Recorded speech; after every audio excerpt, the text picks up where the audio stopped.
another day of sweat-inducing action from the passion pit that is Call of Duty challenges. We are, of course, watching the action live as it takes place in the esports stadium at sunny Arlington, Texas. Day number 1 of action was an absolute delight, getting to see faces both old and new battle out in the early rounds of play. But today is where things get serious. Yesterday, we cut our field of teams vying for a grand prize pool of $75,000, down from 74 to just 48. But by the end of today, we'll be down to our final 4, while our coveted top 16 remains intact coming into day number 2, and there weren't many upsets to speak of by way of elimination. Day number 1 presented us with a handful of potential names like Core Gaming and Mags Up. We're able to significantly challenge some of our top rosters, but today we remain on the lookout for upsets as we reach the penultimate stage of play. My name is Infinity. I'm casting all of today's action alongside Proper. We've got I Hold Shift and Visions waiting in the wings as well. Don't you worry, folks. They'll be around the block to animate. It's going to be a beautiful day of games here for the OpTic Nexus Open. It's warm. We had people waiting out front. I showed up. I started doing some tech things around this desk, and I saw people warming up some scrims. I already saw some body shots coming through the passion pit right now, Brody. It's a fantastic day to be here in Texas for this wonderful major. It's going to be a good one, bro. We have a lot of games to get through. As we said, day number 1, we got to see some of those early teams, but day number 2 is when we get a chance to look at some of the teams further on down the bracket. We're expecting a lot more close matchups as we get into the best of 5s. Of course, we're starting to move away from the best of 3s, maybe not so much for the first series of the day, but past that point, it'll all be best of 5s. Let's take a look then at what's ahead of us. Of course, as I said, the first match of the day, that lower round 3, is going to be a best of 3. But past that point, as we look towards our top 16, Andy, best of 5 throughout. Yeah, this is where you really feel like the tournament does truly begin, right? I mean, you talked about it in the intro. For all intents and purposes, this lower round 3 matchup, again, is best of 3s. But when we get into the best of 5s, that's where you're going to start seeing the top 16 teams go up against each other, specifically in those 2 winners round 4 block-ups, Brody. All eyes on those matchups that are going to be going down. 16 seeds going up against one another. Yeah, absolutely. And good job you mentioned those 16 seeds, because here is a look over towards them. Of course, our teams to watch. Yesterday, we were keeping an eagle eye on them to see if any of them fell out a little bit early before we got to this round of play, Andy. They did not. And across the top 16 teams here, again, we've got a ton of interesting stories to talk about right at the top there.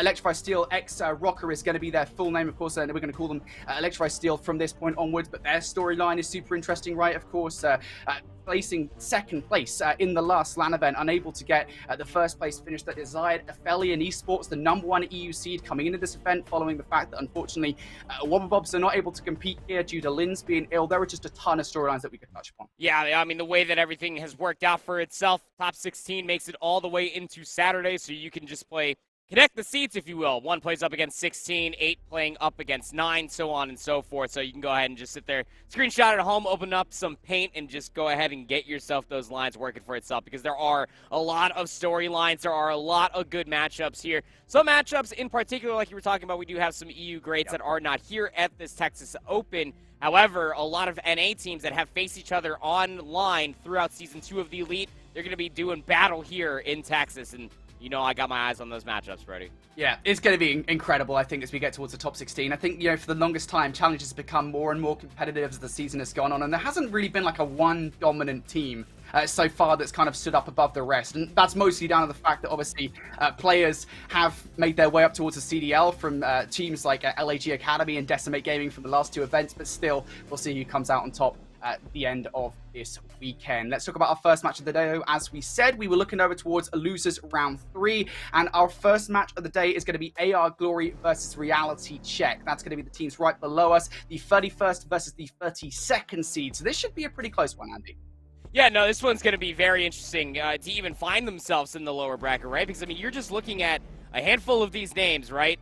I would never expect that this would end up being the matchup that we would have for ourselves, say, in the lower bracket. I mean, even taking a look at Reality Check itself, you got players like Groovy, Welly, Rickster, Praise. Like, this would be a, like, you go, I think it was Alan that was talking about them last night. You go back to, like, Modern Warfare 2019, even the Vanguard year, this would be a top 8 team. Even on the opposite side for AR Glory, got Crazy Views, Glory, Hidden Season, and Clo. It's just a lot of good talent that's even inside of this first matchup, Brody. It's going to be a good one. A lot of explosivity that is around these this 8-player roster, or this entire lobby, I should say. And you can already see kind of smiles on the faces here of players across the board, right? You're feeling pretty good. You've made your way in towards Saturday, and this is kind of what was expected again for kind of the teams that we have a look at towards here in terms of the seeding. They are top 32 teams after all, so you expect them to get to that point. We'll see all those vibes stay high moving in towards this series. Speaking of, let's take a look at the map set then for this best of 3. Again, a reminder, this is the final best of 3 that we'll have on broadcast. The final best of 3 these guys will be playing. And, well, we've got ourselves an interesting one at least. Embassy, Fortress to give us our best of 3. And it's really tough to gauge just about what these two teams might look like, what's their preferred map set, but I mean the vetoes nonetheless come all the way through, right? Obviously not wanting to play Mercado, LSU Control got taken away, so it's a tale of two evils when it comes down to the Control Map 3 pick if we end up even getting there, right? You're going to take the gamble. That could be that round 5 Fortress Control of what it could come down to. The likelihood of your day ending this early on Saturday, or things just continuing on ever so slightly. But I do like this map set, in particular for one of Reality Check, because of Samueli being on this team. There was at one point when he was playing through the Vanguard year on the Bear Claw team that he was just undeniable. #1 statistical player in North America, and that was in Vanguard with the Automaton. In a game like Modern Warfare 2, with how the TAC-56 and the headshot multiplier works, I'm looking for Samueli to absolutely feast in this three map set. Was that a little hint there that you fancy the Attack 56 over the Vaznev, Andy? Is that I am an AR player. Yeah, that makes sense. I am absolutely an AR player. I'm with you there, bud. We run out the ARs in rank play for sure. But anyway, in towards this match we go. AR Glory versus Reality Check. Reminder, folks, this is the lower bracket. So the loser of this one will be going home in a top 48 placement. We'll see then who will come out on top. As right off the rip, we're seeing Reality Check looking for some time inside the hard point. Groovy faces a one-on-one against Glory, but Glory does win that one out. And again, we talk about kind of Embassy hard point, generally speaking. You already see AR Glory trying to contest for the rotation towards P2, trying to make sure they hold that side of the map. Well, look at Glory's position. I mean, you would almost think that he was playing for that P3 rotation, but when it comes down to the early stages of Embassy hardpoint, it's always about this top position where Hidden is located at top paper. You get such a good look at P1, that entire mid lane. It really helps out the rest of your team. Maybe try to cut across that A lane, across the Xbox side. That's where you see a lot of teams get comfy cozy, if you will, to set up for some good P2 time. Reality Check to manage to brute force their way on through. Hidden trying to make his way through now. The stairwell peeks out, but not enough to get the kill just yet, all the way down to 1 HP, but good fortunately for him, the coverage is there from AR Glory to make sure that they manage to break on through within the first 20 seconds, and now you're starting to see Glory aggress here, getting hyper-aggressive around this Xbox area, and oh my goodness me, Welly, it's been a long time seeing you, buddy, but Glory's less than happy to see him there in that particular engagement. He goes down, and AR Glory now for a good 20 seconds. There's still so much time left on this hard point, right? And if you soak up all 30 seconds for AR Glory, they're going to be sitting darn pretty ahead of the rotation going over towards 3. I know it's still early goings here as far as Embassy is concerned, but you want to keep things as even as possible, as scrappy as possible ahead of this P3 rotation, where you can see Richter, I mean, he's already kind of playing up top of this AC head glitch. He will inevitably go down. These trades are going past the signed area, are big gunfights itself. Chloe even taking down 1 for 1. It's not going to be good enough, but it allows Glory to potentially pinch things in towards the back. Both teams still trying to stabilize this rotation ahead of 3, but Reality Check will be in for the initial time. Yeah, Welly in position at the moment, just keeping an eye on that ladder. Shout out to the OpTic fans out there. I want some coverage from that bridge area as well. You can see Groovy in this position, ready to get it done. He's able to pick up 1, but no more than that. And there's a couple more frags come through in the kill feed for AR Glory. There is a third as well for Hidden. He will double up for what is the 3rd or 4th time here in this game so far. He is now on 4 in a row. AR Glory managed to break once again within 20 seconds. This does not look good for Reality Check. And this Heady, so frustrating to deal with. Crazy views, making it look so easy there with the TAC-56 that we were talking about. And will locate the last remaining player trying to weasel their way towards the hard point as well. That is once again the second hill in a row now where AR Glory have taken a significant chunk of time away early from Reality Check. Crazy Views on 5 in a row, getting himself 1 more kill, would accrue himself a cruise missile, throws out a warding shot. Here comes the Chow. The stun is enough for Groovy to at least take Crazy Views out from that true positioning. Would have been very frustrating ahead of the rotation, but still Reality Check, get that kill. They'll hold the rotation over towards New once again. Just cannot afford to get broken up as quickly as they did in the previous hardpoint. Hidden also on 5. Playing in the tight corner. Groovy will also take him off a spree. So, hey, if AR Glory continue to get themselves a couple of sprees, just continuously send Groovy at them. He'll take care of him. It has been the same story, though, the last couple of hard points. Perhaps Reality Check can have a better go at things here by actually holding for more than just the first 20 seconds of the kill. That has happened so far. Groovy in the cut will be picking up a double. Nicely done. Reloads for the third, but Glow will get the better of him, of course. Still weak from the first couple of engagements. Fortunately for him, though. Praise is there, ready to trade things out. And the back 20 now will go Reality Check's way for a full 60 off the back of that kill. So a very important hard point for them overall in the game to keep themselves in the conversation. AR Glory, though, just going to rotate away towards New. Get your Vaznevs out inside the kitchen hardpoint. Things are all close proximity. And we are just about even Stevens as far as scoreline is concerned. Rexer getting closer towards those sprees. Would love to get himself a cruise missile ahead of the second set. Playing down low in the stairs, though. These are great initial kills. You can see how AR Glory are setting up. They're really turtled inside of this kitchen hardpoint. That's how you want to play it. The only player that's not really a part of this hardpoint itself was Glory. He was trying to find some forward approaching kills coming out from Orange over by Sign. He will lose his life, so numbers starting to dwindle here in the hill for AR Glory. Starting to aggress around the front line here is Reality Check through the laundry. Hidden note, he's laying down low, a bit of an unusual position, and it is going to catch a couple of players off guard. A third as well, hidden for the triple. AR Glory holding just like Reality Check did on the last hard point. They're looking for the full 60. Of course, they know how the spawns work here in this situation. They know exactly where Reality Check are going to be spawning over towards that tennis court, over towards Orange side. They are very happy with the way this hill has gone. He's hit the last 10 seconds or so. Reality Check going to send the last couple of players in. Hidden though, more than ready for it. The shots go in. Chloe will knife up that last player to take them down. Off the back of that administration hold, Andy, AR Glory, they have a response in kind. That's a pretty good E5, if you ask me. I mean, it's building their lead ever more so. AR Glory are heating up in all the right ways. And when we watched them versus, what was it, the Memphis Grizzlies yesterday, the Crazy Views was having himself a game. You expect that coming out from this young buck, but Hidden was not showing out numbers as far as the respawns are concerned. Also double positive, 12 and 6. Crazy Views gets traded out across the bridge, but it's all okay so long as you hold on to this side of the map. The biggest issue, especially for AR Glory, is they've actually allowed Reality Check to soak up 20 seconds or so on the hard point and making sure that they maintain that rotation over towards P2 rather earlier on, but they got ahead of themselves. Reality Check have actually found their way through the south lane. Yeah, again, this is exactly what happened last time around. They got in for the first 20 seconds or so, and now players really starting to heat up as well. 7 kills now on their streak between Rixer and Groovy. Rixer looking for the kill over towards New. He will actually fall before a cruise missile can be accrued, and oh no, this is actually not so favorable anymore as AR Glory, they get basically a full wipe over towards the next hardpoint here. Will look like a pretty good spot for Reality Check. Now, no longer the case here. AR Glory will be the team to touch first, but again, it's not quite solidified just yet. Crazy Views has quite a lot to do here. A couple of players to take on, and will die at the first hurdle. Good initial time coming through from Reality Check. That should keep things just about even. 18 seconds is the gap now. The break just comes through as quick as you start to think that Reality Check might be able to start building themselves a slight little bit of a lead. AR Glory, again, back to keeping things scrappy. This is, again, how the first set of rotations went and how P2 went almost specifically. But now the hardpoint is just vacant. So now if you're AR Glory, mostly going to try to keep player number 8 as close, just to maybe keep himself in this elongated engagement. You want to make sure that you maintain that rotation over towards P3. P2 hasn't notably been a money hill, especially in this split. But P3 absolutely has, and AR Glory more than aware of it. Crazy Views is already up top, ready to snake his head off. He was in this position before, right?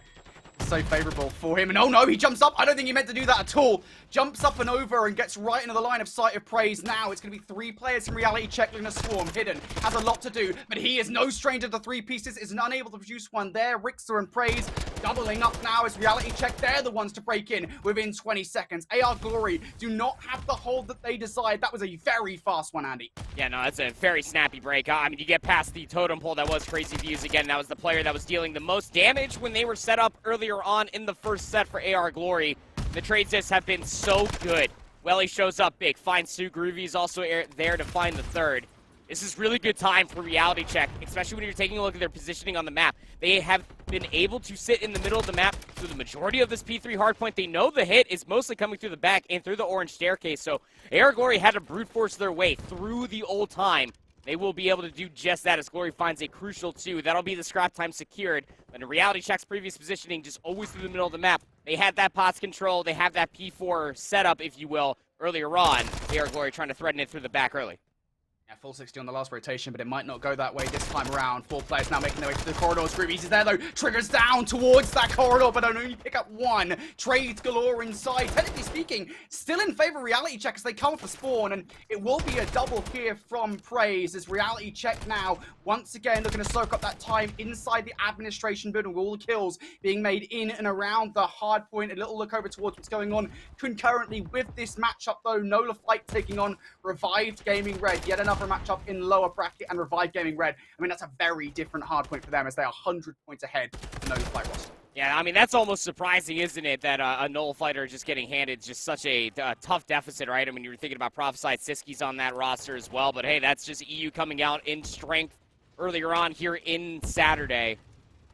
Reality Check on the other side, like you were talking about, very, very different looks as far as these 2 map ones are concerned, and our featured stations have been able to flip the lead, have been able to have a great tail end of the second set of hardpoints, and they're set up even more beautifully as far as P5 is concerned. Crosses are being held, numbers are not all there. It's a 2-for-1 trade, but these chows that are going to be coming through from Orange are a big one. You got to go big if you're hidden inside the hill.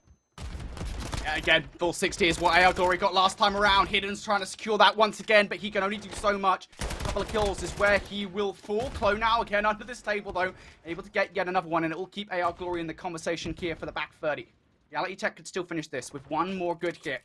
Though, well aware of that fact now, needs support through the middle of the map, and we're about to pass the point where that can no longer be the case, but still a valuable 20 seconds to go after here, even if you're both of the sides. And up the ramp now comes Groovy. On the other side, you've got Welly to really try and pinch this one. You don't even need that pinch to go fully through. Groovy just gets the job done, all on his lonesome. Still a 10 seconds worth fighting for here as Groovy wins a crucial one. 2 seconds are going to put Reality Check up at 240 to 207. AR Glory have to play for all of this time, cannot allow Reality Check to break them up, but they also have to maintain paper control. I mean, player number 6 at Crazy Views, he was all the way in the back over by AC, and Welly just hits towards the top bridge, but Glory is the hero once again, finds another 2 kills off screen. Now the map is flipped. You have those paper spawns if you are AR Glory, just again, have to help out Crazy Views in this hill. Crazy Views knows all he needs to do really in this situation is just make sure more pipe in that happens. And it only gets another 250 point mark. Now they're barreling towards their kill. Clo for the double will keep AR Glory in the conversation for the back 20 seconds or so. Hits the reload though, and that is unfortunate timing against Praise, who will fly on through. But again, this top pay position, it's so valuable for AR Glory. Another 5 seconds given away, but 4 players down now. Glory needs to win some crucial one-on-ones towards the final 3 seconds, but also they need to make sure that they have to control the rotation. They do at the moment. Oh, this was so big. They weren't on the hard point at all, so you didn't know if your Reality Check where some of these players are located at. Hill contested. The close spot gets hit. Just 20 seconds now remaining, and AR Glory are undeniable. Glory's on a 5 spree.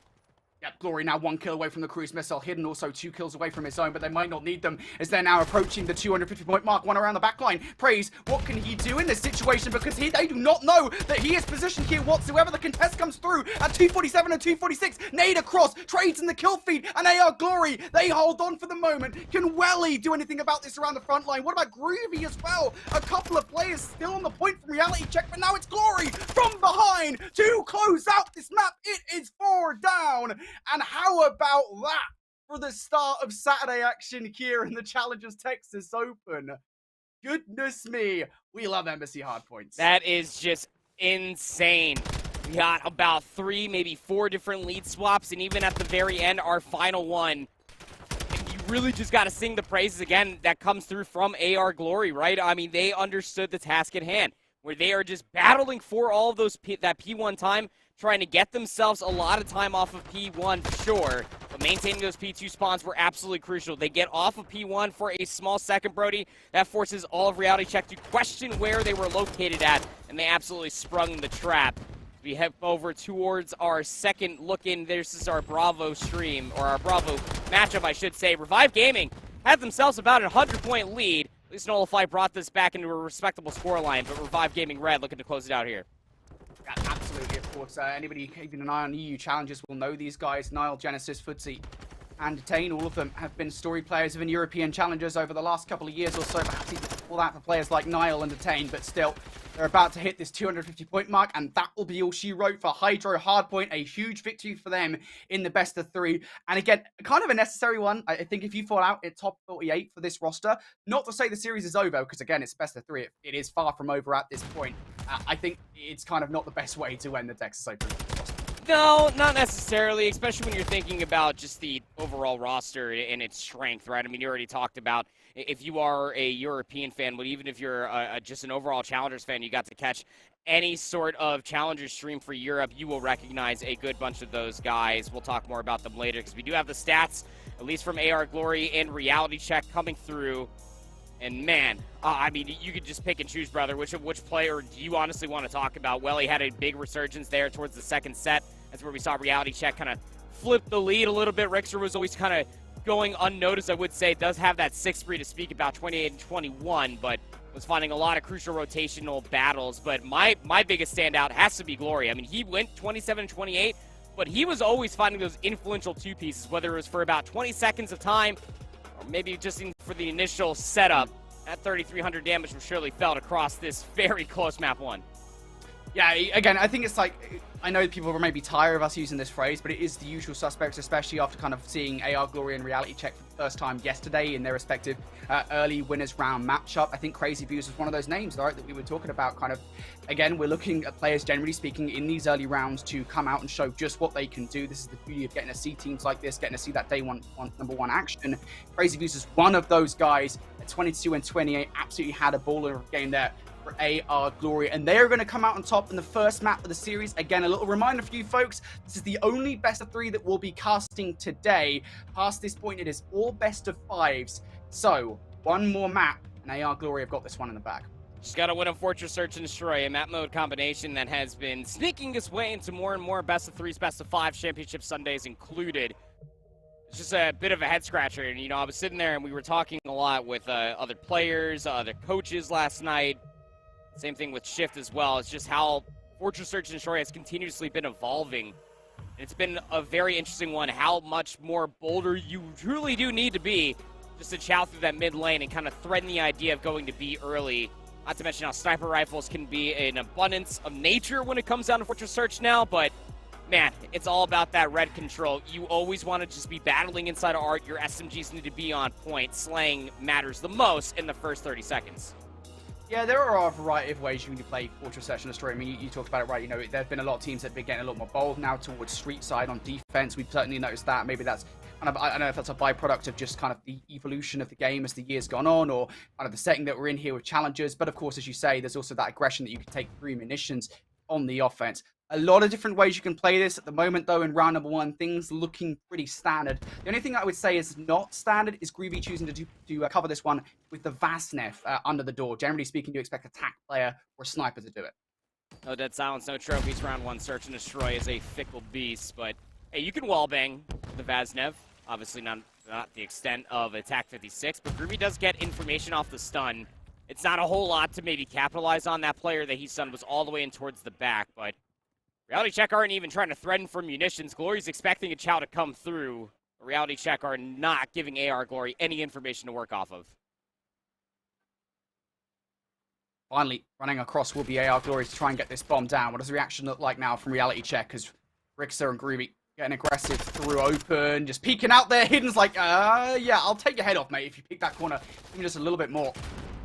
Still, the bomb has not gone down. Nobody's lost their lives just yet. Glory giving a little peek towards Welly in the middle of the map, and now goes for the repositioning along street side. Again, this is a very brave push with the Vasnef, just trying to distract these players while AR Glory get the bomb down. Unfortunately, that gambit has not worked out at all. Bomb's still not down with 10 seconds left. Crazy View now has to try and line these guys up. They'll give him a good look, but the kill will not come through in the end. Reality Check there on the defense, looking strong. I mean, that's essentially what you have to do. Picture perfect defense coming through from Reality Check, right? You essentially don't have to do a single thing. You just have to hold your irons and just expect the chow to come through, whether it's open or closed. You'll see those players inevitably chow on the backside of stage. And you know they're not going to be safe. Again, it takes such a long time, unless you find a kill earlier on, for those trophy system players to plop that trophy device down and keep themselves safe from nades to be able to get that bomb planted. By the time that they try to spring on top of stage, it was too late, and Reality Check cleaned them up.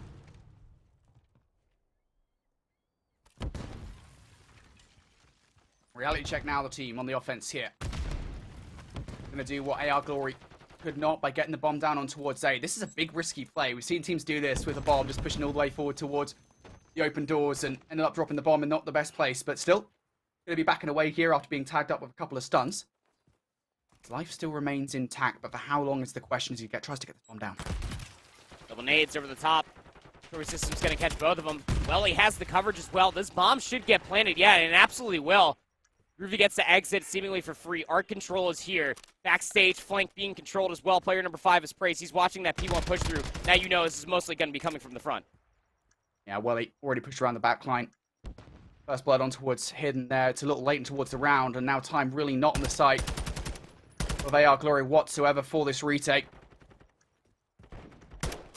Things go from bad to worse as well, as Rix is just watching the cross through top munitions. Chloe, the last one left alive, and yeah, again, these rounds very often, Andy, do just come down to who can get the bomb down and what does that post-plant setup look like. And again, Reality Check able to do what AR Glory could not in that prior round. Yeah, no, it's absolutely right. You know, the difference, of course, being in a round 2 comparatively to a round 1 is having that trophy system on the immediate backside of the gallows, right? Keeping themselves scathed away from all the nades. You saw the 2 nades come through in the closed archway, but when you have the 2 nades that came through, you know, okay, there's 2 players inside of closed. Welly's in a gunfight with a player inside of open, and so long as Welly stays alive, that bomb can get planted for free. And in the post-plant, just dissection within its own self, you know it was going to be coming through the double arches. All the players, Reality Check, turned that direction. AR Glory would love to be able to get this offensive round. Got a trophy system. It's already gobbling up a handful of nades. Glory's watching the entire push through. If Reality Check tried to get inside of P1, but are they going to expect Praise in this tight corner? Answer is yes. Big first blood. That's a big check coming through as well. They must have seen him on the cross potentially, but still. The end result's the same. AR Glory now going to recognize that player pushed all the way up. Deal with it now. Trying to get a response in kind here as Reality Check as Greavy flies into towards the side. Hidden will punish for the second kill in this round. Has Riser, or Rixer, excuse me.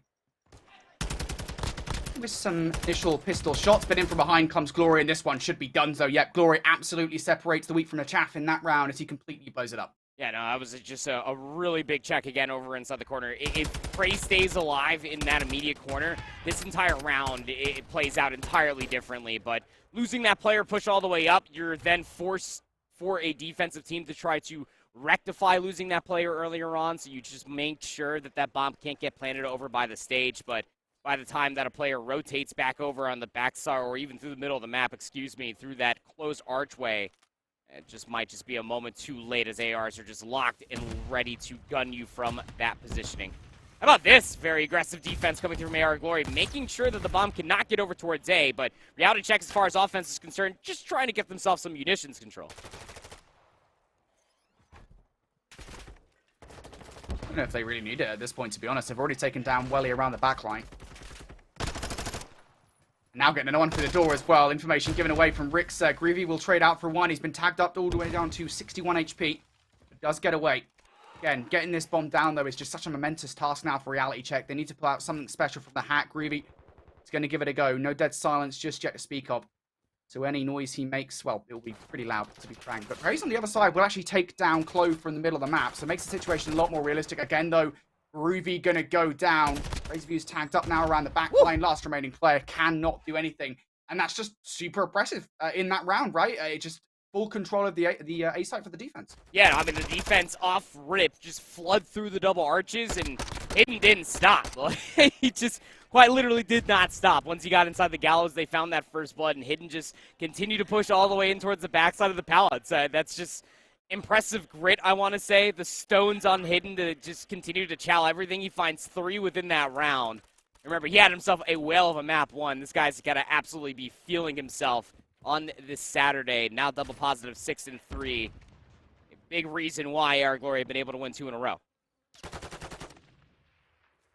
First blood going down in this round already. Chloe in a great position on top of that truck. But AR Glory, just generally speaking, in a great position. Looking at picture-in-picture, by the way, as to what's going on over in that Revived Gaming Red and Nola Flight game. Of course, Revived Gaming Red winning their first map in that best of 3. But back towards this one we go. And Groovy, look at the numbers even here in this one at 3 for 3.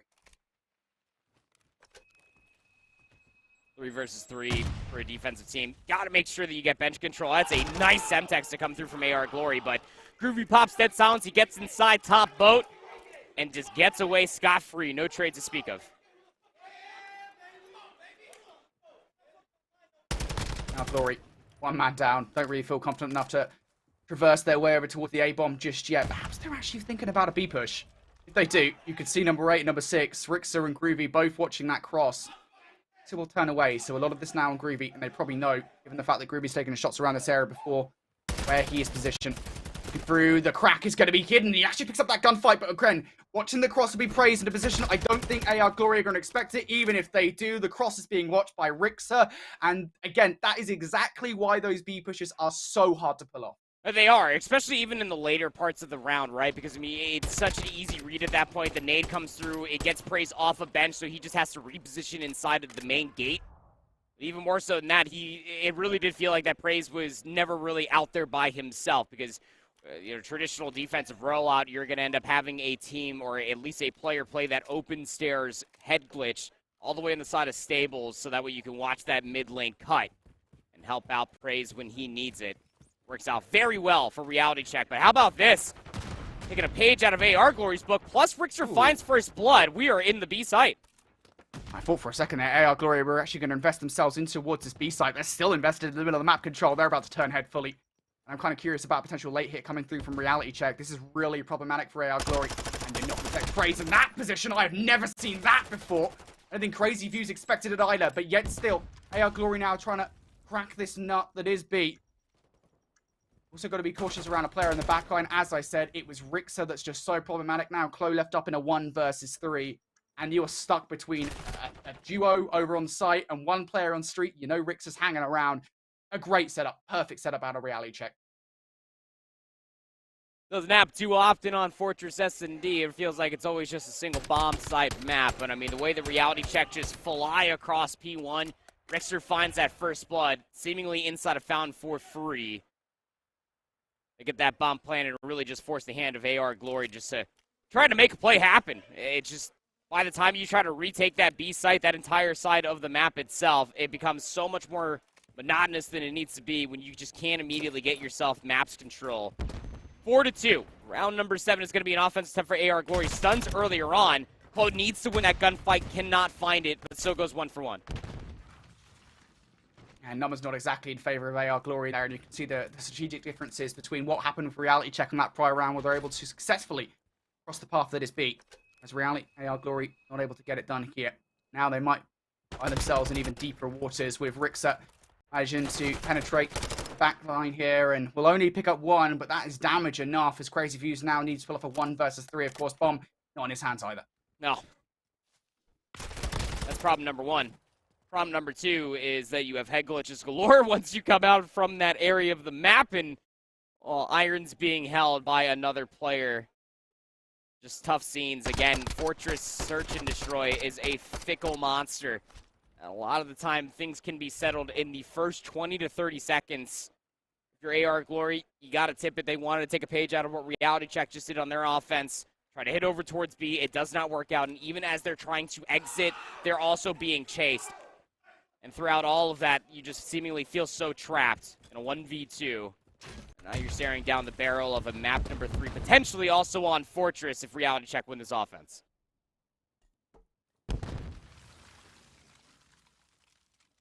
We're just 1 player here in this round, so AR Glory will be happy with that positioning at the very least. Reality Check have proven so far in this Search and Destroy, they're no strangers. Being able to even the odds and perhaps tilt them in their favor as well. Moment, just trying to get themselves over towards A, get this bomb down, of course, Praise, making sure nobody traverses the flank. He's the only player that's over here. Rixer also falling as well, makes this offense so less likely to happen. I mean, you're really going to be playing off a pick. Groovy does have Dead Silence. He's got a double weapon setup. You feel like any challenge that he takes, he has to absolutely rip somebody off of a very tough gunfight. That first player that's going to step up is going to be Chloe. I don't know if Groovy's aware of this, but he did drop the bomb in top single. So maybe trying to play for a couple kills. Praise is able to find 1, but time is not on their side. Yeah, that is the right play from Groovy. Actually, it's one of the first of its kind that we've actually seen. Just dropping the bomb in a position that would not leave it right in the line of sight of a player from AR Glory to try and get some kills to make this a realistic round, but still, it's going to be a tough one to pull off. Groovy now going to cross the middle of the map and will fall. Yep, early kills coming through from AR Glory. They will not be done just yet. Pretty standardized defensive setup, really. I mean, you got Glory that's watching the mid-cut. Yeah, players playing in the open and closed arches. And just win the gunfights. So able to get themselves a pretty early advantage. Do have rounds to play with. You are reality check, that one being the first, but still up on map point. Just can't really allow AR Glory to find some stabilization as far as their standardized defenses are concerned. Offense has been a little bit of a difficult thing so far for AR Glory. Glory himself will take top bow control. Does have a Vaznev, expecting somebody to jump up. Rickster's got the sniper, can't find first blood as the offense is really leaning towards the save bomb plant. Rix's nade won't land. No information gained from it. Again, this coverage has to be good, and they have to be pretty cautious not to give Rixer anything away for free. So now out. I believe that one will connect. Hidden up close has to be the playmaker here in this situation. Is and actually has the information on where's Rixer as well. He saw him in that position. Is it enough information to Glory get a frag? No, it is not, and now Glory's going to have to hightail it. That's Allen's pop for Glory. Needs that regen to come through as well. Maintaining our control is going to be everything. Groovy is able to take down Clone towards the back. He turns that into 2. 12 and 5 for Groovy. Our control is here. 30 seconds remaining. Now, how about this for a flipping round of his head? Glory might be able to catch the bomb from mid, but somebody's on the defuse now. These players are very far removed. Glory, you got to go. Crazy Fuse has picked up a double. Glory, he checks the bomb. Does he get it? No, I don't think he did. The defuse will be in. The play call is good. And reality checks send us here to a game number 3. That was a big stones play coming through from Rixer there at the end. Again, he loads into that round with a sniper. And unless he found an automatic weapon, he knew that time was ticking all the way out. You just got to hop in at that point. I mean, especially when your teammate finds himself a 2-piece, gets our control. You're so busy trying to find where that player is located at. It allows Rixer to get more than halfway as far as the defuse is concerned. Gotta appreciate those things come all the way through, forcing a fortress control there in one of our last best of 3s. The other best of 3, well, it's right here on your screen. Revive Gaming Red find themselves down 4-2 in the Silo Search and Destroy.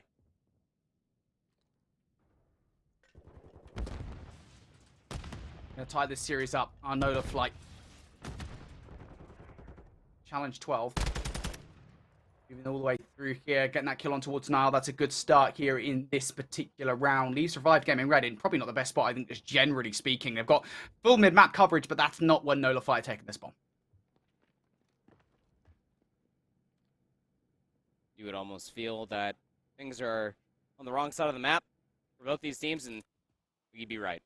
The offense have the opposite side of the map itself, trying to play for this beat bomb plan, and that becomes that much better and easier, especially when you have numbers advantage. Detain is able to find at least a trade, but that bomb's going down. Yeah, trades are all well and good. You can actually stop the bomb from going down, and Detain flies out. He goes down upwards to the last remaining player. We'll get one from Tools, backs away as well. Has a bit of time to work with here, to be fair, in this position. So, not exactly out of the play. Thought for a second there about maybe traversing the field, but that's just not going to be the case. Nola flight again. From the very first blood, that was a decisive play to get all the way around the back line towards B. We hopped into that round rather, like, I want to say, like, halfway through it. It's just, what I'm mostly questioning is, the heck happened in the early stages of the round that we had the entire map flip. I mean, you saw interior control, at least for Revived. The whole flight are all the way in towards the back line underneath Barbecue, but questions, no immediate answers. All I can tell you is that Nola Flight have themselves a 3-round lead. This would be really big. Challenge 12, by the way, if anybody wanted to know, is prophesied on this Nola Flight roster. Having himself a pretty good one, 7 and 6. Always nice to see prophesied back in the conversation here. Everybody having their part to play, though. Shoxy, unfortunately, will fail at his inside the A-bomb site. Siski, though, most certainly will not, of course. The former Joker's on you player will even the odds for the round, but it's only a momentarily. The numbers go back in favor of Revive Gaming Red. Still, again, not confident enough to get the bomb down just yet, and it's a weird position to notify to be in because they had players on both sides of the bomb. Skater was making a ton of noise, really reliant on Siski picking up another frag there, but they could not get it done. Revive Gaming still keeping themselves in the conversation here.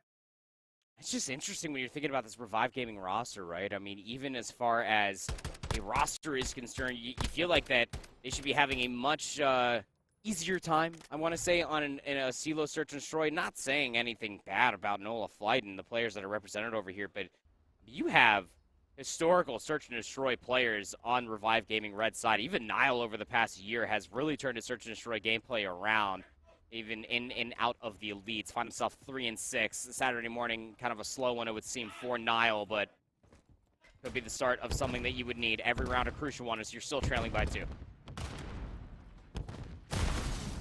Good start in this one from Revived Gaming. And they're playing on defense as well, so Nola Flight have to play aggressive in this one. Detain, unfortunately, spots out the player towards Kegs. Just a little bit too late off the back of it. Siski able to trade things out. Again, only momentary though. Now going to put the numbers back in favor of Revived Gaming here, and Nola Flight going to have to rethink the entire play. Also need to be cautious because Genesis is enacting a pretty late flank, and well, it'll work out as well. As Skater goes down, Shoxy now for the 1v3. That talent's about to dissipate. He's going to start making a lot of noise. And, oh, he gets the read on a footsie.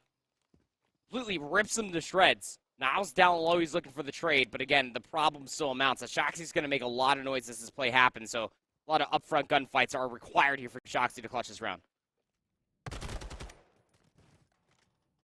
Yeah, just not going to get it done. Revive Gaming, they are going to hang on here.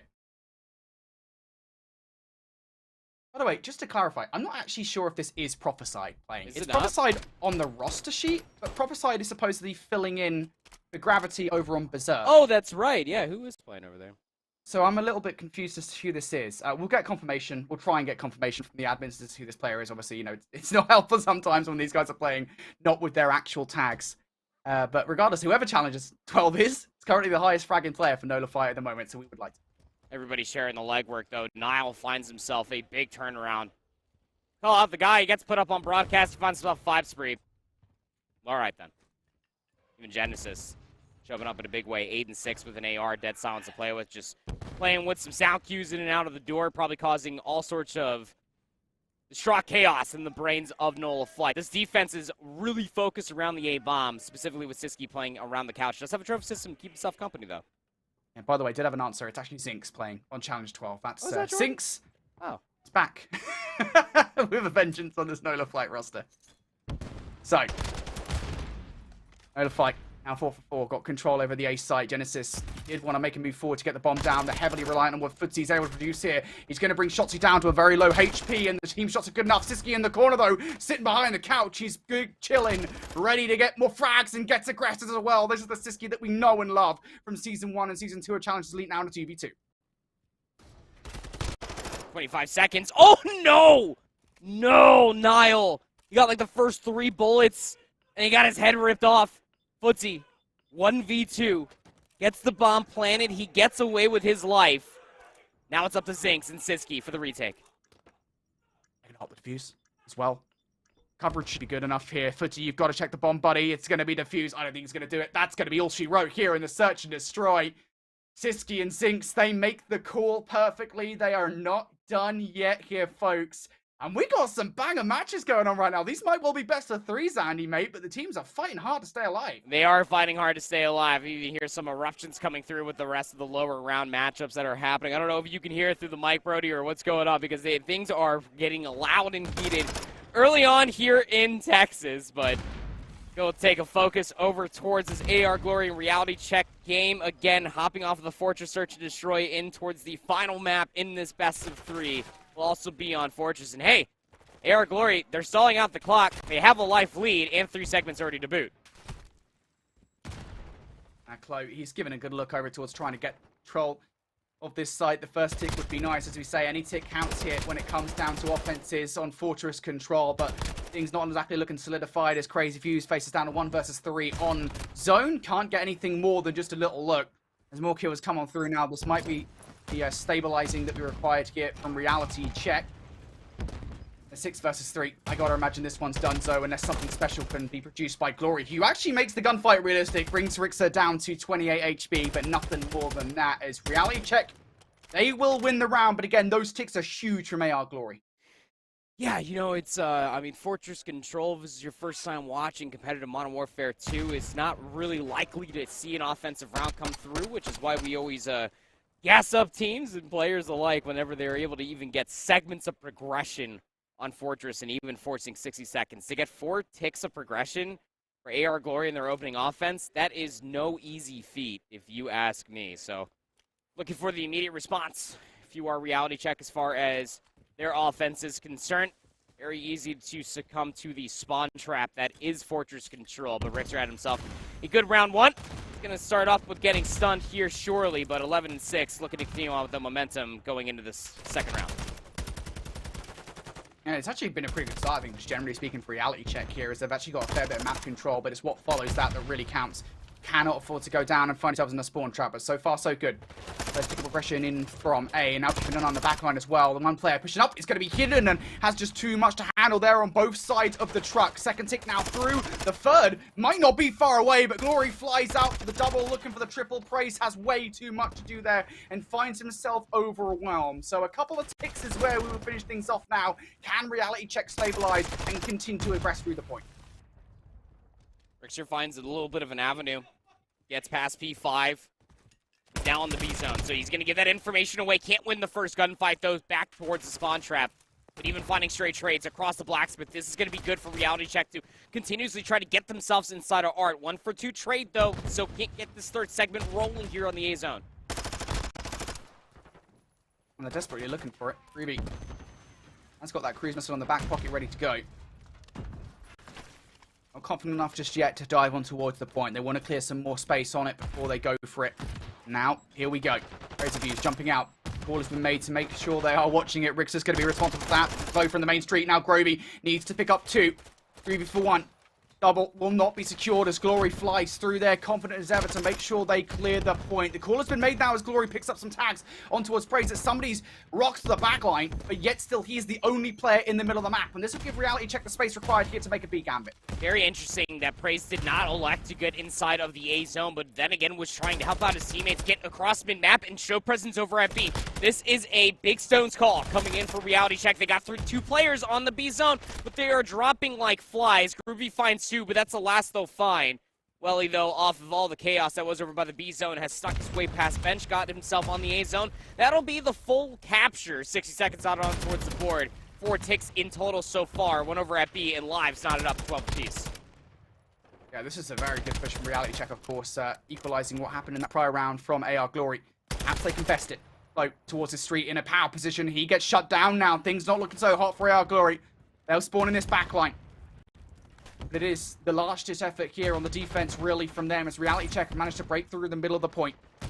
Now can they get that second tick required here, and perhaps even the full capture? Glory's going to pick up 1, in for another one as well. Groovy has so many places to look. He's looking for the double, can only pick up 1 frag. So that second tick now will be depleted, and yet again, relying on individual heroics from a player like Praise, who was activated Dead Silence, and a little bit premature there on the opening shots. Yeah, threw out some shots pretty early on. Doesn't get reach out, and Praise was expecting the challenge to come through, so that's the rest of Praise's Dead Silence.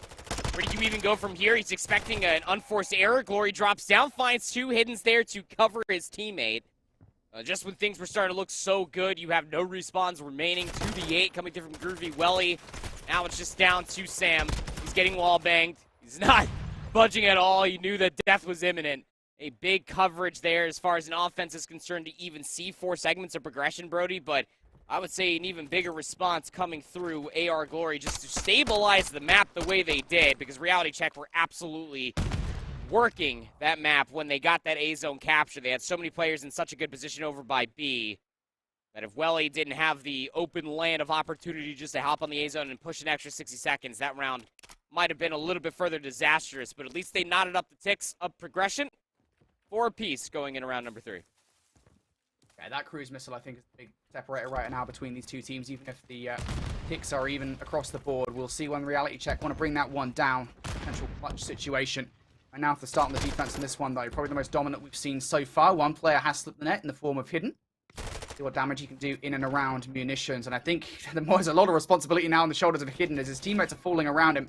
Reality Check just basically ignoring him for the moment, just making sure that, hey, we're not going to let any players out of spawn so that anything Hidden can do be accentuated by any players that have broken that 50-yard line. And at some point, Hidden is going to have to get up and actually start acting as Crazy Views and Glory pick up the first frags now. This might be the play call for Hidden to finally move. He does, but unfortunately, not able to win the first one. Not able to win the first one, no. And in reality check, look, they knew that he was in top boat, so you just play the exits from top boat. Make sure he doesn't get inside top single. Make sure he doesn't lead top dub steps. But this relentless assault coming through the middle of the map for AR Glory has been kind of subsided in a way, as Groovy is now taking more of the map away. He sneaks past the line of sight of Crazy Views, who did get a couple tags, so Groovy won't be able to get inside of maps for free. Plus, elsewhere, Crazy Views is also able to find a kill, so presence over at B might be here, but he loses 2 teammates across the way. Just more and more kills now coming through from Reality Check. This is the most dominant defense we've seen so far from any team in the first 3. See whether or not they can end just as strongly as they have begun. A couple more frags now coming on through. Make that 3 for AR Glory. And now they've got the pick of the crop as to where they want to go. They might have a little bit on both points. The one player they sent over towards B in the form of Chloe does go down. Now for AR Glory, a lot resting on the shoulders here. The namesake of the team in Glory and Crazy Views. Stunned up his praise now as Glory goes down. Crazy Views just going to lay down in the back of that truck. Make sure that nothing goes awry.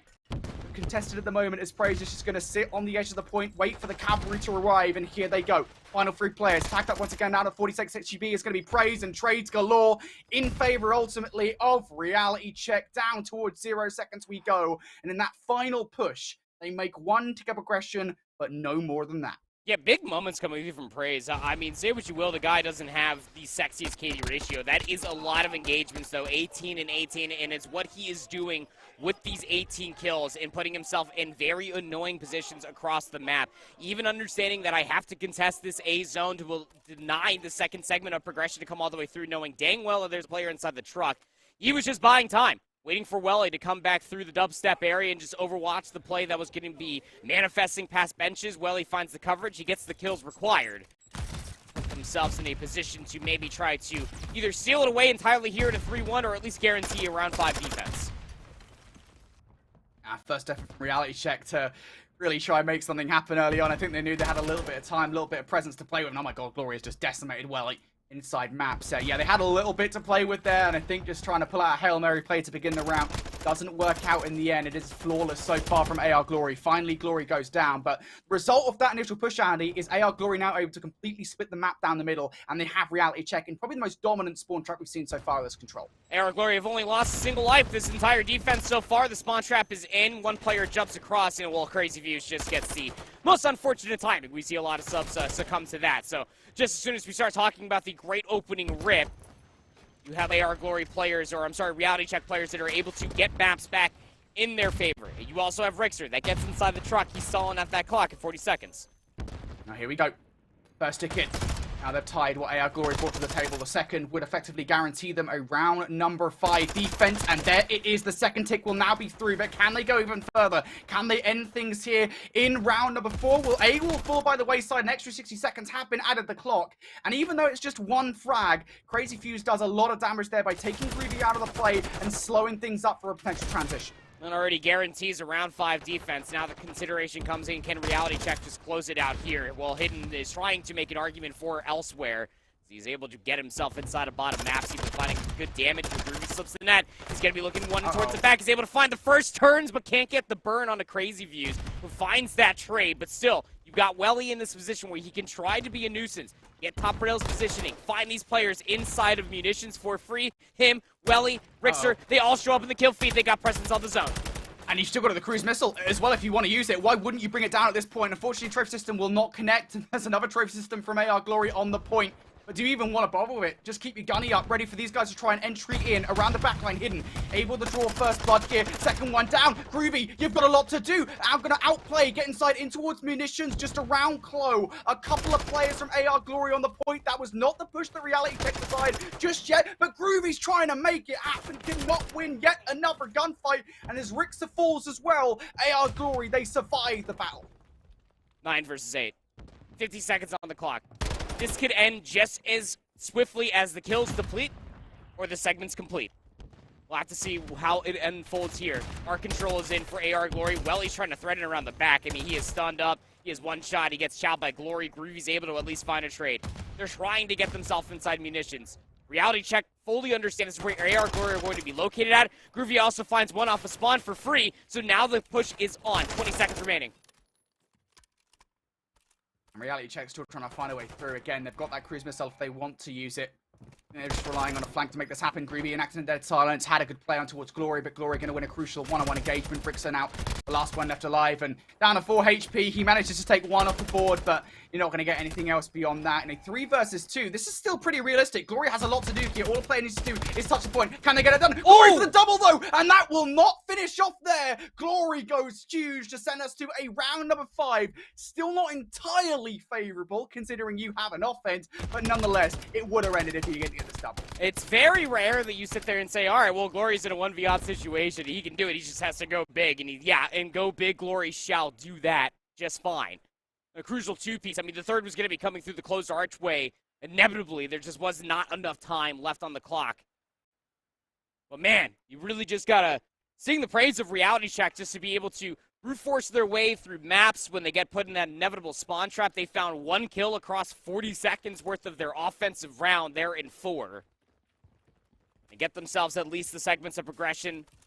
Full A-zone capture was all they really needed to get themselves into position for round 5 defense. Air Glory, though, have had themselves really good opening breaks. You saw there for a second Glory on your screen. He's got 60-plus engagements across this entire Fortress Control. He is definitely having his way, but the opening break does not go wonderfully for Air Glory in this round 5 offense. Yeah, it's just so tough to make an offensive push happen just in any general spot, to be honest. AR Glory, things are not looking hot for them whatsoever.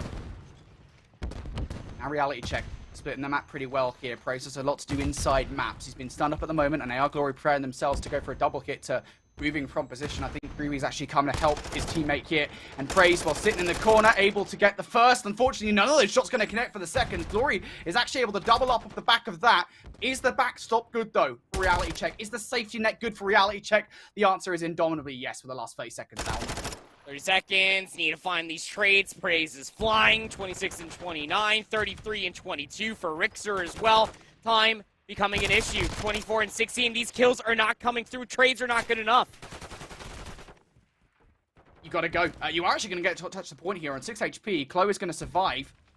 But again, now knows he needs to get a lot more involved, I think, here to have any chance in this one. And his teammates are just dying around, and we need to see something spectacular from Chloe. And he's just getting tagged up from a multitude of different directions. There's not much that you can do. Crazy Views now next up to try and do something spectacular in the closing moments. He cannot produce an AR Glory. They will finish in top 48. Reality Check there. They've got a lot of words to be said there in the Passion Pit. And why wouldn't you as you win that control? Really big moments coming through for this Reality Check. I mean, when you just look from top to bottom, getting shifts, and Visions talked about this last night. Like, this should be a top 16 team, I want to say, on the regular, when you got players like Welly, Rixer, Groovy, Praise also putting in the work as well. Wonderful to see them get it done here and continue on here with their Saturday. We'll see how their story produces as we go back over towards Snow Flight, Revived Gaming Red. Final map mode combination will be a Hotel Control, knotted up, 1 apiece into this round 3. See whether Revived Gaming Red can get it done here. Will Nola Flight take them out? So far, so good for Revived Gaming Red in control of this A point. I think it would be wise now for Nola Flight to not push too aggressively. Zinx still fancies it. I get the feeling that Zinx absolutely fancies this. This is a bold call from Zinx. He gives it a little look, puts some shots in, thinks, nope, I'm not winning that gunfight. I'm just going to back away here. And that's the play you love to see. They haven't fully cleared players on their transition just yet because Footsie is actually still challenging towards bedroom side. 2 segments are all you need to be. You know what I'm going to say, Brody? Just takes 1 good hit, doesn't it? I just feel like that the map is completely split off. Tane looking for a little bit more, but he's forced to play this statue positioning, waiting for his teammates maybe to try to get some more further approaches. I mean, Footsie was trying to clear bedroom for such a long time that Siski chows it over by luggage. Will clean things up. Could be the call for Tane. He needs to get some work done. And there's the kills required. 3 down. Do they know that Shoxy's located inside bedroom? That's the question. They should have an inkling that somebody's still around the back line, but I don't think they do. Genesis just whips him. Goodness me, just bounces up and down. Genesis will take that gunfight all day long. 2-tick aggression now on through. Siski trying to pull something special, cannot get it done.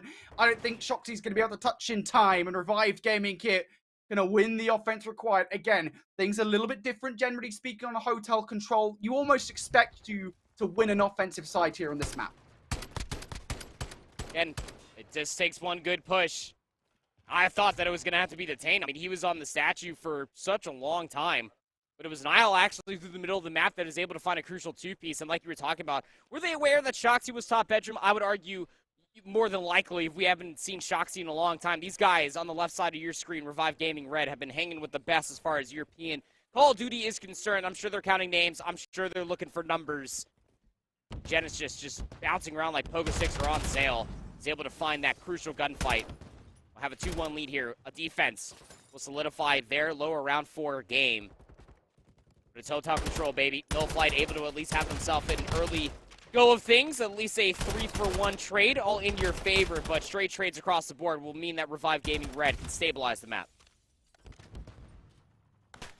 Another Flight still giving this a good look, of course. They've got the vast majority of players over towards A, but if Skater could provide some huge heroics, it would be nice. And actually, I think off the back of that, Nola Flight still fancy a little push over towards B, only to zone the players off at the middle of the map. Siski flying around at 20 and 15. Make that 20 and 16 now as he goes down. And with Footsy picking up another kill as well. This is actually pretty realistic for the defensive push here from Revive Gaming. In goes Nile for the first. In goes Nile for the double. And towards Rugs as well. Genesis gives it a look on the defense, but is unable to produce anything more than just a couple of shots. Nola Flight should be able to close out A now.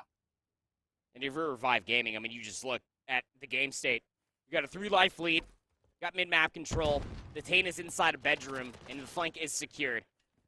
The only problem is that Footsie was not able to at least find a single kill, so mid-map is starting to fall very quickly as far as Revive Gaming Red is concerned, but it's Nile again. He is wearing his cape and trousers today as he again finds another kill off screen. That will at least guarantee that Revive Gaming Red can maintain this positioning for now. Nola Flight trying to make a play around the back.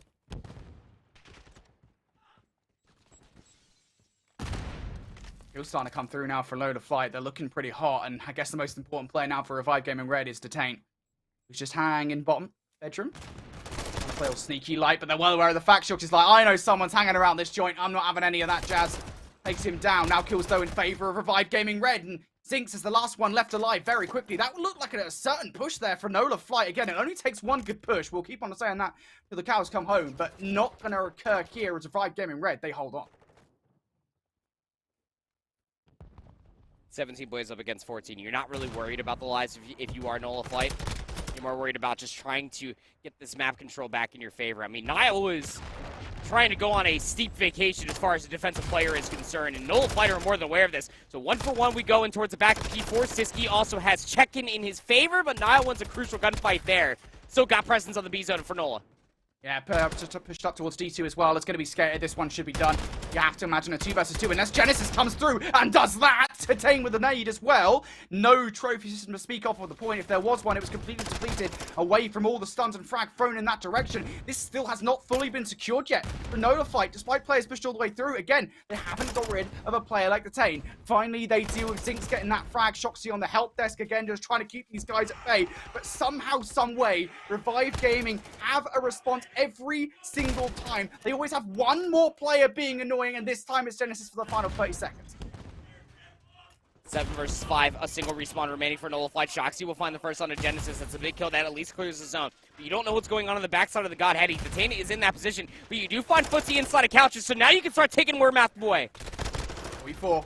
All or nothing now. Shoxy just trying to get this point done. You can't see that pre-aiming if you're Genesis, and that's going to be all she wrote here. Nola Flight send us to a round number 5 for, I was going to say all the beans. There's technically no money on the line for this matchup, but there is survival on the line in this matchup. I mean, there is a certain amount of survival, especially for Revive Gaming Red. We were talking about it slightly when we first looked into this series, but I mean, there's no shade to Nola Flight whatsoever. You just expect this Revive Gaming Red team, especially for European sake, to be able to really uphold a very strong battle. This one should be a little bit more cut and dry, but you can't really take this Nola Flight roster for granted. We've seen what Siski is able to do. We were talking about on that old roster from Season 1, even Jokus on You previously played in Season 2 of the Elite. He is a top player and a fill-in for Zinx. Again, prophesied filling in for Gravity with Lau and Co. So definitely got to shout out Zinx, coach for Twisted Theory, stepping up to the plate and delivering 17 and 20, helping out Siski's Affair at 26 and 22. That's not a good start from Nola Flight on the offense. Again, generally speaking, sometimes you do fancy it for this, though. Haven't got a single frag just yet of the 3 that Revived Gaming have presented, and now they're starting to get map control as well. The Tane inside bedroom, this is not a good look whatsoever. And while Nola Fight, they might feel comfortable over towards A side. They haven't quite accounted for the fact that somebody might have pushed through towards connector side. That player was Genesis. Finally, though, Genesis now removed from the play. It will give Nola Fight the opportunity to get some control over Ray. Footsy, the closest player to do something about this, he'll give this one look and he will fall. And if I'm Revived Gaming Red, it would be much better off here. Do not invest anything more into holding on towards A. Yeah, it's the same exact thing that happened in their last defense when A-Zone got captured. 3 life lead, get yourself bedroom control. The difference is that Nile was pushed all the way towards the top side of garage. So you will see Zinx leave the back kitchen area. We'll find that kill. Is a north to south problematic affair that is happening here for Nola Flight. A lot of individual gunfights. I'm sure Footsie probably assumes that Shoxy is going to be back here. Should be the case, whether it is an audio cue or not. Shoxy is the only player that is pushed up for Nola Flight. And they will continue to spawn all the way on the northwest side of the map until they get Nile out from this positioning, or Shoxy continues to find more and towards the back through the door, takes down the Tane, and now the pinch is on. Indeed it is. They split across here from Revived Gaming on this defense. They haven't cleared the point just yet, and as Nile goes down, Genesis has a lot to do. He might get some bad timing. He's going to pick up one. That's not enough to clear the point now, and Revived Gaming, they are chuckling. They're in danger. Shotzi looking for the kill there. He's going to pick it up now. Shoxy for the double, but no, not going to be there. The trades, are they looking good as Footsie picks up the double? Can he make it a triple? That nade will get caught by the trophy system, and if you're Footsie, you can't just sit here pre-aiming. You need to find your way in the point. Fortunately enough, the trophy system goes down. The Tane is able to land a Semtex. The trade's still going in favor of the Tane, who picks up a triple and just a slice of progression away from the capture with Nola Fight, but they are denied for the moment. A breath. Calm air, at least for the moment. 5 life lead for Revive Gaming. Genesis finds kill number 30. But Shoxy again is on the flank through double arches. Now knows that he has to clear through statue and through lobby. Has some help. Sinks down Nile. And they have presence on B once again. There are players on the flank, but they've stacked so fast. I think this one might be done. Somebody's got to touch, but no! They can't get it done! And Zinx is getting hyped there. Why wouldn't Zinx get hyped in that situation? Because he's filling in for this roster, coming in, and they beat an established squad like Revived Gaming Rest. I think some might suggest that is an upset here in this round. Maybe not so much by a seeding perspective. I think that was the 21st versus the 22nd seed, but nonetheless, Revived Gaming going home at this stage in the bracket. Nola Flight will be very happy with that one. Coach Zinx showing up and having to fill in along with this roster, and he delivers. I mean, 21-25, he has in the sexiest KD ratio, but I mean, for a guy that literally has not competed at the highest level. I know that he played at Raleigh, I'm pretty sure, but he didn't exactly have the easy going of things as he makes the transition over towards Coach. This Zinx guy, let me tell you, has been at the conversation as far as one of the most consistent ARs that we've seen in and out of challengers. And he still absolutely has the gunny. He's got the brain power as well. Helps Siski out so wonderfully. To go 30 and 27 is just absolutely absurd, but things do not go that simplistic for an SMG unless you have an AR. Remember, Brody, it is not just the backline. It is the backline to frontline connection. Zinx is back, baby. Oh, I love that. I love that so much that we just established the backline as Zinx. He's just that guy, isn't he? Nice to see him playing again here, even if it is just filling in there for a player not being part of this roster at the event. And here's a fun look over toward the scoreline again as Revived Gaming end up taking the L there to Nola Flight. The Europeans will be going, I believe this is a top 48 placement from them. It might be top 40, not entirely sure of exactly where they finish with this loss. But nonetheless, I think for them, they'll be very unhappy with that performance coming out from this event. Especially when you take a look again at some of the names on that roster, like Genesis, Detane, of course. I mean, these guys are pretty storied players of in European Call of Duty, especially Nile as well. I mean, even Footsie, I think, is a kind of a rising star, if you will, within European challengers. That's a big loss for them to take. Oh, it absolutely is. I mean, you even brought up seeding, but I think that it's more of a namesake. I mean, seeding is just a number, baby, but at the end of the day, we know what those 4 players are capable of on the opposite side, especially for Europe. They bow out there in lower round 3. That is an upset if you ask me. Not saying that Nola Flight roster is bad by any stretch of the imagination, but if you told me that this was going to be happening in lower round 3 in the first matchup on the day on main stage, I'd say you're absolutely crazy. But hey, shout out Nola Flight, man. Giving ourselves a pretty good upset. Yeah, that's an incredible start to our penultimate day of action here in the open bracket. Of course, we said we're starting with, I think it was 48 teams coming into the day. By the end of the day, we're going down to our final 4. So we've got a long journey ahead of us. And we're going to start putting some more teams in the lower bracket very, very soon. Of course, we're looking back over towards the winners bracket for the final 16 teams over there. Things are about to get spicy, baby. We're back with that winners action after this break.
Welcome back, Call of Duty Challengers. OpTic Texas Open, and it is getting to the good stuff. We're in winners round 4 now after some really tight lower round 3 matchups.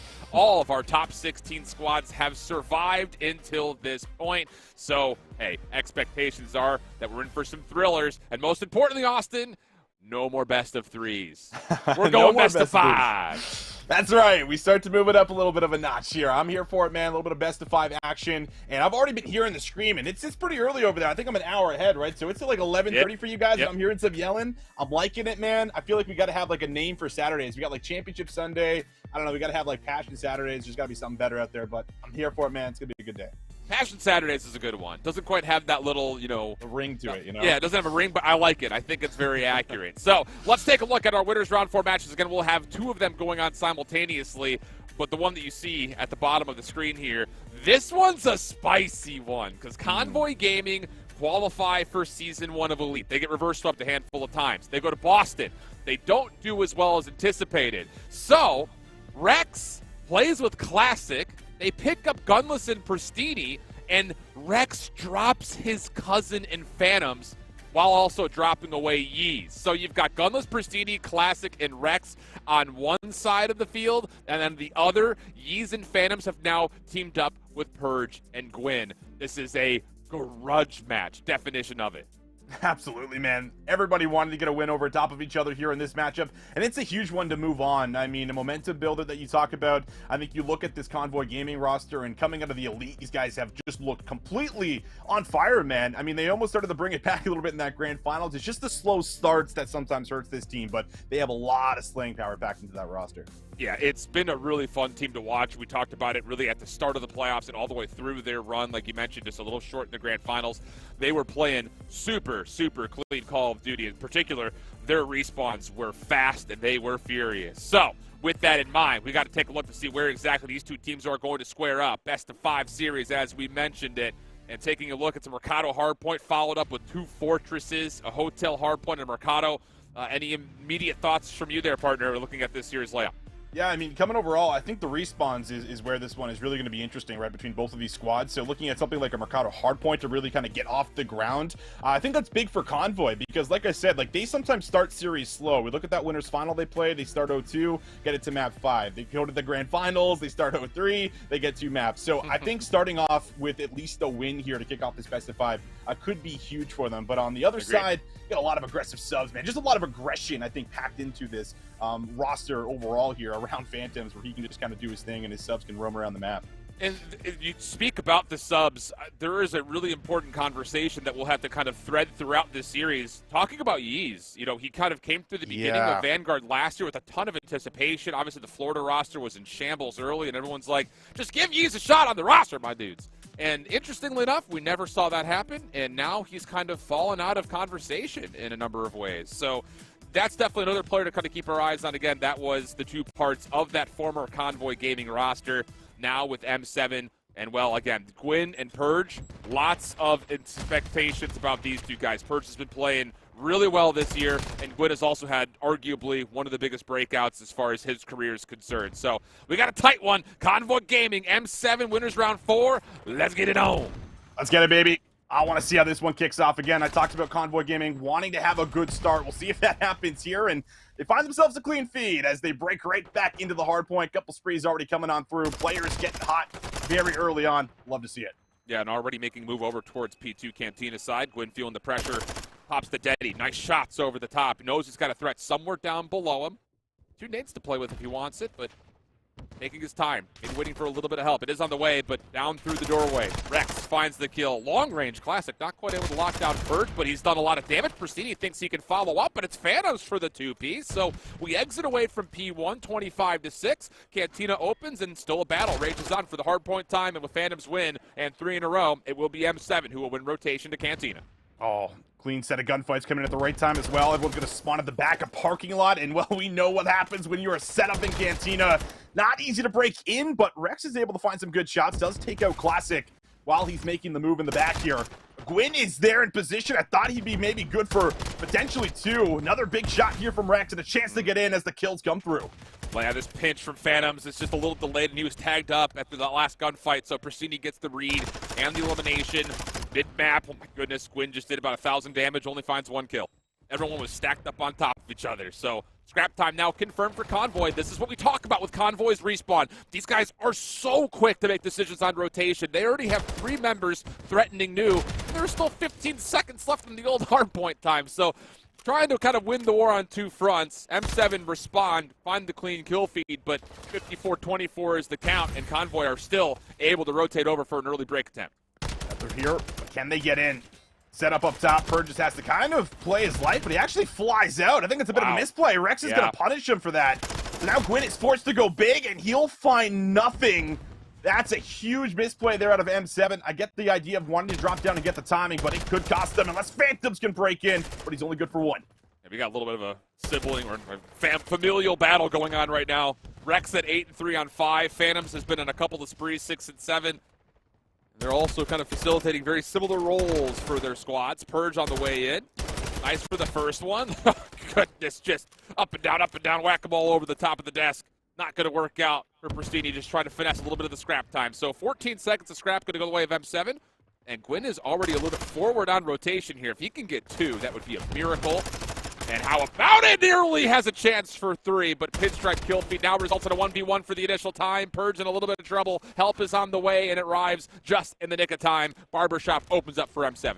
Able to hold on. They win the gunfights, and now a chance to really set up, drive in some time. They don't have all their numbers here just yet. Classic! How does he get in like that? Finds 2 heads in the barbershop. Opens it wide open and turns for a 3rd and a 4th. Classic is here to play. That's 4 in a row for him. You know what we always say about this Convoy Gaming squad, or really any squad that Classic finds himself on, if he's feeling good at hardpoint, this may be one of the most dangerous teams in Challengers, and you can see exactly why. But even with that nice little spree from Classic, M7 are still in a great position with their spawns to get back in, re-break, and now have a chance to really soak up a vast majority of the time here at Barber. And Convoy are going to give this up in order to play rotation to new. And Phantoms, number 8 in white, spawns behind this play. And Convoy are going to have no idea he's here. Oh, man. Phantoms is the guy right now. He's about to blow this play wide open. As he peeks over the top, finds him as soon as the hill pops here. Love that. Now a chance maybe even put together a couple more inside of 10. Phantom just trying to get a read on where the remaining players are right now. His teammates are kind of all falling, so he can't really afford to throw himself into point. He will be sniffed out as well. Unfortunate moment there. Looked good, but Convoy Gaming able to hold on. Oh, dude, Classic. Are you kidding me? And Gunless was the reason that M7 reinforcement never actually got there, by the way. He was just locking down mid-map and still doing that, by the way. 5 in a row for Gunless. Eventually shut down, but now Pristini gets called upon. Good for 1. Rex working with him, and this has been a very stable hardpoint for Convoy, considering what the circumstances looked like for M7 on the initial break. Final 1v1 for Scrap. Okay. Dylan's going to let Gwyn know about it.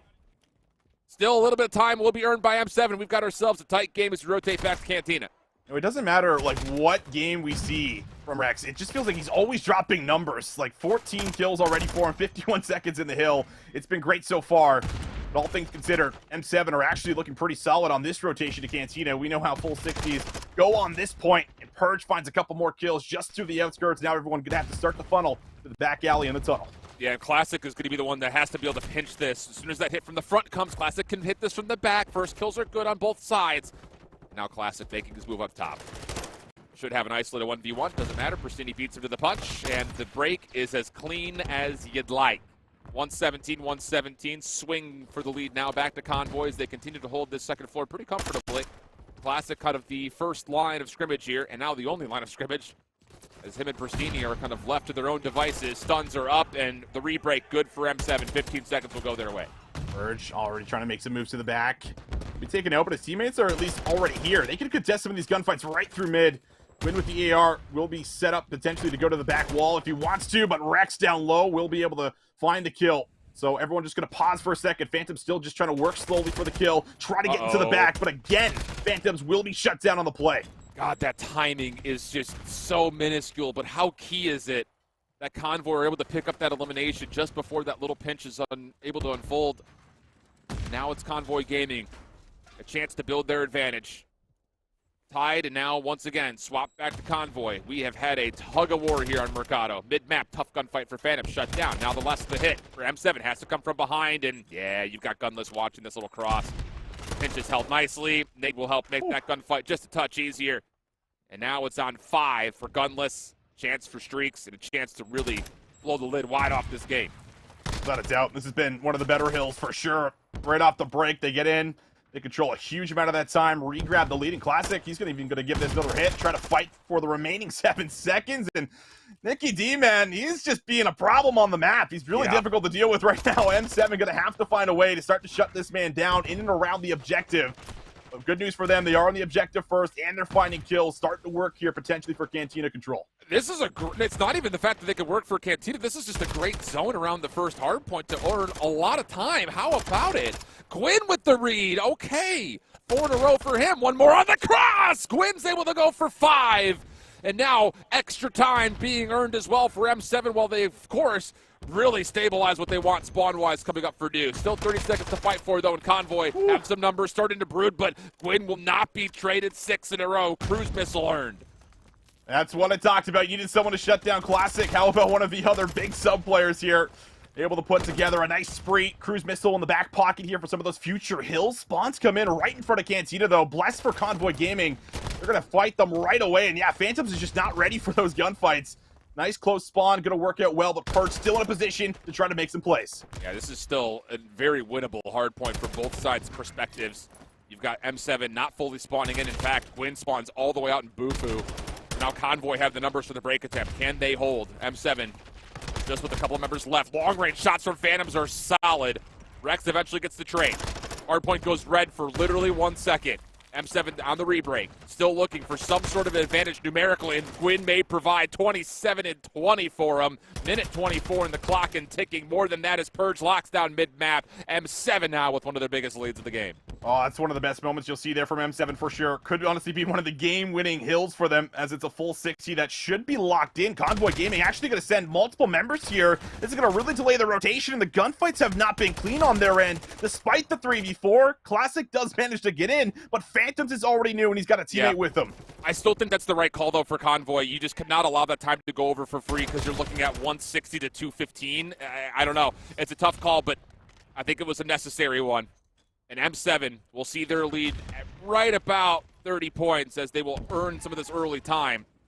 Phantom's just going to keep finessing the top side window, try to get information. But here's the play through dark. 2 kills right in fold for Convoy. Around the back, they get 3. Last one left is Purge from inside. He can only do so much, and that's why you hit old. Trust your break attempt, and Classic able to assist for 4 in a row, going from scrap to initial here. One of the hardest hills to break. Not easy to do. They work for some really difficult kills inside of Tin to make it happen. Incredible moment here for Convoy Gaming, but still need to get the job done. And with 28 seconds left, M7 going to come through. Cruise missile does not connect. And now everyone just going to hold patiently as you have to somehow work in here, and it's going to be 2 members coming on through for the scrap time. And Gwyn shut down by Rex, who almost gets the snap. Didn't need the help, though. Classic finds the kill. He's now on 5 in a row. How key could a late cruise missile be for them? 2-11, 2-13. How about that for a statistic for the Peripheral Live update? Rex was shooting bodies. 14 and 7. Now all of a sudden, 26 and 20. How about it? Over to Barbershop. M7 here first. But streaks could potentially be earned. Convoy are still actually in a position to threaten this. Classic. It's a little bait and switch. That'll help him earn the cruise. Help now from mid-map as Gunless takes down 1. And how about Pristini for the other? 225, 221. And we've got Convoy still in the hill. Convoy Gaming, a chance to close it out here on Barbershop, and the spawns aren't close. It's going to have to be multiple gunfights and then the break. Kills starting to come through for Gwyn Phantoms. Purge to the back alley, finds the break, gets one off the time, and Yeez is able to throw himself into the point. M7 find their way back in. They cannot win it here, though. They will not get that final tick, so Convoy will need to read this and try to put together a reaction. Do you let them get to 248? Or do you try to hit a little bit of the scrap time? It looks like they're going to concede. This is bold. It's very passive as well. But look at the response. Yeez gets out of the hard point saying there is no hit here. We need to make sure we can get a break attempt. And they actually get Purged to spawn by Warehouse. It's a 50-50 battle. Classic up top can't do anything. Pristini down low gets a double. How about more for Pristini? One more around the corner. M7 in the hard point, but only for a small time. And now they're the ones who have to break as their score stops at 242. Pristini still in a position to stop some more players, but he's gonna drop. Convoy Gaming have the stack, have the numbers, and M7 do not have an answer. Map number 1, super tight affair, but it is good there for Convoy. Wow, that is a bunch of just unbelievably bold calls from Convoy Gaming. First and foremost, you kind of go back to the halfway point in the game. You mentioned it's like, oh, they're going to hit through scrap here. Very strange to see kind of at that 190 to 160 mark, but I think it was an important call just to make sure that Millennium 7 didn't get to like the 220 threshold. And then you go into the play at Barbershop where Classic and Gunless absolutely take over. And at a moment there you go, okay, that may be the winning play until M7 re-breaks. And then Yee's out of the hard point early, gives his team a chance for the 50-50 fight for Patio. But inside the hill, Pristini went, I think, for 3. Yes. And, of course, the follow-up with the stack was just a little bit too good. 250, 242, Convoy Gaming strike first in the grudge match. They strike first, but my goodness, just by 8 points. A lot of moments there, and you talk about that bold call to hit the old time, sending all 4 members to do it. Nobody even going for the rotation, trusting in the break to get the job done, and they deliver. My goodness, but Gwyn on the other side, 35 kills. I feel like we haven't talked a lot about Gwyn, or Gwyn hasn't gotten a lot of respect since being picked up from the Seattle Surge as a sub player, but he has a hell of a game, not enough to get them over the 250 mark. Move on over here. Detroit Defiance here up against Decimate to see how it's going to end up playing out, and well, so far, it's going to be a great start coming on through here for Detroit. And this will be a really good litmus test to see how good this Detroit Deviant squad is going to be as a pickup. You know, we talked about them a lot yesterday as far as their possible potential is concerned. You know, you got Super and Rencor, who are very familiar playing with one another with La Nave del Mysterio. But then you've got Beagle, who's obviously familiar with playing with his Spanish cohorts. And Parasite, who's filling in. He's always a great option as far as a fill-in is concerned. He can just slot into any role. So a lot of opportunity for Detroit Deviants to really put themselves on the board here against the defending Boston champions with an asterisk after it, because it's just Yuli who's returned from it. But you also are dealing with the NA Season 2 champs as well. That's it. It still feels like they're on form, but it so far hasn't been a great start for them. Have to try to get back into P2. See if they can look for a break. The spawns aren't actually here. 2 players going to spawn out now for Detroit Deviants. Rencor going to take a nice little route around the back, and it's actually a 2v4 hold as they're able to still lock in the time, sniff out the last player in the back. Rencor will be able to throw himself on the time. Little battle raging for this last 28. Prolute turns the tides pretty convincingly from the back as Decimate will still spawn over on towards the P2 side of the map. Parasite wants to give it a go, but he was the last member looking to do so, and as he's shut down, the scrap time will be confirmed, and more so, this is where Decimate can get really scary. You want to talk about Convoy Gaming and their prevalence in respawn and how fast they are to move from one spot to the other.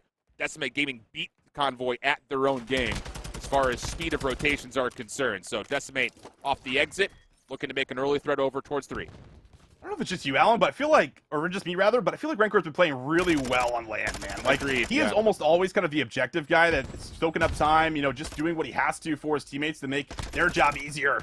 As Prolute is trying to win a huge battle in the back, but Parasite will get the best of him in the engagement. Rencor now set up for some more potential kills. He's got a great angle to kind of look up top, and he will almost catch one off guard, but Super finds 2, and Hill Time is still at least going their way up until Prolute might have something to say about it. This little battle from the front is just made so difficult when you've got a player like Prolute up top. It's just so hard to get him out of there. Gabe now taking his place. Long-range shots with Rencor could help from Johnny, and then down low. How about this play? Now Yuli on the opposite side is trying to pitch things up. And that's what I mean, dude. These guys just swarm. As soon as they see an opportunity, they are in, and it's all action. 76-52. Dave up top just locking down, trying to keep the hard point neutral for the scrap. And now that, of course, he's found himself an exit, it's all about watching rotation. This is going to guarantee a lot of early time here at Path. Yeah, this is beautiful here. Vehicle's forced to take a long route all the way to the back and see if he can maybe get into Ruins and make a big play to blow this open. So far, able to hold. Spawn still good. Vehicle will be spotted out. Stun actually finishes them off, so Rencor might have to hold here or just slowly work for some picks. Okay. How do you break across this? Oh, Yuli is hitting a route through mid here. He can watch from this close cross or try to hit a route early. But he gets shut down. Parasite with the kill. Super follows. Rencor shut down to the outside of the pathway, but here comes a hit from the middle. It's just Johnny, last one left, and he cannot get a good look at Parasite over the top of the rocks. Yuli does still spawn to the back. He doesn't have any help with him, though. And as he's flushed out, Detroit will get back on where there is some significant time to still fight for here. 12 seconds of scrap goes their way, and that will help build their lead just a touch. Well, they'll take it, but Dave, he's already cutting off the rotation right through mid, finds a good kill to the right, and he's just going to slow it down just a little bit here. And again, forcing a route to be taken from Vehicle to go underneath. Try to come out the side maybe to flip out those spawns. We'll see if he can make it happen. It's been a slow start for him, but he's been making the routes. See if he can find another one. Should be able to get one for free here. Prolo is caught on Mantle, no worries. Spawns are still not fully in. You've got Johnny locking down the anchor on the back. And, oh, that's just bad timing. Johnny catches him just before he can get into the door, but Yuli was free because he was not watching that at all. Lots of trust into his teammate there. So now Decimate in a very convincing position. Detroit, though, maybe an opportunity through Ruins. First challenge from Beagle denied. Yuli now on 3. Next opportunity comes from Super down low. He's going to get into for some contest here. Prolit will deny, but this neutral time is largely pretty good enough for Fear Detroit. Decimate still do not have the ability to get off this high ground and really kind of win the surrounding areas around this hill to generate early time, and that leads to, again, a lot of back and forth here. That was not a convincing hill, really, from either side's perspective. I mean, Decimate felt like they locked in a good amount of it overall. It was just about a tie game going past that P4 hill, and everything just controlled through the middle of the map there. Dave doing a really good job of it. Good job of locking down the spawns in the back from Johnny. Love to see it. And Yuli's making a route, so they've already flipped the map. My goodness, talk about manipulating the map this fast and getting yourself in a very prime position. Dave's even going to pop up from the side here and see if he can work into P1. Oh, tough scenes, though. He's got team shots coming his way, but Yuli's here to bail him out. First shots come out. Parasite holds his life. Super now getting involved. Oh, nearly gets the double. Parasite over the top of the bridgeheady. Detroit in the hard point. Getting this thing back to level terms. Dave up top towards Dome is red and dealt with. Clean shots for Parasite. And Yuli can only do so much by himself. Waiting for Johnny through water. Yeah, he only gets one. Now Yuli feels like it's his time to make a move with 15 seconds to fight for. He does take a double, but over towards New. Big rotational win for Beagle, who has had a slow start. And now Detroit have numbers as we look to open up the second hill. It's the impactful kills that you have to look for, and well, you have to find it. Yuli's in the back, and Vehicle will be there. A little bit close. Has to get some more work done. He'll take out Johnny, and now he can push forward, maybe start to zone off of this P1 exit. And he's flying. Vehicle's finding his groove now, baby. He puts himself on 4 in a row, and Super now trying to do the same. Yeah, I'm telling you, that is how you know Beagle has grown as a player from last year to this year. And that is an immediate reaction. He knows his team has got spawns. He's gotten a good kill to clear off the hard point. Time to go zone. Build a little bit of a cushion. Goes on a bit of a spree, but still with 30 seconds left to fight. Here comes Dave around the back. Pinstripe goes the kill feed. Final 1v1 in the back will go the way of Decimate, and with that, they also earn the spawns. Detroit not out of this yet, though. Still want to try to contest and fight for this back 20. Parasite will give it a good old college try, and as his teammates are kind of cleaning up the middle of the map, he can afford to stay here as long as he wants, and oh boy, will he. Yeah, he certainly will. Johnny's the only one that gets out from the trap in the back, so scrap time should go over to Decimate. But overall, you're looking at Johnny's position, and as long as he stays alive while this new hill pops, you should be good for the spawns. It's all a matter of him just staying alive in the back, and there it is. Spawns are good. Chance down a break. Johnny in the back just waiting to see where his teammates are going to spawn around him. Kills come out. Prolit also making a mess through mid-map. How about that from Decimate? Winning every single gunfight from every single angle. Last player left up top is Beagle, and he knows he can only do so much without assistance. Now the nade's starting to flood. There is no trophy system down. Johnny hasn't earned it yet. Parasite from the cross. Gets 2! Oh my goodness. He was red predicted and shot at first. Didn't make a difference. And so with that, now Detroit in the hard point. 167, 147. But with the spawns, Decimate looking for the rebreak. Very quickly, Dave able to take down 2. And that would be enough, you would think, with the numbers to possibly work their way back in as you take a look at the search and destroy in progress between M7 and Convoy on the other side. Yeah, looks like M7 currently up 2-1. Expect those guys to be extremely good in search and destroy, especially with Convoy maybe not having the best record in that game mode, but we'll stay tuned with that, of course, as we continue on with this. Decimate bringing it back. Prolu making moves in the back. How about that second onto Super? Wow. Finds the head, and he'll connect. And Dave is also cutting off the rotation again. Dave is always making plays like this. Dave gets 3. Oh, what a big effort this is going to be. First 15 seconds largely already earned by Decimate, but they could turn this into the majority of a full 60. If Dave could continue to go on a bit of a rampage, 21 and 16. Gets a read on the Rancor. 5 in a row. Killing spree for Dave. But still, Detroit find the trades that they need to possibly still influence for a break. Prolit inside the hard point, still also on 5, looking for a cruise missile. And as he goes back to the fast dev, I think he's got a read here. Rancor off the double, but super weight. He gets the trade from behind, leaving Yuli by himself. And he can only do so much with Parasite spawning close. It's a marginal lead, but one that's going to be re-won back by Detroit here in the scrap time. Oh, Vehicle, he's got such a tough job here. Finds that first one. I mean, he's just trying to bob and weave around every single Decimate member, and it's not going to last for long. However, a huge heal for Decimate, and it looks like a very good transition right over to New. A lot of exits still coming through here for Detroit. Not going to be in position. This is the hill that they did struggle a little bit with to try to get into. Yeah. Super would have to make the play. He has had a slow game as one of EU's best challengers players throughout Stage 1 and Stage 2. Needs to make a go here. Reads the nameplate of Dave. First kill's in. But already about 30 seconds is gone. But Super, how about it? Wakes up with the double. Parasite able to re-break into the hard point. Rancor deep on rocks. Stays alive. Has the gunshots versus Dave. Not able to fully win it, though. So with 25 to fight for, Decimate start to collect kills through mid-map. Now it's just about breaking it. The door didn't open all the way, and Yuli says, I didn't bring any WD-40, but this will work just fine as well. 210, 201, Decimate in for some scrap, but look at Detroit. They're looking for the setup over towards New. Oh, it's Fecal every single time. Huge gunfight versus Prolute.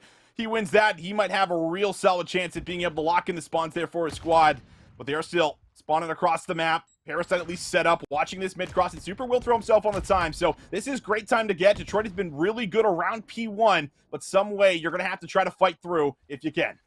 Yuli just hoping he can find somebody. He actually does take down Parasite. That will move Detroit pretty convincingly, and Yuli gets the double. 213, 227. Decimate in the ascendancy with also time being earned on the hard point, but 3 kills go the way of Detroit. Hard point goes neutral. 35 to fight for. You don't anticipate either team winning here. So Detroit will not only need to neutralize this time and try to stop Decimate from earning time of their own, but they also need to play for rotation. Dude, Johnny's on 8 right now. I ain't see what Johnny's doing at the moment. My goodness, as soon as I say it, he drops. Caster cursed it, but my goodness, he just shuts down everything there from Detroit. They don't have a chance getting out of P1, and time is still going over. They have to fight through this as well as get the P2. Oh, this one's looking like it's locked up as Dave is snapping from left to right. Prolute gets in there as well for 2 more. The final tick won't come through, but they'll get it on P2. Spawn in the back does not matter. Decimate, they grab map 1. Man, what an effort from Decimate, because through a lot of that hard point, it looked like they were getting tested, if not beat, on a lot of wraps and a lot of rotations towards those exterior hard points. But it was this moment that really started to change it. Dave through mid-map, this is what he was looking for all game. And for him to go on a massive spree, shutting down any possible rotation, yeah, that's exactly what you want to see. So Decimate, 250 to 213. You kind of saw it on picture. A lot of participation across the board, but I still think that there's something to be said about Super not quite being in that map for too long. It's not too often we see performances like that from Super, do we? He's usually the guy that's top fragging in the lobby, win or lose. It does not matter. So, uncharacteristic, but lots of maps to still bring it on back. As we'll now take a look at what's happening here. Very tight affair. Gwyn is still keeping up with that map 1 performance. He dropped 36, and he's 8 and 4 at the moment here. Yeah. Having himself a good start to the day. On the other side, Gunless 11 and 3 on 4. You got to remember, when we were looking at the picture-in-picture, it was M7 up early, so you have to feel like Gunless did something. Which, if I'm not mistaken, one of the last times we watched Convoy play this map, Gunless went for like 16 or something like that in the playoffs, and he was the only one who got kills for his team. Do you remember that call? I'd believe it. I don't remember it, but I would believe you. And it was for things like this. 12 and 3 now for Gunless on 5. Bomb still held nicely, and this little pinch is not being fully read. Prestigi's kind of watching through P1, but he wasn't watching the drop down. He was more watching the outer lane. So the kills get evened out, and now we're going to a 2v2 with 40 seconds to fight for it. Rex turns the tides just a touch. And for Phantoms, this is going to be a 1v2 TDM instead of a bomb plant, because that bomb is not retrievable. Yeah, it's not in a good spot at all. When I think was trying to go for one of those Yakko plays where he just kind of cancels the animation in the window and just fries someone maybe. Doesn't work out that way for him. Phantom's now caught between 2. And yeah, the bomb being down there really hurts his position. Won't have a shot at the 1v2. Yeah. I like the call, though. I think for M7, you get a pretty solid read through that jump out of the windows. You get a couple of eliminations, but the problem is you had to commit your bomb carrier to that play. And the trades were just there in time. Okay. That's the small difference maker in that one. But so far, all intents and purposes, I think we could call it what it is. Tight game. 3-4. Purge on the board, but looking for more. Classic the same. And we'll see what exactly Convoy want to offer for their first offense from our, at least, broadcast perspective. Pretty standard. Trophy down. Stun nades come over the top. Decent info. And Classic's already well into the site here, so very early move. Just 15 seconds in. Don't imagine he'll drop it just yet. Could have used just a little bit more of that utility to get some info. And now he wants to try to stick it, and he might be good for it. And he's got this thing set up for a post plant that could just live backside trucks, which is exactly where Rex goes right after the plant comes through. So Classic is going to play a little bit over towards top window, just making sure no one hits through, and that's fine. Yeez does get on towards site. Classic, he's hearing footsteps, a little scattered, a little shaky. He's got help, but this is taking time. Now all of a sudden, you've kind of isolated Gunless. He's not able to do too much from that backside post plant, and everything just turns into individual 1v1s, which Convoy Gaming takes swiftly 2 rounds in a row. Wow, that round was mayhem. It was like a double push through defensively to come around the back. But yeah, once you lose like your ARs that are meant to play the clutch spot, I think you start to get a little bit nervous, saying, oh no, we've lost control of the site, and now we're kind of on the defensive side having to play retake here. But gunfights are good. Not to worry whatsoever here. And despite being, you know, one of the weaker game modes for Convoy Gaming, they're looking solid, and it's just one more round to pull ahead 2-0. Yeah. It's been, I mean, one of those things that you have to hope. You reflect back on that North American Grand Finals. You reflect back on your weak points throughout the entirety of the group stage and playoffs for that matter. And you got to think that in that last week, it's been a lot of search and destroy chaos. Just make sure we have that mode ready to go for this major event where they very well could be a possible favorite. On this next offense, M7, taking their time. Yee's looking for any sort of information, if not a challenge, but this is just Gunless watching for a cross. He should have the information, pre-fire, allowing this bomb hopefully to be planted, but there's no trophy system there, and Yeez gets absolutely picked apart by utility and eventually finished off by Gunless. Bomb now down.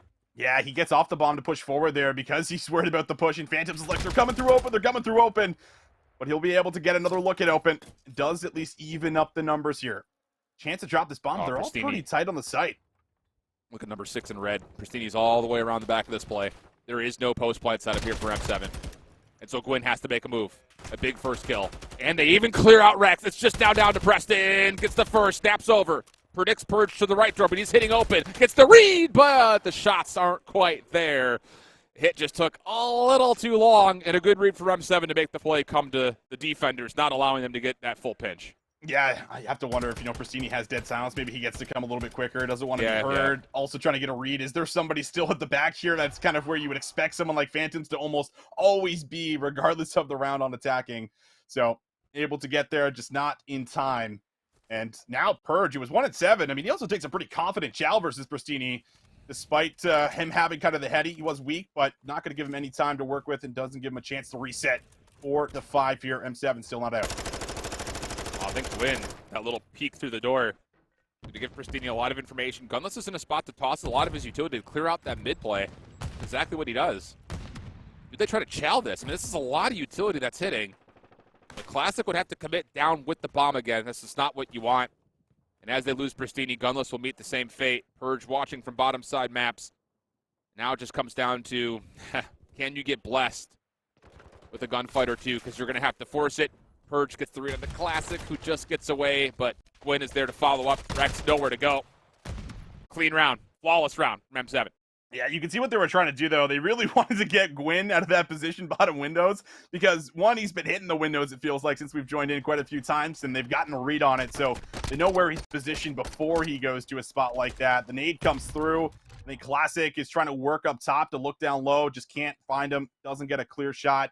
And he gets shrugged off the angle as well. Very clean round. M7 at 5-3 curse. They brought it back here. Round 11 now, Alan. Yes, indeed. How quickly tide's turned. Pristini does have a cruise missile, though. Does he? How did he earn that? 7-6. He go on 6 in a row? It had to have been score. No, he has kill streaks on. I don't know, but he's got one. See when it comes out.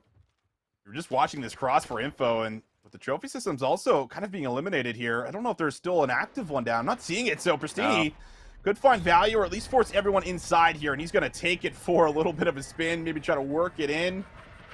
And he will work it in, but won't find any connection with it. But it does at least delay that plan. And how much utility does M7 have to retake this site? Because you have to re-clear these doorways if you're going to get this plant. You don't know if anyone's playing forward. But Yeez just walks back on? I mean, okay. There's a trophy system down. Yeez backs off for a moment, getting tagged up by Gunless on one side and a double stack on the other. And now Pristini is a part of the picture, getting a little bit further forward. Yeah, trades are good for Convoy. Bomb down again, and now you've got Classic on a long route. Gwyn has to go. He has to go now. You need to clear out this player inside a close. Gets the kill. 1v1, long-range shots. Classic can just play with the time if he wants to. Gwyn has to go. Regen in, and he gets the angle! How does that happen? 7 bullets! 7 bullets, that's all he had! And Gwyn makes it happen. I've been telling you, people are sleeping on this man. I've heard nobody talk about Gwyn since being picked up as a sub on Seattle Surge. But this is the reason he's been picked up, man. 36 in map 1, 13 in map 2, and a 1v2 to close out the comeback versus Convoy. And I think there are probably a lot of avid fans that have question marks about the instance of that challenge in the first place. Time's in your favor. Tough scenes. But a hell of a win from Gwyn. So now we head on over to our other Search and Destroy going on Station 2. 2-1 the current count. El Asilo. Now 3-1, pardon me. And Yuli's on 5 straight. Prolute's on 4 straight. And that may be the reason for this little spree that Decimate's gone on. It checks out. I mean, I think so. It certainly does. Yuli maybe earning that streak in this round potentially, as it's a double stack that comes through. Trophy system will be down. We'll see if it will be red. Decimate's so good at working the map in Search and Destroy to really draw resources across the either lane. You're seeing it right now. Prolute working for an angle onto Super. Can just wait here. You know, at some point someone's going to have to check, but that's all the information that Super needs. Semtexes will fly, and they will connect. Oh my, what a toss from Prolute.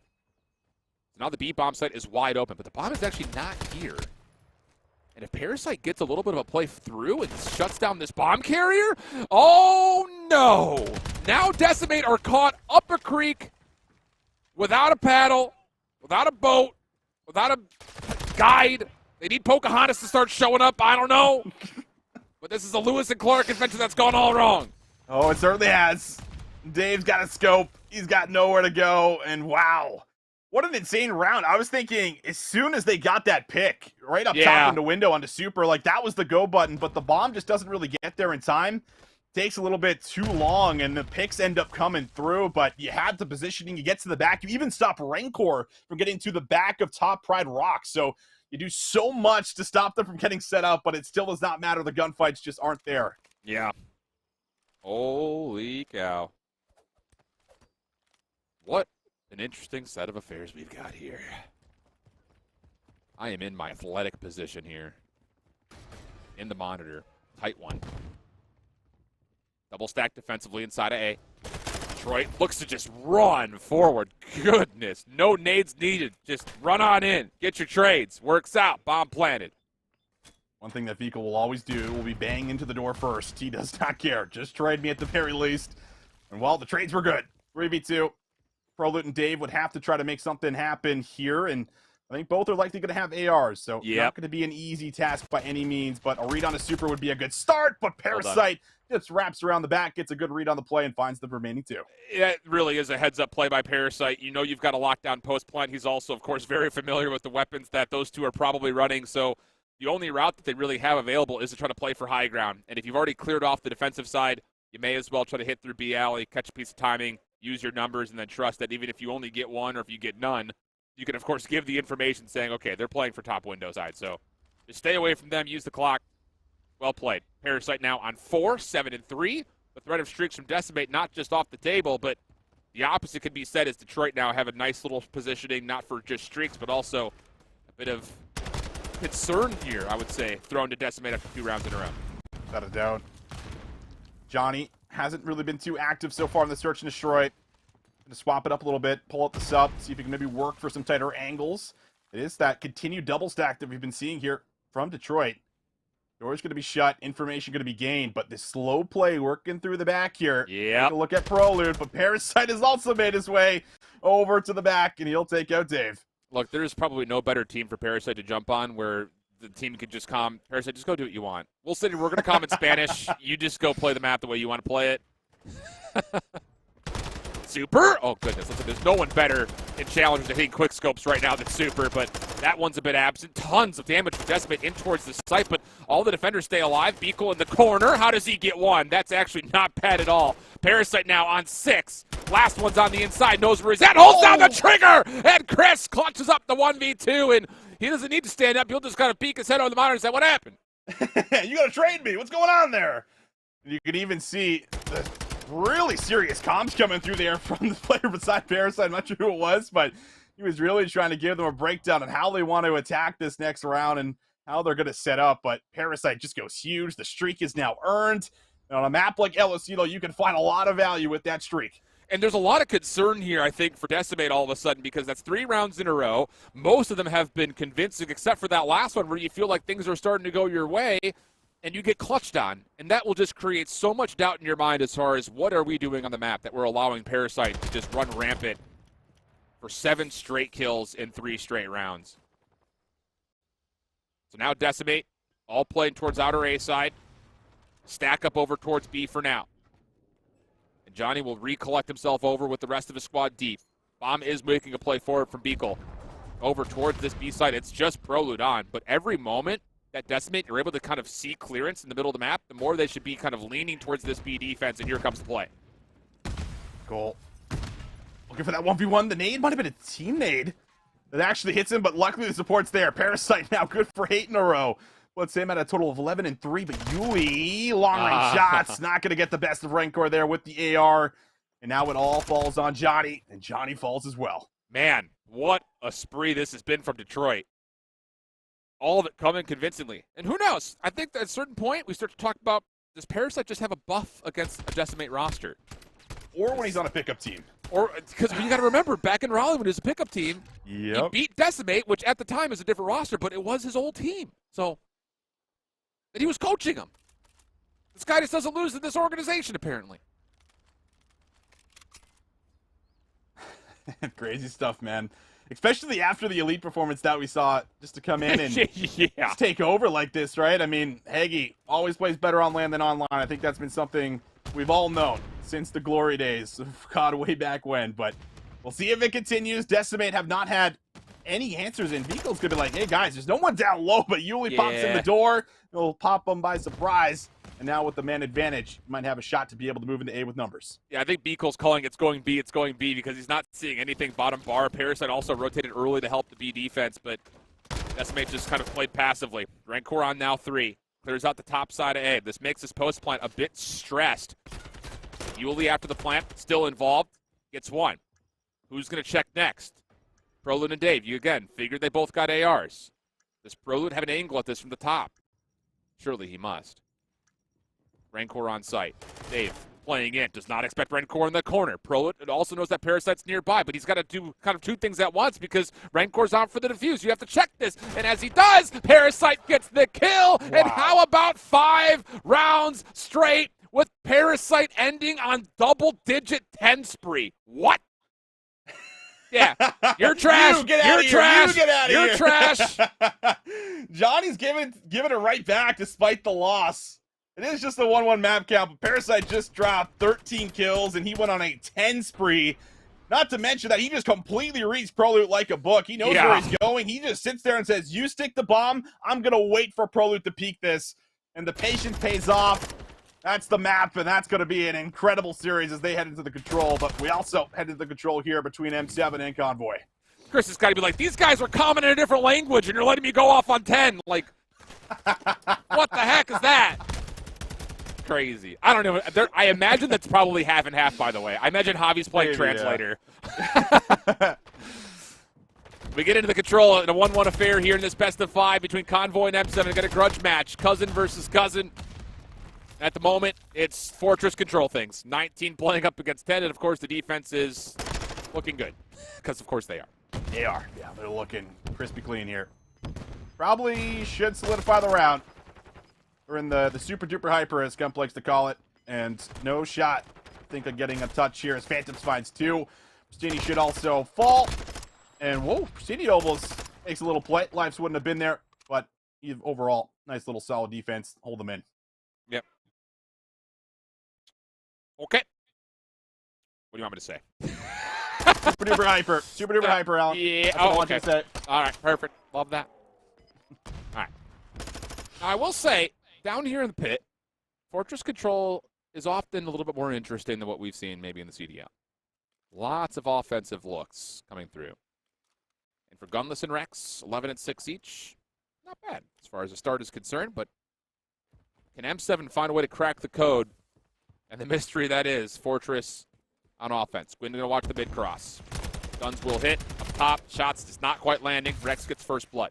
He's also tagged. He's got Classic right around the corner, but as Phantoms gets the kill, Yeez may have an opportunity with one more elimination to say maybe to push over into bottom art, but the trades are good. Convoy's defense still trying to hold this. Contested, pistol out, Phantom's getting damaged, and it's just not the weapon he wants. Trade's still here, but ultimately the defense will hold this first tick at about half completion, but Gwyn on 4. Okay, that will lock in the first tick likely, or maybe not. Rex gets the wall bang, and still that first tick of progress is not in. He's trying to force it through, but no! The contest keeps coming, and now we're down to 60 seconds, and M7 is a little bit more trapped up on the right side of the map. Yeah, man, so many looks, just not able to fully capitalize. Oh, super unfortunate. You love to see teams get out and win some key gunfights like Gwyn did, but just can't turn it into any ticks. Gonna feel bad. However, through that right side, could be a chance to work to B, but Pristini's gonna get a good look at least at Yeez and get a look at the rest of the members as Classic flies out and might be able to put away the remaining 2. Purge holds his life, but it's only for 1. Oh, yeah. Gunless doing it all. Rex still on 5, by the way, 18 and 7.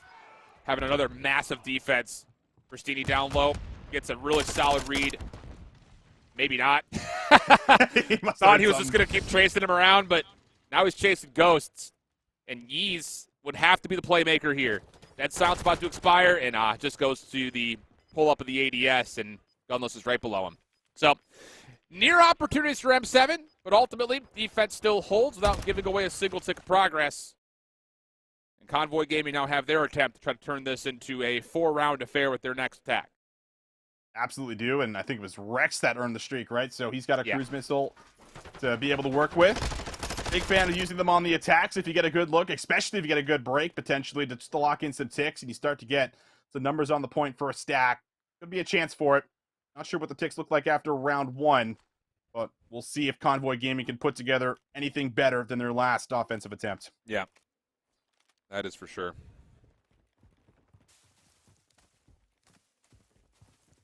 Okay, it's going to be a pretty heavy stack over towards A, as you figure. Opening exchange allows Classic a chance to get on. Yeez may have been affected by some utility over the top. Purge still spawns close. Classic would have to get a double here. No, not going to happen. Pristini, though, on a route. Breaking through doors. And with Gunless finding a kill over towards A, Pristini doesn't necessarily have to do anything as a proactive measure. He can just kind of sit here and make life difficult for the defense, which is exactly what has unfolded so far. And this has actually allowed a route for Rex to get on towards B with a trophy to keep him safe. And Pristini could just kind of play bodyguard, just got to make sure no one comes through mid, so Rex only has to worry about his cousin on the other side backstairs, but Phantoms takes the win in this one. Certainly does, but Pristini's still alive. 3 in a row for him. As long as you got this art control where the sub player can just start to go rogue, it is everything that you want when you're trying to make an attack work here on Fortress. Pristini's still very much alive, cannot find him, but they got to start double chowing this man. They're coming one by one, and Pristini has almost now earned the streak. This could be huge. If he earns another streak. Oh, gosh. Okay. Cruz is earned just at the last second before Rex explodes the nearby truck. First tick of progress not locked in. So, 2 cruise missiles at the ready for Convoy Gaming. And, again, we don't really know what happened in round 1 of this control. Does Convoy need a tick? Or are they good for possible defense? One of the cruise missiles is called in. Shot's not there. 3 straight kills for M7. Did they need that? Did they have to get a tick? Are they about to be on offense again? It's a 4-life lead, so even if there was no ticks earned, you start to favor towards M7 based on the lives that we've seen and the kill count that we currently have on hand. 8 seconds, but Maybe we just got our answer. Convoy's just holding its spawn. Yeah, that could be our answer. They might be good for it. Don't want to give away too many kills. A couple still end up going over here. But M7, lock it in. They do a good job of making sure that B push does not work out. Phantoms wins that battle. They're on to Rex. If it goes the other way, Rostini maybe gets involved in that play and you secure a tick. So it could have been a much different round, but again, clutch gunfights coming on through, and well, now time to find out who's got offense.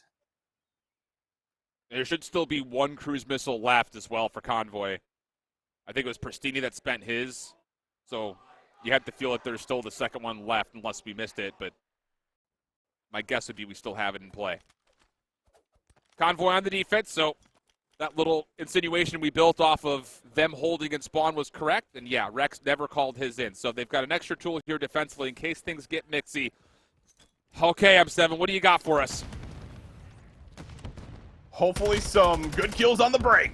And Yeez is at least able to get in there, and Phantoms as well. And oh, Phantoms, oh my goodness, long-range shots onto Gunless. He does not lose those too often. Dude. And this is the start you wanted to have. Rex does get one, but it's not enough to clear the zone. And with the double stack, this should be A. Yeah, it should be, and there's no chance to call the cruise missile in here. No way, no how. And that all starts, by the way, from Gwyn. It was a double stack to get him into bottom art, and he keeps the defense from being able to control mid-map. So there's the extra 60 seconds. M7 have a 3-life lead. The Convoy are starting to take back the map. Purge stuck in the back of the truck. Nowhere for him to go.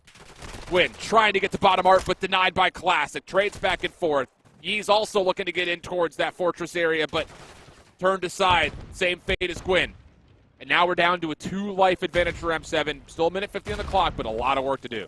Huge moment there for Classic. He finds 3. His teammates were not with him and out in the map, so that was almost required to make sure that they are still stuck in the back. Kills starting to come through as they work into maps. That's another huge moment here from Gwyn.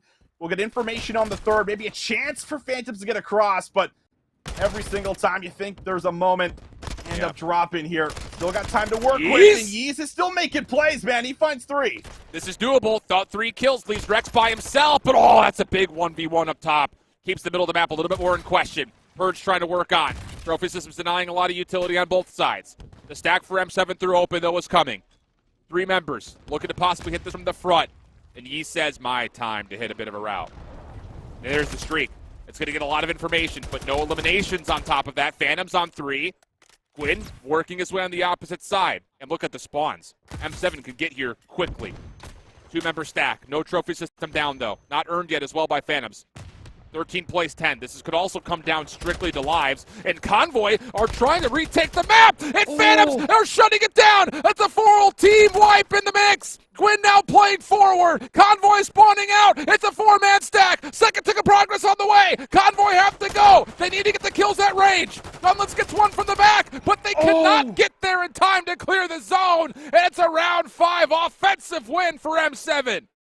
You said it, Alan. Sometimes things get a little spicy here in Challengers on Fortress controls, and if it's gonna happen, it's gonna happen in a round 5. Wow, it's all about the break. Literally everything is about that break you highlighted, getting Gwyn into the position that he was in, stop the mid-map pressure, do not let people fly at a top single and top double for free. And with those opening engagements going over so cleanly, it allows that 3-man stack to secure the ticks, man. What a moment. That is huge. It could be huge here for the series as well. Unbelievable, man. And there's something to be said. I was about to bring it up at one point in time. Yeez in the opening hard point was essentially absent. And how big could he have been in a very tight map number 1? He shows up kind of following up behind Gwyn on that initial play through bottom art. And on the opposite side, it's Classic who has a little bit of a tougher time with the sub working into those angles. So a big swing map here for M7. If they win the round 11 on Fortress, they follow up with the round 5 offensive win on the Fortress control. They take the swing map. They're up 2-1 in the series. And I'm going to keep talking about Gwyn until he gives me a reason not to. I mean, fair. 13 offensive kills, man. Like 6 of those on the objective. 18 of the 26 non-traded. There was just so many moments where he just flies at a spawn. He just comes out onto the map and he at least gets 2. And that is everything when you're seeing it happen over and over and over again, especially on the attack. That is the difference maker. The subs really step up there in that final round, piece it together, and upset Convoy here in the round 5. My goodness, that is incredible. those numbers with the Vaznev, and just give him the 3K damage as well. With the Vaznev, I mean, goodness. Yeah, he's pretty solid, pretty good. So now we've got ourselves a 4-map affair here. Our second station, of course, still in the midst of it. And how about it? I was just about ready to talk about what the map count was there, and we're going to be able to see it live and in action. It was Detroit with 5 straight search and destroy rounds. Parasite went on 10 in a row. And now we find ourselves still on El Asilo for the control in round number 1 with the A zone already gone, and Yuli is making some progress here at B. And this is really one of Decimate's best map mode combinations, Correct. I feel like. El Asilo control, man, they just cause problems, but we'll see maybe a moment to hold on here to the defensive round. Johnny actually finds a really big kill on the vehicle. It kind of over peaks, and it gives Julie a chance to touch. He'll stop the clock for a second, and Johnny will follow it up. Johnny actually gets 2. Stuns coming over the top, but trophy system is down. Second tick now locked. Just need the third one. Only one member here to really try to stop it, and Vico will drop. Are you kidding me? 1.6 seconds on the clock. That is disgusting. Dude, that is all impressive shots coming out of Johnny as well. I mean, you talk about it. There was, I think, an overstep there for Beekle, but regardless of his overstep, Johnny gets the final 4 kills needed. The reinforcements run on forward. He also drops the trophy system, which denied a number of Unades on the way in, too. So at the very last second, quite literally, they get on, they win the offense. And yes, you're absolutely right. When this was T-Fel Enterprises or when Fellow and Jubriel and those guys were on this Decimate roster, nobody touched them on the El Asilo. It took us a while to see this Decimate team try to go back to the same kind of form, but yep, they're still good at it. Still good, no matter what the roster happens to look like. Now we move right into round 2. We'll see if Detroit can do any of that magic here on the attacking round. Vico just trying to get information. Just a couple of shoulders being thrown, but Yuli going to get a good read and some good tags with the nade over the top there, too. Just to slow it down a little bit. Johnny's also now has just earned streaks. I think he gets the 6 right before he drops there from Parasite. So now you should have the cruise missile there in that back pocket, and Yuli's still very much alive here on A. Yeah, absolutely. This is a tough spot to get Yuli from. Stun does come through, though, so information will be gained. And, oh, he doesn't see Rencor. He's too focused on Vico up top, which, as the kill comes through, you think, okay, I'm safe here. But Parasite's on the zone. Rencor will take over top tower. Now Detroit. A really solid chance for them to get some progress done here at A. Dave nearly gets the angle. Parasite tried to help out, but both members in the gunfights will stand. Now the second tick of progress is looking pretty darn likely. Defense really not here to contest this. Nate over the top will allow one more contest. Yuli on the backside trying to do it all himself. But, I mean, they're going to triple team him. Everyone just runs. Like, let's not yet let Yuli do more of what he's done in the past. But there's the full zone captured. 60 seconds added. And we've got a 22.23 with a bit of an advantage towards Detroit. You know, despite being a pickup team, it feels like there's a lot of trust already built into the squad for Detroit. Yeah. Just a lot of patience coming on through there. Rancor's position up top kind of solidifies the overall zone going over. Now you got a minute 30 here on the clock. Rancor working down low, trying to get some early moves here, potentially to work over to B. We take a look at what's happening right now between M7 and Convoys. M7 are up right now in the series, and they're up in the hard point as well by about 30. Yeah, it's going to be a tight one there, I think. It's based on how those two teams are playing in the opening hard point on Hydro. Yeah, you think that hotel is going to be another tight one. So now just a minute on the clock here for Detroit to make their move, and Parasite has gotten through, and he's like, where is everybody? There is absolutely no defense whatsoever on the backside of this B site, and honestly, Parasite could just stay there if he wants to. The rest of his team are also kind of controlling the backside of the mid building, and if you're Decimate, how do you really defend against B just with pro loot deep? He's got to come back to the play.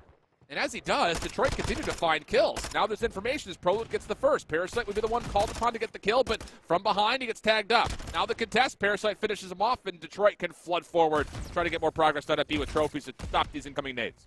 Oh, I think the trophy now will actually expire, but it might not matter.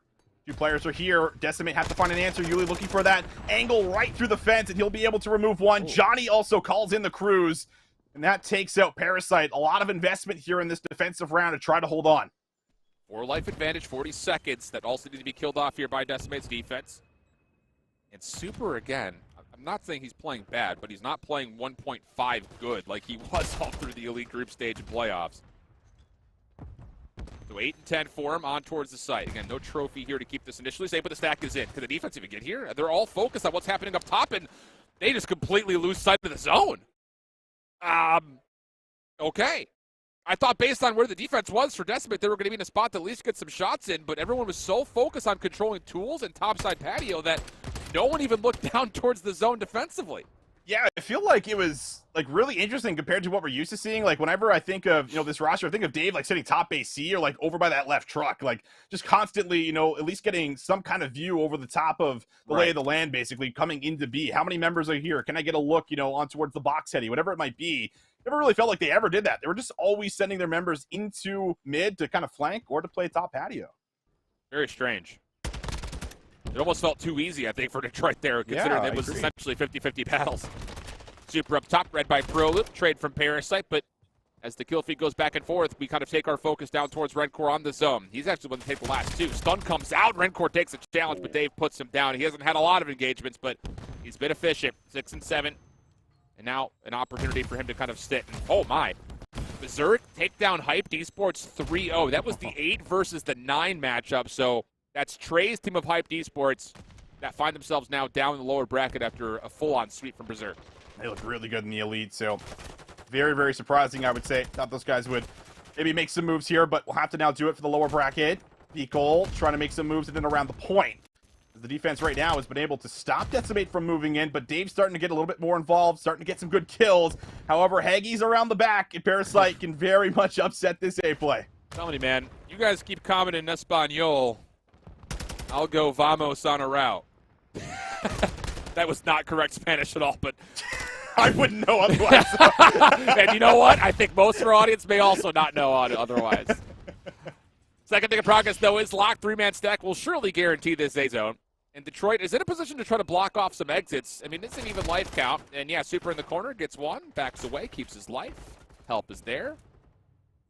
Equal also on the exit, catches Proloop, try to jump back and forth on the top side of the barrier wall. And with that, the defense will get the kills they want on the exit, plus also start to make a move around mid-map. But Decimate quick to put together a response, and everything goes back to level.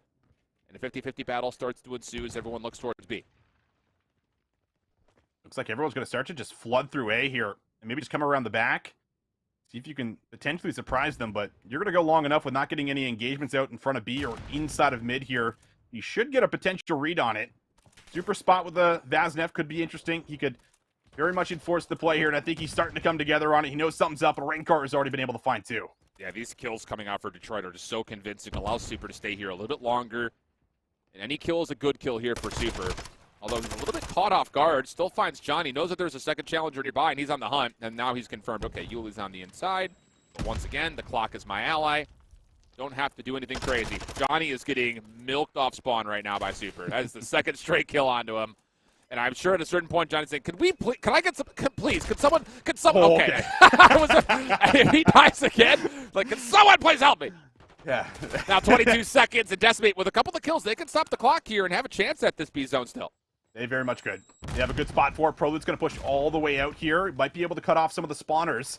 Stun is going to stop it from getting a good look at it. So might be looking to try to get inside now, but a team kill comes through there for Super as well. So this gets very scary. The stack is in. 3 members strong. Prolude zoning from the front. Second tick is locked. Third on the way. And that one should be secured as well. Don't think anyone's going to get here in time. And another offensive round comes on through. Not at the same last-second margins that we had before, but similar scenes. And that is just a really heads-up play here by Prolude, because even though he only gets 1 or 2 kills, he forces a lot of utility to be thrown his way. And even in the moment of this entire stack that we start to see, Parasite's only option is to go around Pride Rock to try to get a different angle for the defense. So it's just, again, using that buffer, using that cushion, forcing the defense into terrible positions. And it's built out a very interesting look for 3 straight offenses. Over on the other side, though, again, is Hotel Surge. Hotel Hardpoint's looking mighty close. And not exactly the star-studded game from Gwyn. He's 15 and 20 with 23 seconds, but it's 25 and 19 from both Ease and Purge right now, with Millennium 7 up about 10 points. Crazy stuff happening over there. Meanwhile, Super still not hitting that insane form that we kind of keep alluding to. Super going to be able to find some shots, but doesn't finish him off. However, they're here. They're on B. Not interested in trying to go over to A. They want to get at least a tick, and they might be good for it. Dave has no angles to work with. Rancor will fish him out. Vico finds one through mid. Is right here around. They still have numbers. Yeah, Super can just watch the cross from this in the interior of Tools. Johnny deep, nothing there. Parasite looking good to lock in the second tick of progress. Prolut spawning backside Pride Rock. He's got to be the one to try to clear off this zone. Long-range shots to Parasite, who's just having fun with him. You can tag me all you want, but until you get the kill, we're going to get this B zone. That's exactly the case. 26 now playing 20. Favor towards Detroit. And Decimate off spawn are going to get tested as Parasite's trying to look for the cross. Yeah, tested is absolutely the right word here. I mean, they're being tested on the map as a whole. This is not a position I feel like we usually see from Decimate. Usually way more pushed forward, a lot more control on a map like this, but it has been matched brilliantly here from Detroit. Parasite now trying to work Dave out of the top of the tower. This is kind of the next goal, but he's got a nice little off angle. He'll hold on to his life, and he's set up with a trophy. And you've heard Decimate, it's not just trying to keep Dave here. If you can get top window control, this defense becomes very hard to supplant from their positions, and that's exactly what Prolut's on his mission for. So Yuli down low. Rancor waiting for help. But how do you deal with Dave up top and Prolut up top, who's just running circles at the moment between window and window? This might be the only option. If you're Detroit, maybe 2-2 split, try to get around the back, try to force Dave to look at two things at once, but this is going to take so much time. Yeah, it absolutely will. It's going to take a lot, and I wonder if they're going to fully commit. Some of the members still trying to push through. Johnny's able to stop one, almost gets a good look at Vikol, but it's going to stop him in his tracks at least for a second. Down to about 55 seconds. Dave is still set up top.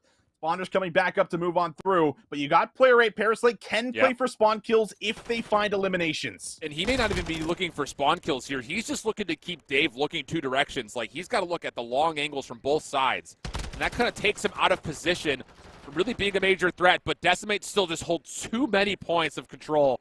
Not just up top, over towards tower. They're still floating around mid-map on the upper elevations of the patio. You got two players in and around the zone. It's been so difficult for Detroit to even find an angle to approach this A zone. And now it comes down to possible last affairs. 20 seconds on the clock. Here comes the hit. Oh, Vico's just got to send it. He's just got to push to the top here, and Johnny will find him. Easy cleanups. Rancor just trying to hide with whatever cover he can use. Almost gets good look here again onto Johnny, but everything looking like it's going to hold you for Decimate. 14 seconds left. One final push.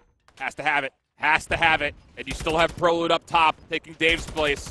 Parasite down low. Clean shots. Vehicle able to help out. So now into the zone they go. 6.1 seconds on the clock. Second tick of progress. Rapidly on the way in with the double stack in. You got to make a move for your Decimate. Can they find a way to try to touch this? Third tick of progress on the way. Prolut's still sitting up top tower. There's nobody who's going to get here. You've got to find a way to clear him off the zone. And Johnny can't get there in time. Tower, it's a great spot, but you can't stay there for too long.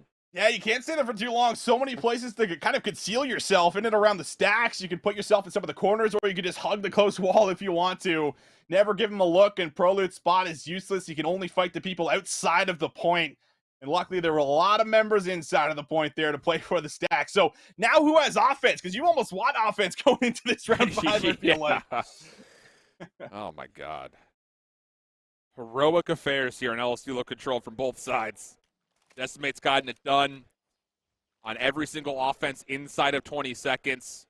But Detroit one-up them with a 6.1 second offense there at A at the last moments. And it will be Decimate on the defense. Johnny up top. Great map for him so far, 32 and 27. He is all over the place. And the hit for Detroit is going to come through mid-map first. And largely the setup is ready for this. Last 1v1 goes the way of Super. Tries to predict a trade coming over towards top money window, but nothing there. And everything will cool as we approach the 60-second mark and the attempt towards B. Absolutely. Super's got a good spot. Doesn't want to hang on to it. He runs back to mid. Two players waiting for him. Yuli has taken out half the team.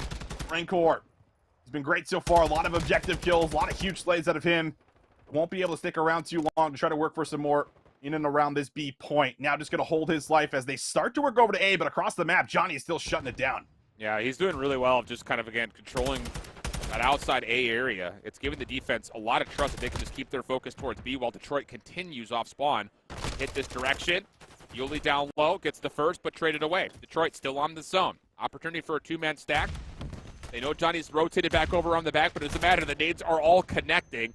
And even though Johnny is traded, the second tick of progress is still hard-pressed to come through. Now the defense is coming off a spawn with a chance to try to hit this from the front. Dave on the corner. Deals with one on the top of the zone. Second tick of progress still not in. Prolut finds the kill, and it's just down to finishing off Rancor, which they do quickly.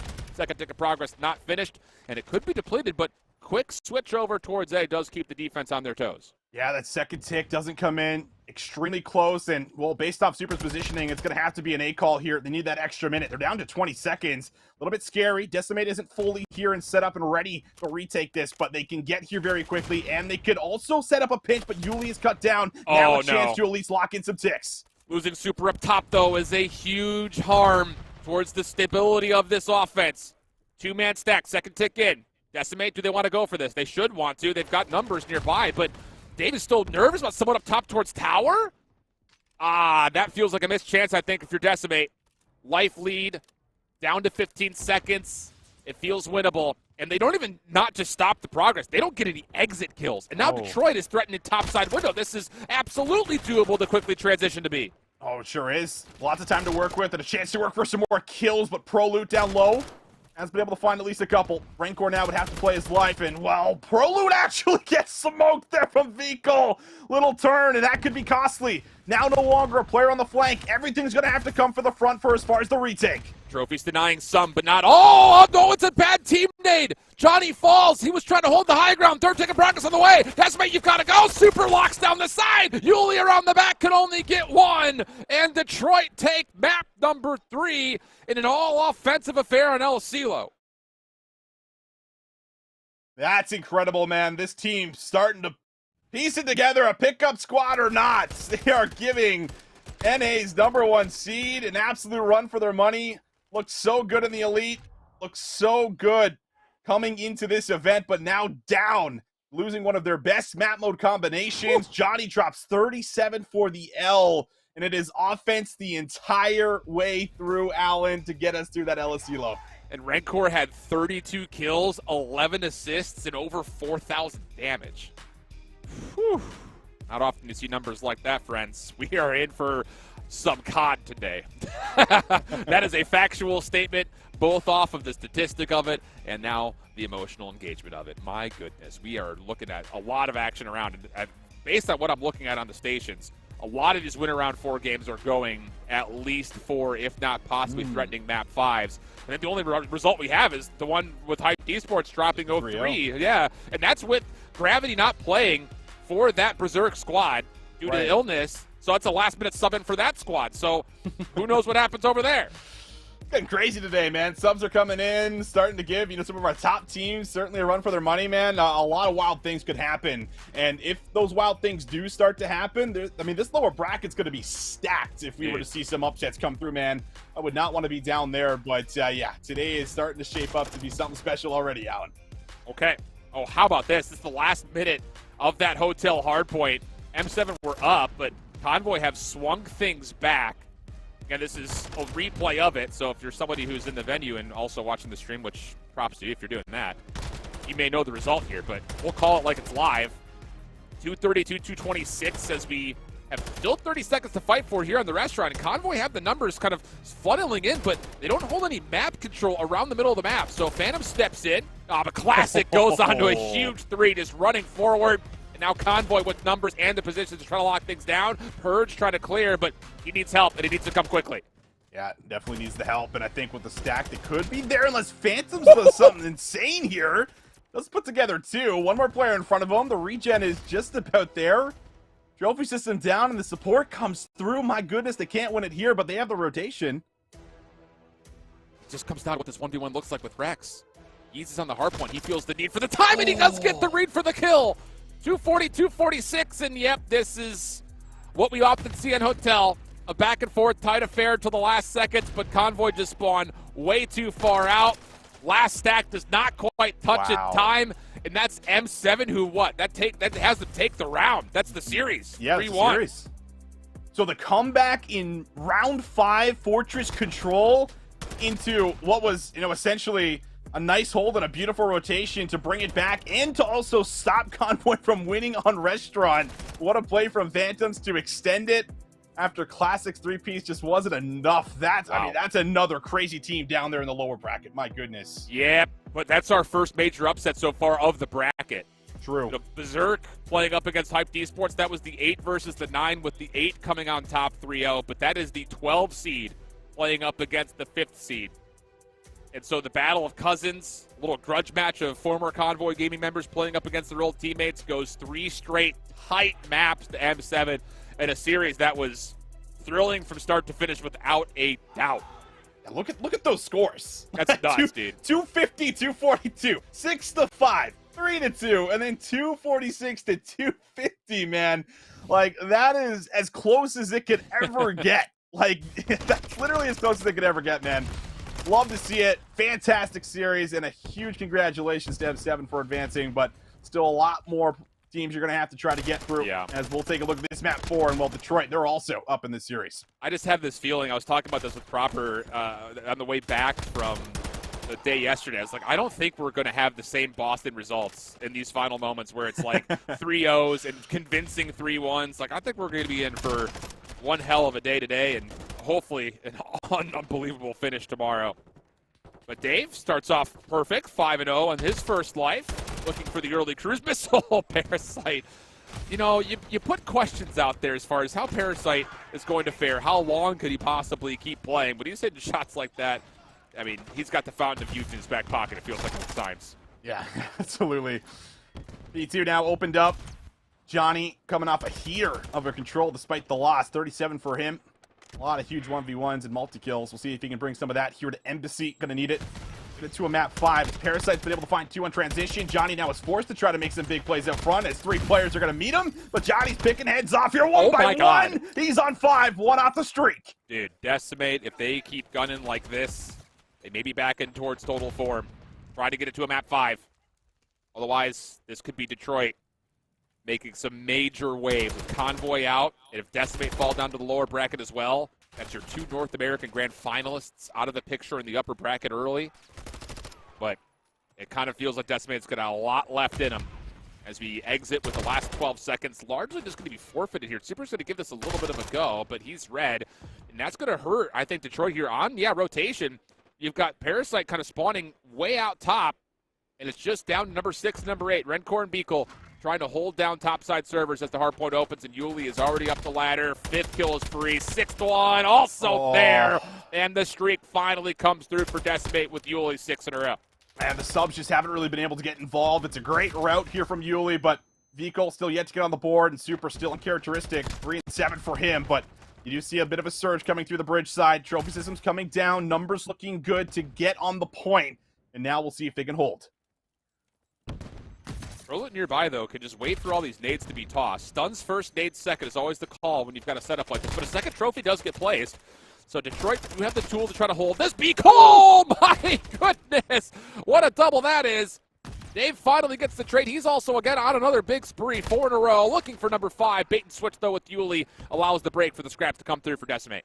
Yeah, not too bad, man. I think they get about 35 seconds or so off the point, so they'll certainly take it, especially how it kind of went initially with Yuli's play. So a good bounce back and a chance to still stay in this game. As Super's now been able to entry in for a couple kills. Rencor now knows he's good to battle out in the back, but doesn't want to take that battle versus Dave. We'll see if they can stack in as the kills are still good. Good bait and switch to remove the AR player for the spawns. Johnny could really, he really can't do anything here. Besides, do some damage to the doors. Try to get some nades in. But none of his subs are with him as of yet. Yuli's on the way. Door's now fully open. But as Yuli drops, Pro and Johnny just are kind of sitting here saying, well, what do we do? How do we get back in this? Dave is also caught towards mid-map. How about the first 30 seconds plus for Detroit? Rencor on 3, 1 HP, spamming down the door. Yuli down low, has an opportunity to kind of isolate the corner, but it's Beekle who gets involved to try to keep the trades relatively even. It's 40 seconds for Detroit, but the scrap looks to go the way of Decimate once again. Scrap is good. And now Dave Patty already on the move, 12 and 5. Has a chance to take the high ground here and maybe work for another one. Oh, that's a good pickup from Vehicle. He'll be able to remove at least Dave Patty from up top, but in the point. Super now starting to shut the doors. Get everything nice and tidy here so that you can set up. Trophy systems coming down, but Yuli, he's ready to pounce. He finds one up top. Pressure around the back is all it's coming from. There's no more hit through mid with Johnny dropping. Now Detroit have a good read on where this is coming from. Just comes down to can they win the gunfights. Yuli on the entry. Tries to predict the corner, but it's Super down low. Staying alive. Last one left, and you can only do so much. Clean break from Decimate. Winning over Cafeteria. Flooding through the back. A chance for them to retake the lead. 97-100. Detroit quickly on the bounce back, but good clearance from Johnny. And that will lead towards possibly the majority of this back 30 starting to go the way of Decimate. One more break attempt here for Detroit. Yeah, they've stopped a couple of pushes so far. Now the numbers, though, looking a little bit better for Detroit. Parasite able to get in there, trying to find the second. Nade should tag, and it will. Rancor will finish the job off here for the remaining 9 seconds here, potentially. Yuli wants to give another hit, trying to transition into P1 smoothly. It will not happen as Rancor continues to fly. And as we reset and go back into P1 here, Alan, it is a 4-point game. Yeah, great exit kills, though, here from Decimate. The only problem with this is they really don't have anyone threatening over towards topside paper. Dave is trying to work in towards admin, but he's down low. Does clear off the hard point, but he's got some work to do here with Detroit spawning nearby, and yeah, he will eventually get overwhelmed. So now it's bridge versus paper, left versus right, and Decimate get 3 straight eliminations. So that will lead to some more time being earned. Super has just dove in towards Laundry, and no one has seen him. Maybe they have. Good prediction coming out of Prolute. Full team wipe in for Decimate, who are still earning a ton of time here on the first hard point. Good. Yeah. You don't see it too often, man, but no, you get a setup like this. You find 4 down like this, you force in the spawn over to that top right side, you can lock in a good amount of time off of it, and well, rotation at least is going to be recovered for Detroit, coming out of a pretty tough spot. Yuli will do a good job of finding one. He's still got a cruise missile also to work with here in some of these more open hills, as Prolute just outside of the stairwell, looking to break into the back. Doesn't have a lot of help yet, but Decimate are starting to win the bottom of the map through Vans. Rancor trying to contest it. It's actually Parasite up top on the awning, pinching up the plate, getting a 2 free piece. Dave down low. Parasite playing with his food. Finally finishes. That is just a terrifying look from Dave's perspective. Where is he going to pop up next? But even with those kills, Decimate still have a chance to kind of use Yuli's position in the back to still threaten the back 30. Without a doubt. Yuli's dolphin diving, playing his life well, trying to maneuver. Will be tagged up there with the nade over the top, and he's got to get through Vico, and the second nade will be the finisher. And that should lock it in. Johnny and Prolute going to give it maybe one more look, or at least try to stop some of the players from rotating smoothly over, where Dave is already set up 20 and 12. He's in the God spot. And Parasite did go on a 7 spree right then, so he has earned himself a cruise missile for Detroit. As the fight will start to move over towards the rooftops. Dave just waiting for contact. Parasite at range, denied. Now up top. How about this from Dave? Maybe almost gets the stick as well. But as a team nade, Johnny just tosses it a bit too far. And so that will lead to a free opening initial time on servers for Detroit with reinforcements. And Decimate are nowhere to be found. I mean, you can see Detroit, they're like, wait a second, they're not over towards top roofs. They're not in tennis, though. Where are these guys? Do we really have this much map control? Yeah, they don't have the ability to connect. It's all like solo hits. A couple different spawns come in, so not able to set up a team push, but maybe you don't need it if Prolute's here. He's got to read on a couple players. He takes out Johnny, though, and Yuli at least is there to try to recover. The numbers still going very much back and forth. Dave going to give another look. 20 seconds, a huge 20 seconds to get, and it looks like it's going to be favored here for Detroit. That's a big gunfight win for Rancor. Keeps the numbers in favor of Detroit, who will be surely over the 200-point threshold. So now coming up to admin building, Decimate need to lock things down here. And you can kind of see, based on what they're looking at, they're expecting this entire hit's going to come through the bottom side through hallways. They will not have anyone to check the outer edges, though, through that main door. So this is all about, do they trust the setup and have they read this correctly? Hardpoint opens. Here comes Detroit. Rancor in towards mid. Waiting for help. It's going to be by way of Parasite and Super. The pinch is so good. But the kill's still not all the way through yet. Rancor jumping across. Dave called upon it. It's Beekle who finally wins things out with the final double. Detroit over the 210 mark.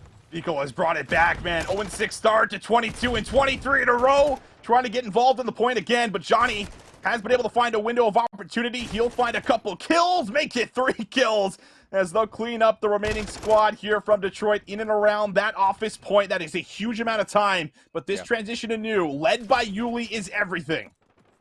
As Dave drops mid-map, there will be a chance for Detroit to at least get members in towards Laundry and this front side cafeteria. Decimate stacked up and still spawning towards the old third hard point. Looking to set up a pinch. Hits from every single angle on the way. Hardpoint opens. Detroit, first kill from Super.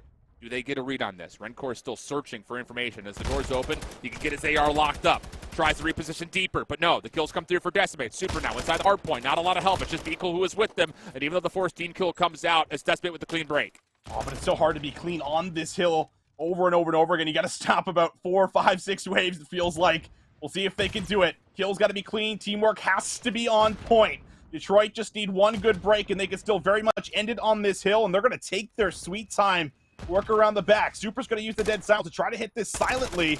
He's going to have to wait for his teammates here as the shots are coming through, and so far the defense is holding.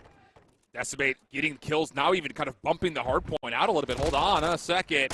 Super's still going to give this the old college try, and he gets a double. The third in the corner, but no Parasite. Proloop able to get the shutdown 4 in a row. Now last one left was Parasite. And he really can only do so much. It's just a little bit of scrap time left. Still wants the 1v1 just to make life a bit easier over the top of the new hard point. We have a 206, 234 fair. Yuli up top, though, in paper, has gained himself a pretty significant position. But Detroit are also keeping their focus up top as they get the clearance. And now, with a couple of extra kills, they could hop on. Yeah, Parasite's still alive down here. I think his stun comes through there from a teammate, but it's fine. He's able to continue just to kind of get information here. He's trying to get a read on where they're coming from, where they're spawning. As long as this hill goes neutral here for Decimate, that is good news. But 15 seconds. You could hop on if you find a clean wipe. You could still end it here. Double from Beagle. Parasite nearby. All these things turning up in favor of Detroit. Kills from Dave up top, trying to clear. And the pinch finally starting to come through for Prolo, but still the kills are good for Detroit. They can hop back up. 244 to 207, but Decimate gets the kill. Still need more, though. Johnny down low. Able to help from Dave. And that's going to really thin things out. And now with the clock left, no longer can Detroit do anything off the scrap time. And Yuli gets a win on rotation here. You got to keep in mind there are cruise missiles that could be called. But Yuli gets the clean break. It's 3 men down. The only player who's left is Rencor, and he's on the opposite side of the map. The comms must not have come through there. Yuli was pushing right to the hallway. He gets a kill, but it doesn't matter. And now Parasite going to try to call down the streak. Weave it inside of the stairwell. It will not connect. It's just 6 seconds for the win here. Detroit just need one break. Oh, and the kill from Rancor comes out. Davis on Rancor! 6. Oh, Rancor gets through. And now off spawn through mid-map. Can anyone even get here in time? It doesn't look good. Detroit could pull the upset. Decimate Gaming, your Season 2 Elite Champs and your defending champions for Boston are set back into the lower bracket. The pickup team taking out yet another top squad. This was the squad out of North America. Yuli wins the last open event with this Decimate organization. But it's just not enough here in this series, man. It looked great.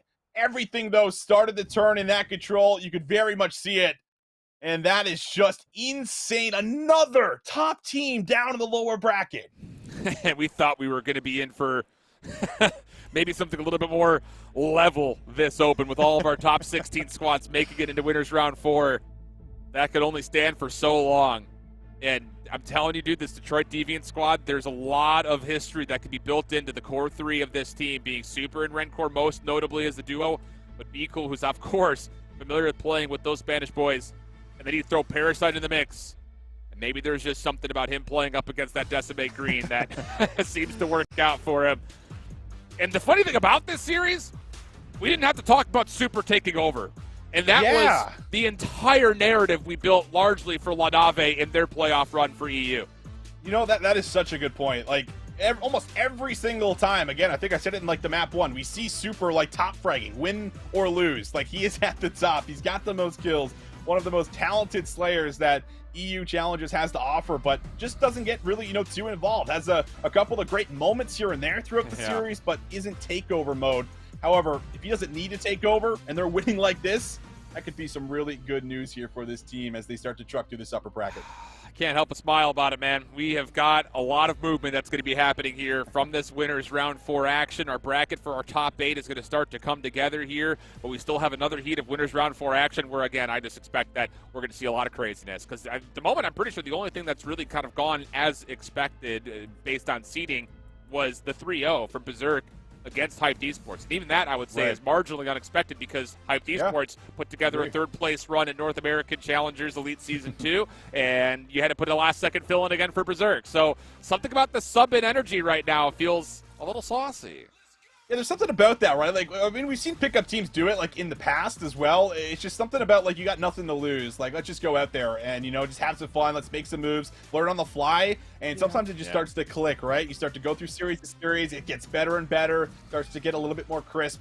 And that's exactly what we're seeing out of that Detroit roster right now.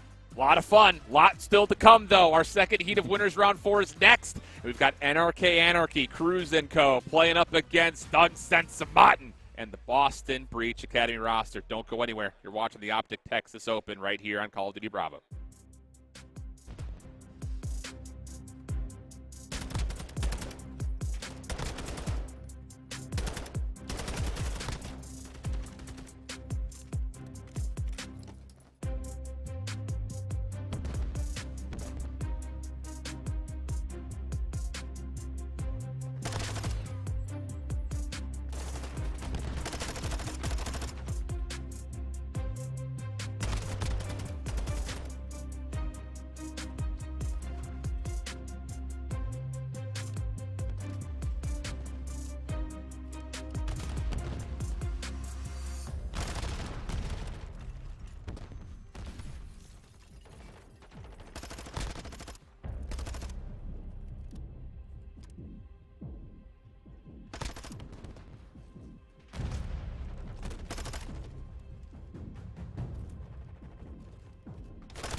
Welcome back, everybody, here to the Call of Duty Challengers OpTic Texas Open presented by Perifio. We're ready to get into our next set of matches here. We're still sticking with winners round 4, but next up we're moving on to the second set of matches with Boston Academy taking on NRK, also known as Anarchy Gaming. I'm Infinity, joined by Proper, as always, mate. Good to see you smiling.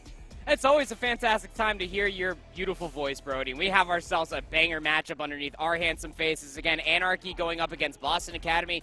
It's a good thing this is happening in Winners Round 4, because if this was a best-of-3 series, I would have been upset.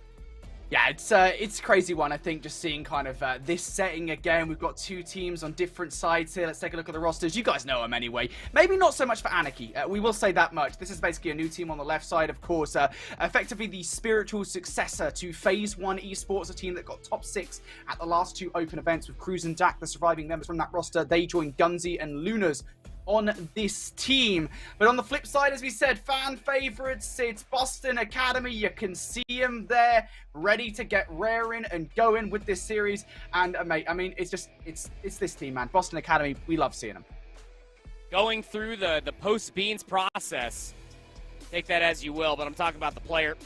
Doug, maybe off camera, he's the one closest to us here, but even more so than that, they're looking for an immediate bounce back. Did not have the Season 2 elite that they were once hoping for. They only beat one team.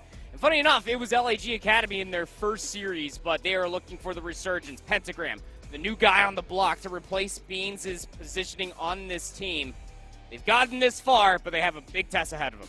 Yeah, it's a weird one, right? Because he's not like a direct like-for-like replacement of Beans, right? They've had to do a bit of role shifting as well, with Sensor taking up the AR flex role, battle position. I think that has actually strengthened the roster, at least in a certain sense, when it comes to kind of the SMG department. You know what Pentagram is capable of from his last couple of seasons. We look towards his kind of stint on Electrified Steel towards the end of the Vanguard season. He's a pretty powerful player, but here's a look over towards the best of 5 then for this series. We're kicking things off on Embassy Hardpoint, the start of this one. Fortress Search and Destroy, LSC Low Control, Hydra Hardpoint, and Mikado Search and Destroy if we do go the distance. Honestly, like normally in this situation, we'd have like records and stuff to go off when it comes to certain teams. Like, here are the strengths, here are the weaknesses. The problem for Boston Academy is that their Season 2 was kind of so dire, they don't actually have many good maps. No, and that's what was going to be my question, especially because we only have, those 5 series that they play through group stage back in Season 2 of the Elite. So the LSC Low Control coming through is going to be a head-scratcher, to say the least. But we got to get there first. Embassy Hardpoint up on the docket. And again, with the amount of information that we might be lacking for Boston Academy, it is that much more lacking for this Anarchy roster. But we do know what they can deliver on land. Got champions in their own right representing this Anarchy roster. Let's get on into it, brother. Yeah, I'm really excited to see what this Anarchy roster is able to produce again. Kind of one of the effects of the post-Season 2 roster mania, with Dak once again joining forces of Cruz after his very short stint on Twisted Theory. See now whether or not he can do some goodness on this roster. For the moment, though, first couple of kills here. Covers a few points go in the favor of Boston Academy over towards P1. Gunzy comes through with a triple, though, and that will give some dominant control over this hard point for Anarchy Gaming for the moment. We know how important it is.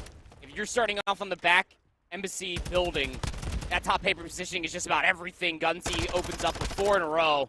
Pentagram will be there to answer with a swift double, but it's kind of a double-edged sword, isn't it? I mean, Anarchy, you had a wild start specifically from Gunzy. You were able to at least battle through the middle of the map, but Boston Academy are actually benefiting from all of that. They will get the spawns to the backside of pots. Anarchy understanding the task at hand. They will flood the back parking lot and overwhelm the presence that Boston had on P2.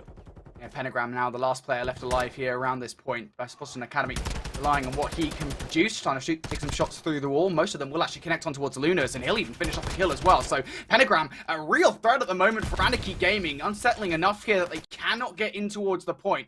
Now Pentagram himself will dive in for some time. A 1 versus 1 around the back line. It's actually Cruz and Dak who end up taking that one in a 2-on-1 situation. So Anarchy now back in for the back 25 seconds. But Boston continues to regress around the back line. That's not so much a good thing, actually, as Anarchy actually come through here with a couple of kills and get control of the right area of the map for the rotation. Dak also on 5 in a row will be cut down before a Cruz can be earned. Yeah, I mean, you just saw the presence there on the minimap itself.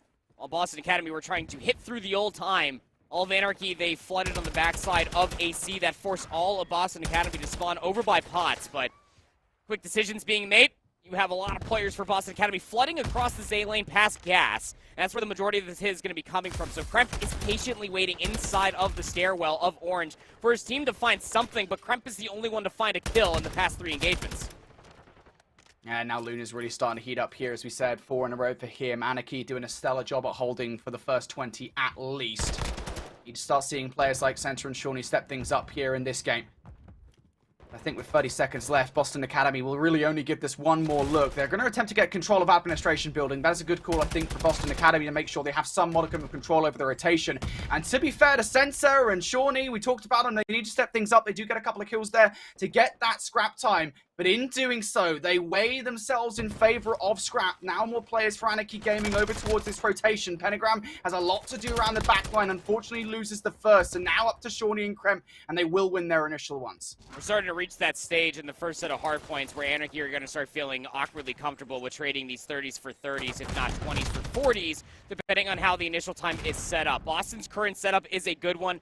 The only issue is that you have Lunars up top, and you have to guess where he's coming from, finishes his food on the player over by the desk, and has great help from Gunzy to take down Krempit towards the back. So just where Boston had the initial setup, Anarchy breaking right back for their control.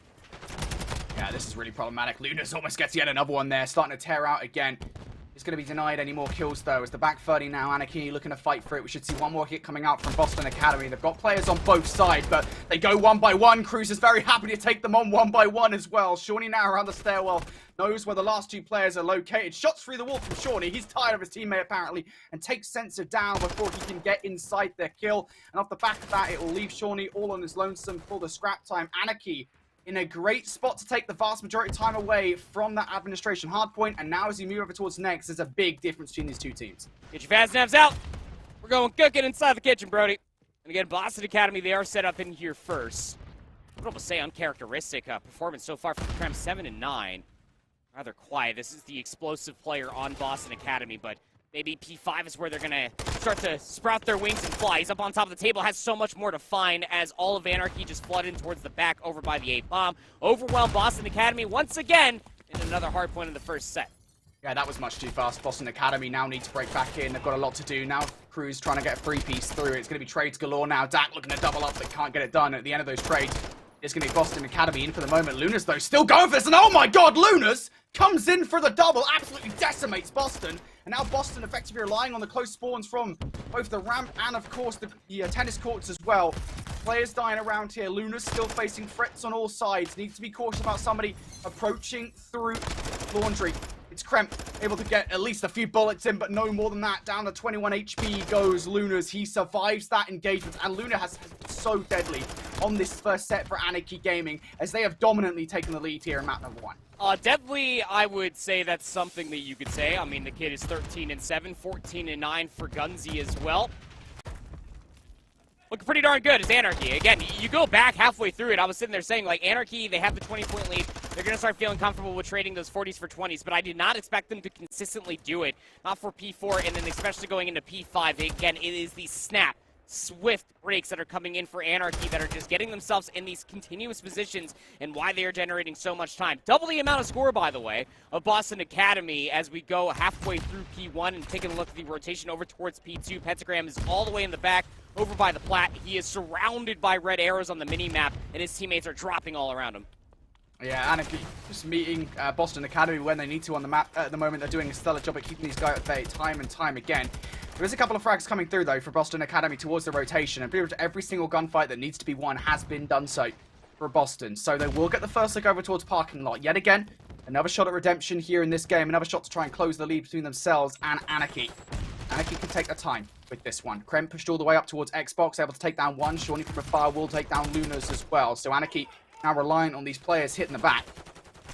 Bruce just going to really pressure Sensor, who has to lay down behind that truck, just cannot survive the engagement. Shawnee down to 2 HP, doesn't have a chance in hell of winning against Cruz in that one as well. And Pentagram is overwhelmed. It's surgical. Again, it takes a little bit longer than they would have liked, but again, it's more time taken away from Boston. You have that luxury, right, of the leader's advantage, if you will, because Anarchy, again, coming in towards the second set of hard points, had double the amount of score for Boston Academy. So, yeah, it takes a little bit more time to break inside P2, but it's 20 seconds that you deny from Boston Academy. Academy, especially when you are in the comms of Anarchy. I'm sure they're talking about what I'm going to bring up. Their breaks through the half of the first set of hardpoints and continuing on have been exquisite. Cruz also coming in on a 5-3. Lunar's looking for the entries, is able to find two. Snaps onto the next, coming through the orange staircase. These are things that just cannot have happen as Anarchy once again break the initial setup of Boston Academy. That's not the first time that's happened as well. Lunas has been pitching like that all damn game long, and it's just been a thorn in the side of Boston Academy. And now the problem is, right, I mean, in this situation, if you're Boston Academy, you have to continue to send players, and you have players for Anarchy watching that long. Now, fortunately, they've got back in here momentarily, so the fight's still on for Boston Academy. Shawnee will win the 1v1 against Cruz. A little bit of help on the side here from Sensor as well as they fight tooth and nail for this back 25 seconds. That gives it one look. Luna's up top as well. Actually gets a little bit more of Shawnee than I think he initially expected. And the stun will go out for the second too. Even this 15 seconds is a lot of valuable time for Anarchy Gaming. They'll be happy with that. You just feel like every single second that Anarchy start accruing from here on out, it's just going to be a blistering dagger into the back of Boston Academy because they are, again, once in a possession of an initial setup for the new hardpoint, but Anarchy have been consistently breaking them and cleanly at that. You are down by 80 points. This has to be the setup. You have back pots positioning. You have one player that is just lurking inside the hallways. That's Kremp. He's starting to turn things down ever so slightly, but you cannot afford to get broken up once again. Take this time away if you're Anarchy, just to try and win out this game here. Lunas and Dax starting things off pretty well with the first couple of kills. Sensor and Shawnee, like, Resistance is in, but Resistance will not last that long. Eroded away here as Anarchy Gaming winning the gunfights required for a crucial back 25 seconds, and now you're forced to hit this a little bit later than you otherwise would. Pentagram and Shawnee actually pretty successful on the entry frags. Trades again going down, and Boston Academy have the numbers to take this 15 seconds away from Anarchy. And I think perhaps more importantly here, as Shawnee wins a crucial one-on-one for the scrap, they do have some modicum of control over the spawns for a noob. That is a big one for the scrap. Because as you were talking about, Boston Academy, those three players already rotated all the way through the middle of the map. They just got to win the gunfight. Sensor's got an AR to the drop shot. Can't find the next inside the tables, but Shawnee's there for the trade. Now on 4. Would love to get himself a cruise missile as well. Finds number 5 in reinforcements right around the corner.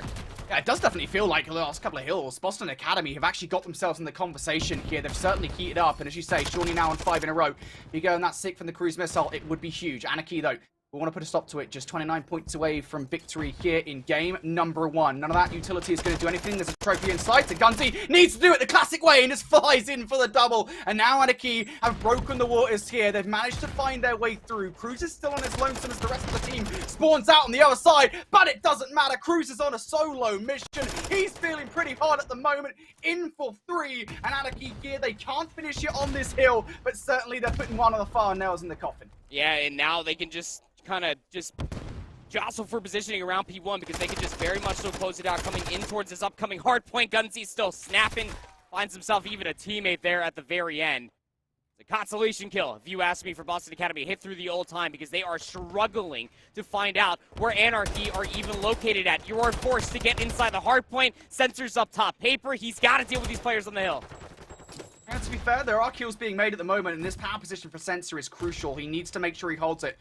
We'll be facing pressure sooner rather than later around the back line. Gunsy's going to play the player, I believe, to try and do exactly that, and he's just seen Sensor taking shots a little bit prematurely, but he gets enough of Sensor's leg to take him down. One player close now to put a stop to Anarchy Gaming. It's Kremp who will actually pick up a double, keeps them in, and a triple as well for Kremp. Boston are not done yet.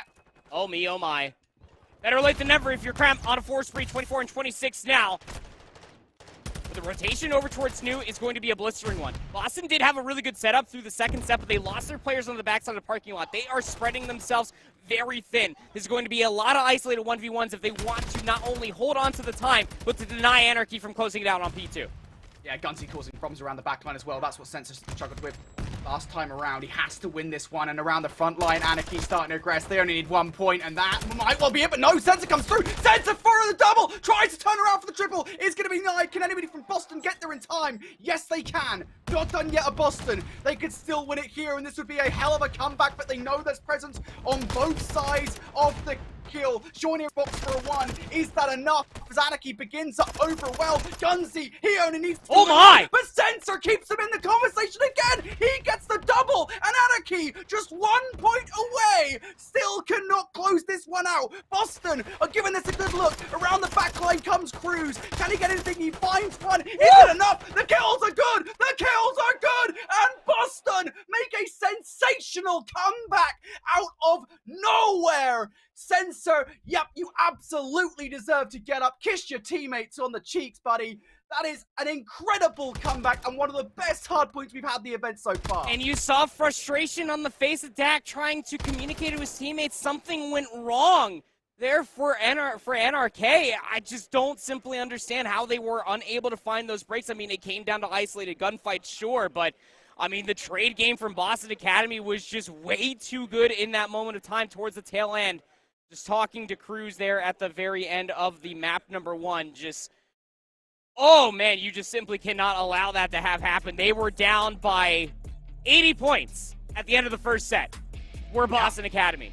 They clawed their way back. Brody, they were getting broken up on every single hill that was available at the end of the first set. And it continued on with such a manner to where we started seeing these trades, 30s for 30s, 20s for 40s.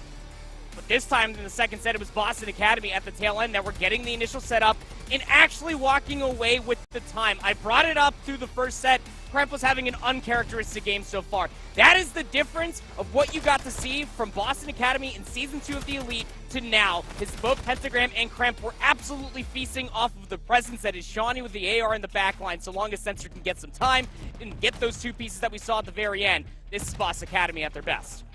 Hey, I'll tell you what, Sensor was having a terrible game. Up until, like, that last hard point, he was, what, I think it was, like, 13 and like, 25 or something like that. Like, he just wasn't having a good go at things. But in that last hard point, perhaps even, like, a little bit beyond that as well, the last 60, 70 seconds, Sensor went huge. He got at least 2 massive doubles here in the final closing moments where Anarchy, I think it was just much too insecure. I think their pushes were just nowhere near well put together whatsoever.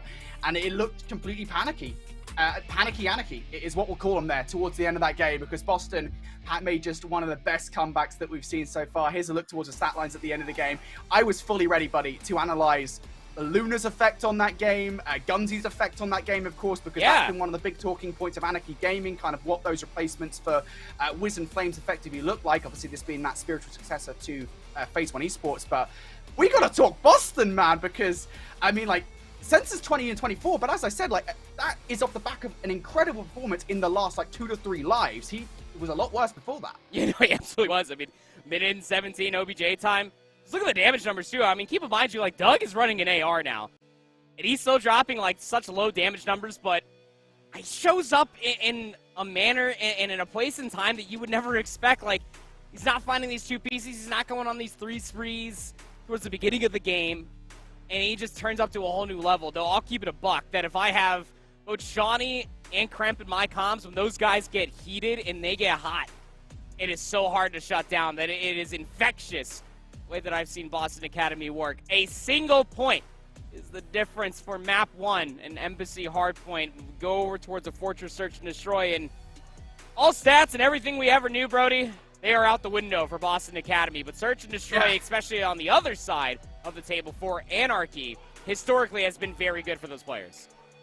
Yeah, you know, the one thing I will say is when it comes to the hard points, because one of the comments that we kind of made coming in towards that one was just like that there aren't really any good maps statistically from Season 2 that we already have to go off for this Boston Academy roster. But if there was a hard point map I'd say they should have success on, it would probably be Embassy, because of the fact that they, historically speaking, have at least played that a lot. Like, it's been their most common hard point map, I think. Maybe Mikado, the other one to be speaking of. But regardless, we'll keep an eye on that matchup as it progresses. But let's take a look at another one that's going on. For the first time, we get to look at the European Titans in Affili Esports, technically speaking, after Wobblebob's lack of presence here at this event. They are now the #1 seeded European team. So they've got a region not necessarily entirely on their back. There's other European teams here competing, but still a lot is riding on this roster for Europe. Hey, look, this Omit Mexico roster got a really good taste as what European is offering yesterday with the Wobblebob's Academy matchup, and they dealt with them pretty decisively. They have a 20-point lead on Fortress Hardpoint. Thresh is 12 and 8. Normally when we talk about the Omit Mexico roster, it's all around Snoopy, but Thresh has been coming different this weekend so far. Affili Esports, you really do feel like that this is European's best chance to be able to win an event.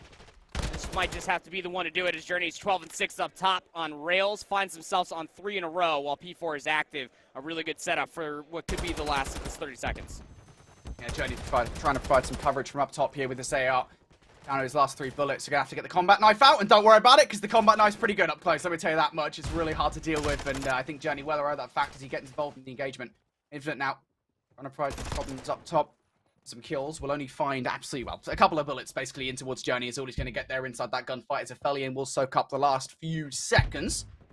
Now, what does the rotation over towards New look like? It is actually the Europeans at the moment that do have the first touch, with Vortex already sitting on there and Denza up top in single, but Snoopy, aware of the fact that they probably need to remove somebody from single, he goes to do exactly that, and Affilian, they're no fools in this situation. They know exactly how to handle it.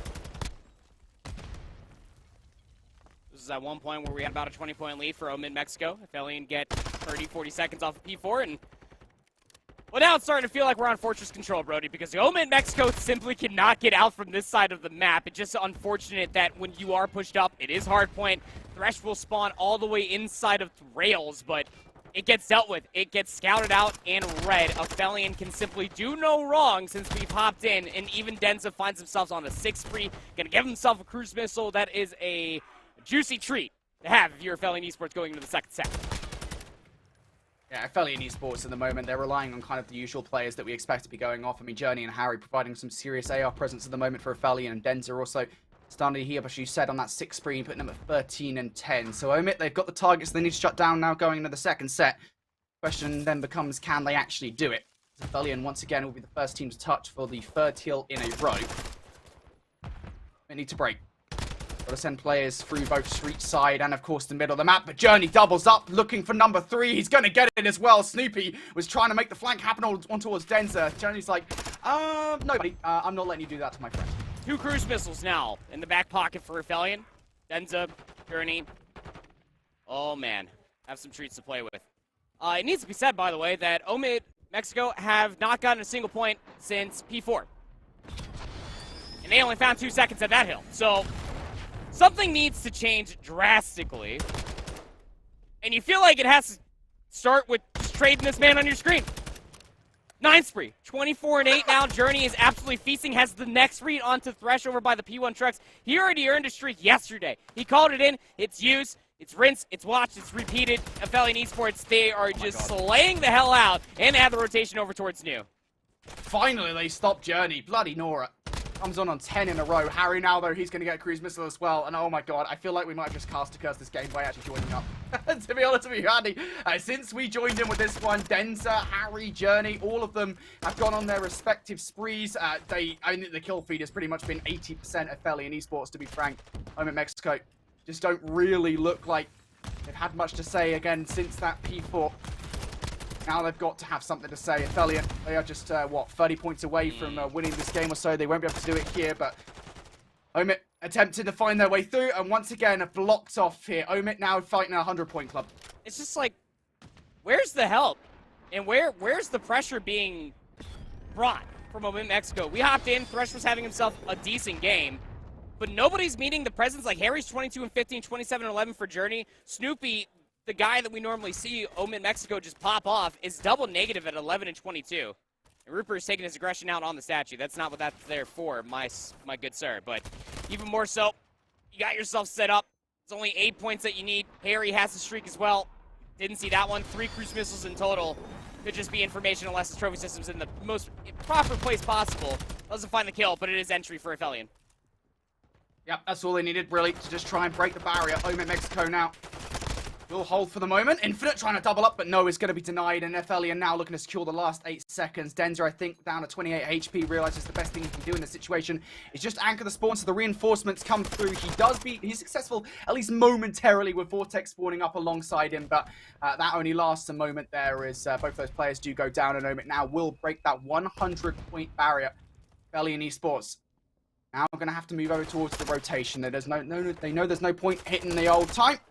Just watch the middle of the map, and actually Omit, they've pretty much reacted pretty perfectly, but as Vortex gets the double there in the middle, now Omit Mexico forced back towards the spawn. Affilian should be able to get the last 8 seconds before Omit can touch. And they just have to full-on sprint across the middle of the map. They have to try to get into contest. They won't even get there in time because Affilian Esports off the respawn. They just put a few players in the middle of the map, and they will not allow Omit just to rotate scot-free. So what was a pretty even affair as far as the first set of hardpoints are concerned.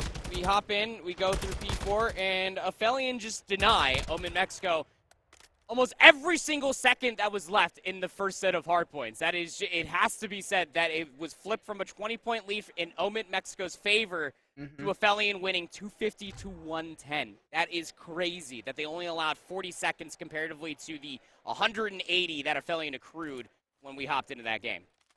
Yeah, it's just like Affilian doing their normal thing. To be honest, like, statistically, we were always looking at players like Harry, Journey, and Denzer to be the guys that go off, and they just did that. Hill after hill after hill.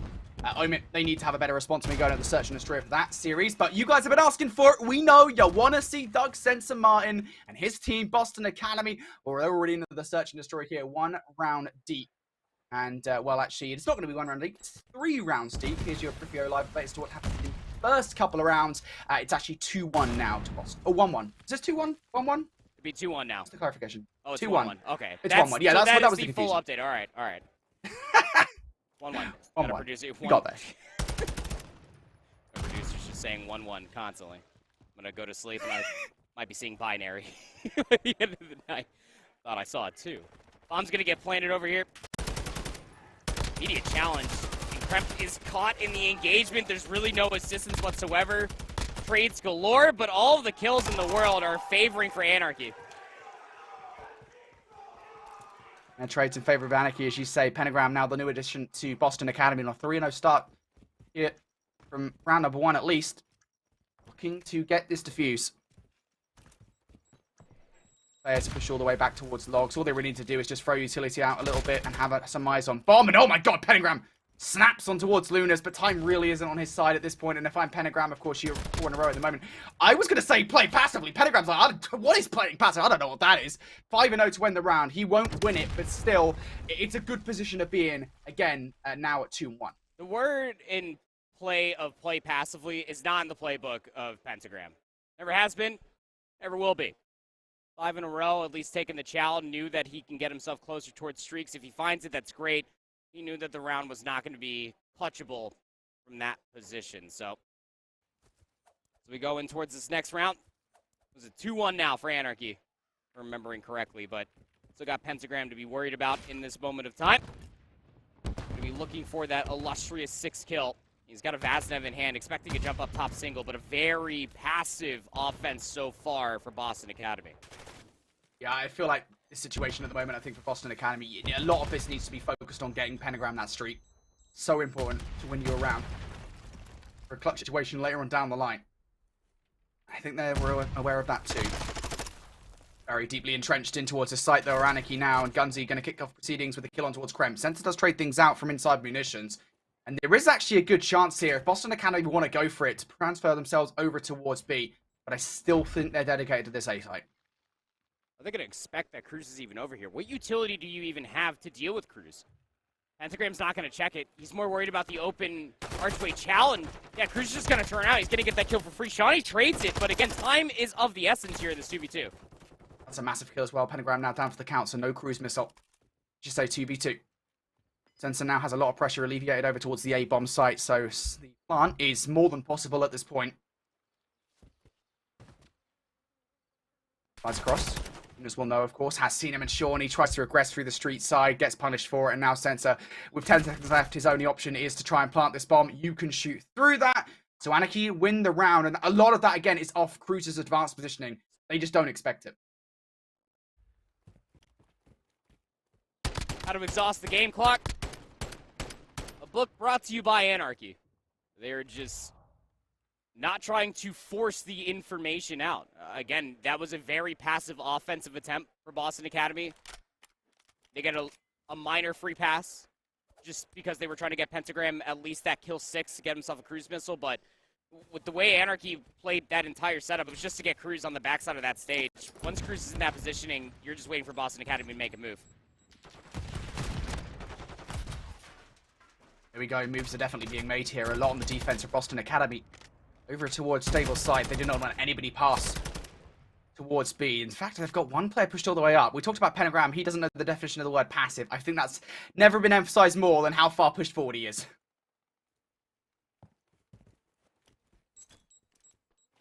And Nate has no chill.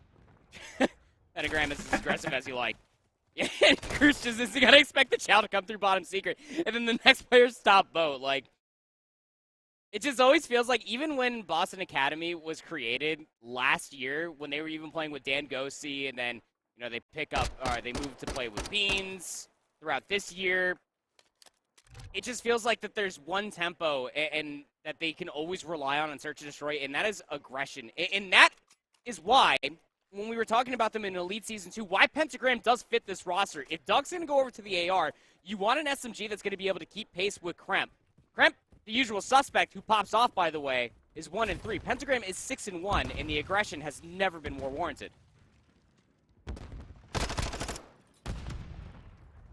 Fast positioning from Dak. Again, Pentagram's not going to expect that one. Numbers now in favor of Anarchy early on in this round. Boston Academy now looking to trade things out. Sensor's going to clear top single to make sure Dak still isn't hanging around the joint. Won't be. Hands back to wait. It's the lack of information that Boston Academy have at the moment that might well befall them in this round. Again, they need to know where these players are. They know that somebody's going to be watching the steps, and Lunas now has revealed his position. It's not really that much of a surprise that he is here, just trying to unnerve these players at the moment. Kremp's up top single. What do you do from that positioning? He's expecting for somebody to be over by the hay bale. You can see that angle. It's a tight one. You are down in numbers. Sensor's going to be able to get this bomb planted. Didn't have all the overwatch in the world. Shawnee was backing up. And now Sensor with an SMG plus Dead Silence. He's going to put himself in this position. Does he go through this bottom single area, not knowing what's on the other side? Got through. They don't know about this. One player passed him already. Dak's got past, but of course that information as well on the other side. Dak got past, completely unknown. And Cruz is on the defuse. Somebody's got to check this bomb. Oh, you know, when that bomb went down, Andy, I thought that was such a smart play. I thought, like, oh, Sensor's going to plant this for inside, so it's much easier to cover. In the end, I think it actually kind of messes them up because the player around the backline, I'm not sure who it was, couldn't look at it. Yeah, I'm not too sure where that bomb was planted for directly. I think it was planted in the open archway, more or less on the backside of stage, but I think that Shawnee was kind of pushed away. I think it was Looters that was there over by the closed doorway that got some shots on a Shawnee, and maybe was communicating for Doug to hit through bottom single. He deals with the player over through the dub steps, but without having Kremp top single, I mean, Anarchy just had a free avenue inside of the A site off the timing that was offered to them. Now Anarchy looking to continue on with their aggressive ways. Lunars will find first blood. They know that Boston Academy are around this A site. Yeah, pushed very deep here. Our Boston Academy, they need to convert something here, and just very quickly this has fallen by the wayside, hasn't it? Sensor, 1v4 would be brilliant, wouldn't it? But I don't know if there's much that he can do here. Down at full HP, Sensor is dead to rights in that situation. A super fast one there. And that's just a standardized defensive rollout when you're thinking about it, right? Or an offensive rollout, excuse me. Is you get a player that's just top rails, he suns open the doors, he sees two players just run through the open and closed archway. That was Dak. Yeah, he didn't find the kills. He got enough damage just to communicate to his team that's on the back gallows staircase. Like, I saw at least two, and it was a total of 3 because the last player for Boston Academy was all the way over by the stables. That was Doug, last alive. So, questions about Boston Academy and why they wanted to continue on their aggressive ways, because it has lost them that round. And now into round number 7, Anarchy lead 4-2.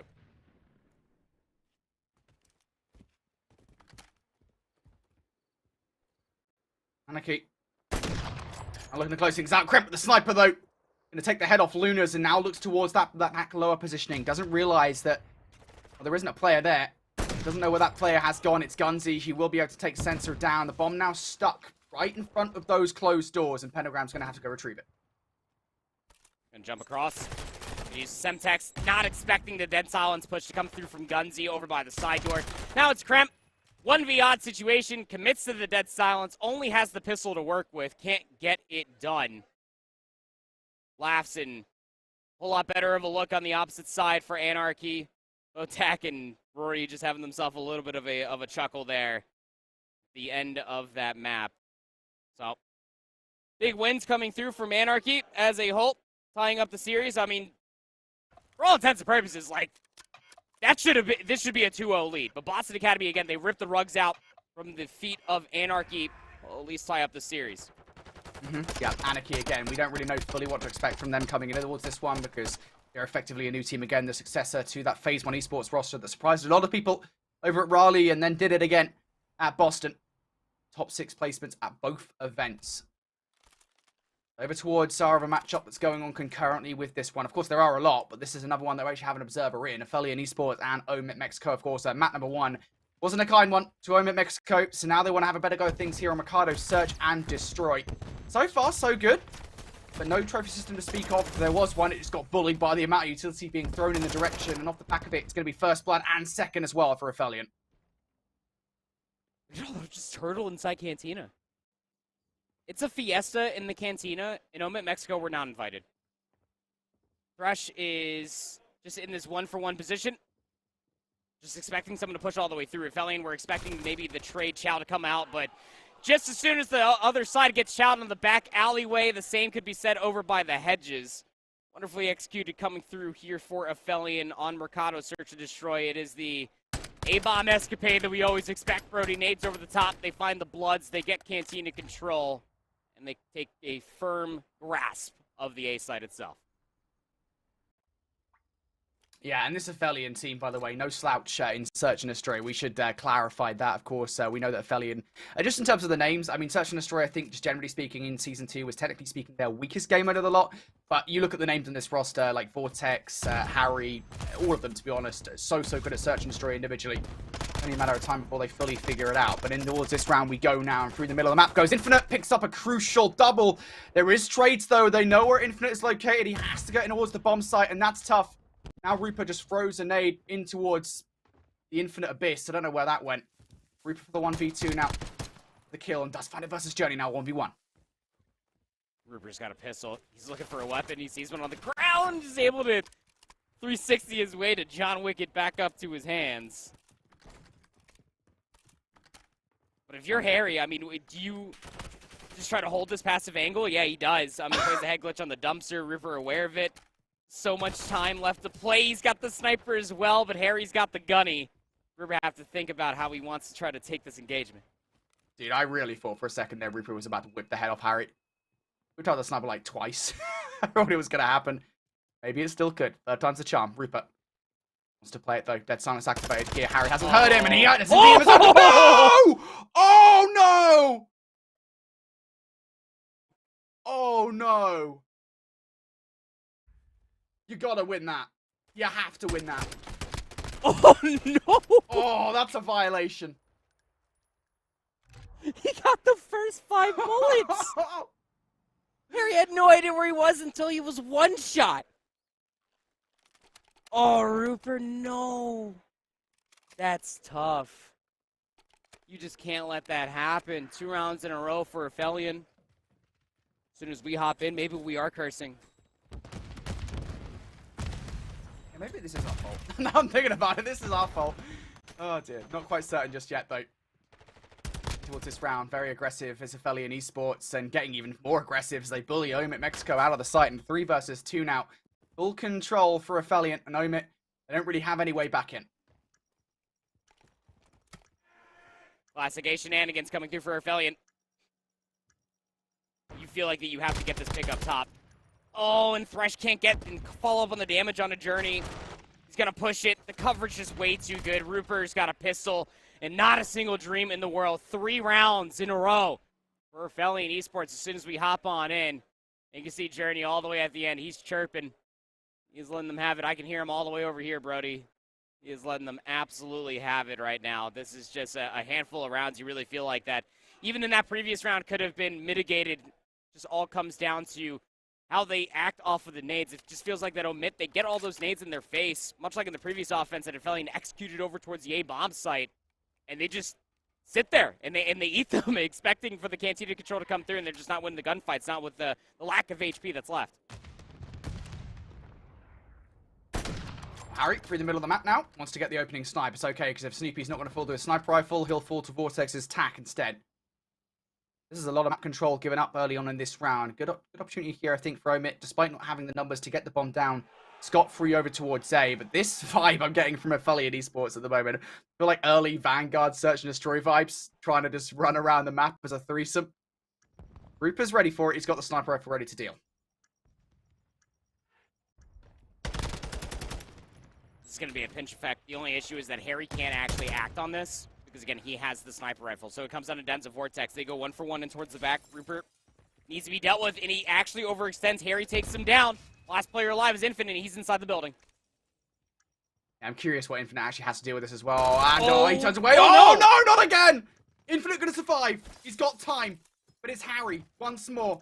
Knows where Harry's located. Just seen him as he flies across the window, but he doesn't actually have any time to make this one work. Harry is pretty good in this situation. Infinite does his job perfectly. That is such a good play from Infinite. Recognizes exactly where Harry is. And of course, knows that he's got the sniper rifle, right? He knows what he's working up against. Yeah, I mean, you even saw the glint as he comes flying out from the window as well. So, I mean, Infinite plays that just as good as you would like. Loses his teammates around Cantina, is in that 1-for-1 position at the bottoms of the stairs, and almost gets awkwardly timing. I will say that much. At least this time we don't get a full-on turn over, so Infinite clutches up in a massive way, just checks the bomb at the right time, makes sure that Harry is not defusing, and even walks away with the kill as well. So stops the momentum, cuts it dead in its tracks. In round number 7 we will go, and Affili back to the devious ways of this AXQ. And this time, Affili going to be stopped dead in their tracks. First blood for Infinite. It's going to be tough to deal with if you're Affili. A reposition from Omit Mexico. This is a bold call because they're relying pretty heavily on the mid-map control that they get or a potential flank. Even despite the numbers, this is a bit of a risk. How many of these players have that silence, you reckon? I'd probably say maybe one. Door opens up. Denza is there to feast. Ooh, how dare you enter in my barbershop, says Denza. As he finds 2 scot-free, and now there's no more challenges. It's coming through the front. So, yeah, plant that bomb, get the post set up going, boys. Yeah, that's a play. That's all I'll say. 2v3 from Thresh and Rupert. They're pretty well split up as well, as they're relying on individual efforts, and that starts pretty well. Thresh taken down Vortex. Still, 25 seconds.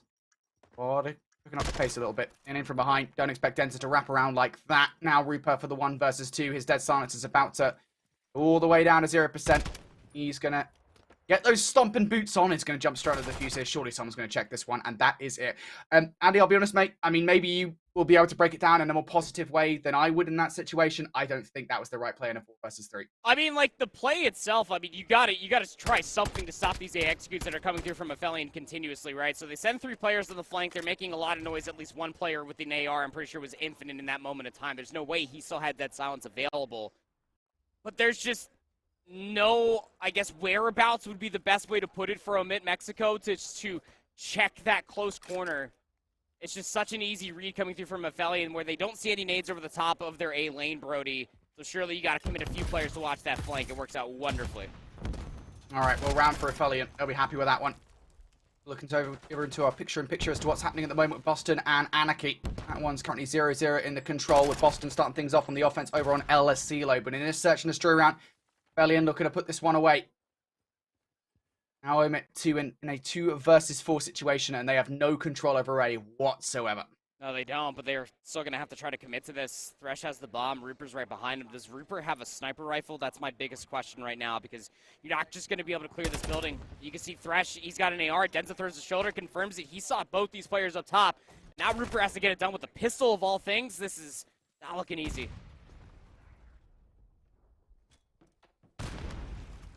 Unable tag. It's a good start, but Fresh doesn't really answer up just yet. And as a matter of fact, he even gets some bullets into Reaper as he flies through the door.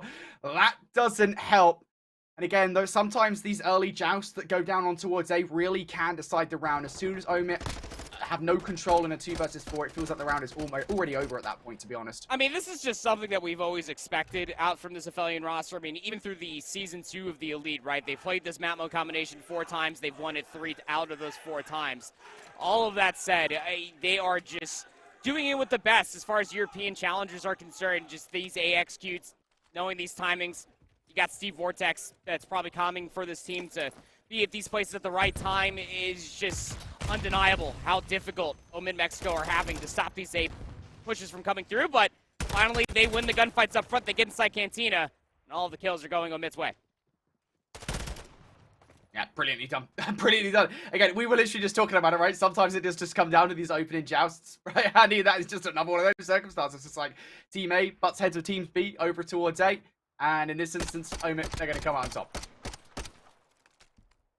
Yeah, it's just about making sure that you get that trophy system down on the backside of the hedges. You deny at least those stuns. Those are going to be your I guess your biggest adversaries to try to get inside a Cantina, if not just close to that window, because that's what Affili have gotten on Omit, Mexico's head, every single time that we've gotten the joust over by the A bomb site itself, Brody, is that they just always denying them via damage or just slowing them up via a stun. Finally, Infinite Snoopy, they get into those positions, they find the bloods required. Is this the start?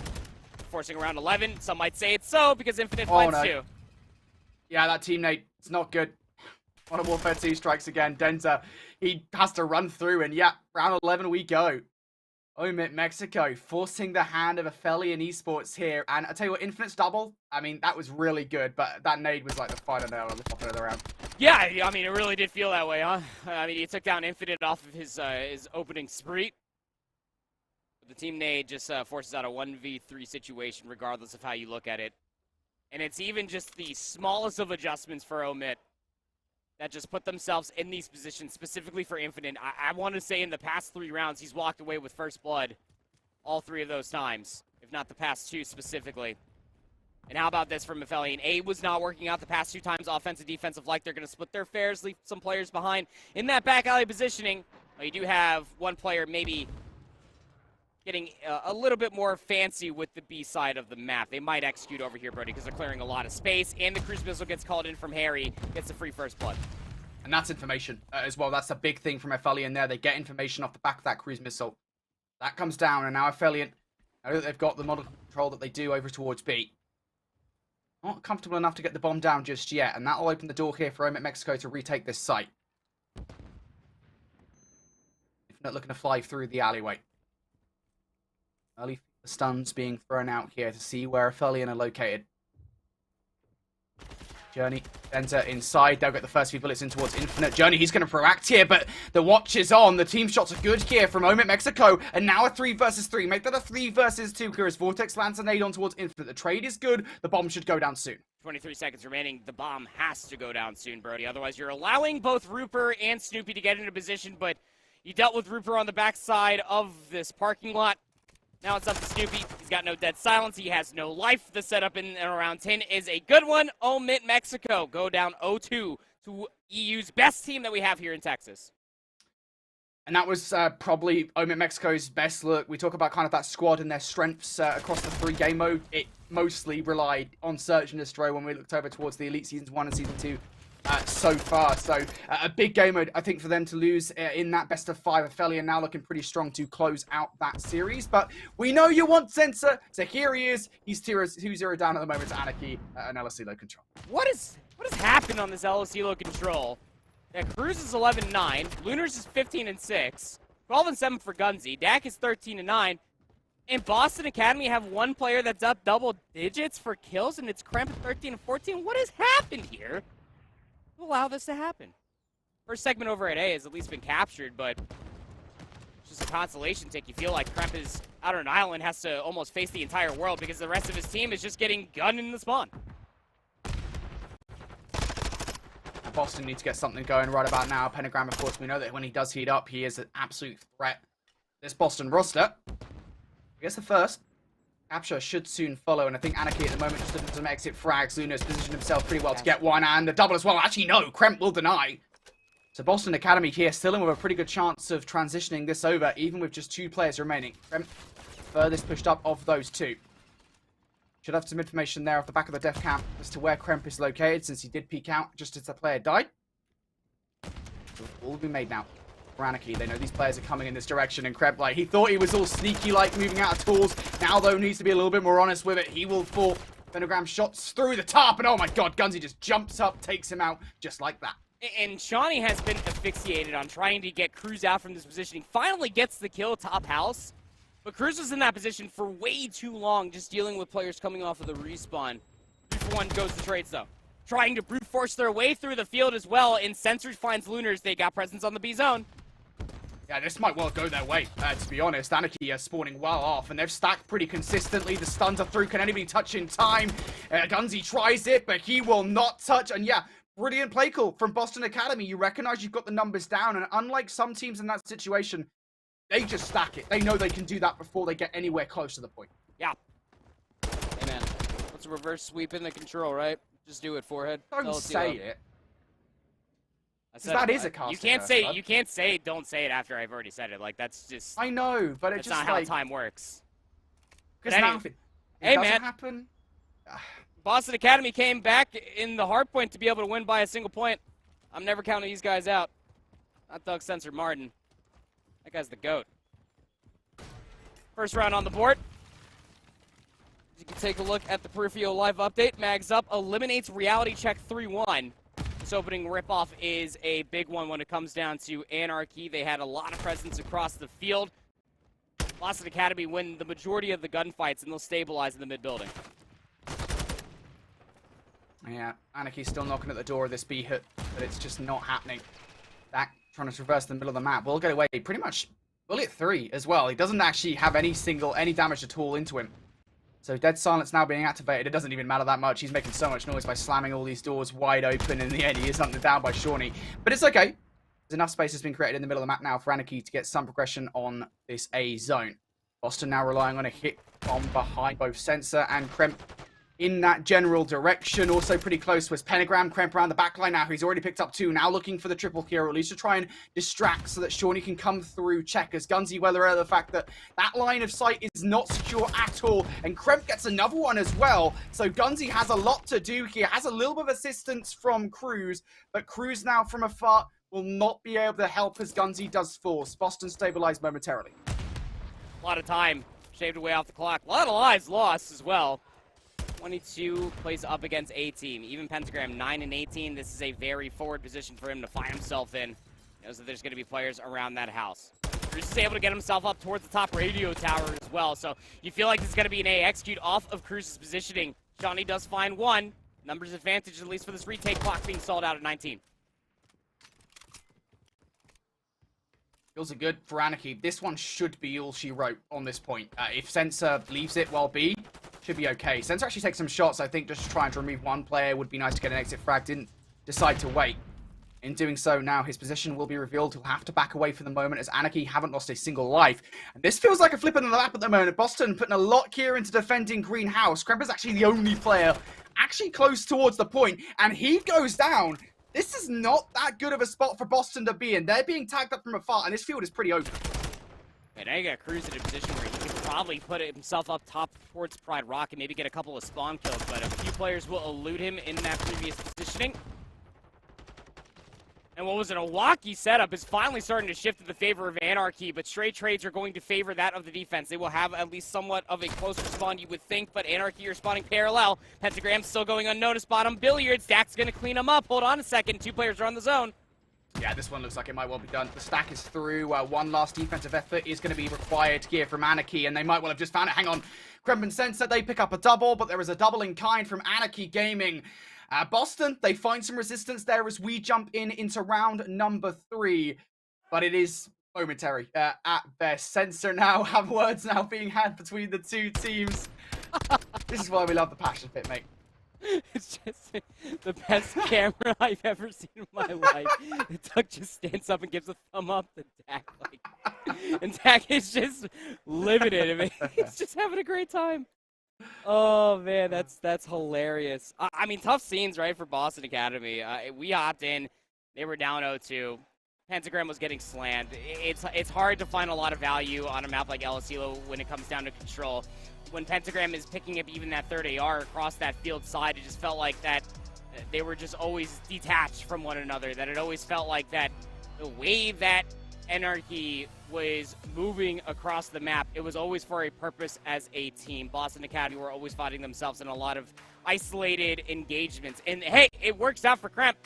That's his play style, for crying out loud. 25 and 20, but the only player that's closest to him as far as even kills are concerned is Shawnee at 14 and 23. Just not going to cut it when everybody is slaying out on Anarchy. It really is that simple, isn't it? This is just one of those classic situations. Of course, we didn't actually get to see much of, well, we didn't get to see anything of the first 2 rounds. But when we jumped in, we were just gobsmacked at just the pure outslaying that we were seeing with 3 out of the 4 players in the team double negative. Kremp also wasn't really having that good of a time, to be honest.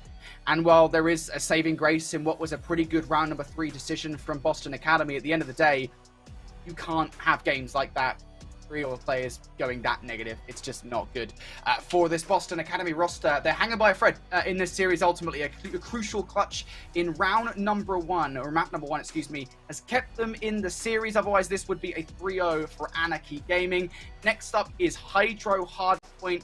Again, we're going to need to see some heroics here. You know, the same suspects that we saw from that first map of the day need to come out to play here in this one. This one gets interesting as well for Hydro Hardpoint. I hope Visions is listening to me when I talk about this as well. I got Shift on my right, and there's one in particular map mode combination that is always interesting when it comes down to Boston, and that is Kremp on Hydroelectric. That guy drops like 40 bombs with an SMG on that map. I'll never understand it, but if that guy goes rogue, that might just push to a map number 5. Map number 3 underway here on El Asilo Control for Omit Mexico versus Affili Esports, and I mean, you just got to have it if you are Omit. I was talking to Coach Mystic about the veto process. He knew that it was going to be either a hotel or an El Asilo because Fortress Control is something Affili never play ever. And he chose the latter half of playing their more favored map rather than taking them on a hotel. Yeah, I think this is the problem, generally speaking, is that Control is Affilian's best game mode, right? I mean, there were 7-2 at it in Season 2 of Challengers Elite. Bear in mind, that is a huge Challenger Elite, but still doesn't take anything away from the achievement. On the other hand, Omit Mexico, let's just say Control isn't a favourite game mode for them. So the odds are stacked in favour of Affilian, but stranger things have happened. And off the start of this one, the defense looking pretty good here for Affilian. Currently a 3-life advantage, and Omit Mexico just 1 ticket progression, and a little bit beyond that over towards me. It's all about just trying to get themselves in a position to maybe get some more grounds over towards this B zone. And that Enforcer is going to be Snoopy. Even the stun connects, but he does not care. Dead Silence gets reset. He's on a 4 spree now, Brody. He's in towards the back. The stack is here. 2 players strong over by B. Yeah, this is the Snoopy that we've kind of come to know and love here on this roster at 5-1. You love to see it. B should go. And actually, hold on. Denza comes through for 1. There's surely no way he gets a second. Tries it with a knife, but is going to be denied there. So Snoopy will close things out. And B has now been secured for Omit. Affili are now going to have to back away towards A, but they know they've got the power position. Harry sitting up top inside that red tower. And also Journey starting to move forward. But as I say it, Journey does actually end up falling. Omit now trying to entrench themselves in towards the point, and they managed to zone away Vortex as well. And this should actually force Harry to come down, get more involved inside the point. He gets out towards 1, but now progress starting to be made here as the stack will be in for 3 players on the point. If they're going to jump up momentarily here, they're trying to provide some coverage outside the hill, but every single kill is going in their favor. I don't know if anybody from the Affilian side can do anything about this. Journey was the only one, and they get taken down. How about that from Omit? A resurgence there. I mean, not the best start, but as soon as Snoopy started going huge, I mean, that was it. That's what it always comes down to, right? And that's why I highlighted it when we were in that little lull period as far as that round is concerned. If you can get an SMG, especially the caliber what Snoopy's been delivering, again, he had a very awkward map number 1, not in his prime form, I would say, but you get Snoopy to a position where he is just rotating in and around a bottom green, lockers, tools, you name it. This guy is always good to go on at least a 4 spree. The sole reason why that B zone inevitably got captured after Denza rechalled it, but momentum full of steam for Omit as far as an offense is concerned. Now looking to deny Affilian the same exact effect, depending on how their opening rollout goes, but everybody's still alive. This has been a very interesting first 20 seconds as far as this control is concerned. Yeah, Omit Mexico, though, they're actually going to get a couple of kills here that will keep Affilian away momentarily.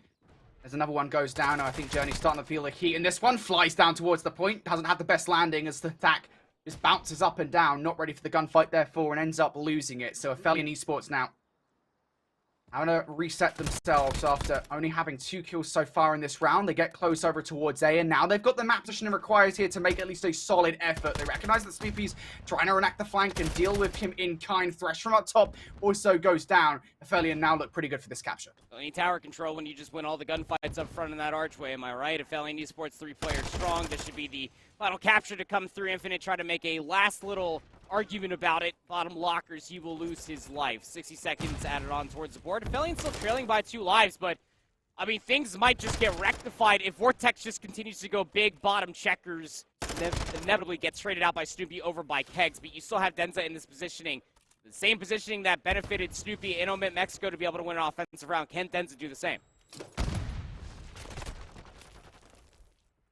Affilian still knocking at the door here over towards B.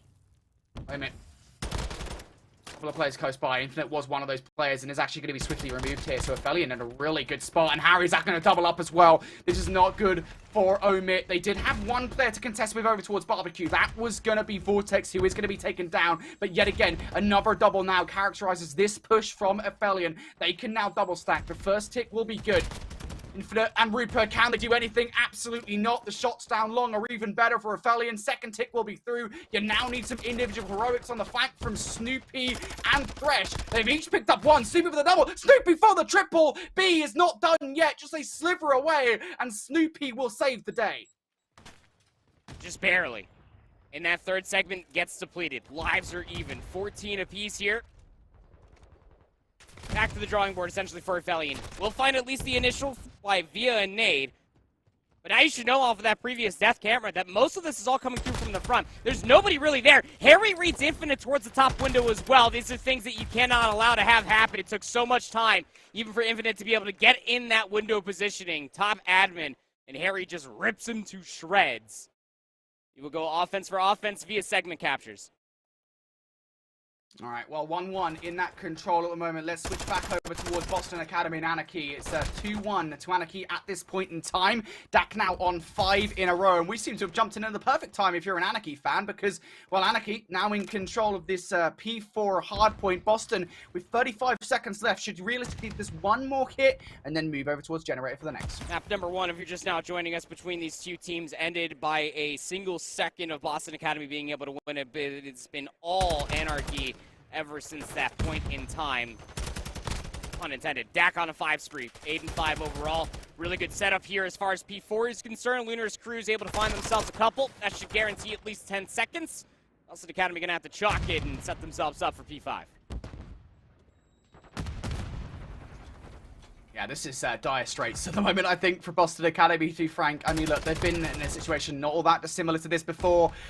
But I was going to say, they need to hold Generator hardpoint. 3 kills deep now for Anarchy, and things are not looking so hot in that regard. Kremp is able to provide 1 for the roster, but no more than that, as it only takes 15 seconds for Anarchy to break on towards Generator kill. This is not a good look whatsoever for Boston. They need to fight back, and they need to do it right about now. There's going to be a couple of kills coming through from Boston Academy, so they're at least keeping themselves in towards this hardpoint. Some more time now perhaps going their way, but you can see the red arrows on the minimap. They're swarming around the kill. Luna's going to run out of bullets in his main, has to switch to the pistol for this gunfight, and runs out of bullets, or at least doesn't feel confident enough to take the gunfight with that one. So, momentarily they lose control of the kill, but Boston do get the vast majority say off the back at Generator, and that's huge for them. Yeah, all I'm going to say is that Anarchy did have double the amount of points over Boston Academy in the Embassy Hardpoint Map 1 at the end of the first set. So maybe it's plot armor for Boston Academy coming in towards the second set for Hydroelectric. We'll have to see how it all unfolds. Water outs being taken by Pentagram, trying to get behind enemy lines while the rest of his team is spawning back red.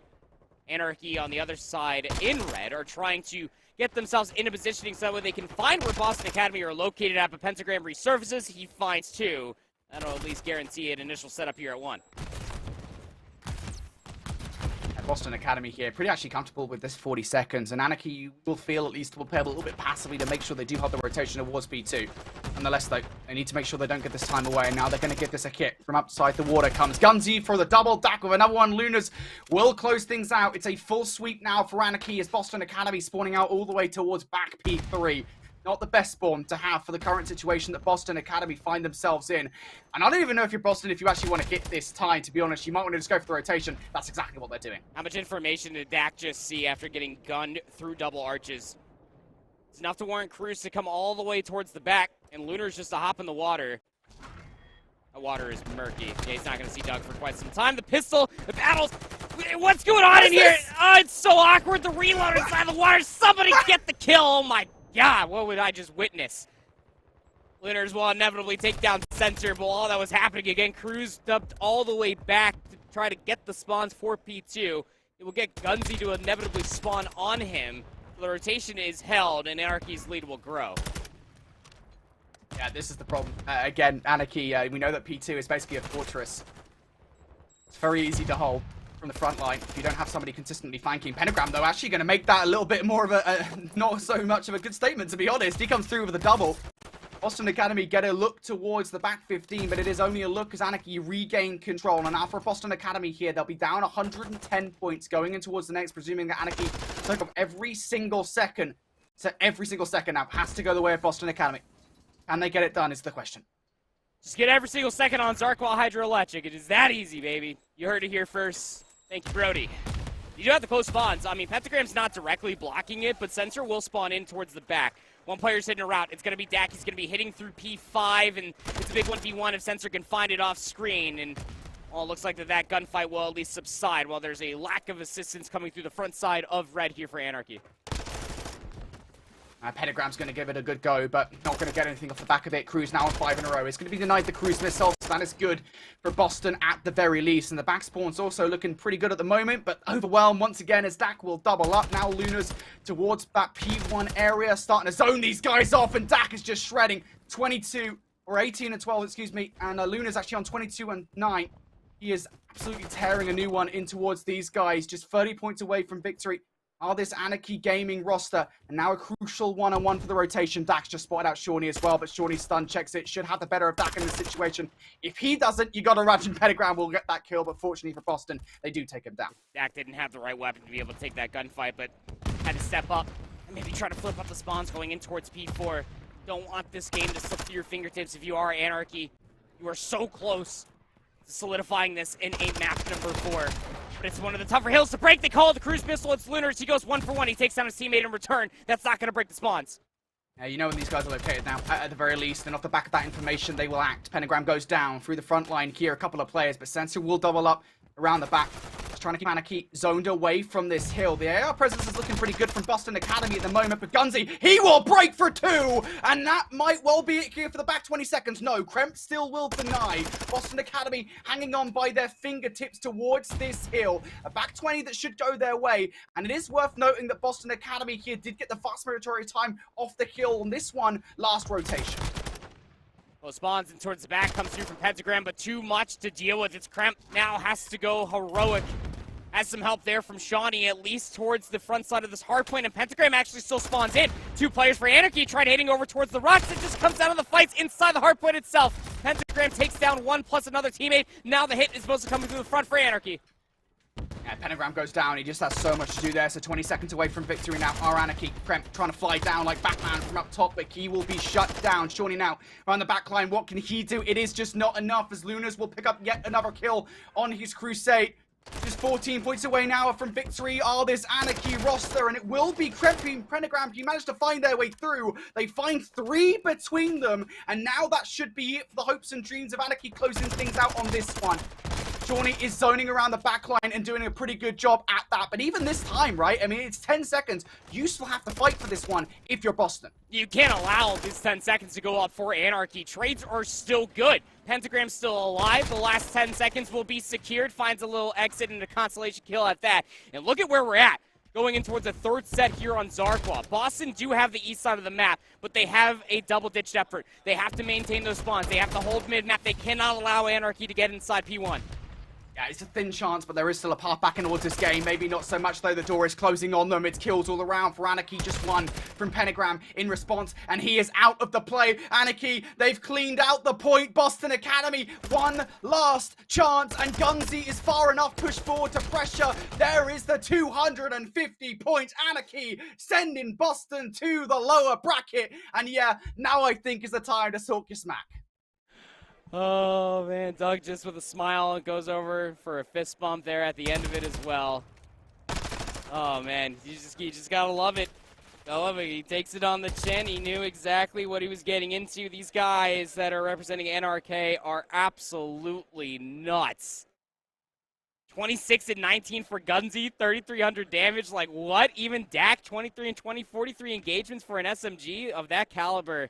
Yeah. It's just something that you absolutely want every single time you load into a Zarqwa Hydroelectric, because it makes your AR's jobs that much easier when you're looking at it from Lunars and Crews. It just always felt like they could post up, block spawns where it was required, and put themselves in a further position just to be able to watch their SMGs just fry and get a majority of that time. A recipe for success. Another good-looking Saturday for Crews and the boys.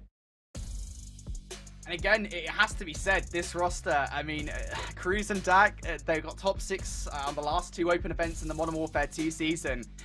well on their way to doing it again here with this Anarchy Gaming roster. A huge victory against Boston Academy. Here's a look at the stat lines then at the end of that Hydro hardpoint. Lunas was having a game, man. And you know what's insane is I think we look over towards the stats for a player like Lunas, especially in Season 2.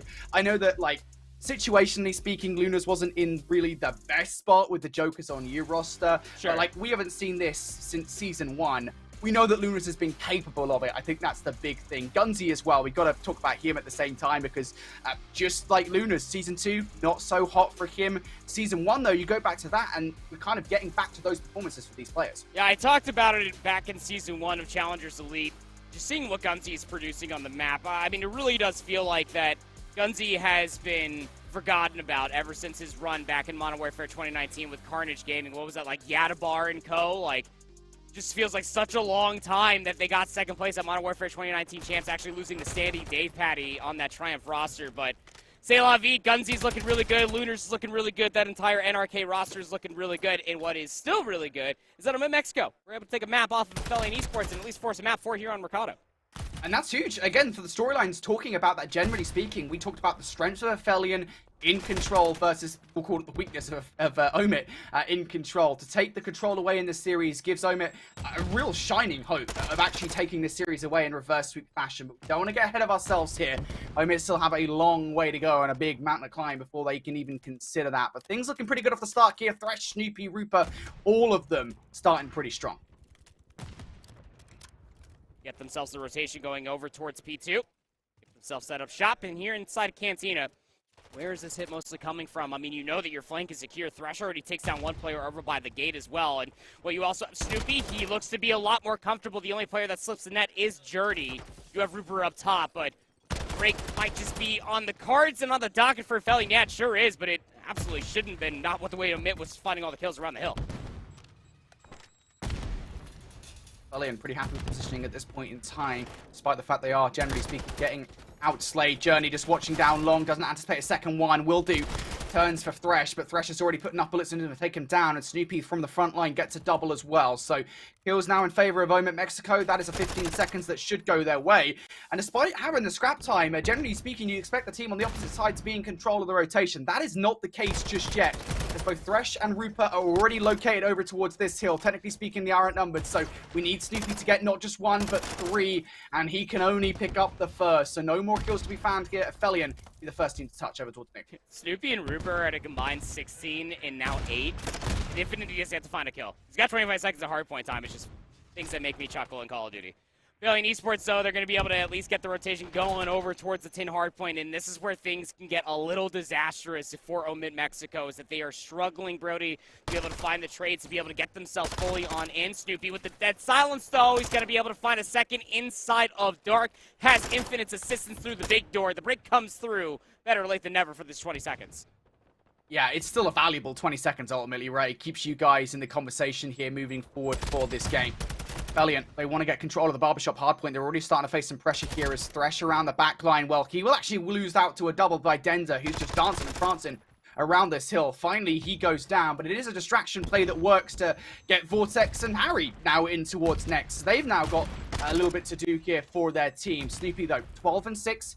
Trying to provide that SMG pressure that we know and love from him for a moment. Now flying in and catches a stun at the complete wrong time. The kill's looking good for Affilian. Can Infinite trade out in his favor? No is the answer. Roop around the back line, just trying to provide some coverage around that back alley, but not really much of it actually landing. Got to be very careful with how this P4 does start to unfold. 30 seconds still remaining. And the break is just not successful.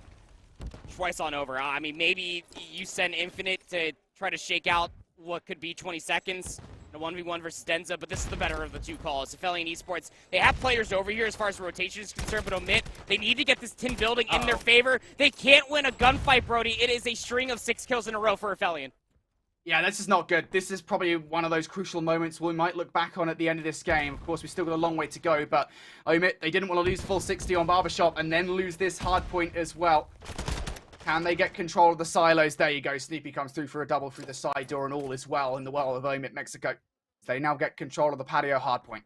Now, Affilian gonna have to find a way to approach this through the middle of the map and through that back alley at the same time, but they have to make sure they simultaneously hit this. You know that Affili and the team well enough put together to do exactly that. Journey's already started feeding for the first one. That heady from Vortex is just too hot to handle. And Rupa will be the last one left alive. He's already picked up a double here, so still keeping Omit Mexico in and around this hard point. Vortex, though, more than happy to just zone these players off. Rupa's presence isn't really all that bothersome. Or maybe it should be, because Rupa, off the back of that, wastes enough time and actually ends up getting the back 20 for his team alongside Snoopy. Yeah, it's actually a really big 20 when you're thinking about it, because that's the difference in between Affili and truly running away with his first set of hard points and Omit staying alive as far as the set is concerned. But now we come into the last 2 hard points of the rotation. P6 to P7, Brody. You know I love these 2 hard points. It is the 2 hard points that you can string together if you have a good opening through this back alleyway. But Omit Mexico, they are hitting the reverse Uno card. They are hitting through the back alleyway. They find the kills around Cantina. The break is here. Omit looking deadly at the moment. This is a really hard one to break for Affili, and as long as Omit have somebody watching this back alley, as it currently stands, they don't, because Infinite actually looked away towards the middle of the map now, so Affili offered a chance to break on through that area of the map. Fortunately for Omit, they get players back on towards where they weren't watching. Vortex now, the next player to do something about this, down to 35 HP. He is unlikely to survive for much longer. A posthumous Semtex will keep Rupa away from earning a cruise missile, so that's some positive news to take away from this hill. Even more positive news, though, I would say for Affili and Esports, even though they have now lost control of this game, is they do have control of the parking lot for the next time. Got players blocking small. That's going to be Harry. He's got a big 1v1 off screen versus Infinite. And through all this positioning, actually through the middle of the map, Journey actually spawns all the way out. So you need to hit this, and you need to go now if you're Omit Mexico. You should know that you have numbers, but Denza, Vortex, they clean up the back alleyway, but success is being found for Omit Mexico all the way through lockers. Trying to turn their attention. Big 1v2 for Infinite. Can't even find the first. Affili and stabilize for P7. Such a back and forth game at the moment. Affili know they've got control of a crucial hill. Vortex stunned up inside Barbershop. Nicely done from Snoopy. Not so nicely done from Reaper, who then proceeds to take out his teammate for his efforts. And that'll weaken the offensive effect from Omit Mexico, excuse me. Around that backline.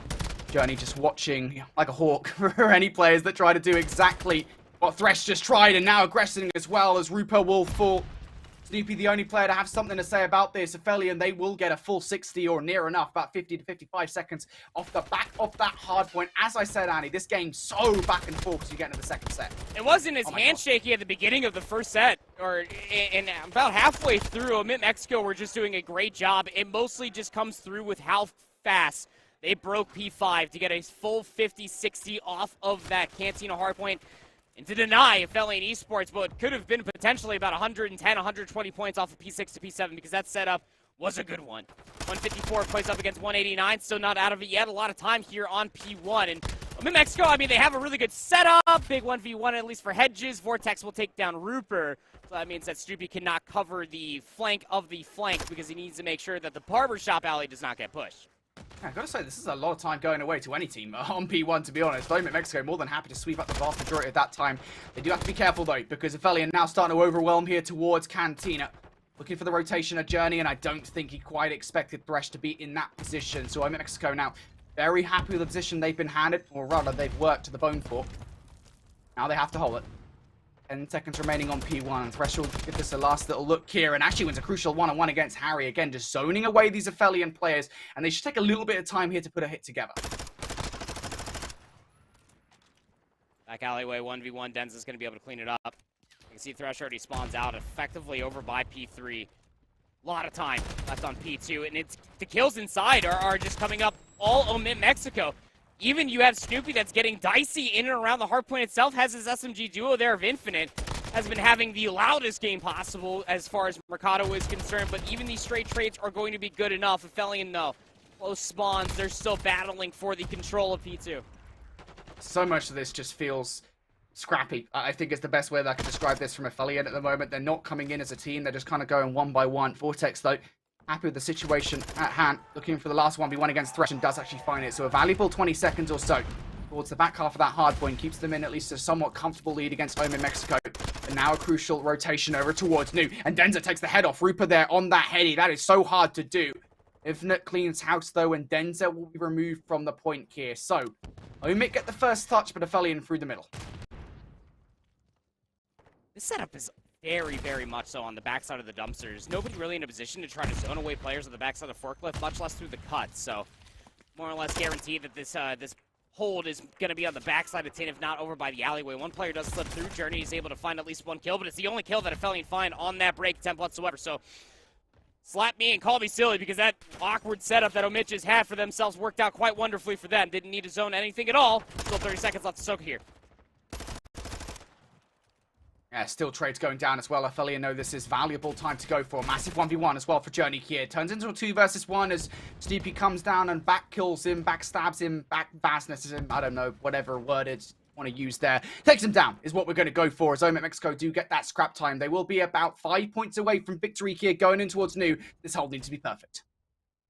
Needs to be just about flawless, yeah. I mean, Affili actually had, what, about like a solid 45, almost 50 seconds on P4 in the first set, and it's mostly just coming through from their SMGs, just poking and prodding around the back alleyways. There's an overextension that is also coming through for Denza. Snoopy's trying to react to it on the opposite side, but he was isolated himself, Brody, so no immediate assistance. If he could find a 2-piece inside of Barber, would have been big, but the answer's here from his teammates.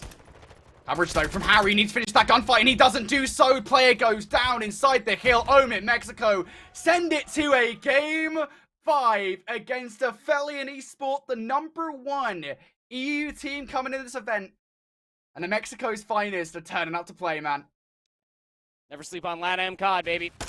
These are some of the best players. And again, it's Snoopy who, you called it there in the final moments, like he was hitting the flank. He knew that he could close it out if he finds a 2-piece, but it's information galore. Not to mention how Affili led the majority of this game, if not all of it. I want to say that maybe we saw a slight lead swap coming through the first set of hard points, and then we saw a marginal growth as far as Omit Mexico's ability to be able to flip the map on its head. You can hear that through my microphone, Brody. That is Team Notorious actually taking down Wardy and co. Crazy scenes coming through. And then you also have LAG Academy that just 3-1 Smog Alpha. So that's where all the roars and eruptions are coming through over on this side of the broadcast. But focus on this map 5 that is about to be coming our way. It seems that Snoopy has finally found his form. He definitely was struggling as far as that map 1 is concerned. He's looking to be in tip-top form as we go in towards that El Asilo search and destroy for a map 5. Yeah, it's been a weird conversation around a player such as Snoopy, right? Because I know that we were having a lot of conversations about kind of what he added to the roster when we go back to Season 1 of Challengers Elite, which was by far and away a better season of Challengers Elite for Omit Mexico, then known as Smog Alpha, than the second season, which they didn't manage to make it out of the group stages. But when we talk kind of statistically about Snoopy, he isn't, generally speaking, the player that's going to be going off, at least for Season 2. That wasn't the case. It was Rooper that we were looking at, and even Fresh to certain points as well. But this is that Snoopy. This is that Season 1 Snoopy coming out to play, the difference maker. And we're starting to see now again, I say starting to see, we've always kind of known this since Omit Mexico have come into the conversation again back into the League Season 1. Why that change, bringing Snoopy in the roster, was just so monumental for this team, because this team, again, is so threatening in the North American region. This is a top 8 NA team. Yeah, they're fantastic. I mean, they've been in both seasons of the Elite. Yeah, fell short as far as Season 2 is concerned. Made a lot of waves, especially in the reverse sweep fashion in Season 1. Putting LATAM on the map, just making sure that people add some respect towards a lot of these players' names. And you're right to shout out Snoopy again. I mean, it's hard not to when it comes down to what Snoopy absolutely delivers for this entire roster. It feels like it's that explosivity that the core 3 of this roster were lacking, specifically through last year in all of Vanguard. But I think we're at a point in time where you could really almost expect that out from Snoopy. That's where we start talking about a map #1 on Fortress was uncharacteristic, a map mode combination where an SMG of Snoopy's caliber should be absolutely frying, but just was not being delivered on. So I think that now maybe he has downloaded the playstyle of Affili. He's just adjusting. Maybe he's woken up. I'm not too sure what it may have been, but he's looking pretty darn good there ahead of the map 5. Yeah, and I talked about Rooper as well. He's that other guy, I think, especially early on in that map #4. Rooper's AR presence has been something else, I think, just generally speaking.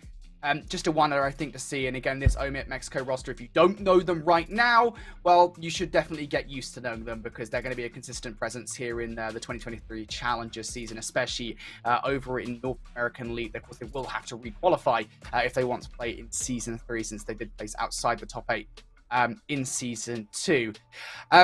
Looking over towards the other side, though, Affili Esports, again, this is a battle and a half. I don't think they necessarily expected this one coming towards this series, because this is arguably, what, I would say the #1 most consistent European team this season. I think that title at this point probably goes to a Wobabobs, but still, like, this team is a real threat.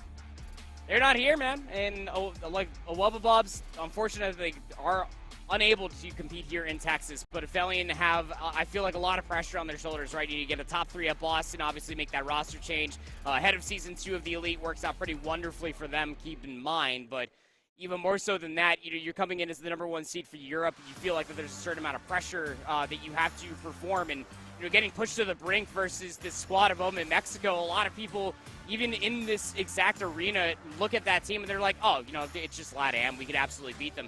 You got to keep some respect on this team as a whole. Don't forget that this is the team in the winner's bracket at Boston that actually beat Team Notorious. That same Team Notorious roster that just beat Omit, which is Standy, Cryptic, Flames, and Wardy. So we don't get that international competition, that extra buzz in the air, man, until we end up getting these open brackets and all these playthroughs. It really does feel like anybody in the top 16 can take down anybody. Well, here is that top 16. We promised you guys updates on what's happening with our teams to watch coming into this event.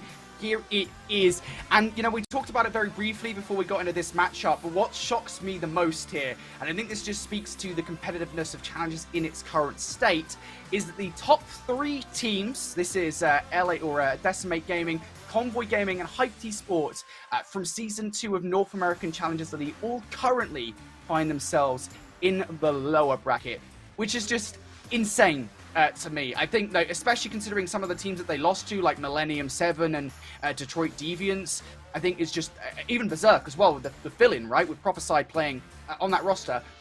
These are the upsets that we wanted to see, Andy.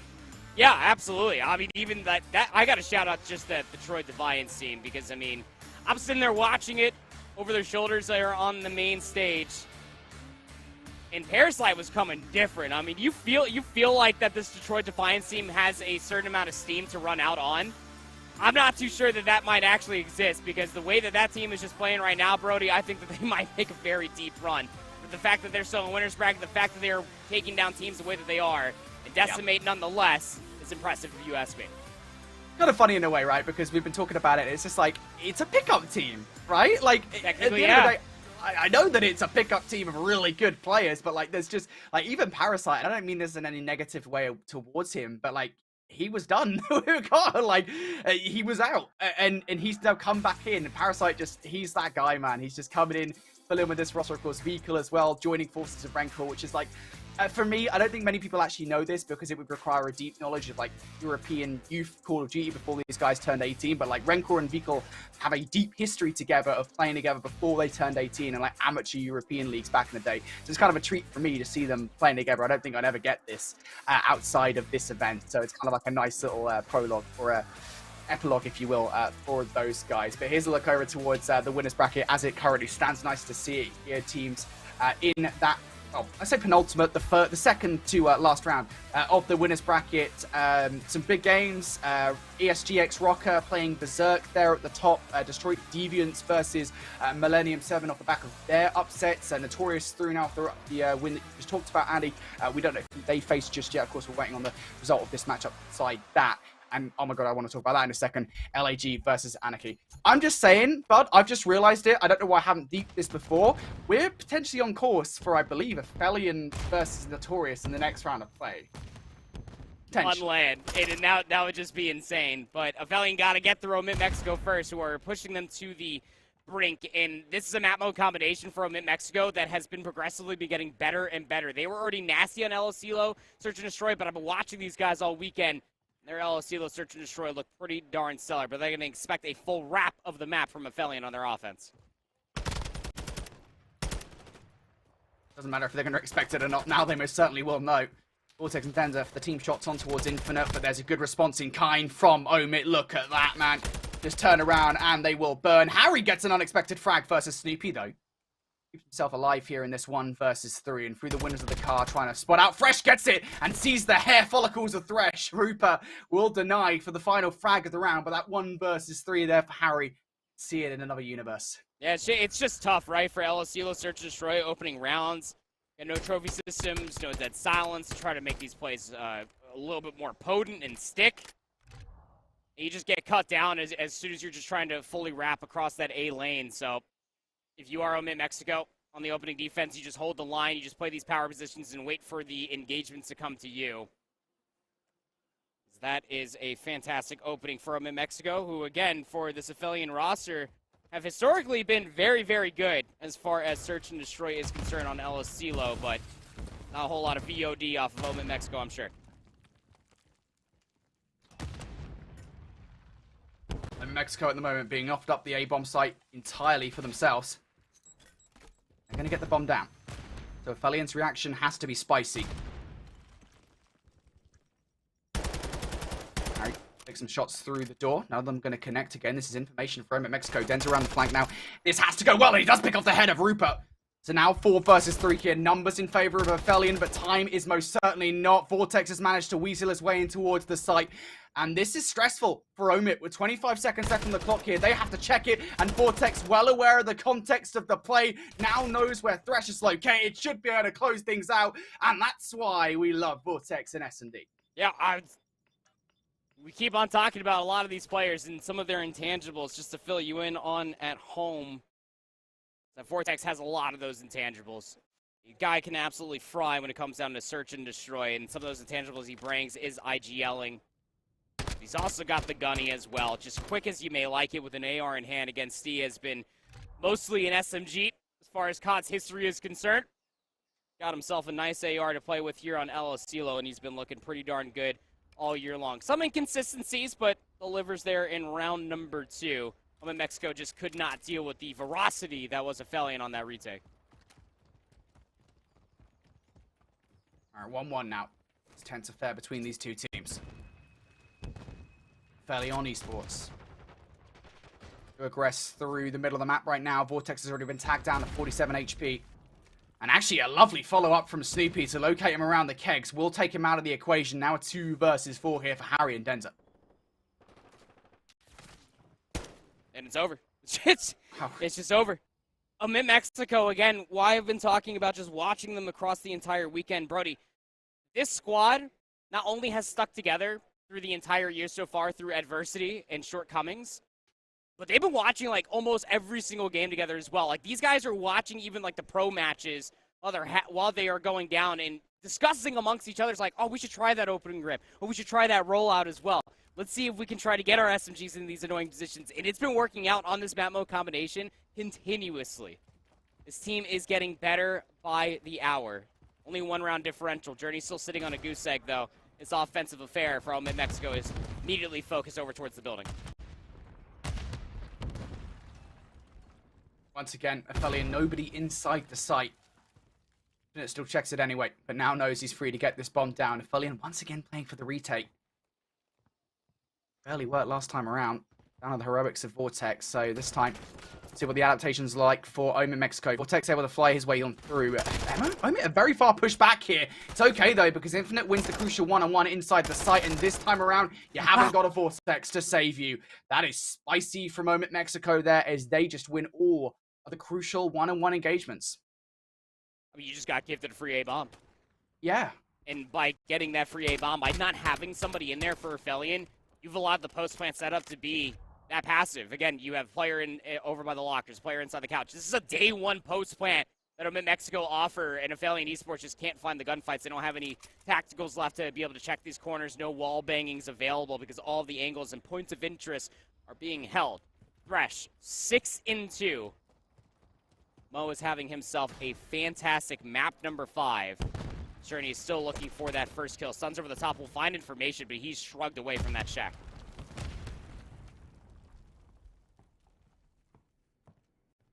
And Affilian, I mean, this is the thing. This is the difference between Affilian on the offense and Omit on the offense. Omit have a free A site on those first 2 offensive rounds. Affilian don't. Like, they're struggling to find something. And Omit aren't even really giving them shoulders at this point. Need to see some individual efforts from players on Affilian. Something needs to occur to separate these 2 teams in this round. Vortex might well be that player. Starting to aggress forward here. Denza also inside with this bomb. Low as you like, but now they're finally going to entry in towards the site. There we go. Nobody actually inside, so the bomb should go down. Wallbang shots coming through, though. You see Snoopy trying to get that information, trying to get the damage, maybe a kill as well. It's just a setup. Infinite, he pops Dead Silence through the pillar lane. doesn't stop the bomb from being planted 3v3. And Snoopy tries it. Gets doubled up on. They know that Infinite's still on that flank, of course. Maybe Infinite now just trying to join forces with Thresh. Shots through the wall will tag on towards Vortex, bring him down to a disadvantage if there is a gunfight. Now just trying to play a bit of a weird position here. 1 versus 2 for Thresh now. Thresh has time. Hop on the defuse and still make this outside of a check. Harry's going to give it a look now. Harry through the wall. All he needs to do is just stop it. Oh! He's going to move away. No! Thresh, you had time with the defuse. He ran away from the bomb. He had time to defuse the bomb, man. Oh, that is just tough. He had the play. He had the read and everything. I mean, Harry even gives it to him as he swan dives across the side door. Oh, no. It's so tough. I mean, tensions are high. It's a map 5, right? I'll give him some benefit of the doubt, but that is just that sucks. Is what it is. At least you had a few rounds to be playing with here. 3-2 goes the scoreline. Offensive attempt here for Omit Mexico. Last time they were on offense, Affili gave them a free A bomb plant. Doesn't seem to be the case this time around. That was fun. Weird way to end the round. Affili more than happy to take it though. Well, there you go. It's actually going to take him down. Good aggression coming up from Infinite. I was a little bit concerned there for him that he was going to Affili forced inside. Here for him. Okay, Snoopy can't connect all the shots to get that kill yet. Now aggression once again. They're starting to push all the way forward. This is a very egregious approach. Snoopy does not have dead silence, but you would love to be able to clear all the way up top kitchen. Harry, though, he gets the timing. He's going to take down Thresh from behind, and that forces Snoopy to flood into the kitchen. And well, Vortex was just in there, just waiting, licking his lips, waiting for a chow to come through. It finally delivers, and Affili just rip Omit Mexico's offensive attempts apart. Omit Mexico off the early stages, again, they almost assume, like, hey, surely you don't put somebody else in the A lane to stop us from getting another quick plant this time around, right? Well, they had 2 players there. They had 2 players, 1 up top, 1 down low, ready to watch the cross inside of the rec room. Affili and Esports answer back with 2 rounds of their own. 1 probably shouldn't have happened, but it did. Now we're tied up in round number 7. And that's a big round as well, because Thresh invested his cruise missile. I was wondering kind of what sent Affili for a while, all the way back towards the backside. That's why they were inside, because Thresh brought the cruise missile down, so Affili very happy with the position they're in, even if they're 3-3. Now aggression once again coming out from Omit Mexico here. 2 players up top. Snoopy's trying to get a nade to close it out, and oh my god, Infinite opens the door. Snoopy's like, yeah, I'll just chuck a Stemtex in there, bud. Don't you worry about it. Vortex will be down for the count before you know it, and indeed he is. Surgical from Omit Mexico here as they have the number advantage. That silence being invested here for Denza. They really want to commit towards this A bomb site. Even in a numbers disadvantage, they don't want to relent. Even gets shot at. Player number 5 is up top. Snoopy can't commit towards the gunfight. And Denza through dead silence still gets behind enemy lines. Hold on a second. This was 3v4 not even a few seconds ago. Now it dropped down to a 2v2. Now it's a 2v1 as well. Journey hasn't got dead silence to work with. Might have just got timing on towards Rupert though. Gonna make a little bit of noise here. Rupert might be able to hear him, depending on kind of what the timing looks like. And if he does get this kill, Snoopy should be able to get him out into the open. Rupert's going to turn around. Ooh, shots in from Journey, but not a single one of them will connect. And Omit, yeah, that is a round they should win. They did not want to chuckle that one. No, that was, would have been another round that I would have threatened to rip my man bun out for you, Brody. That's just... Don't do that, bud. It's valuable. 3v4 almost bounced all the way back off of Denza's dead silence play. I would have lost my marbles if Omit Mexico didn't close out that one. Still a close affair, though. Only leading by 1. Journey is 1-7. I would say is very uncharacteristic on a map mode combination that is El Asilo Search. Another offensive attempt for Omit Mexico. Probably expecting that there's going to be a lot of A defense, and well, they'd be right. It's mostly on the outside over by the hill. This time Affili, they've actually got somebody inside sight. This is the big thing. The big adaptation. They realized what went wrong in those first couple of defensive rounds. Omit will still check it. We've seen them do it both times when they got those victories. Just trying to get a feel for where any of these players Affili are located. Infinite is just snicking. Just snicking his way through that bar. It's like the most aggressive game of Where's Waldo. Not a whole lot of information, just colors and palettes, and looking for a funny guy with a red and white striped t-shirt and a hat. Just can't find it. Even late, Semtex is being thrown inside of the rec room. Absolutely nothing. Affili Esports, they're getting a lot of sound cues. They don't have to move until they get any information. Ends up facing threats from the kegs. Bomlo will be down since Vortex did manage to get that kill, and he's still going to challenge Snoopy as well. Has the numbers, but no, Journey runs in at the wrong time. Vortex now needs to go huge, can only pick up one. To Harry. Now the 1 versus 2, he's already made a bit of noise here. Snoopy will act on it, and Omit Mexico, 1 round away from, I would call it the biggest upset that we would have had so far in the bracket. I think Detroit Deviants have taken that one already, but it still is a pretty big one. I'd say, I mean, this has to be up there. I mean, maybe we could have an argument after the broadcast today of what the biggest upset was. I think that this might rival that of the Detroit Deviants over Decimate, but that's neither here nor there because Omit Mexico up on map point. Brody, this would be a full-on reverse sweep for Omit Mexico if they can close out this round. Snoopy was integral to the round success of the one previous to this. Round number 9 needs to be fruitful for Affili. Indeed it does. First blood for Affili. Omit still have control of the map for the moment here. I think a lot of this is really depending on what Rupert can find, to be honest, and Infinite as well over towards Courtyard. Infinite gets 1. What does the trade situation look like? The coverage from Rupert is good enough to keep Journey at bay, but Infinite, you get too aggressive, buddy. And now they are relying on, and again, these individual efforts, fresh in from behind, might be able to make these guys feel uncomfortable. Oh gets my! 1, gets the double. Surely the trade is there, and it is. Now 1v1. Vortex versus Rupert for all the beans. Oh, and the shots early from Rupert. He knows where Vortex is at. Vortex trying to go for the reposition. Did he see Rupert so over by that god truck? If you're a fan of Affili, it's Vortex. Snd, Demon, 10 and 6, gets the bomb planted. Rushes back into billiards. I see him. He's gonna see him. He sees him. Vortex has a shot, and there it is! See Vortex not done here. They will see round number 9. Round number 9 is on its way, Brody, but I'm going to say it right now. I don't think that it should have been Infinite getting a little bit egregious with his positioning with a Vaznev in hand, not knowing what was on the other side of that hill. Could have stayed alive, honestly speaking. Just, hey, we succumb to that sometimes when you have a Vaznev in hand. Just you find that very cheeky first kill, and then you want to try to push for a little bit more, but ran into the crossfire over by the hill. Could have held numbers for Omit Mexico, but forced them to work hard for it as Thresh with that 2-piece. Forced out the 1v1, sure. Never count out Steve Vortex in the clutch. Offensive round here for Omit Mexico. Again, it is a split defense for Affili.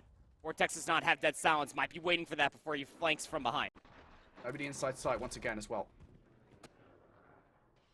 A lot of noise being made by Affili here with a lot of doors going down. Snoopy's going to bring this cruise missile down. And we know what happened last time. A cruise missile came in towards around. This one does take down Vortex though. So numbers now well in favor of Omit Mexico. They're going to get this bomb down. Bomb's going to get planted. Look, you got Thresher all the way over towards the tower. And Snoopy is pushed all the way inside the field. He can just throw some shoulders. Any information's good information. But the bomb still isn't being channeled. The bomb needs to get planted here. You have positioning across the 50-yard line on 2 different sides. You lose Snoopy along the way. 3v3 in the post plant. Yeah, they knew how important taking Snoopy out of the play was, or just whoever that player was over towards field side. Now 3 versus 3. From range will be Rupert trying to provide some coverage of that kegs. Information 2. Infinite will know what's coming in his direction. He's ready for it. Infinite for 1. Damage down a little bit. Now a 2 versus 2 as Denza trades out, but Rupert around the potential flank here. The bomb is not planted for him. They need to check for this defuse. They know it as well. Fresh wins the first. Now it's Denza in a 1 versus 2. He can't jump on the defuse. Rupert knows all he needs to do is check this with 7.5 seconds left, and Omit Mexico have done it! Affili down to the lower bracket in arguably our most sensational upset of the day so far. Reverse sweep fashion, Brody. It was a round 11 Mercado map number 2, and Omit Mexico reverse sweep EU's #1 team here? Pull out the bingo card shift. I don't know if I had that one on. That's insane. That is, you can't make that up. This Omit Mexico team, you know what's funny is that when you go back and you really dissect how their Season 2 of the Elite went, every single time they went to Map 5, they lost it.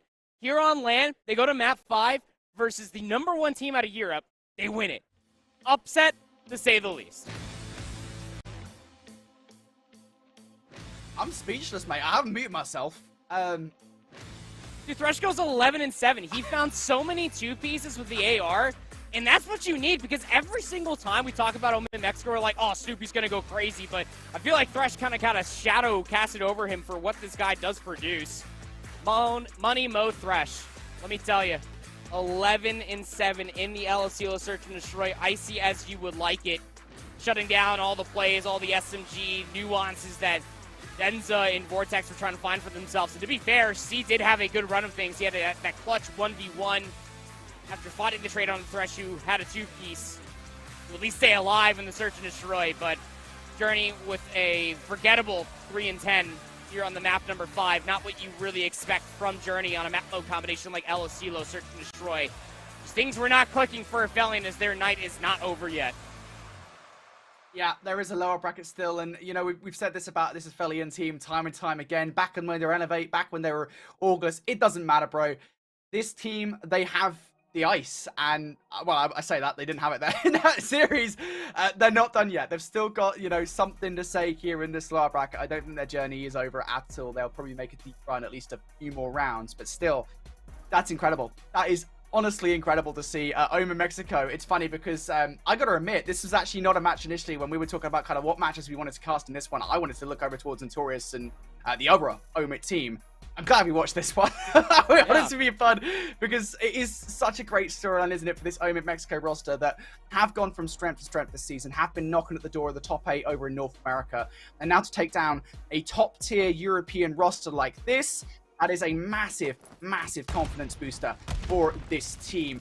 Here is another match that's going on right now. Electrify Steel x Rocker, we're just going to call them Electrify Steel from now on, versus this Berserk roster again that also did upset Hyped Esports on the way to this moment. Shout out Prophesied, man. Stepping in. Gravity, I hope you're feeling better, Tom. She was 32-21. Lau is 26-20 on a 5 spree. Will inevitably get traded, but I mean, this should be the final nail in the coffin. Lau just found the 2-piece required over by Forklift. Fame can't even get into the hard point in time. And what? What just happened here? Rocker Academy have been looking dominant, even when they were going up against other teams who were like, yeah, they should get a little bit of pushback. To this Berserk roster with a pickup of Prophesied, they take map 1. They're going Berserk, mate. I think that's what happened. Good one, Brody. Yeah, thanks, bud. Really didn't think about saying that Team Berserk went Berserk. I was really dug deep for that one. Indeed, I did. Anyway, yeah, it is a stunning performance, I think, there from... we didn't get to see vast majority of that one. But for Berserk, generally speaking, again, like, what a storyline it has been for them, because Prophesied, of course, right, I mean, filling in for this roster, you just said it, to even be hyped, I think is just such a massive thing to do, albeit, you've got 3 of your core roster that you expected to have coming into this event. Then to potentially, I mean, look, we're 1 map deep into this series, but to start even 1-0 against the Season 1 champions, the 2nd place team over towards the last LAN event. Like, Electrify Steel, they are no slouch, despite what happened over in Season 2 there, where they got top 8. Look, I mean, regardless of the matter, like, they are the #1 team here. They are the #1 seed, and we fully expect for Electrify Steel x Rocker Academy to continue on with their antics in their waves. But they have a certain amount of inconsistencies that they have to get over themselves, and hey, Berserk might just give them something to learn off of. Yeah, absolutely. Well, Berserk now 1-0 up versus Electrify Steel x Rocker. We'll keep an eye on that matchup moving forward. And, of course, the next round of play. We're going to get everything set up for that, though. We're back in just a second.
Welcome back, all you crazy COD fanatics. We are obviously in the midst of what will hopefully be a barn burner. Berserk, steal map number 1 away from ESG Rocker Academy, the number 1 seed based off overall accumulated pro points to this point. Map 2 is going to be up here in just a moment. Before we do, hey, may as well take a moment to kind of really dig into these rosters and introduce these two teams kind of a little bit more formally, especially considering the fact that, well, we know who's on this Rocker Academy team. They've been the same squad all year long. And, well, I will say it's been kind of a weird accumulation of points for them. You know, they looked really solid through the first season.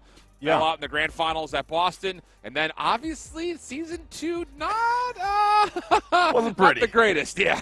Yeah, didn't go too well for them. Double first rounded, just in dramatic fashion after just the performance they even had, you know, at the Open. Like, they just fall short barely in second place. Like, they had a lot of great showing so far in the year. So I think we all expect this team to be a lot better than they have shown, but have to put it together here. And obviously the map 1 already proving that it's going to be a tough matchup. Yeah, Berserk on the other side. Again, this is the squad that, you know, we were looking at saying, hey, what was this going to be, especially considering the prevalence of the roster. But with a recent swap just due to health problems, well, it ends up being one of those pickup rosters. And it was funny, I was sitting next to Kevin Fame for a moment. He was like, I don't know, man, this might just be one of those tournaments where the pickup rosters just don't have any film in them. It's got that special sauce. So we'll see how things unfold. Prof in the mix instead of Gravity as we continue to talk about it. We jump into round number 1 of the Hotel Search and Destroy. Already a 3v2. ESG Rocker gonna have to try to play a retake, as Wiz might put himself in a good spot here. Love to see him close that door and maybe just catch them by surprise, but he's gonna have that Denny very soon as well to potentially come behind this play that Rocker are trying to set up on the retake. Yeah. Oh, tough gunfight through the middle of the map. Fame able to take down elimination, now leaving Wiz by himself, and Fame will collect both. And a clean retake for ESG Rocker. Okay. And, you know, the one thing about it, I will say, we've seen this kind of thing more often with recent pickup teams, is the preference to get the bomb down as fast as humanly possible and to trust that you could play a more one-dimensional post plant just because, hey, you got the hard part done about planting.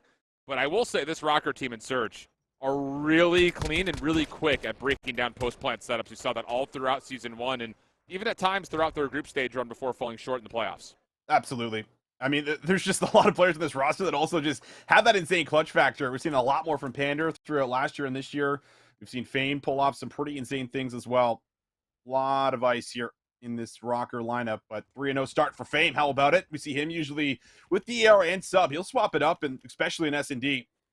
Won't be surprised to see him throw in an aggressive play here and there, but he's going to sit here and try to wait and see if he can maybe build this streak up first. He's kind of the one member that will indicate what the tempo of the round is going to look like based on what weapon he has in hand. Like, I like that. If he's got a sub, they're going to be running. If he's got an AR, it's probably going to be pretty slow.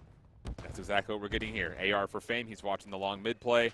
Bomb still lingering towards A. Hard stack through mid for Berserk, and just the gunshots is too good. Coming through even trades. Fame on 5 in a row as he was able to collect 2. Pander also on the mid cross.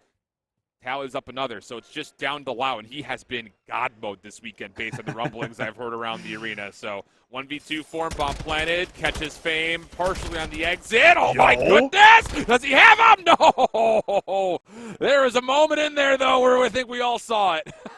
I think you just saw a deep breath from Fame come through there as well. Yeah. He's like, whoa, that was a little scary. I think that also denied the streak, I'm pretty sure. I think he was on 5 with that 2-piece, and I don't think he got one more before this bomb went down. So that's a huge shutdown, at least. As much as it is a trade, it is a real loss. You do deny the cruise missile from coming on through. Man, that's just as close as it gets to a perfect transfer and an immaculate 1v2. But instead of this Rocker now up 2-0. Next set play for Berserk will have, you would assume, a trophy at least, if not a little bit of dead silence. Wow with an AR. Getting across mid, and how about this opening engagement? SMGs drive in the low ground. Lau gets the better part of God RX, and I think he may have gotten a comm or maybe even a Q off of this exit from Real, who's repositioned very quickly. He may have slipped the net a little bit here. Lau's still on the hunt behind, but Real can take this 1v1 versus Wiz. Things become really interesting. Now the glass breaks! No! How about that from Real? This changes up the angle all the way through, and ESG Rocker clean up around him. Easy defuse, easy 3-0. Well, if you were wondering if the map 1 was going to affect Rocker at all here, absolutely not. That was an insane play from Real. Good dolphin dive. I mean, Lau had the read. You said it. Like, he was trying to chase him down. He even, like, started to chase him down before getting the regen in. I thought he had maybe seen him jump up before he popped the animation to go to the top floor, but he just smokes the first one and bamboozles the second. Huge moment here for Lau. Not enough. ESG and Rocker still very much in control here, 3-0 up.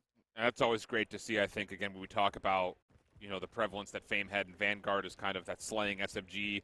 Real has more so taken up that identity in this.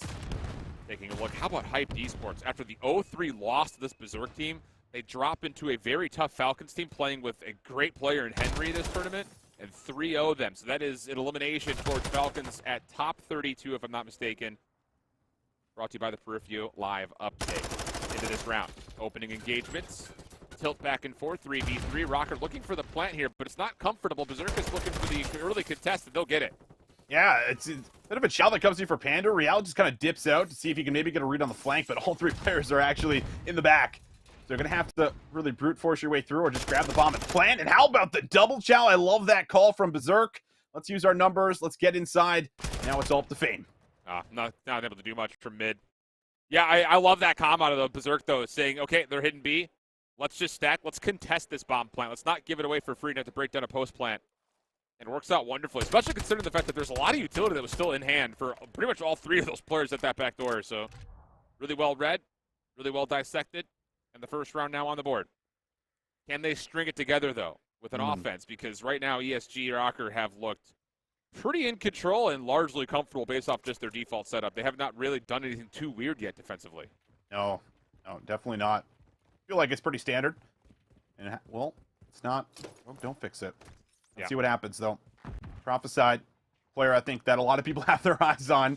He's holding his own right now over the top, trying to see if they can maybe go for another fast bomb plant. Lau's aggressive play this time will be shut down initially, so he's not going to find any value. I feel like now that falls on the shoulders of Wiz, and with the bomb, that's going to seal the round. It's a 3-1 default. There really isn't anything crazy about that for ESG Rocker. I think the only thing that really may be mentally different is, hey, let's try to contest this A site with a stack instead of letting them plant and then try to figure it out, break down the post plant. I mean, especially considering that, you got to remember that last round out, Berserk was going for the quick plant. Get the bomb down as fast as possible, get yourself into a post plant position, but this time Rocker deny. Exchange of utility ends up tilting their way, plus, of course, the kills behind it. So 4-1 early on here, our ESG Rocker in the search. We also saw Twisted Theory. I think we all expected them to be able to bounce back and find a convincing win. They did that 3-0 versus Valkyrie, eliminating them at top 32. So some of our more favored seeds cleaning themselves up in the lower bracket after the early drop down to the lower bracket here in day 2. Opening gunfights, though, do tilt for the first time in favor of Berserk. 3v2 situation. I love the opening strat. Just kind of a double challenge through the plat. One player top bedroom.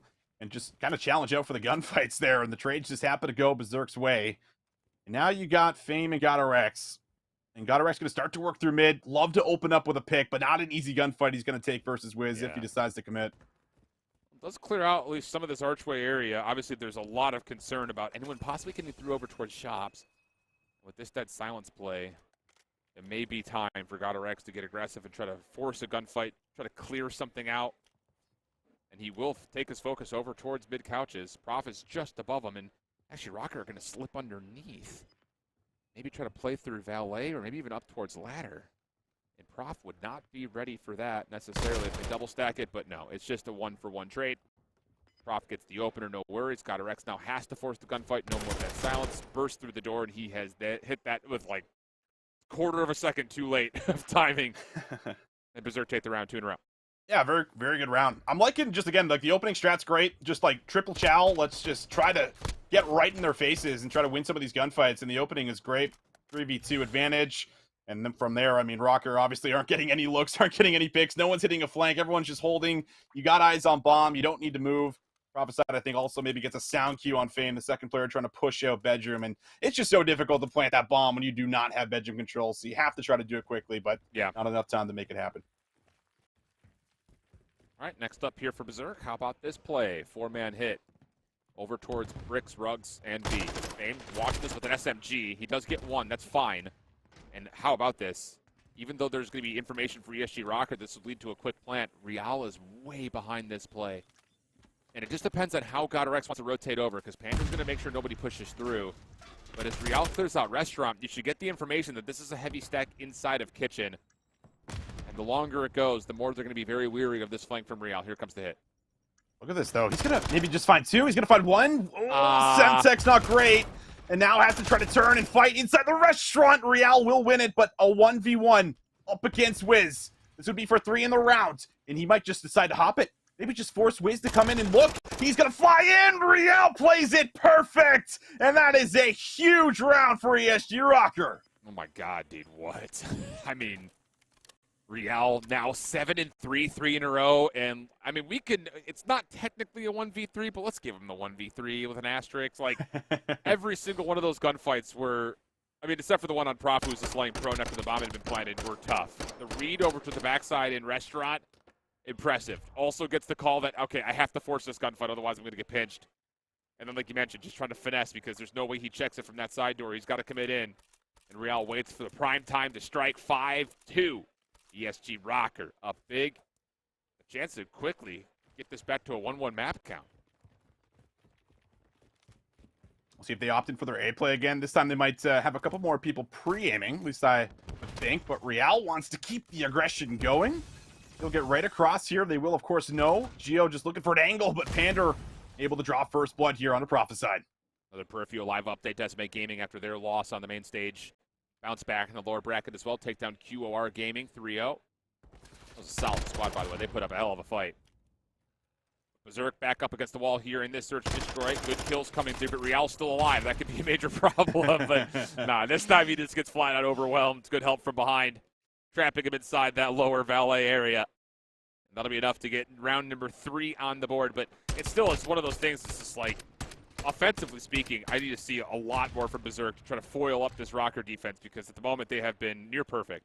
Yeah, no, that's a tough thing, right? Especially as a pickup team, because I feel like if you're ever going to attack this B site, like, you have to really kind of bang out what everybody's doing, and it's not easy to kind of break it down and dissect it. And I think that's why you've kind of just been seeing these A hits, because it's basic, it's simple, and you're just hoping to come out with the gunfights, but difficult to pull off over and over and over again against an ESG Rocker squad, I will say. We'll see if it changes, though. Doesn't seem to be the case. Not going to go for the immediate plant just yet. They are just going to set up in position. It's good first blood. Opens up the opportunity to hit over towards A. That bottom cross no longer being occupied. Lau's also nearby, but has an AR, so would have to kind of hold this position, you'd think. A lot of things to worry about. You've got Panda nearby, considering the challenge. Bomb still has not been committed for a plant yet, and Rocker are going to take this as an opportunity to try to move in towards mid-map, but as they do, Lau makes his move. He sees the shadow, trying to chase it down. Gunfight is going to be forced, though. GodRx takes the win, but the problem is Panda couldn't do anything through mid, and now this is a very difficult 1v2 post plant to break up if you're GodRx. It sure is. One player can just sit on the box, the other can watch over him. They are going to split a tad bit here. So there's a chance to isolate Geo, and he'll get a look at the fight, but won't take it. Geo over the top. Nice little buddy hop there. Gets a good angle, and he will shut down GodRx, and Berserk not out just yet. Yeah, and that all starts with just the fact that they forced the gunfight down low on that player who usually holds the corner at bottom valet, right? Like, you win that cross, and all of a sudden that player top bedroom kind of has to hold their ground. They can't really look over towards the bomb because you don't know who's looking back at you, let alone if there's anybody who's actually gotten over to that staircase. So it kind of keeps Rocker a little bit more at arm's reach defensively, and Berserk used that as a chance to kind of keep the aggression on. And Lau eventually gets the pick that he needs top bedroom to afford the bomb being planted. Okay. And this is a hell of a strat. Little 2-2 split defensively, but Fame is on the archway cross. No one was watching for it. Roth gets a trade through couch. And how about Lau actually clears out mid, so what looked to be a really solid setup. What? Wait. That was so delayed? Lau must have, I mean, it is really difficult sometimes to see your teammates, but hold on, I'm going to hold that thought because Panda, he's going to piece them up right here. That's one. Lau's got a stun to work with, and he'll take the chow. Man, so difficult to try to hold on there when the stun connects. Tough scenes, but a good trade comes through. Yeah. Weird scenes for sure, but Lau picks up. And I was about to say, that defensive setup I thought was about to just completely crumble with Fame holding mid-archway, finding that first blood. I did too. But I don't think that Rocker really fully expected how stacked up that offense was in towards couches and things of the nature. So now we go round 11. Berserk on the defense. What do you calm here? I mean, ESG Rocker have been in this position more times than I think anyone would care to count. And they will take the bomb up to mid and then selectively drop it. Berserk defensively, once again, stacked up through mid, but this time you've got Wiz making sure no antics are coming through that mid archway. So this is all about just watching crosses and getting point of contact defense here for Berserk. They're going to have a lot of utility to stop any potential plants towards A because they haven't had to throw anything yet. Yeah, and I think the position of Lau is everything right now because he's got a perfect read on this B play, letting them know, hey, listen, no one's here. They're not pushing into B. Let's hold our crosses. Let's continue to just keep our presence inside of mid. 50 seconds on the clock. Real's just starting to toy with some of the members, trying to get a read on what this setup is looking like. Oh, big pick from Wiz. Even though it's traded out, it still kind of keeps everything in neutral terms. But how about the shots? Oh, my goodness, Lau. Forced to take a gunfight versus Godorex, and he wins it. But Berserk have been pushed off their defensive positions and allows Pander to plant. Now the post plant. Fame and Pander playing deep and looking for flanks here. And as they go to check to make sure no one's immediately hopped, they're going to expose themselves just a touch on these defensive positions. Pander backs away again. And Berserk have no intel on if anyone has moved in towards bedrooms. This is taking a lot of time. And Lau's dead silence is about to expire. Have to make the gut check call. Trust that no one's behind you. Take the gunfights in front. 15 seconds. Have to go. Lau making the first move. No one's down low. They're all playing back. A little bit of contact on one side. Lau going to get a spinnerama. Not quite able to find the kill onto Fame. And no time to defuse. Rocker ESG will take the search. A little bit more stress than I think they were anticipating based on how that map started. Yeah, no, absolutely. I mean, based off how it started, it was 3-0. Fame had almost earned the cruise. It was all looking nice. And, well, Berserk certainly brought it back, but not enough in the final round. And it's so tough when you get the A bomb site down. You want to always clear bedroom because you know like that one player could come behind the play and spoil everything. Yeah. So you want to commit the resources to check and look for every little corner, but they could just be playing on the other side of the map holding, and you won't know that until it's almost a little bit too late at times. So 6-5 victory, huge bounce back, man. Again, Berserk took the map one, and it was pretty convincing for the most part. So a required bounce back for Rocker. Yeah, I'll say, and you almost let that one go. I mean, there's a part of me that wants to talk about if Lau is able to actually connect that last shot in the 1v2 where he almost transfers in round 3. Right. That's a different map. And all of a sudden, Berserk's up 2-0 in the series, but not in this universe, not today. 1-1 map count, but definitely a tighter affair than I think either of us would have expected. You know, I know these Rocker guys are kind of hit and miss when it comes to what it looks like online, but you know that these guys feel really confident in their land game. But so far, been a lot of stress. So that much. Round 11 surge, the blowout, as you mentioned, Mercado Hardpoint. And now we've got 2 hotels to keep us occupied here in this main feature stage. Yeah, and I want to say off the top that this is something that Rocker play a good amount, and especially like a hotel control. Like, I mean, like, I feel like whenever I think of hotel control, my mind instantly goes to like someone like Pander, who's just going to be such a lockdown AR for you and puts up such big numbers. And I feel like control has actually been one of his better modes. So you're going to have to really match that on the other side. You know, players like Geo are really going to have to try to shut that man down. Do not let him get set up. But that duo of GodRx and Pander, it is quite literally the best that you kind of have in challengers. One of the most experienced as well. So that's kind of really the big factor. But, I mean, they were doing a lot of things right in the respawn of map 1. So maybe they can carry some of that here into the hotel, Alex. Kind of need it, honestly. I mean, after you get kind of slobber knocked out of the Mercado Hardpoint, need to see some life in the respawn, get things going, especially considering that I think when we look at this Rocker team, when they're most vulnerable, it's when we see things like Real struggling a little bit to get things going with the SMG, and then Fame kind of feels like a non-factor because he's trying to play objective instead of picking up routes and trying to open up space on the map. So again, it just feels a little bit odd, especially with how much we watched players like Fame play last year alongside GodRx and Pander. So it's definitely weird as I flip and drop my pen all over the place. Don't worry about it. Just feeling a little jittery. You're losing pens all weekend here. I really have been. I just got to correct. Keep your eye on that one. Yeah. Don't let it go. Don't let it slip away, all right?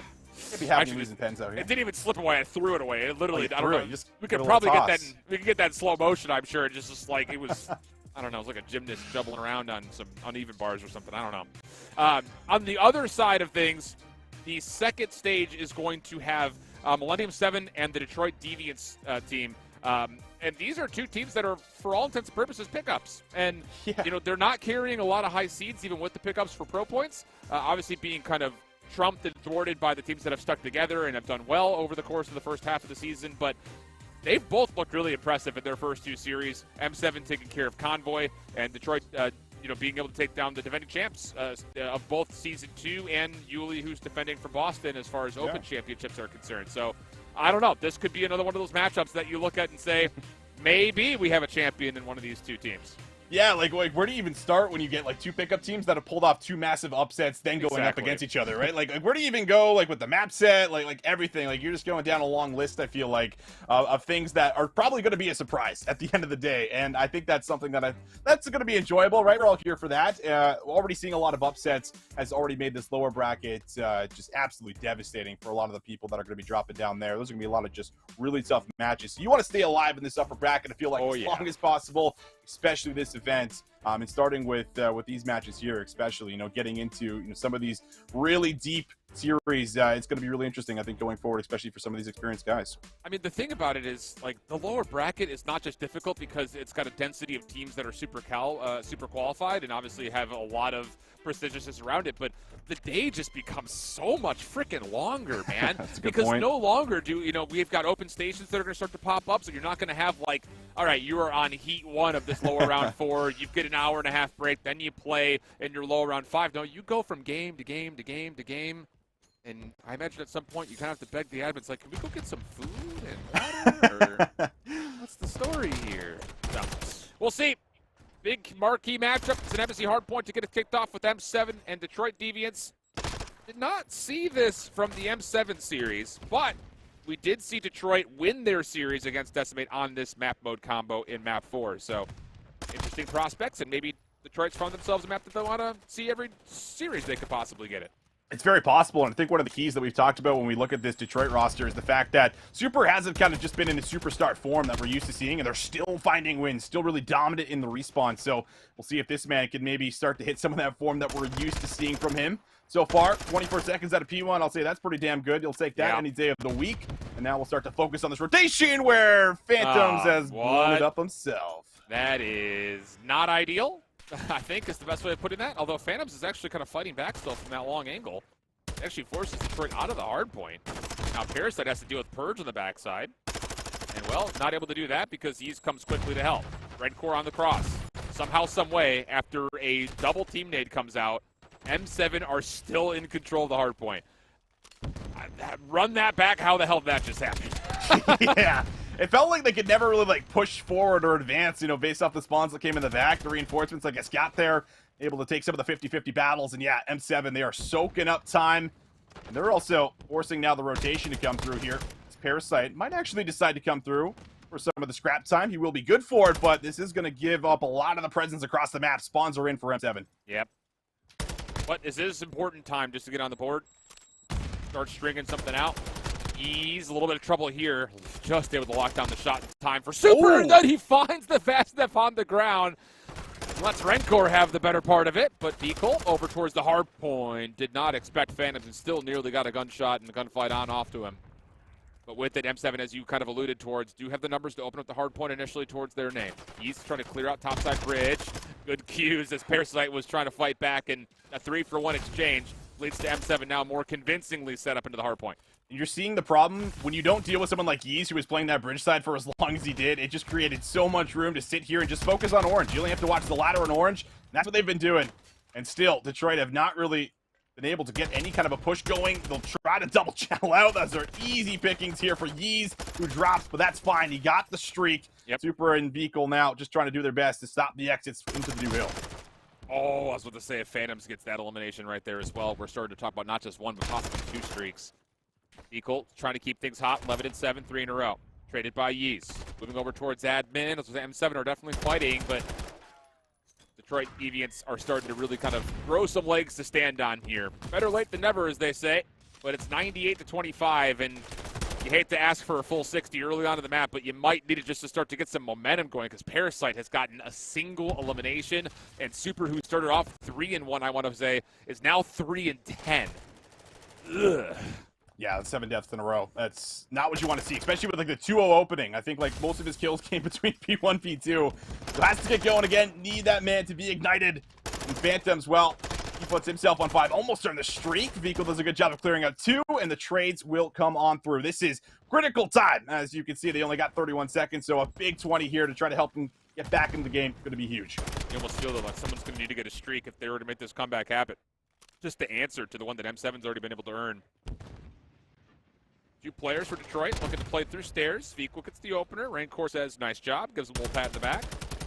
Phantom's inside the hard point. It's going to need a little bit of help, and he's got it in the form of Gwyn on the tight doorway, who just gets absolutely smoked. But Phantoms picks up right afterwards. No worries. Yeez clears out mid-map, and Cafeteria will open up in favor of M7, who are really taking control of this opening map. Yeah, Phantom's holding it down with an AR, too. Like, usually this is where you see all the Vazneps come out. Every single player gets a Vaznep out. But able to hold strong, and because he's in there, the subs are allowed to roam around a little more. But Feequel has been great at breaking open hills. Won't be able to break that one open. Let's do a little bit of the groundwork to get them in, but Gwyn shuts it down. Huge 2-piece for him. I mean, where the hell is Super, bro? At 4-14. He was 3-9 last we talked about him. He's gotten 1 kill in the last 6 lives. This is just, you cannot have this. You just cannot. He is your KD leader. Outside of some of the Wobobs member from Season 2, he was one of your top KD players from Season 1.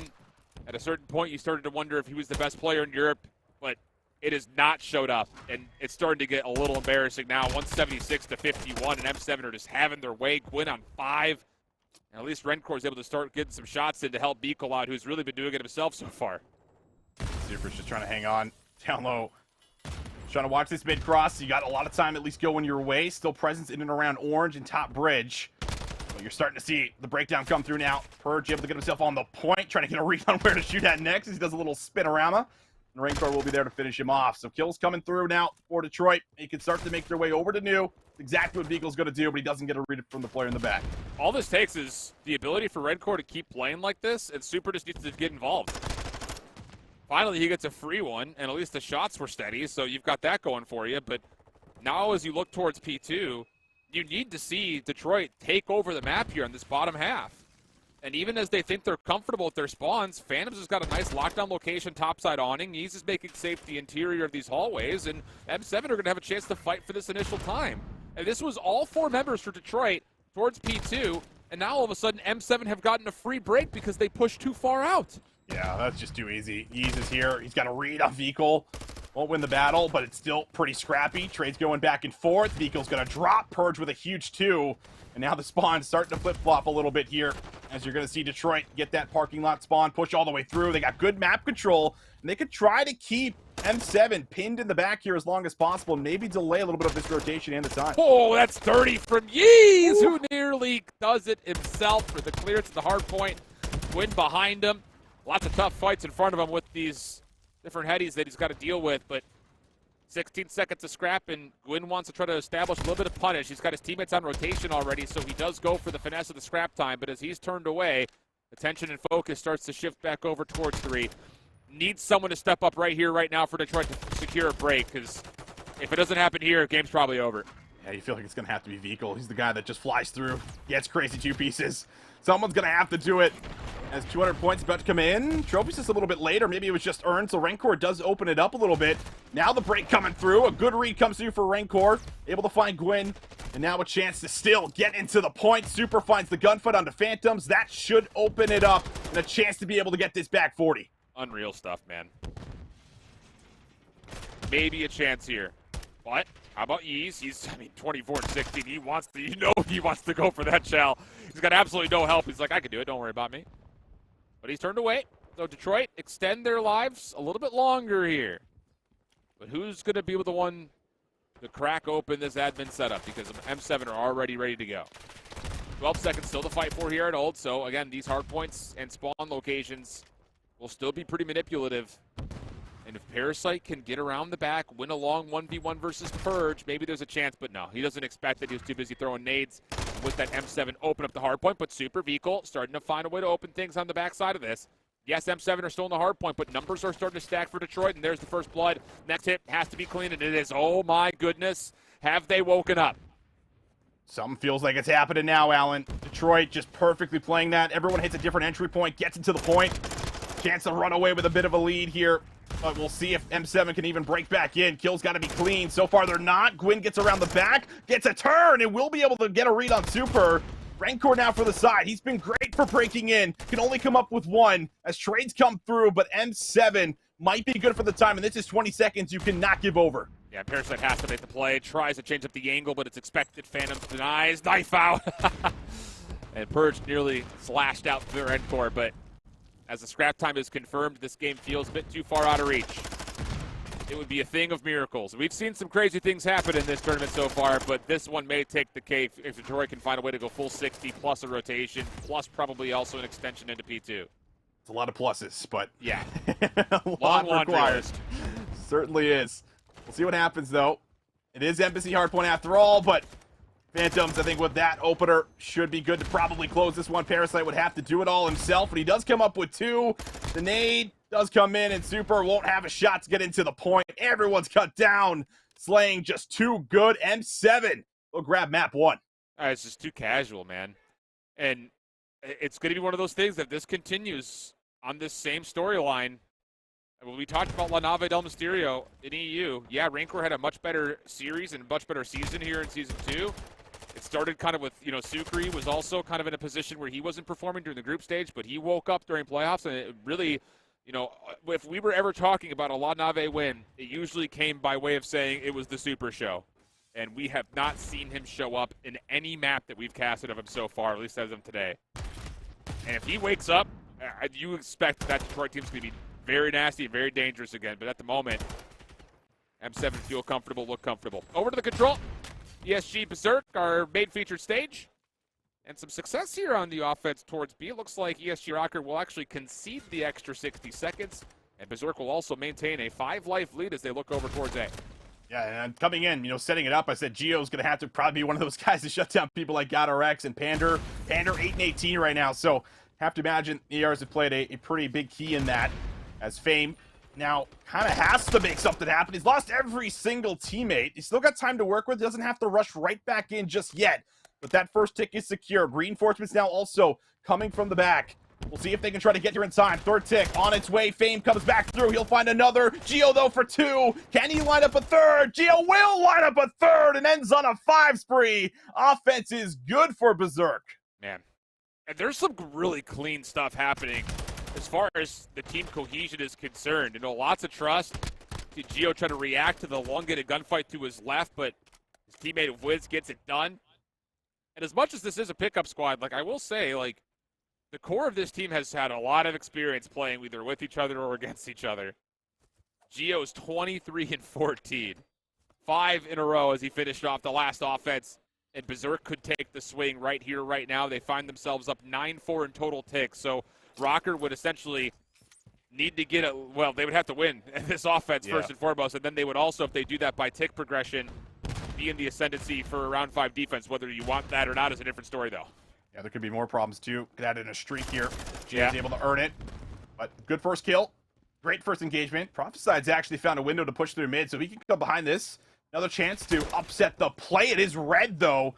Won't be able to get any clean looks, any clean shots. A good push-out comes through for Real, who backs up, clears out the flank. And now that second tick should be on its way. Trophy system is also in, so none of this utility is going to connect. And with that elimination from Real, he's likely created enough distance to allow this free capture, and that's indeed the case. Over 2 minutes on the clock. Rocker, until that last elimination, had only lost a single life in this offensive effort. But Lau, nice on the exits, gets a double. And I will say, it's not just the fact that Lau is kind of going God mode. He's been doing it with the Vaznev and the TAC, and at times also the sniper rifle. He's been a complete package so far this weekend. He has been. I mean, when we were watching him move with the AR, in and around bedroom, I was like, he's playing like he has a sub in his hands right now. So, yeah, he's definitely been feeling himself a little bit this weekend, and we'll probably see a lot more of it, especially through this series, as the defense still very much in a good forward position. Prophesied can turn if he needs to, and, doesn't get a read on Pander, who does actually come right down low, uses the dead silence to make the play happen, trying to now find Gio over the top. A tough gunfight to be sure, and Gio will find 2. I mean, eventually, though, Fame does get around the back, cut through mid, and that actually allows him a chance to open up Spa and collect a couple of kills for his teammates to come off of their respawn right into the B zone. The only player to deal with now is Prof, and as he makes his presence known, Fame turns around looking for the trade, and he gets it. Okay, how about this? ESG Rocker, a chance to continue to put a little bit of a stall on the clock. Real on the zone, looking for a gunfight, but it comes behind him. and Geo will help clear the zone. 58 seconds on the clock, and ESG Rocker have lost their life lead. It's Berserk up by 1. We still got Godorex in a good position. I mean, this is just info as well. I got control of lobby, so members are probably in our bedroom or at the back of D1 or D2. So, process of elimination now. And we'll see if Real can find another big one. He will. The tough kill will win a huge one, and well, the rest of the members do as well. So, now you start to fall into a bit of that panic here for Berserk. Again, still one more round to go, but they could try to get themselves in. It's just going to be difficult. Have to try to do whatever they can, and wow, there it is. Pander able to find 2, and that might be the stack. And Fame's now on 30-17 in the 4th round. Lau trying to clear things out. Fame moving forward. Gives away a team kill, but it's Wiz who eventually gets the clearance needed. So now 10v12. 30 seconds on the clock. Pander still nearby. And as he takes down Lau, that also kind of weakens up this defensive setup with Prophesite still spawning top right. But look at this hit from Rocker. It's coming in the middle of the map, so Berserk will actually all spawn in and around the zone. Now it's just down to you got to win your ones. If you're Rocker, it has this play awarded you the opportunity to kind of catch Berserk's defense by surprise. So far, the answer is a very convincing no. Wiz kind of traps him up in mid. Lau's watching the flank through front. Deskany's able to get assistance from Geo to clean things up. And now last-ditch effort. You look to Godorex, but he can't even make a move from couch. Berserk take the swing map and find themselves up 2-1 in the series. I mean, this is incredible. Like, this is just better teamwork coming out of Berserk when you look at some of these respawns and just the way that they're doing it. Like, all of these pushes that are coming through for Rocker, like, they're having to deal with multiple members, and the team shots are almost always there. Lau and Geo working off of each other just so perfectly in the back of D1, D2 here, getting shots on almost every single Rocker member that was pushing from the pinch or pushing from the front. Very well done. A beautiful retake as well. Rocker got 3 down. They had a real good chance to stack it and win it as well. Yeah, sure did. I mean, fragments away, 1 elimination away. Sure. But once more, Berserk holds strong, looking solid. This is really, I mean, their first major test, right? I mean, they played the 8 versus the 9. Now you get the number 1 seed. Everything else has kind of been cruise control for them.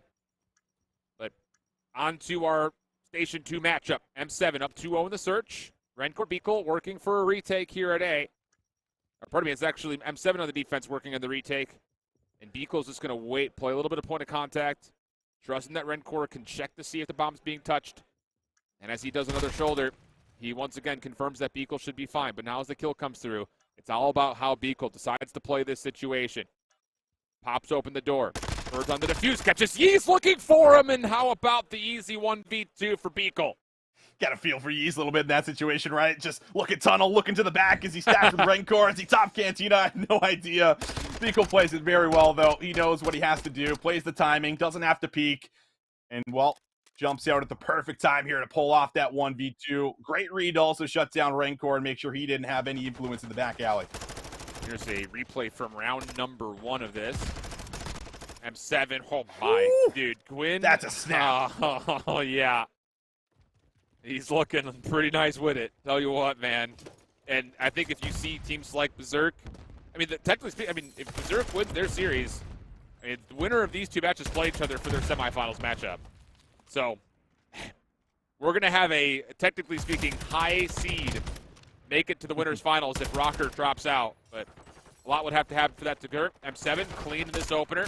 First 2 kills go their way. Ease gets an easy one, plus the follow-up. No worries. Cleans up the sniper rifle on the mid-cut. That'll be M7 now up 3-1. It just feels like they're not stopping at the moment, man. Like, man, Yeez is starting to find form a little bit. It's been a long time since we've said that. You know, we didn't see it at all during the Vanguard season, really. Had a really good team to start, but doesn't stick and just kind of falls into the Pro Points blender throughout the year. But, man, here in Modern Warfare 2, at least at this event, Yeez has certainly stepped up and led the charge, especially in these S&Ds. 100%, man. And again, we were sitting here talking about, we haven't talked about Yeez in quite some time, like almost a full calendar year at this point. So it's good to see him bounce back. Speaking of bouncing back, easy segue. Peripheral live update showing us Convoy Gaming have eliminated Wobobob's Academy. I got to give credit to that Wobobob's Academy team, man. Yeah. That is a scrappy group of EU players that put together a hell of a run this weekend. Certainly did. A lot of good looks, a lot of fun matches from them throughout the weekend. Super. We've seen some crazy things with him on this map and with the scope, but Eagle's going to be able to get 1. Tries to back up and grab the bomb, and Phantoms will punish. Parasite now trying to just toy and work with Phantoms as he's going to be able to potentially get himself out. Super trying to chase him down, but he does reset the fight. Whoa! Timmy Phantoms. How did he even see Parasite right there? Because I've got X-Ray on, I didn't even see him. I didn't either. Oh, my God. And now you got a bomb plant, but Super's got a scope, which don't rule him out, friends. If you've never watched Super with a scope, well, you could be in for a treat right here. Backs up towards second floor. Phantoms on the clear. Trophy player. No chance for dead silence. Gets a look. Shots come through. Now he's got to go quick. But Super is just being so slippery. Phantom's going to hop and stick. Super. No. You just not check it. Kill comes through at the very last second. Oh, it's as close as it gets right there. Yes, I love sir. the call, though, because Phantoms doesn't have dead silence, right? So he's going to be stomping around if he goes inside of Cantina, and you're going to know that he's stomping around, so you can just continue to finesse your life. You don't have to take the chow. So I love it, and we'll get a replay of it, man. Man, it had to have been, what, 0.5 or under. Just does not get any closer than this when you talk about a defuse. He is just about there, man. Oh! Clutch kill for Super. Wow. I mean, that was tight. I wouldn't even give it half a second. I'd give it a quarter at most. Yeah. Or at least, rather. No, at most. That was right. Equal double. Super. Third. Trades back and forth. Gives Yeez by himself 1v2, but that's all the information he needs. He's got that silence, has not hit it yet, but is going to have a chance to possibly take this long round. The thing about it is look how Super is repositioned. He's watching for a mid-cross, and I think if enough time passes, you'll see him turn his attention over to his left, but he's not actually going to be in the position to watch this cross. So Yeez will get the plant. He still has not hit dead silence yet, so this post plant he could put pretty much wherever he wants if he hits the triggers here, which he will. Oh, this I could be love really this. good. Yeah, he's going to wrap around the back here. Oh, but they're going to read it. They're here to match. Super slow. That's one. Oh, Yeez almost gets a look at Parasite. Gets him down to 47 HP, but the trade comes through for Haggy. If only just barely. This is so far, it's been a search of almost just barely's, right? Yes. Oh, mercy. That would have been something different. But Yeez will have to wait at least another round to get to double-digit kills. 9 and 4 for him. And a huge step back into this map if you're Detroit Deviants, because if Yeez pops that one off, you have to think that it's just a full deflation. Right. But 3-3 we go. Tied up, locked in. And this would be the round, I think. If you're Detroit, you've already shown Super Scope now 2 rounds in a row. Do you possibly rely on this to do something crazy? And they're going to fake the A hit and then re-wrap back the B, but this could change things. The nade landing over towards A, plus the follow-up as Rancor is able to get the kill over towards the B side of the map. You've got numbers and information on towards Phantoms, but the fight back comes through. Biko, if he were to go, right now would be the best time to do it. Bomb is re-wrapped back over. They're going to commit to A, and Purge alongside Phantoms may be able to hold it, but Super Scope does land, and Detroit take the round. That's a vet play out of Vico. I think a lot of people would love to fly around that corner, especially after seeing his gun pop out right behind the bushes. But he knows that there could be a player in the alley, and that very much could turn the round right then and there. But as soon as Super gets the pick, that's the green light. Let's hit it. Let's chow it. And, well, they get the job done here. Huge round to get back into this game and keep that lead still up by 1. Yep.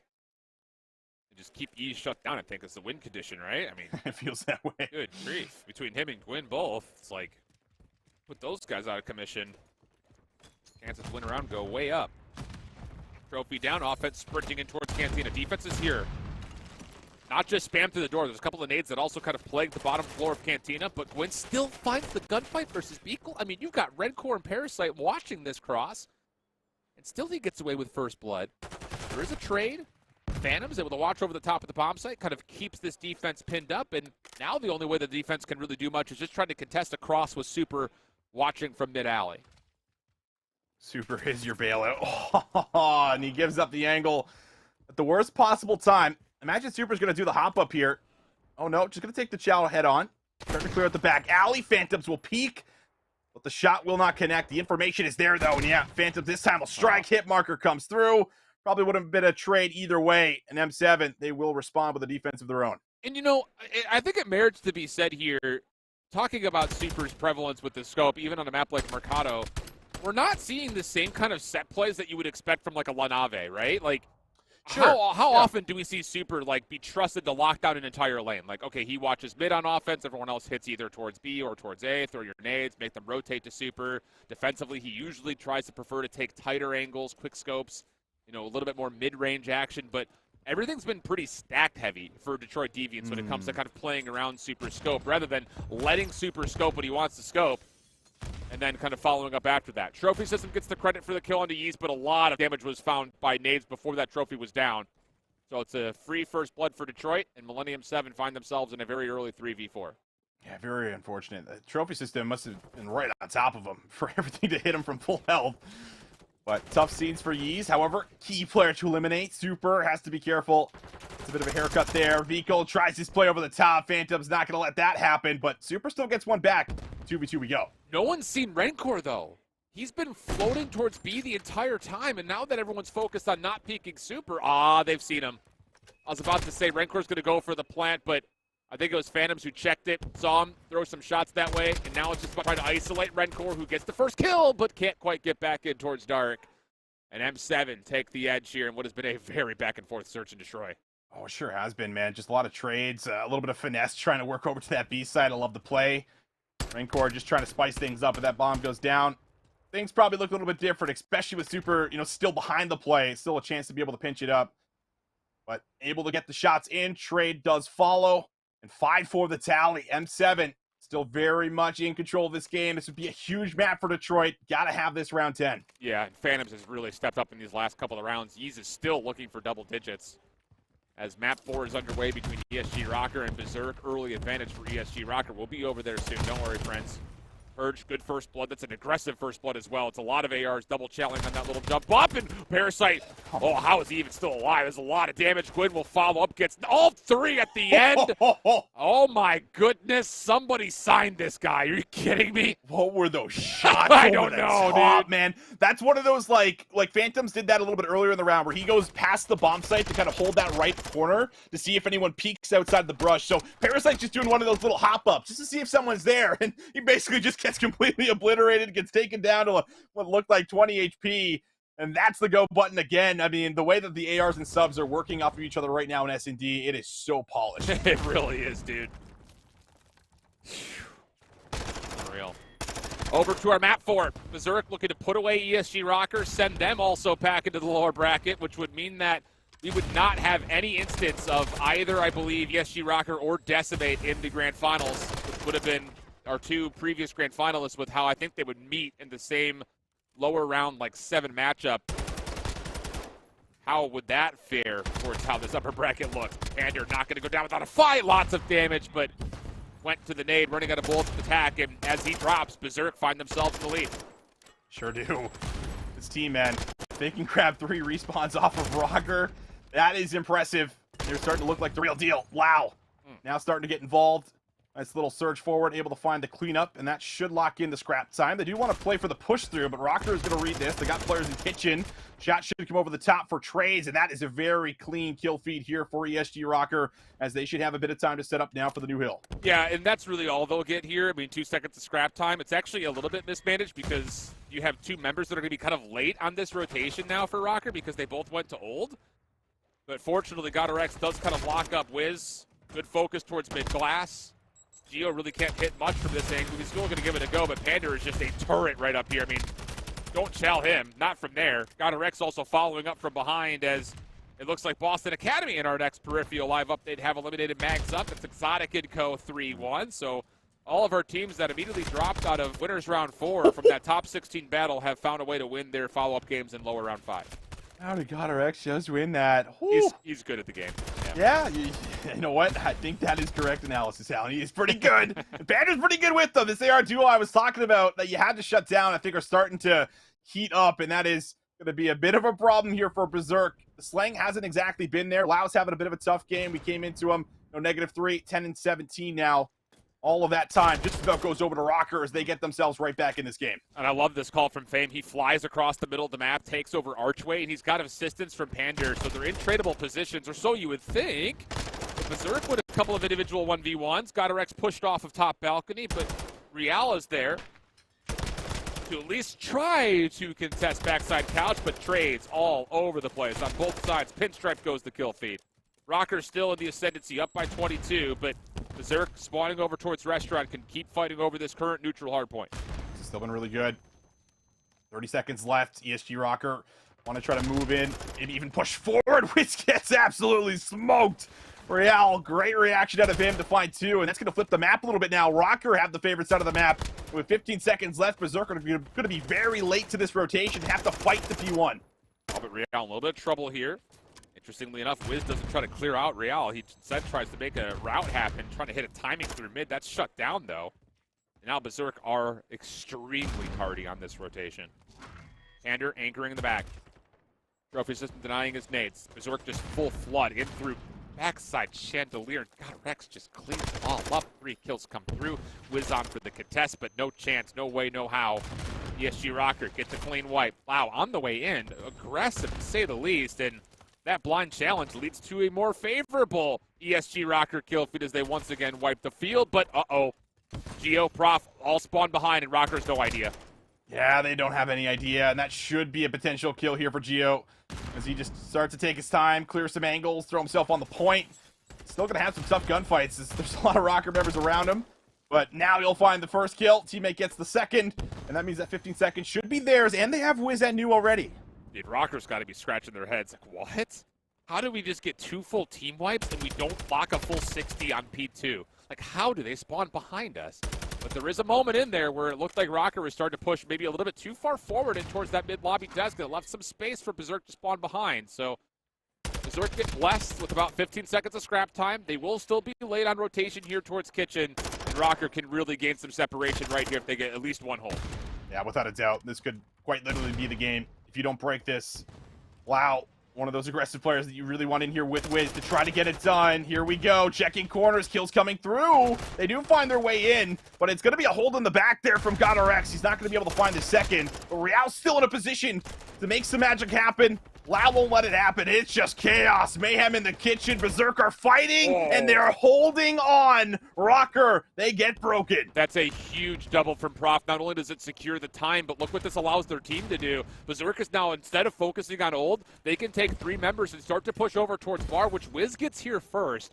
He is stunned. He's about to be pressured, but he's got a little bit of help as well. Geo's not too far away, and as Geo gets an elimination, now Wiz has the heady, reading that Rocker are spawning in the back. So this is exactly how those big comebacks happen. Geo shut down after he gets to the killing spree, but more help has arrived. Lau's in the mix. Wiz still working, and collectively, they clean things up as Rocker tries to get through mid, and it's a full team wipe for Berserk. What was he? 10 and 17? He's 21 and 24. This man can heat up in a second, and we're starting to see it. Berserk with that break on Kitchen, and now this beautiful hold so far here on P4. It's looking great for them, but a moment comes on through for Rocker. They find just about a clean wipe. Prophesied gonna have to try to hold his life. Gets a great shot there onto the first. And his teammates come back in. Lau good for another double up. He gets over through luggage and completely wipes out the last bits of ESG Rocker on the hard point.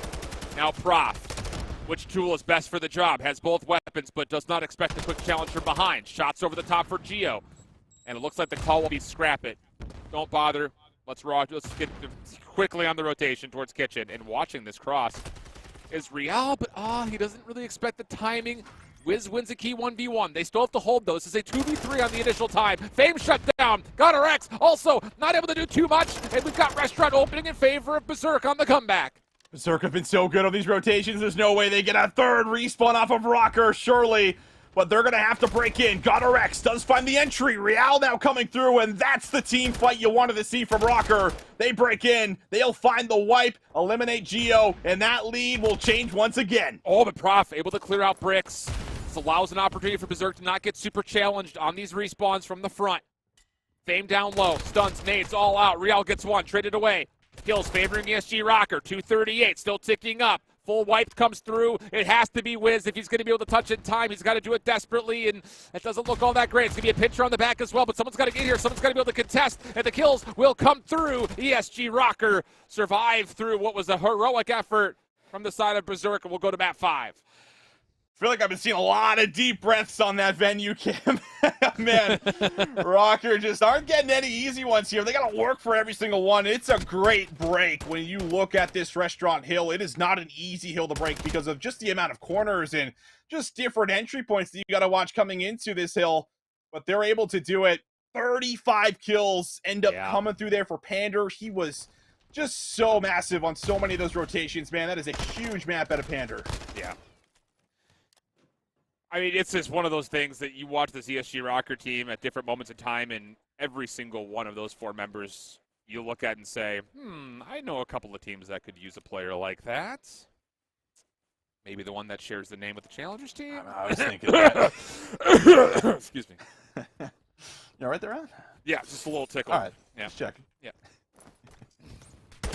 Now into the control. Detroit able to get the first offense on this hotel control. M7 looking to respond. Slow start from Gwyn, but does at least find 1 kill there into Parasite. Allows a couple of trades to come out, and the clock will stall as Yeez possesses the B zone for now.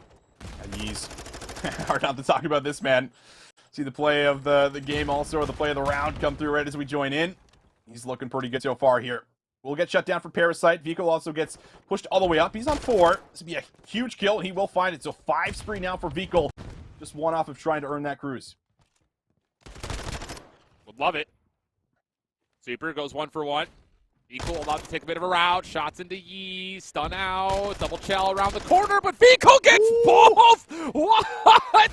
I mean, throw the kitchen sink at him and it may not matter. An impressive double streak earned, but in the effort, M7 still on the A zone. I don't know if the streak was earned. I think he had score on. No, yeah, Vico doesn't have it.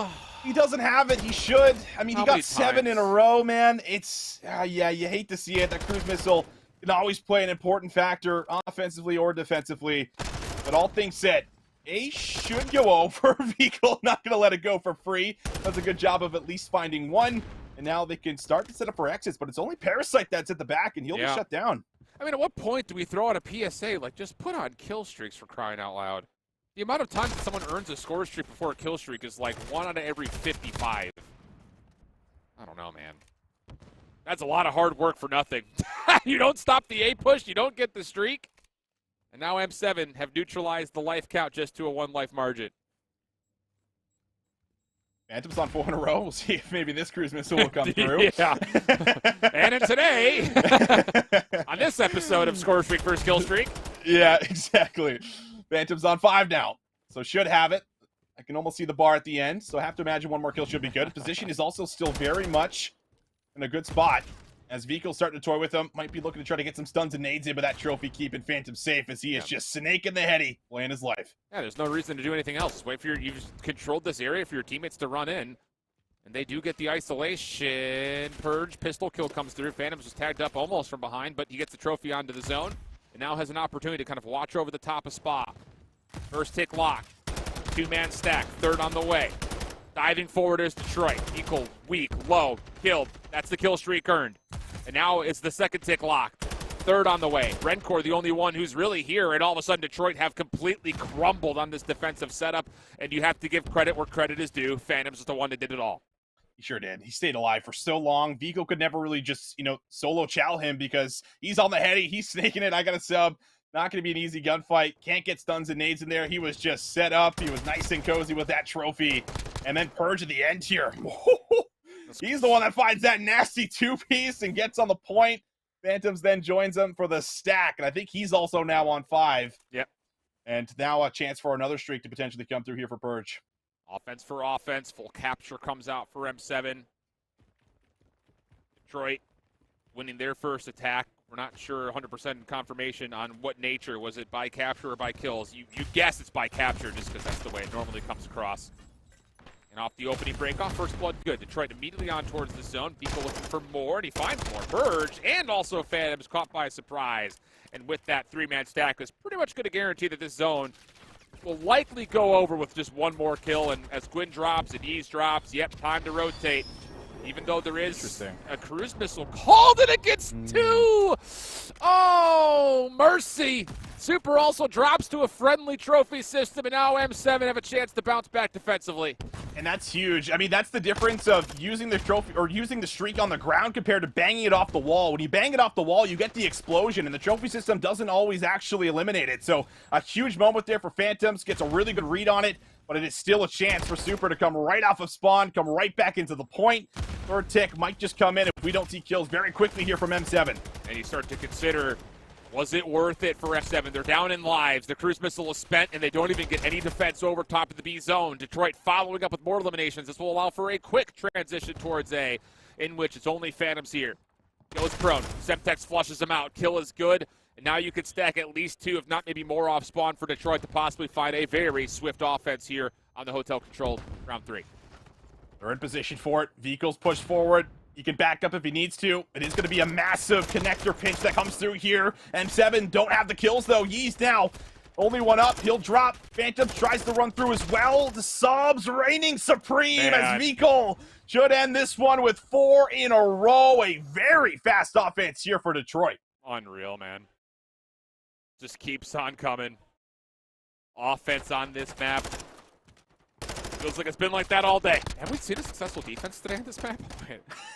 Like, actually, surely we have, right? Austin, have we seen? I don't think we've seen a defense on this map yet. Well, it makes it interesting because if you go to a round 5 and it's gone offense, like it comes down to the kills, and if you have the least kills, then you're going to have the offensive round, which I feel like you'd want based off of everything that's happened today. So we'll see how it plays out. I mean, you could still very much close it here with a strong defensive hold, but we have not seen that here so far. No, not yet. Super getting aggressive, 17 and 14. Much better map out of him. Give credit where credit is due here.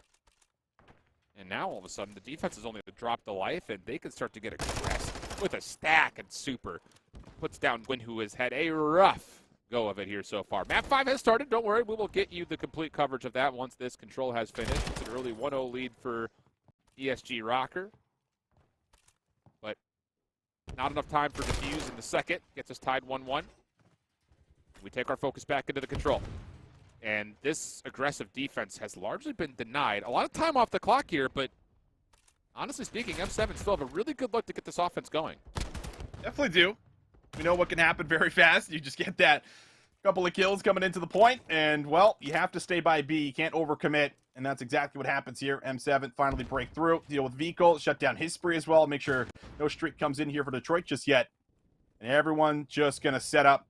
One player going to play for exits. Parasite, just watch that push through, as Vikol's just being a little bit annoying here inside the kitchen, and Phantoms won't be able to get the best of him.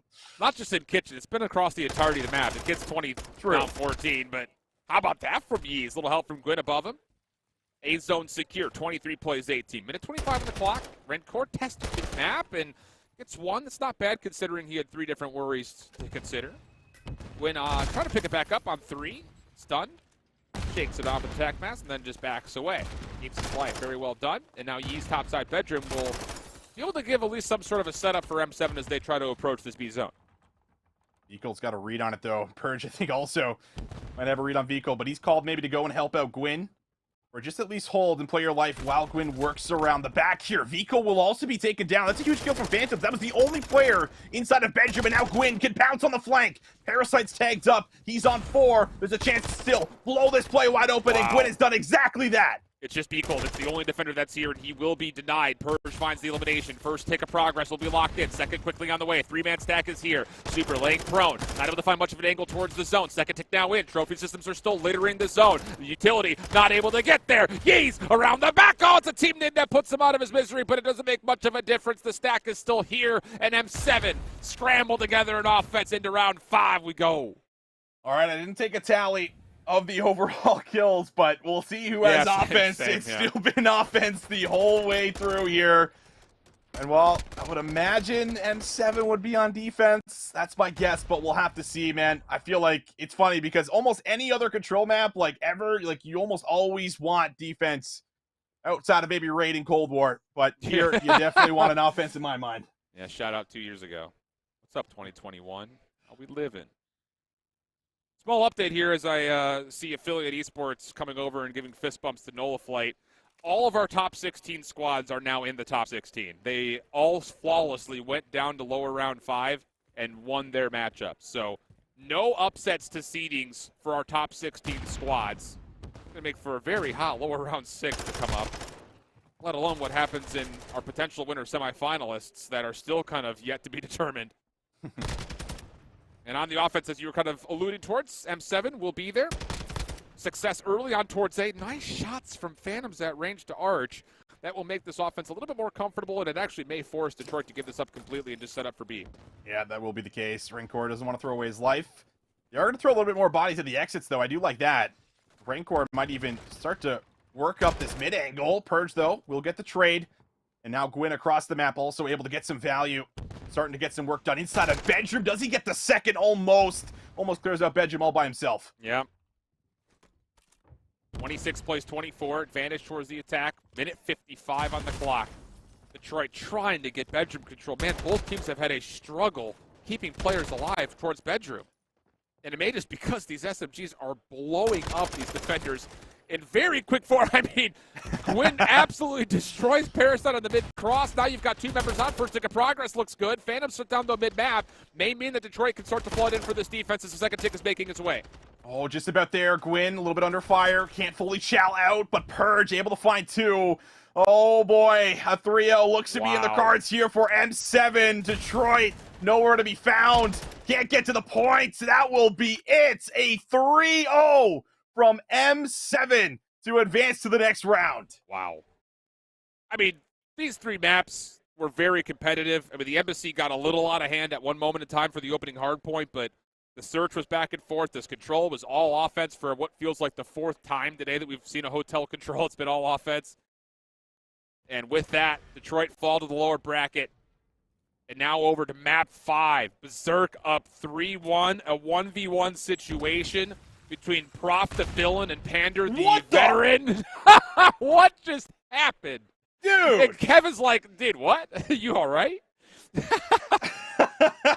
Silly's laughing back there too.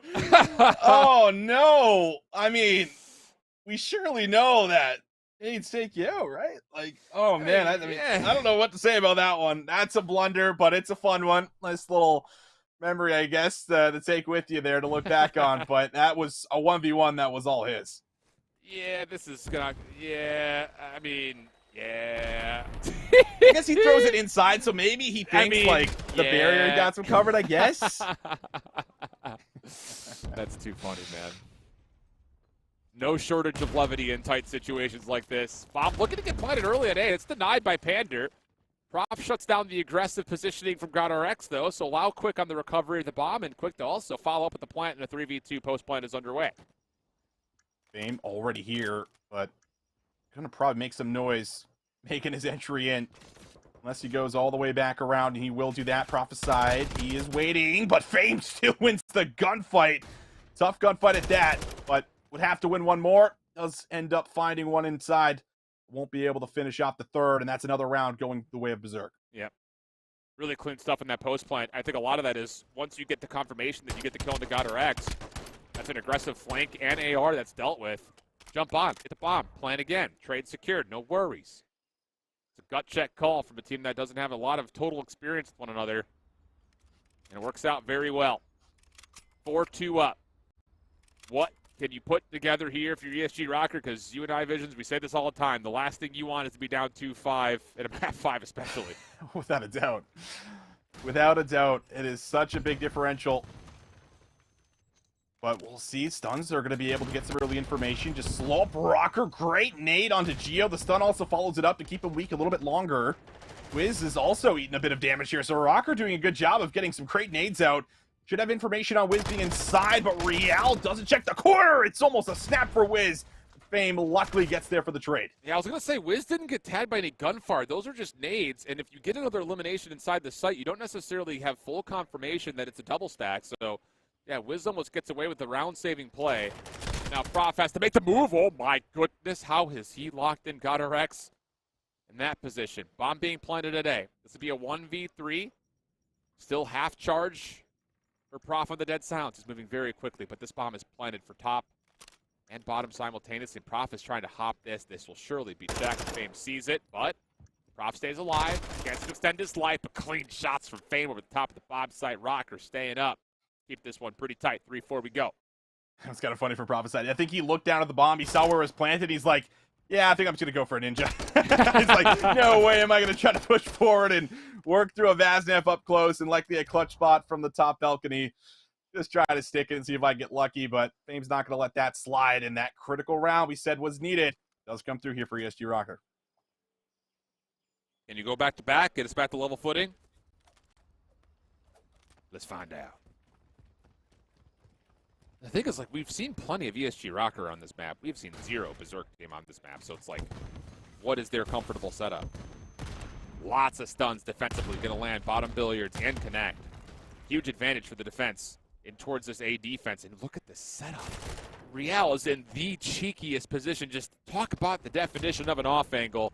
Ain't nobody checking that. And how about GodRx with the 3rd sub out? He gets aggressive. Still more gas pedal from ESG Rocker. Prof looking for a trade, and it's just not there at all. Rocker, ram it down their throats. Honestly, I'm a little bit surprised no one stun checks like the boxes in the crates there. Like, it's kind of like a day 1 spot that Real's at. He's holding a bit of a different angle, and he never peeks to reveal his position.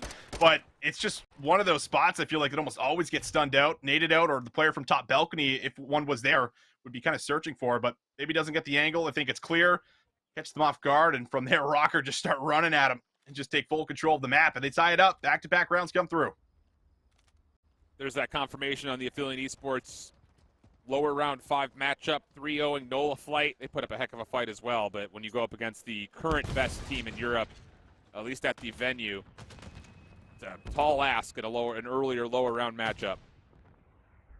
So as mentioned before, all of our top 16 squads will make up some combination of our top 16 placements here. But into round number 9, Rocker taking their time, feeling things out. Prof, no, over the top. Real just could not quite find the head. Stuns and nades over the top also trying to land in, but it's Gio who actually gets an aggressive kill on the bottom side of A. And that's now kind of trapped Real to have to make a play. I mean, he has to commit to this. You cannot back up. There's too many people looking at you. Oh, but this Vaznev right in front of him, he just doesn't peek and will try to get away with his life, but I don't think they're going to let him out. Unless Pander gets all the way around here to help. I mean, they got like 2 or 3 different people kind of zoned in on where he was. Pander does manage to make it through, finds one up top, and has a read on Gio. And Real gets out of that forward position, so now everything gets focused back over towards A. Does Wiz get any sort of a sound cue or positional cue to deny this post plant? Bomb down. Fame has not left A. Pander still lurking. Does Wiz just predict this? Does he gut check his way in? Yeah, sure does. But as Gio drops, now you have to get Lau into the mix. Real up top at window will be the one to check over the top of this bomb. Wiz on the way out. Just could not quite get around the corner. Lau's going to try to stick for this, and yeah, not going to be allowed to. Just a little too easy there on the post plant, but what a read for Pander to hit the dead silence, come around the back of that play to kind of save his teammate. Without a doubt, yeah, Real was probably screaming in the comms, like, there's two, and he's just running all the way through, like, I'm coming, man, like, just give me some time, and he finally gets there, and Real somehow gets out. Like, it felt like he was in a spot where he shouldn't be able to get out of it, but as soon as Pander gets up top to find a player that would be watching over Junkyard, all of a sudden, he's got that free route to go all the way back and get in there for a bomb plant. My goodness, Real's also on 5 now after playing his life too. 3 rounds in a row for ESG Rocker. And what do you call now if you're Berserk, who got held in mid-map by aggressive stuns and 3 subs from Rocker? The defense has changed, though. Real, top of the bunk beds, looking for some information. He gets wall-banged. Wiz gets the kill. That opens up the A site a little bit more freely. Wiz going to look for the early plant, and Rocker cannot contest this, not as of yet. Not just yet, but Pander will start to make moves right through mid. 3v4. Berserk, you feel like, should be able to hold on to the numbers here. They have the setup, but what is that snap? Lau will drop. Felt like he must have been tagged. Challenge comes through, though, for Gio. Gio finds 2. GodRx and now Fame not a part of it. And how about it, Berserk? Able to get the round win. What a first blood and what a post-plant setup. And now we've got a Game 5, Round 11. Number 8 versus number 1 in seeds. Your Season 1 Elite champs on the other side. What do you call if you're Berserk here?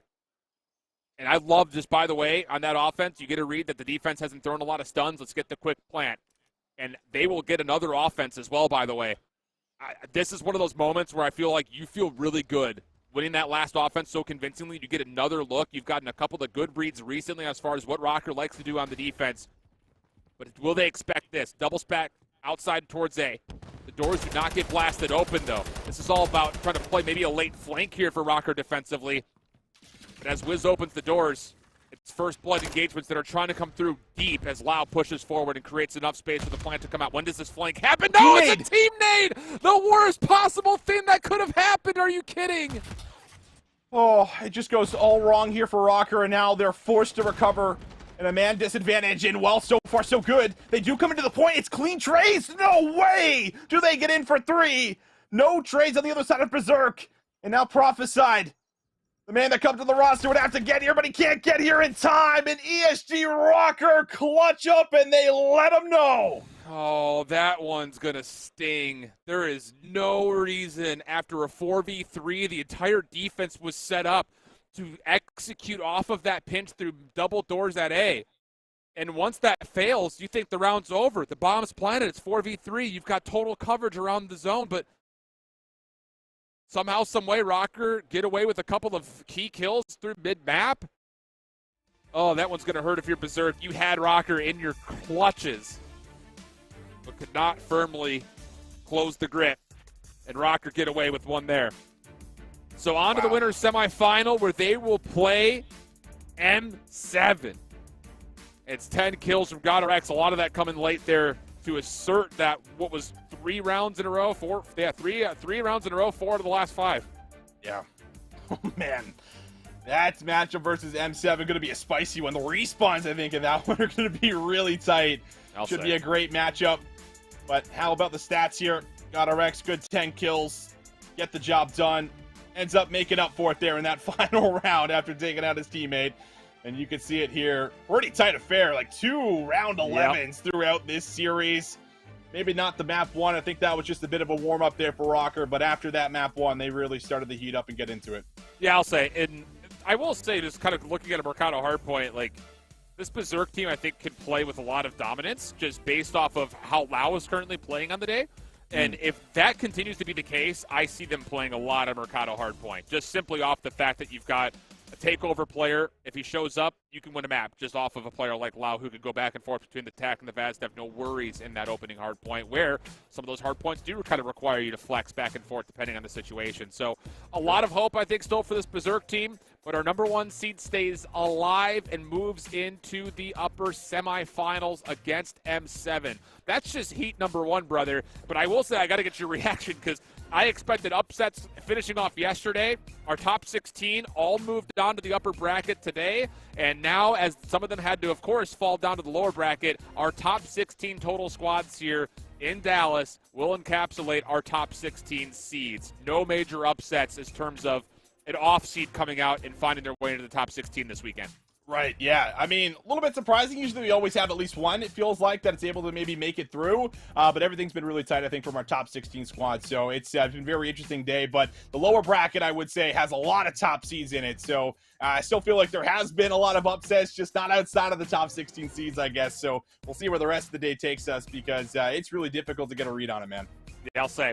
We've got winners semifinals matchups and a lot of lower bracket that will be happening at the same time to get us to the end of Saturday, where we will have our final 4 teams. Lots of action to come. Our second heat of the upper quarterfinals, though, is up next. Don't go far. We've got more from the Call of Duty Challengers OpTic Texas Open on the backside of the break.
Welcome everybody here to the Call of Duty Challengers OpTic Texas Open presented by Perifio. Goodness me, that's a mouthful every single time, buddy.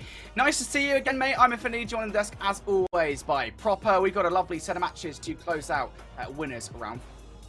Yeah, I mean, things are really coming down to the wire here as far as winners, the winners rounds are concerned. The teams losing in ways that we didn't expect, teams winning in very upset fashion. We've had a reverse sweep, we've had a map 5 barn burner of Electrify Steel, Rocker Academy having to claw their way back from the depths. Man, what else is this weekend gonna bring? It has been insane. I actually, again, I was kind of like talking about it earlier on. It's just like, I think this might well be like the most insane Challengers Open that we've had so far since the inception of Challengers. And well, here is a good example as to why, of course. Now, the good news, we were right to have these as our team to watch, of course, our top 16, because they are our top 16. Not necessarily in this order, but the top 16 teams, as Alan had said before the break, are the top 16 teams that will be there at the end of the day. But they kind of all moved around, all shuffled around in a number of different places. We've had a ton of upsets here, there, and everywhere, and a number of rosters that we wouldn't usually expect to be in the lower bracket at this stage of the tournament. Well, they're there. Now, I'm just surprised to see, I mean, Decimate being down in the lower bracket, losing to Parasite Beagle Super Rancor. That team was coming different for that entire series, but even more so than that, you got M7 playing upset against some of their old former teammates as well. There's just a lot of chaos to still unfold, but I think the biggest stretch of it all, Brody, has to be that Omit Mexico roster. You and I got to see them play upset to a team that, honestly speaking, they probably shouldn't have lost to, but hey, these are the cards that we were dealt, and it's the ones that we were playing with. Yeah, this Omit Mexico roster is just insatiable, isn't it, right? It's going to be an interesting matchup to see them going head-to-head with Team Notorious. Can they take down another European squad? Right now, they believe that we've got LAG Academy taking on Anarchy Gaming. That's going to be another matchup that we are looking at right now to send another couple of teams towards the winners bracket semi-final. Our first look at LAG Academy, really, so far this tournament. And it is an interesting thing, I think, just generally speaking, as you look at the names on this roster, especially for DiamondCon, who is technically speaking a Challengers champion this season at least once so far on LAN. They should be a championship-winning team, right? I mean, you would certainly think so. When you think about just the roster that is LAG Academy, right? You got Major 2 MVP from the Vanguard year of Spart. Yep. He is here. Got the entire Spart fam in kind. Just the whole entire Spart posse is what I like to call them. But regardless, you also have Neptune, as well as Noisy is the latest pickup. Again, the old LAG Academy, the one that won Raleigh. Well, 3/4 of them moved over to the main roster, where the only player left behind was DC. Well, this Anarchy Gaming roster, we've already seen them slay Boston Academy in the prior round to this one. Now they want to take down yet another Titan in LAG Academy. It's going to be an absolute banger of a matchup. Let's see if they can get it done. Right now, to rip it is going to be Anarchy Academy. They're going to make their way through towards this hardpoint. Cruise for the double will secure that time for the Anarchy roster. Now for LAG Academy, with 20 seconds left here, they should get this at least one more look, but I think they're really just super focused on making sure they do not lose control of this side of the map. And that's the right call if you are LAG Academy, because if you are Anarchy, you had a lot of time not only just to soak up on P1, but to work a potential point of interest to get yourself in for these P2 spawns. Not going to occur.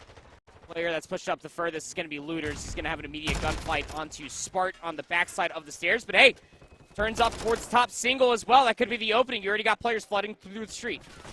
Yeah, got to be careful here if you're LAG Academy about some players coming around the back line for Anarchy. Number 5 and number 7.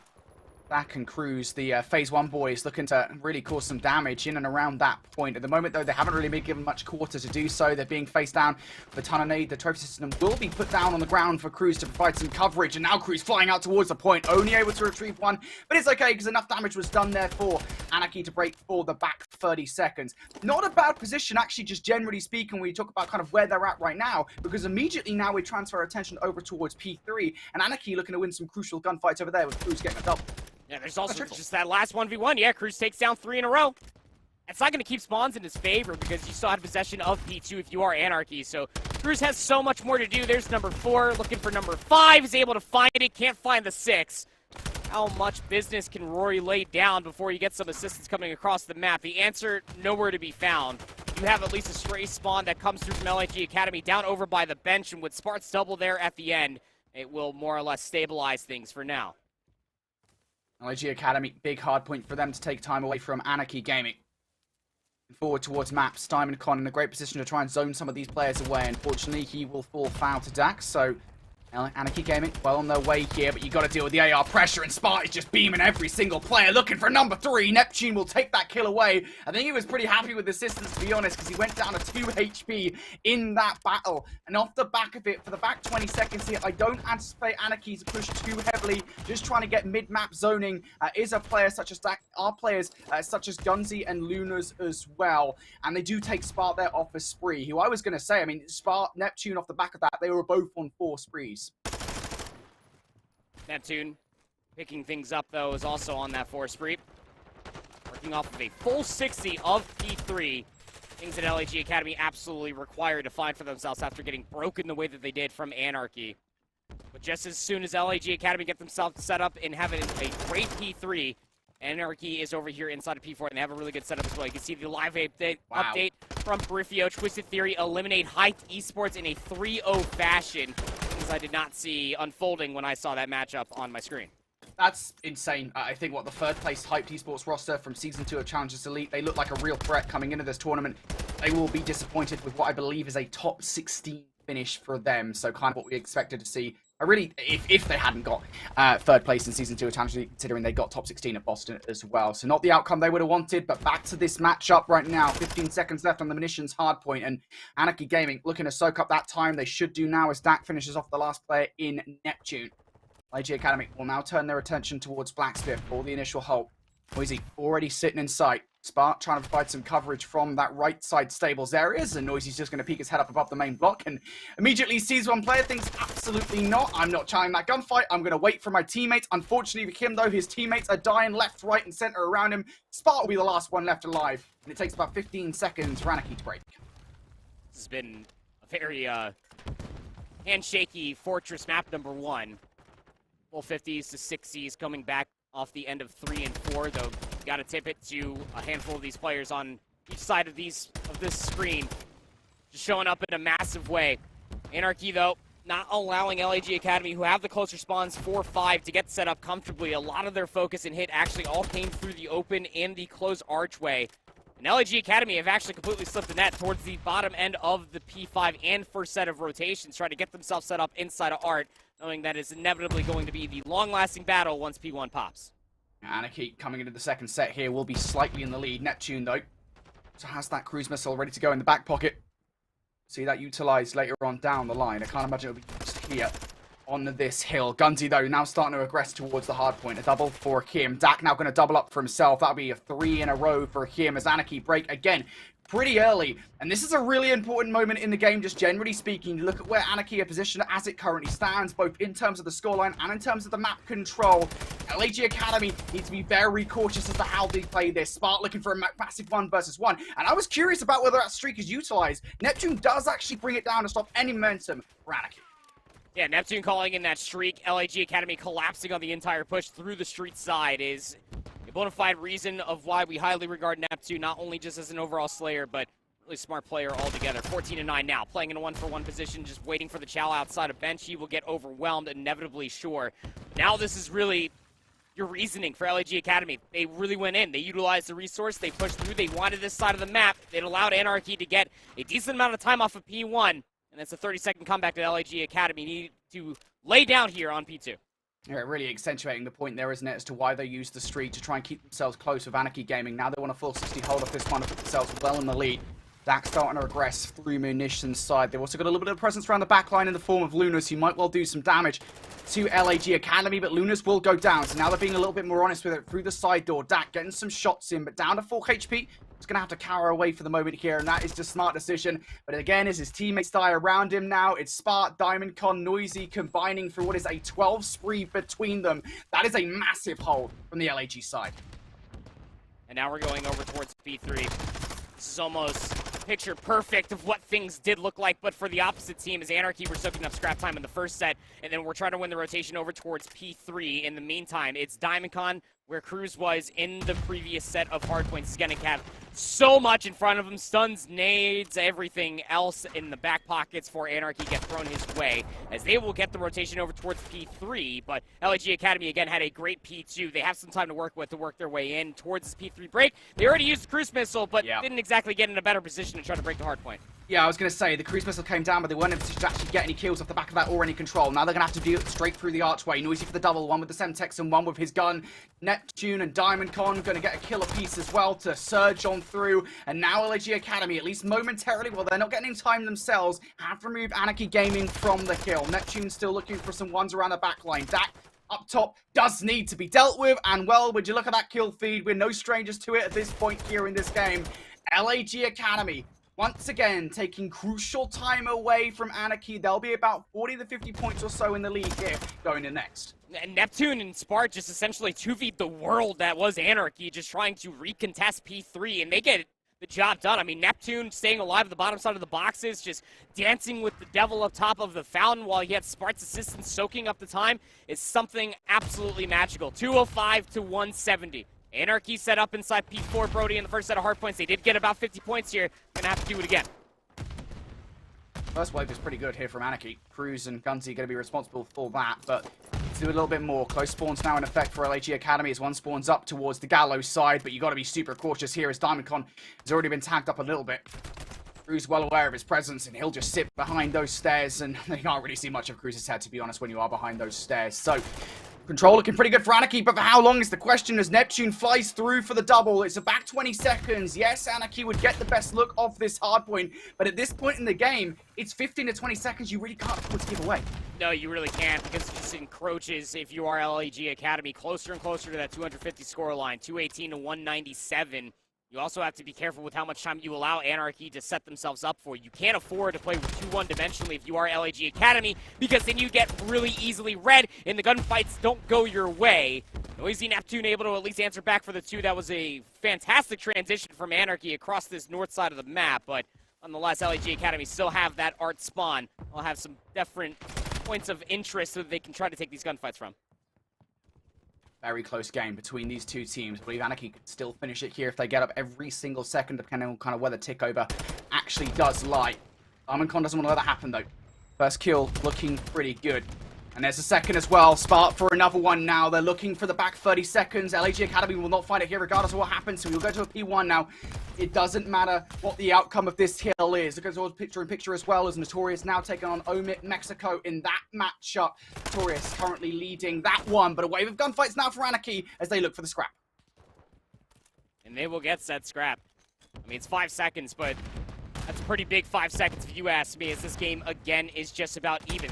The game clock has been healthy. This is just how much time each team has soaked up, truly. 236 to 228. LAG Academy, they have the setup, they have the mid lane coverage, and you also have Neptune inside of Art watching the flank.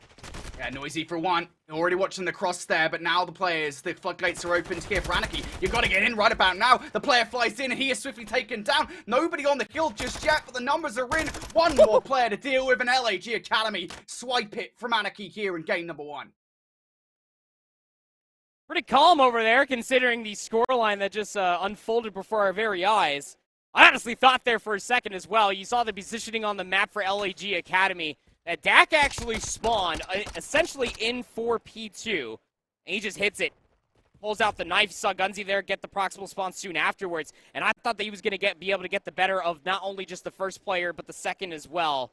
Just was not going to be the case. Unfortunate to lose the map 1 if you are NRK, but LAG Academy looking pretty darn good at the closing there. All right, well, we already looked into this one just at the end of that game. Notorious now, we're in the lead pretty blazingly over Omit Mexico. This seems to very much be the case once again here. They're 100 points to the better over Omit. Omit now having to break a hard point, which we generally speaking consider pretty impenetrable, and that seems to be the case once again as around the backline.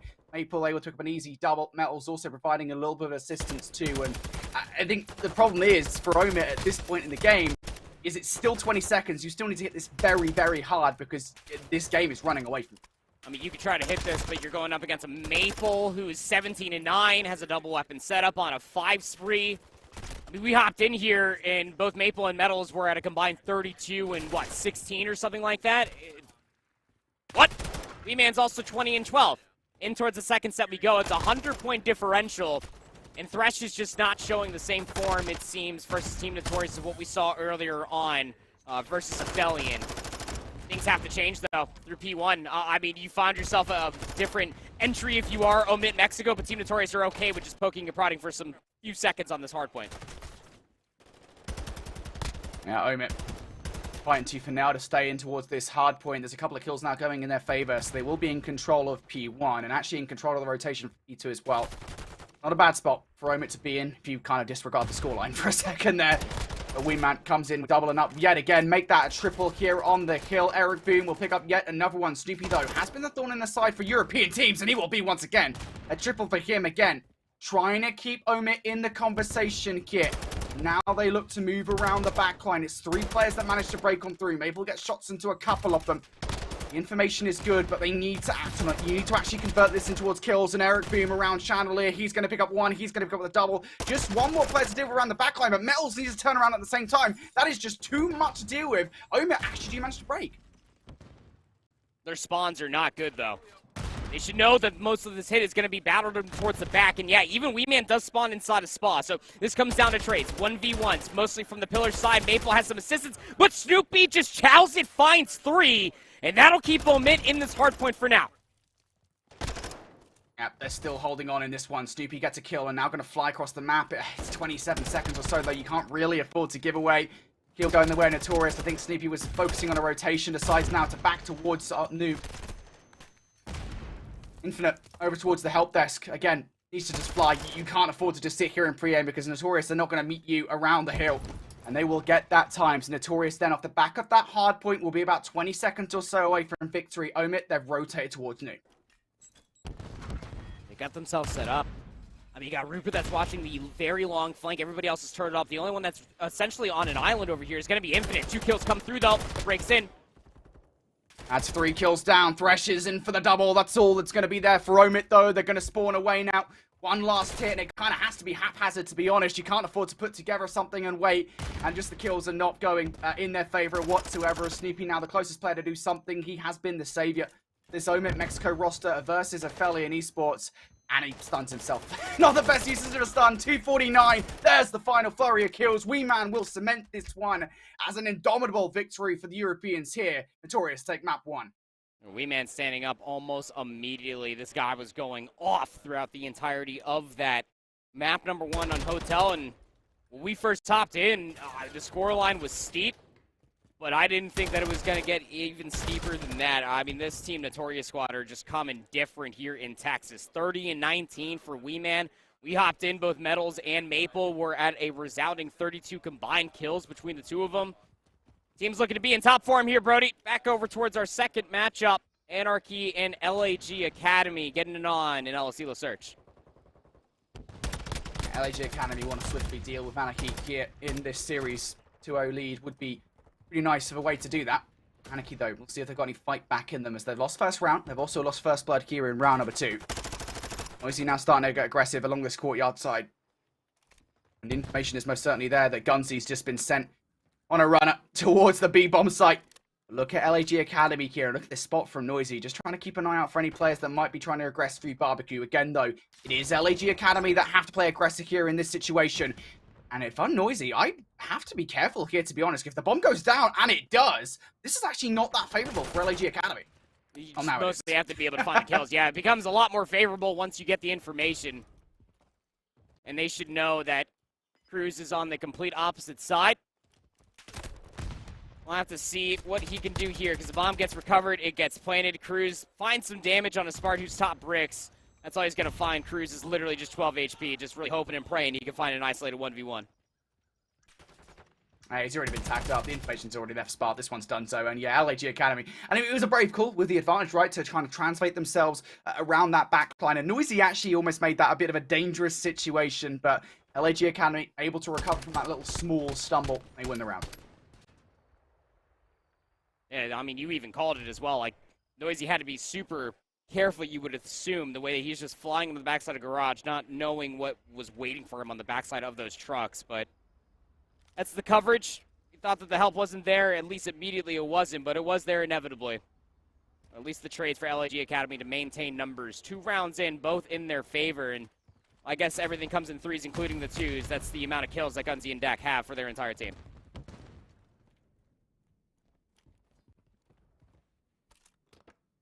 Bomb will go down pretty quickly here for Anarchy. They want to have a quick response to get themselves on the board in this one. And while the bomb does go down, they've already lost Lunas in the situation. Aggressive from Noisy once again. Doesn't anticipate Gunzy sitting in that corner. Up for Neptune. Trying to get some control around the flank here. Going to go up top. That's not where Cruz is located just yet, although it won't be long before he joins him in that ensemble. And again, the 1v1s, just like last round, being won here by LAG Academy when it counts. And Dak does have the second man on the board that is that bomb. Gonna have to fly down. Oh, picked up the 1 at least, but no more than that. So LAG Academy now 3-0, Neptune on 5 in a row. Dak just shotgun somebody. He just dropped on the floor. Oh my heavens, but the trade was immediately there. At first, I'm sitting here just smiling and chuckling. I was like, Dak just got some of the worst timing, and then he somehow got even worse timing, but turns it into a kill somehow. I'm not too sure. But yeah, LAG Academy just working in tandem off of one another. Look, this is what you would almost expect, especially for a team that has stuck together since losing out on qualifying for Season 1 of the Elite after the team and roster made it a complete change. Their search and destroy has just becoming so good. Neptune's timing has brought him to a 5 spree through these 3 rounds. And something's got to give. You have to imagine Anarchy have to find an advantage somewhere in this search and destroy, because so far it just hasn't been there whatsoever. Neptune already in an early engagement. This time Gunzy's going to want to take shots and do him down to 40 HP he goes, but an escape route is in. LAG Academy now going to regress through A. Problem for Anarchy in this situation, it gets even worse as well as Spark draws that first blood, is they've got no control over A whatsoever. Dak has to be that guy to do something. Spark won't be able to get the timing on a Cruz, who actually is taking a further forward approach. He wants to get in Spark's grill, just to maybe try to find some players, if not just join DC. And maybe what could be an altercation up top. But Cruz just hits it. Dead silence at all. Finds the first player inside the site. Gets the chow versus Neptune. But Neptune will find the trade. 2v2. That was aggressive. That was hyper aggressive. Neptune now will regen up towards 100 HP. Dead silence activated here, so his escape not exactly shattered and gets in the 1v1 against Gunzy. How quick is the response now from Dak? Not quick enough, as Neptune has escaped. Knows at least somewhat where Neptune has gone. Neptune in this situation will have to just check for the defuse once, and he should be good for this round. There you go, noise now being made, waits long enough. This round is absolutely LAG Academy's. Once again, no time for the defuse, and despite Dak's best efforts, cannot win that one. No, I mean, just couldn't find the information, right? See there, the venue cam, just calm, cool, collective. Business, as usual, for these boys on LAG Academy. They know what they have to do to get it done. Will, their coach, has been highly regarding and talking my ear off, let me tell you, as far as how good this team looks in scrims and how much preparation they've honestly put in for this momentous occasion in Texas. And I think the search and destroy is speaking dividends. Neptune 7-1, 6-2 for Spark with the boomstick. Noisy being the OBJ player, yeah, everybody's probably sitting there harping on 0-4 stat line, but everybody is doing their jobs to make sure that they keep an advantage state forever in these rounds. Yeah, it just doesn't matter, does it? When a players around you are getting the kills, it doesn't matter whether or not you've got the donut, as long as someone's getting the job done. Noisy will continue to have the donut here as he's first blooded in this round by Dak. On the hunt for Cruz around the backline, Neptune will find it. Bomb will go down to kind of even the odds here in this round. Still, it's going to be tough, and Dak's just trying to escape. Not going to get it done there. Luna's now for the 1v3. He'll get himself the donut at least, but again, yet again, it's LAG Academy who pull the rabbit out of the hat. It's just so fast to get trades. I mean, every single time that we've seen LAG Academy on a defense, everybody's always just in those tradable positions that I keep talking about when it comes down to search and destroy as a whole. Elasilo doesn't have to be difficult. The one player that's on an island is just Spark with the sniper rifle, and so long as he goes down, you're going to have somebody top kitchen window to be able to trade that out. If not over on the B lane, then he can rotate back over towards the A control zone as well to help out the player that's pushed down in bottom checkers. It's just so fundamentally sound and so decisive every single time that LAG Academy get control of this building. And now Anarchy need to pull up a full sail. This search and destroy. That is just such a tall ask against this LAG Academy roster. First blood, though, will go their way, at least. So something to work with here in this round. Spark Sniper will also whiff. You don't want to give it to him again, because I don't think he'll miss a second time. I was thinking about just clearing more with the pistol. Got rounds to play with, but I don't know if you want to start just making things all easy willy-nilly. Noisy does find the trait. Loses Spark along the way.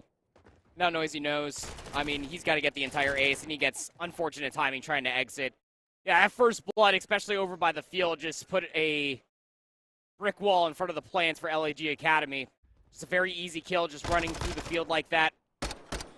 They try to transition through kegs and through the fence hallway, but they had no idea what was even up top inside of kitchen for Anarchy. It was at that point in time that they realized that they were probably not going to be able to win that round unless Spark made a play with a pistol and dead silence. So getting themselves up on the board, but it's like you said, Brody, a full sale required. It's very rare. What better time than ever than now? That's a good start. Just followed up with another round, though, and a swift one at that. And I think LIG Academy now getting hyper-aggressive here. Don't want to give Anarchy any breathing room whatsoever. They'll be checking around that right side. And, well, they're just going to line up for them as well. Dak and Gunsy look out that door. They quickly realize what they're about to face, and it's death. Right there. 2v4 now for Lunars and Cruz. Not moving at all. Bomb's going to get recollected by Lunars. Cruz feels like he has to make a play happen with his dead silence, but it's going to run out. He's going to lay prone. And DC is just going to see that stun just cross right in front of his eyes, but he's not going to get the good timing, not quite yet. There's Cruz. He found a kill, but immediately traded out. Lunars 1v3. Can't find anything at all. And LAG Academy, yeah, it was one round away from being flawless, but it was pretty damn flawless. Let's be candid here, brother. They looked fantastic through the LSD search and destroy. Every single kill meant more and more map positioning, which these guys just absolutely ate alive versus this Anarchy roster. It's just oppressive. I don't think there's any other way to say it, right? I mean, just the way the LAG Academy were playing that search and destroy, round after round after round. I think they drew first blood pretty much every single round there as well, besides obviously the one that they lost. It's highly impressive seeing LAG Academy in search and destroy. Of course, they are the more well put together team. I think generally speaking, they've been together for a much longer time than this new Anarchy Gaming roster have. So you expect that to be the case. We're pretty happy. 2-0 up in the series. Right now, though, moving over towards Team Notorious and Omit Mexico. Notorious only 1-0 up in this series right now, but that hard point will make them extremely content how this series has gone so far. Now, Hotel Search and Destroy has been an interesting ride as far as Team Notorious is concerned across their tenure. Only in Season 1, but also Season 2. We'll have to see what they can potentially find here, because they, as far as Omit Mexico is concerned, are running into a 1-2 player setup over towards this B execute. They're leaving at least one player behind. Is Maple, maybe trying to find himself sniper timing, but the battle inside of A, it actually is favorable for Omit Mexico to hold. And it's going to definitely make Team Notorious rethink this entire round, to be honest. Is that Maple? All right, that's bold, mate. Look, that my Vaznev definitely can't do that. I don't think Maples can either, to be honest. Not going to take down Infinite from that kind of range, but nonetheless, it will force them away for the moment. Notorious going to get this bomb down. Yeah, but again, this is why you leave Maple lurking all the way over the bar. Because it gives you that out for Eric Boom with the bomb. He wraps back over. Now a 3v2 for the retake. Maple has the irons. It's up, but probably would have preferred to have attack 56 there. Yeah, Eric for the 1v3 now. Bomb down at least to work with.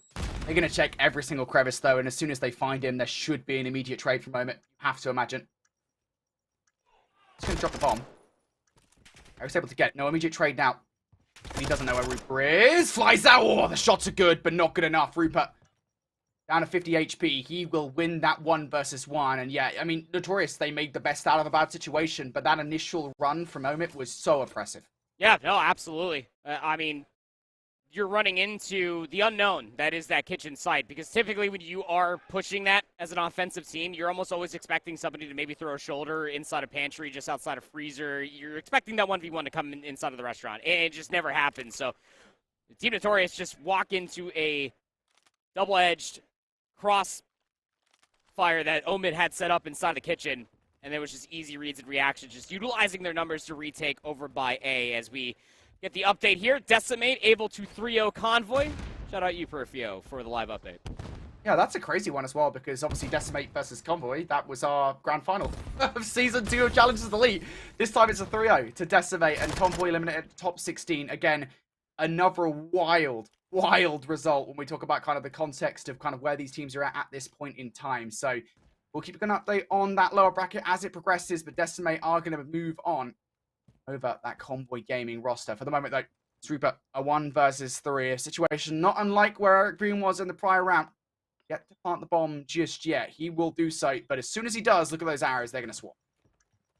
Where do you even go if you are Rupert? Trophy system. Maybe it could keep you company in here in this, what feels like an inevitability of this angle being cleared. But he does have the wallbang spot available. It just comes down to the timing. Peek through the door. I think he knows. I think Metal saw the door creak open. You're not sneaky, Rooper. Still able to find the first, getting pinched from behind. He had no idea that Eric Boom was just flying bottom valet. That kill will come through. Team Notorious will have a 3-0 lead. Yeah, it's just, again, one of those tough situations, isn't it, where you're in a 1 versus 3.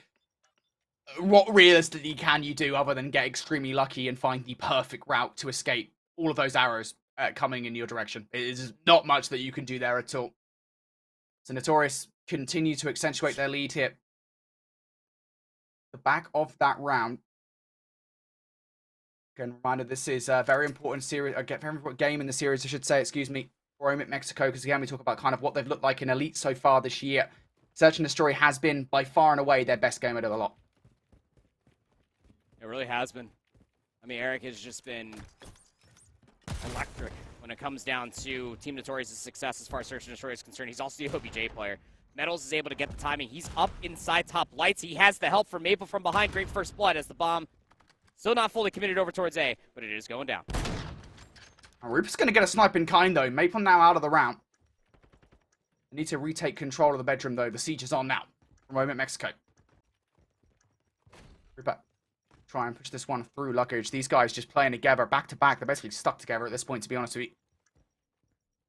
Not the best, not the worst player in the world, excuse me. Nails is going to activate Dead Silence, so they're not going to hear how aggressive he plays into this one. Even with Eric Boom going down, you got to finish your feud. You got to finish your feud if you're Metals here in this situation. Elsewhere, Wingman gets another Metals for the double to close out that round. And it was scrappy, but they get it done. This was so weak from that previous engagement. Metals cleans up the first and just, oh man. Infinite caught mid-tack sprint. Just a good wherewithal coming through from Metals. Yeah, it got a little weird. It got pretty sweaty.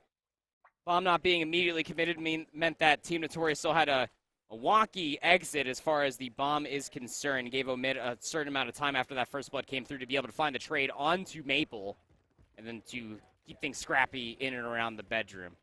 So within 2, Team Notorious may have the lead for now, but the offense for Omit trying to throw a lot of utility in towards the mid-map. Maybe trying to bait out a couple of rotations. And to be fair, they did force Maple to move ever so slightly, but Omit wouldn't know that. Now, Omit's secret weapon, if there ever was one in this round, is probably going to be Snoopy. Maple, going to stop this plant as soon as he opens it as well. Reaper is looking in that direction. Peekaboo! And the door closes as well to boot. That's hilarious. Maple down for the count now in a 3 versus 4. A Team Notorious for a potential retake. Weeman's actually going to open to 1, but again, Snoopy's position hadn't been received at that point. Finally, he gets 1 for the trade. Now, 2v2 we go. Actually, a 1v2 now as Metals comes in from behind the bar. The pressure position is so weird that I didn't think they were going to expect it. Metals has a little look anyway in that direction, and Notorious make that retake work. Oh, Metals is going crazy right now. What was that, his 10th kill? He's on a 4 spree. There's a certain amount of trust that comes through that Metals is going to be able to commit towards that play. You saw Eric Boom at least toying with the idea that he might challenge the Godheady, but not when you had Metals that was pushing all the way through the middle of the map. That cover for the flank was covering the back chandelier. You saw they're getting for Metals in the final kill because that player was playing in the back spa area, but I mean, Metals just hits it, Dead Silence and all through the atrium, finds the timing through the statue, gets the player off the Godheady, the snap in turn for kill number 10. Only 3 deaths to his name. Team Notorious looking to take a 2-0 lead here in the series. Notorious just 1 round away from getting that in their back pocket. Home in Mexico. Gonna fight to keep themselves alive, but things just not going so well again. The aggression from Team Notorious. Metals is just flying at the moment. He's got the cruise missile ready to go. He could really use it if he really wanted to locate the last remaining player. He doesn't need to, though. Fresh makes his position known with that kill. A 1 versus 4, though, this would be, it would be a serious achievement. That's what we'll say.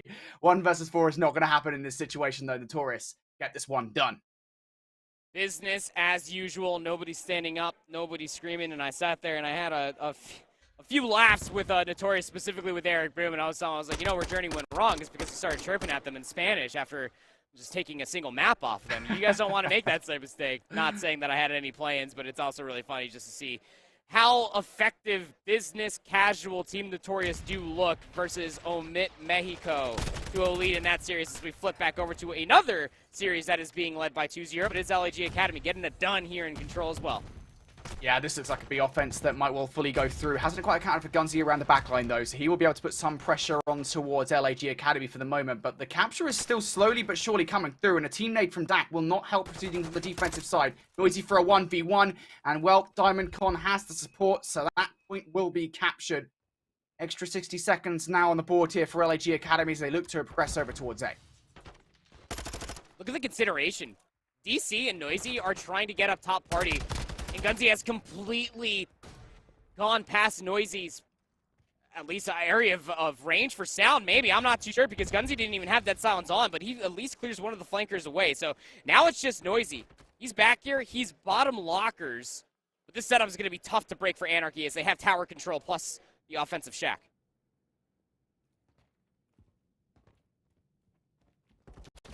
Still looking to move their way through here. LAG Academy, they've got to clear, as you said, quite a lot of space, and they realized that Gunzy was just being so problematic over towards Tools, so they got to remove him before both Spartan and Diamond Con can come and join the party. Why not? We're going to try and clear some space around this backline, and that's a good start in doing exactly that. Diamond Con also trying to catch some of these players off the spawn, and now this kind of isolates Lunas and Cruz, who are all the way pushed forward. The rest of the teammates cannot get past their spawn point because of what Diamond Con is doing. Now players on the point here, the stack's starting to come on through. This is really problematic here for Anarchy. Lunas from up top. Now able to find their way through, and the kills are actually coming through here for Anarchy. They are okay. Just one player now left alive. It is Neptune who backs away in towards Checkers. Neptune finally getting his first kill. But you don't want to over-commit. It becomes a problem where if you do over-commit, then you lose your presence on the map. I'm sure that all of LAG Academy got to be communicating. Got to get this player out from the tower. That was Cruz. That player does drop. So now Noisy hops on the zone. And kills coming through from Spart as well. This is not good. That nade will land towards Gunzy. Cruz is no longer up top. You can just beam from afar. That is exactly what Noisy is doing. You might as well stack the point now. 16.7 seconds on the clock. Cruz will slide in for a last second chow, but nothing will come of it. And LAG opening things fast and furious here in the first round with an offensive capture. Yeah, I mean, they get that B zone pretty swiftly, if you ask me, and then they try to transition that into top barbecue positioning and maybe just trying to keep an SMG in top or bottom lockers, however you want to describe it, but can't maintain that positioning. Their biggest problem continue to be having an AR to go up against when it came down to Anarchy all the way up top on that red tower. It was either Lunars or Cruz. And they stayed up there what felt like an eternity. They shaved about 1:30 off the clock. Without getting that AR player out from that very powerful position, they never showed presence over at A. Once Cruz dropped, you saw how fast that zone got tacked over. Well, we need to see a response from Anarchy, which frankly hasn't really been here this series so far. Need to see something from them. Has to all start with this push over towards B. Gunzy around those lorries, though. Can't get that first frag versus Spar. Cruz is just trying to use the coverage of the blocks to get some progress made on B. The trades are still there, to be fair, from Anarchy. But again, it isn't enough. Spar around this backline, still causing problems. And on 26 HP, he just takes that gunfight. There's absolutely nothing. Still alive, by the way, as he gets back towards full health. Cruz now on the point as finally Spark goes down here. An opportunity potentially for Anarchy to get some capture going. The clock is being stalled out. First segment captured here at B. Second player not on it, though, so that progress is not going very, very fast. 5 spree, though. DC's going to pick it up. His 10th kill, 12 and 7 as well for Spart. They will look to pinch this to stop that B zone capture from fully going over, but Anarchy are relentlessly striking against this. Dak tries to at least find an answer to it, and he will find 3. Spart answers back with a 2-piece, but you still have presence here for Anarchy. Yeah, this is a lot of time, a lot of resources that is going in towards capturing this B point. You've got to get something out of it, and you still haven't got that second tick progression through if you're Anarchy. So now this A push has to be successful. Cruz already tagged up down at 28 HP. Get in the corner here, has some coverage from Lunas up top. So Anarchy not actually in that bad of a spot to try and capture this point, but there's some crucial engagements going down. Noisy also starting to wrap around the flank, and that call should be made there. The Noisy is doing exactly that. Lunas, you can see him getting that kill off camera, but now inside the hard point here, or inside the point, excuse me. Neptune and Diamond Con able to get some frags. They're still causing problems for Anarchy. One player sitting in the corner. The team shots are good for LAG Academy. 2 clear. Point. 1 tick up aggression is all they'll get. And now they're going to default back towards B for this one last-ditch effort. Noisy. Neptune, they're over here. The latter of them has gone down. Noisy now looking for some more. He's got one. Not able to get the second to Guns. He's going to be the only player over towards that point to try and stop it. Spark now looking to cause some problems. Diamond Con is making that call that, hey, by the way, Gunsy's over there. Gunsy is the only player you need to take out. And there it goes. I was about to say, it's taking a long time to deal with Gunsy, but now you have one player that's over on the A zone, just trying to at least extend this round as much as possible, but even more important than that, just trying to find more than the 2 segments that came all the way through. I mean, we knew that it was going to be a tough ask, especially for Anarchy. It's very tough to win offensive rounds in control, nonetheless, versus a team that is well coordinated as LAG Academy. They were just maneuvering through the entirety of this map, much like how we saw in the map number 2, even for Search and Destroy, just so wonderfully together. They know their timings. They know where everybody is at all times. I'm sure the communication is absolutely flowing. Plus, it really does say something. I mean, when Neptune is only 6 and 10, we know that he is an absolute fragger for this LAG Academy roster. How well both their ARs are absolutely feasting on a map mode combination that is Silo control. All right, well, it has to be perfect. A reverse sweep in the controller, reverse sweep in the series now for Anarchy if they do want to see that lower bracket at this point in time. And trust me, with the names that are in that lower bracket, I don't want to be there. If I was Anarchy, might not have a choice, though, depending on how this one goes. For LAG Academy, things starting off relatively strong. Diamond Con is taking off a 6-3. So no cruise missile accrued for Kim, but Noisy will double up here. And now the hell has opened as A now starting to be captured by LAG Academy. First segment should be more than of a guarantee at this point. Spark finally dips his toe into that zone. First segment is here. Dak is looking to at least contest this from the bottom stairs positioning, but player top tower actually wasn't even looking towards the bottom side of Picnic, so comes out of Neptune to pick things up. He'll find 2, and even takes down Lunars up top of the barbecue. In my heavens, has Neptune just saved this play over at A? Yeah, might even now look to transition over towards B a little bit early. Anarchy, will they expect this? Neptune, here's the player down low, goes to deal with him. No, Neptune, finish your food, buddy. There you go. Cruise will be done. So now Noisy and Spark going to finish off A. So an extra 60 seconds now on the board here for LAG Academy. This is a lot of time to get something moving over towards B. Anarchy, you can see the way that a player like Dak is playing at the moment, just being very cautious to zone out. Take anything he can, but they haven't zoned this backline. Diamond Con has got well behind enemy lines. And if he bites his time correctly here, might be able to cause a lot of problems. There's the first kill versus Cruz. Decides to go for it a little bit early because you can see all those purple arrows already starting to aggress over towards B. Dak removes one of them, but you have to remove every single one, and that is exactly what happens now. Neptune, the last remaining player, and he has to retreat towards Checkers. It's actually such a massive 2-piece that Cruz is able to pick up, not only on the backside of the garage, but also clearing away his side cliff. All this was happening, the trust was there that Lunars was going to maintain house control and convey this information so that way Gunsy or Lunars can pick up a couple of spawning players. So good stabilization comes through for Anarchy. They're able to at least clear away all the LAG Academy players in the backside of their spawn. They have shaved away so much time off this game clock, but with such an early A-zone capture, and Anarchy are not done yet. Cruz is on a 4. Now you still haven't removed everybody, though. That's the problem again. LAG Academy are very good at getting players in behind enemy lines, and Diamond Con is that guy at the moment. Of course, Raleigh champion and over towards the open bracket over there. To try and get another LAN championship here. This would be a good start for him to 3-0 a team like Anarchy, but signs of 3-0 in the control starting to fade. LAG now looking to aggress on towards the point. Noisy's got himself behind the box's position, but now knows he needs to get a little bit more involved in the play as his teammates have died around him. Noisy will pick up 1. So keeps the hopes and dreams of making this a 3-0 at least more possible. Noisy backing out towards the middle of the map as well, but you have to do this effectively. A couple of players down. Lunars might be able to zone a couple of players off the spawn as well. Diamond Con comes out, though, and absolutely whips him out of that power position. Here comes the last hurrah from LAG Academy. Gunsy opens up the first. Gunsy for a double as well. Diamond Con now. Connor, what do you have for us? Only able to get 1. Anarchy now should be able to close out this round. We will at least see another one here. Yeah, we will at least extend things to another offensive attempt for Anarchy. Things were starting to look a little scary for them there at the final few moments, and especially with the way that DC just eviscerated an enemy player in his top window. So, and also just Neptune was really coming into fine form. I was sitting there talking about how everybody's slaying around Neptune. He finds a 3-piece, extends the A zone to get 2 minutes on the board. So, shout out to Anarchy for just holding on and just dealing with all these players that were keep on poking and prodding for all these flanking members of LAG Academy to at least extend it to a round 4. Look, if you're Anarchy at this point in time, you should know that you are for sure going to have to win back-to-back offenses. You're just more or less hoping this one to be cleanly, so that way you can at least ride that momentum in a round 5 if it happens. The Academy. Looking to just keep Anarchy at bay. Last offensive round, they just kept on hitting B time and time again. They spent a lot of time and resources trying to get something moving at B, and that ultimately, I think, was part of the downfall in the round for them. This time, though, things looking a little bit more positive as Cruz is able to move all the way through towards Garage side. Spark, you can already see the exact same position he was previously.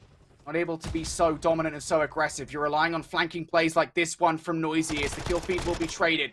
Cruz able to double up now on 5 in a row. One more, he earns the Cruz missile, and he actually still has a fair bit of effort to do over there because his teammates are well far away. Cruz dies, and Dak also loses a 1v1 on A as well. So Anarchy still in the conversation here, but it's not as dominant as they would like.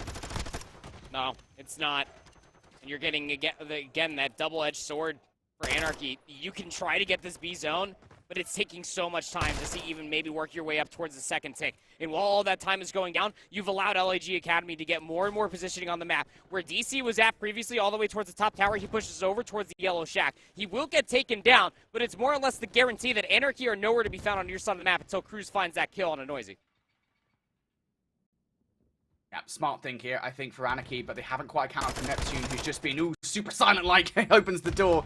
Dak is going to win that crucial engagement, and now I think as that investment comes through from LAG Academy, they'd be very smart here to just give this one up, try and focus on securing some of these transitional gunfights in your favor. That is exactly what they're going to do. Spark well aware that somebody's going to approach from this barbecue area. There is one. Well aware there's a second as well, and Dak has also been spotted trying to make his way out of Tor. So LAG Academy weaseling all of these players out, making sure that none of them are a thorn in the side.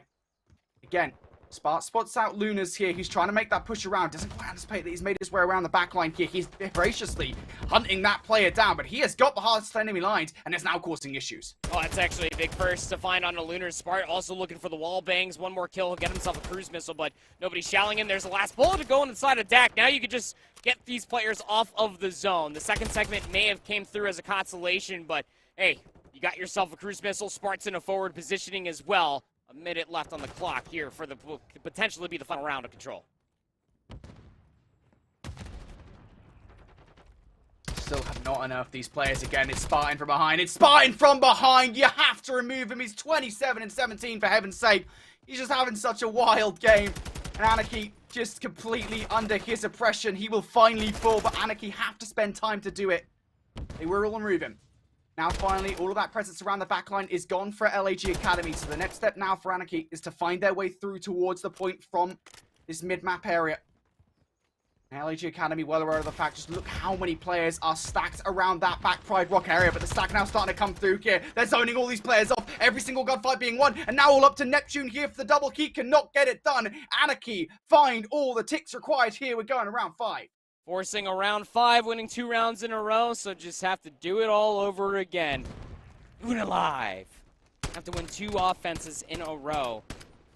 By only getting the 2 ticks of progress in their opening offense is the thorn in their side here if you are Anarchy, but this will surely be an interesting one.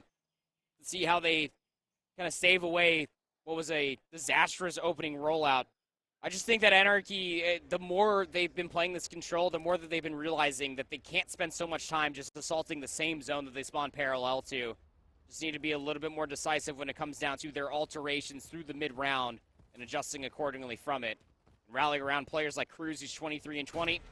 Let's see how they get on here with what is a round 5, potential last round of Control for Anarchy's winner's bracket hope. I've done so well to keep themselves in so far, but first of a gunfight's not really in their favor. It goes from bad to worse as well, as Neptune will double up. Gunsy now the last hope. Does actually pick up 1. Maybe able to get a second. Posthumous nade will not land anywhere near Noisy, so not even going to get any damage off the back of that. And the first wave of gunfights after 30 seconds, not good for Anarchy. It's a 4-for-1 trade. Favor of the LAG Academy site, and now they're positioned well enough to try and zone more of these guys off. Noisy now on 3 in a row, making it number 4. No, losers will actually deny now, and the door potentially opening here for Anarchy to make their way over towards A. You would think so, but they like the kills so much that they've actually thought that they might be able to transition that over towards B, but what takes such a long time, you got yourself down to a 2-for-2 trade. And then when the inevitable trade ends up following through, Spark gets the last left. Now it's just down to Lunars. He's the only player that's pushed up. We're down to 20 seconds remaining in this round. Anarchy need to capture one of these zones. Mate, if Lunars loses that one, I'm out. I'm out. Spa almost turns around for that kill, but now realistic here for NRK Anarchy. Neptune, the last remaining player on the defense, with the rest coming off the spawn here. This is a very good look for Anarchy, generally speaking, to try and capture A. Nobody to contest with up top in that radio tower anymore, and they are completely 3-stacking this point. Neptune might be able to touch, but isn't even going to get a chance at that. Looking now for some of these exit frags, and they do it perfectly. Completely remove Anarchy from the point. For Anarchy, this is not that terrible. They're down by 6 lives. They've got that 60 seconds. Yeah, I mean, it's either via the clock, 16 kills. Pick your poison if you are LAG Academy, and that poison might just garner you a 3-0 here in the series. But can't count Anarchy out quite yet, not with Cruz clearing away all of this tower hill. Going to be able to at least poke maybe an opportunity to get himself over towards the backside of Pride Rock. But no, he's able to spawn parallel to him, so he's just going to play in a corner and wait for Cruz to cross right in front of him. And Anarchy, again, struggling to be able to come out on top of the stray engagements with a semblance of numbers. He's going to be able to take down DC, so at least you got some green control, but you feel like it's got to be now more than ever as time is down to 24 seconds again. Last chance to rocket for Anarchy. Kills maybe technically speaking in their favor, to be fair, because Neptune, now the last remaining player pushed up, he's going to have to zone players away while this cruise missile comes down. There isn't a trophy system on the point to actually deal with it, and that will land to trade off Neptune, who did actually just die, but still, there is nobody inside that backline anymore. Anarchy, they know that. They can double stack this point if they want to. Gunsy's using the cover of these crates. Now LAG have to find a way through for the defense. There's the first. Now looking to wrap back around for this kill on towards Cruz, but again, the progression is going down now. Noisy, he's found the perfect round from behind. The shots are good, the team shots are good to take Gunsy down. Dak now, the last remaining player, runs out of bullets for the gunfight against Neptune. 6 seconds remaining. You have to full tack sprint towards the point at this point. You're not going to expect Neptune to set in that corner, and despite that last team nade, nobody will touch an LAG Academy. Give us a 3-0 here. GG's fist bumps out because that was a hard-fought 3-0, I would say that much. I mean, besides the search and destroy, like these Anarchy guys are absolutely delivering and playing very well. It just comes down to these very minute decisions, and you know that's the difference maker as far as having the trust, especially through the last 2 Asilos. And hell, even through that last round as well. This is what makes these guys such highly regarded players on LAG Academy, is that they make those very decisive decisions, Brody, to be able to get themselves in a position to be able to win the rounds, knowing that they have game clock to play with. And oh wow is right. Don't know what happened to Team Notorious there. They are supposed to be the best control team that we have, and they just got smoked on Hotel Control by Omit Mexico 3-0. I think there might be just something afoot, generally speaking, with the controls for Omit Mexico, because we were talking about kind of what they looked like in season 1 and season 2 on control, and we knew that it was a problem they really had to deal with. I think not just coming into this event, but just looking forward for a potential season 3, of course, if they qualify over in North American region for the elites. But what, they've beaten Affili in control now, and they've just taken down Notorious in control. Both teams very, very good in that game mode. So quite clearly, Omit Mexico have put some serious effort into their controls, and that is showing here at Texas. But LAG Academy, you guys just saw it there, a 3-0 versus Anarchy Gaming. Sends Anarchy to the lower bracket. The journey, of course, is not over for them. We talk about those guys, kind of their legacy in Call of Duty challenges so far. A top 6 team when you're looking at players over towards Cruz and Dak. Do not be surprised if they continue their run over in the lower bracket. Here's a look then at the scoreboard at the end of that 3-0 for Omit Mexico. And, you know, I would have thought it was like Snoopy just running around doing stupid things, but it's actually Rooper at 20 and 14, and also Infinite at 21 and 10 are the players to watch at the end of that one. Isn't that just what's such the damnest thing about this Omit Mexico roster, is that we spend so much time gassing up Snoopy. We know what Thresh is going to be able to do as a main AR for this squad, but it's just something to absolutely behold, that when you see Infinite and Rooper go off, as well as Thresh 19 and 13, that Snoopy could just kind of kick back and get himself 37 engagements, -3, whatever may have you, on a map like Hotel Control. If Snoopy's on in, he finds some good damage, maybe walks away with the kill. The secondary was always soon to follow. Very interesting, to say the least, to see how this series looks to get extended. Here's the best of 5. Map 1, Map 2, not exactly close. Team Notorious looking pretty darn good throughout the entirety of the series until we got to the control that we seemingly did not get to see. Mercado Hardpoint is on the docket here. Omit need to just draw up another reverse sweep. I mean, they did it versus Affili. Maybe that's just the plot device to take down European teams. I'm not counting out Omit at this point, but look, I don't want to curse anybody. All right, look, I know Notorious, the way they won maps number 1 and 2 were significantly more dominant than what we saw Affili do versus Omit, but still, like you said it, right? They've already done one reverse sweep against a European Titan. Why not another, right? I mean, well, that's still definitely on the cards here. Let's get in towards Mercado Hardpoint then. Potentially the final map in this series, but Omit, we've already seen them look pretty good on this one in that last best of 5 versus Affili.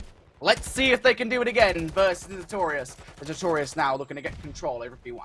Yeah, they won that 250 to 228 if you were wondering at home, but it's a very different beast when it comes down to Mercado Hardpoint of Team Notorious. We've seen them play this even online, and they have looked pretty darn good. SMG Playground, you would assume that Metals and Eric Boom are going to go back towards their devious ways and working in tandem off of one another. Going towards this P2 rotation, though, I mean, if you are Omit, you can soak up the last little bit of this time. You do have players in position to maybe try to garner yourself the rotation, but Team Notorious are just so scrappy. It's going to get the last laugh. Initially traded, but the rotation is already won. Yeah, Notorious happy with kind of the outcome of that initial set. Now they want to extend their lead further with a good hold over towards this one, but Weeman has died over towards Banana, so opening now presenting itself here for Omit Mexico. We'll see whether or not they can get any kills and get inside the hard point. Things looking pretty good. Thresh now on 5 in a row will be denied the 6th there. So big kills being made by Team Notorious. Not enough to secure the hard point just yet. Weeman's still up top, looking to try and take some of these guys down off the spawn. Infinite, de facto, doesn't expect him, I think, up there whatsoever, considering his teammates are currently sitting right below him. Now one more player left around here for Omit Mexico is going to be Ruba. He is swiftly removed at the end of all those engagements. Last 20 seconds still going to be fought over. I mean, Thresh wants to hit all the way through this time because he knows that his teammates are going to be rotating over towards Tin. Can't even win the gunfight. Team Notorious still have numbers over here, so this is where we found ourselves. If you are Omit versus Affili and try to get themselves set up over by P2, they got denied. So now the rotation over towards P3 needs to be a successful one, and it looks very similar, I will say this much, Brody, comparatively to what the P2 looked like. You did have players that were over here previously for them. The initial 5 seconds are going to be good, but you have to read where Team Notorious are hitting from. Got to read it. Team Notorious here. This would be a crucial break for them to try and get some early control over this game. But up top, the AR prowess of a player like Rupert is just too hot to handle as he picks up another double. Eric Boone now trying to fly in from the side door, but Snoopy repositions around this kind of mid-table area. We'll get better positioning overall for that particular engagement. 30 seconds left now on this one. Should be one last hit here from Notorious before they start to focus on the rotation towards the next kill. And I think as Weeman actually gives us a good look. He finds one, takes his time before getting involved in a second there. The rest of that time now will go the way of Omit Mexico. But focusing our attention on the rotation here for a moment, Infinite almost looked like he was seriously challenging for that. The rest is 12 and 6, by the way. As an AR, this is a good sign for Omit Mexico. If you want to see the potential of a reverse sweep, go to a map number 5 at the very least. But Team Notorious need to start getting themselves a semblance of numbers when it comes down to the hard point that is being active, because over by P3 was not good enough as far as the breaks are concerned. P4, they get overwhelmed. Omit Mexico in control. Good hill for them to take away, especially after what happened on the last. Now Snoopy trying to fight tooth and nail to hold it inside. There's one. Look at the second. Eric Boone, no too much to handle. Maple comes in for the double up as well. So back 30, worth fighting for. If you're a Team Notorious, I think Omit would be wise to send at least a couple more players to try and grab that time away. That's exactly what they're going to do with Thresh still looking for 1 versus 2. But as he dies, now Omit's attention will be solely focused on the rotation. Snoopy in the mid-cut absolutely decimates both Metals and Weeman. So Omit Mexico again for the 3rd kill in a row now will be the first team to touch on new. All about take control. You have a player that's actually playing inside a forklift ahead of this rotation. It's going to be Snoopy, but that player number 6 is Weeman. Actually just sneaks right past him. Won't be able to get past the Tin Big Door. Straight kills, straight trades. You got mid-map control coming through from Thresh, but Omit's setup is around Tin, and it's looking pretty darn good. And Rupert, again, his 2 pieces have just been so important to Omit's control. in hard points, just generally speaking, here at Texas time and time again. But even that is not enough to give full control over this hard point for Omit Mexico, excuse me. They do lose control. And Team Notorious looking for control over the back 30. Eric Boom starting to heat up here. And trying to get some cross-map kills. Has just spotted out where Thresh has gone. Knows that someone's hanging about this joint, and of course it is going to be Fresh. He finds himself facing down at least 3 players from Team Notorious. Preoccupied in a 1 versus 1 against Wee Man, but now the cavalry has arrived. The rest of Omit Mexico have made their way over here. Eric Boom for the double up top now on 3 in a row, looking to make it 4, cannot do so. Kills required now being 1 here by Omit Mexico. A lot to do if you are Eric Boom. He was the last player that was up top, but at least was able to double down. You thought that that might be enough damage. Not when Rupert piecing like this. 12 and 8 has Wee Man to deal with through the back alley. Snoopy should be able to find this trade, and he will via Semtex. Rupert's job does not go unnoticed as, again, Omit Mexico, they got themselves set up inside the new time, but Team Notorious are knocking on the door. Team Notorious trying to find their way on through. Eric Boom has picked up 1, can't get any more than that. Now next up is going to be Metals, who does actually pick up 1 on Maple, excuse me. Does actually pick up 1 up top. Metals also to take 1 on the cross too. So Team Notorious again fighting pretty hard for this back 25 seconds. It's a valuable amount of time, but I think more crucially as well, as we turn our attention towards rotation, Eric Boom actually wins another massive one-on-one engagement to keep 1 player out of warehouse momentarily. While that's going down, Snoopy over towards Ult, able to clear out that scrap time. Not a bad position to be in if you're an Omit fan. No, really not at all. And we always talk about P6 to P7. It is the connection that you can get here on Mercado, and it mostly just comes through maintaining that parking lot area, making sure that you can get that gate back in your control. But Infinite actually gives it up, and that allows a little bit of an avenue, if you will, for Team Notorious to slip the net through the gate and overwhelm the presence inside of P7. Yeah, Metals finds 2. You got Snoopy that's coming around the back half wall, while the rest of his team are spawning out. Team Notorious still trying to find their way through. Reinforcements on the way here from Omit Mexico from that warehouse site. Fresh opens up with 1. We're also still on the point as well around that car. Boom now, trying to find his way through. The first. Flagged that down to 2 HP though, so this is going to be a dangerous gunfight to take. And yeah, not really much to work with there in terms of that battle versus Thresh. Metals going to give it 1 last look though. Still back and forth. This game is so dogged between these 2 teams. Metals will not get that scrap time. So at the end of this second set, Annie, things pretty much almost even between these 2 teams. Yeah, just about even. I mean, you're going to have like all of like a 6-point differential in between the 2. You can see that Omit are still following up on Thresh's 21 and 14 performance on a map mode combination like Mercado Las Almas. Not exactly easy to do.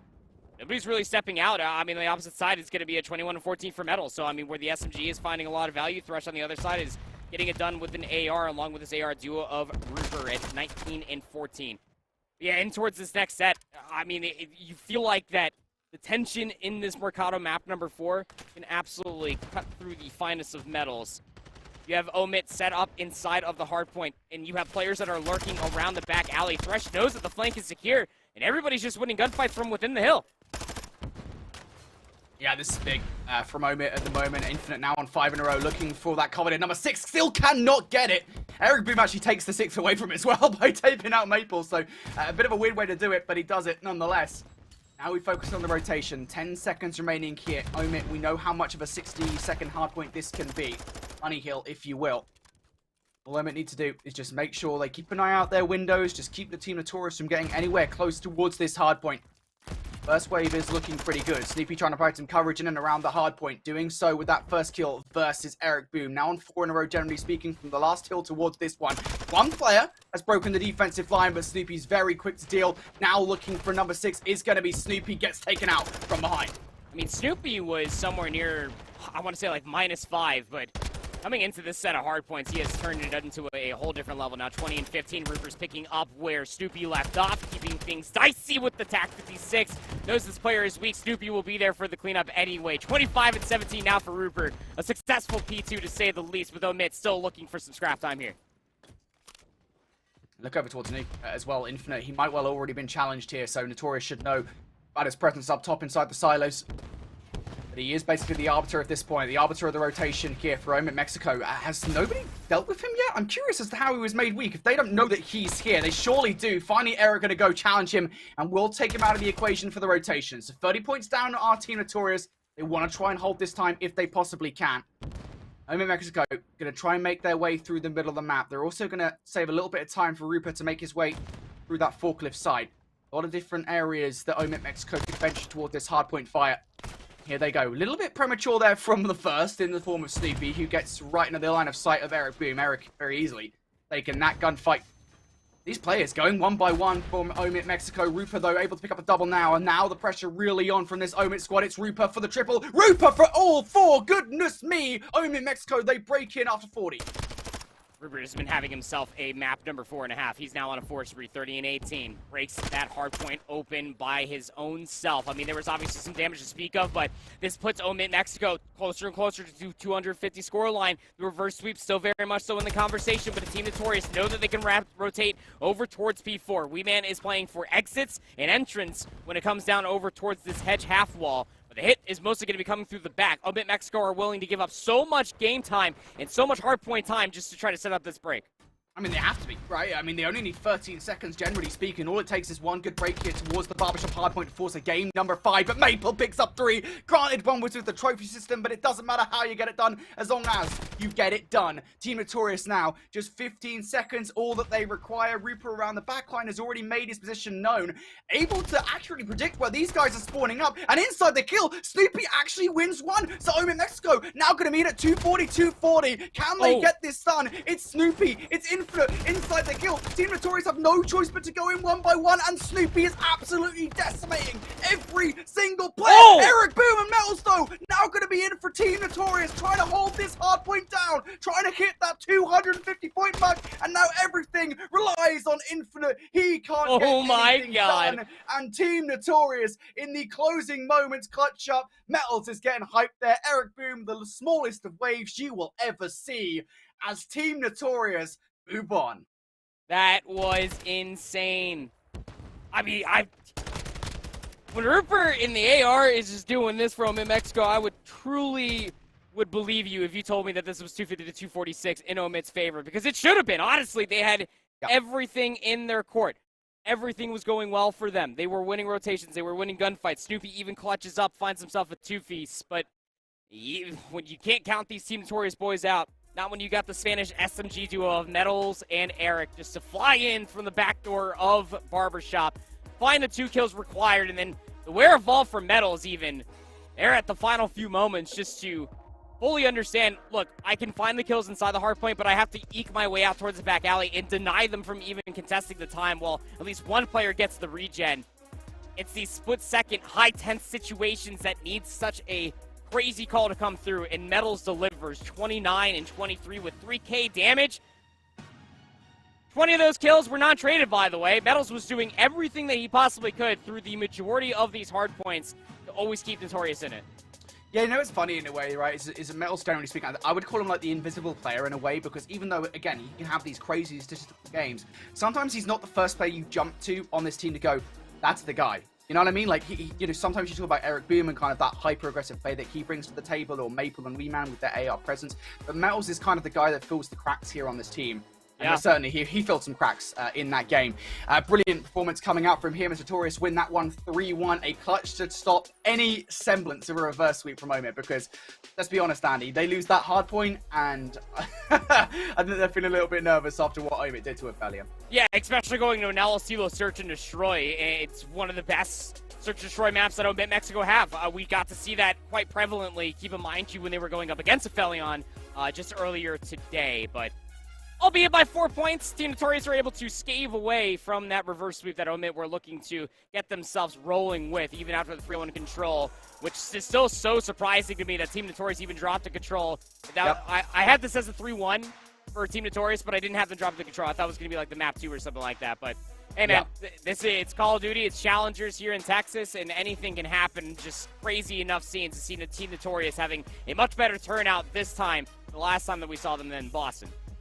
Yeah, the thing is, again, with this control, I think something, like, I'd have to speak to Mystic, right? It's just like, I mean, you'll have to speak to Mystic because you're actually at the event, about kind of the improvements that this team has very clearly made in Control, it's apparent, I think. We know we've only seen them twice, but again, you know, to the caliber of teams they're going up against in Control specifically, something very clearly has to have changed intentionally around Control for that to have been the case, for these Controls to be going the way of Omit Mexico. But yeah, they'll lose the series anyway. Team Notorious move on.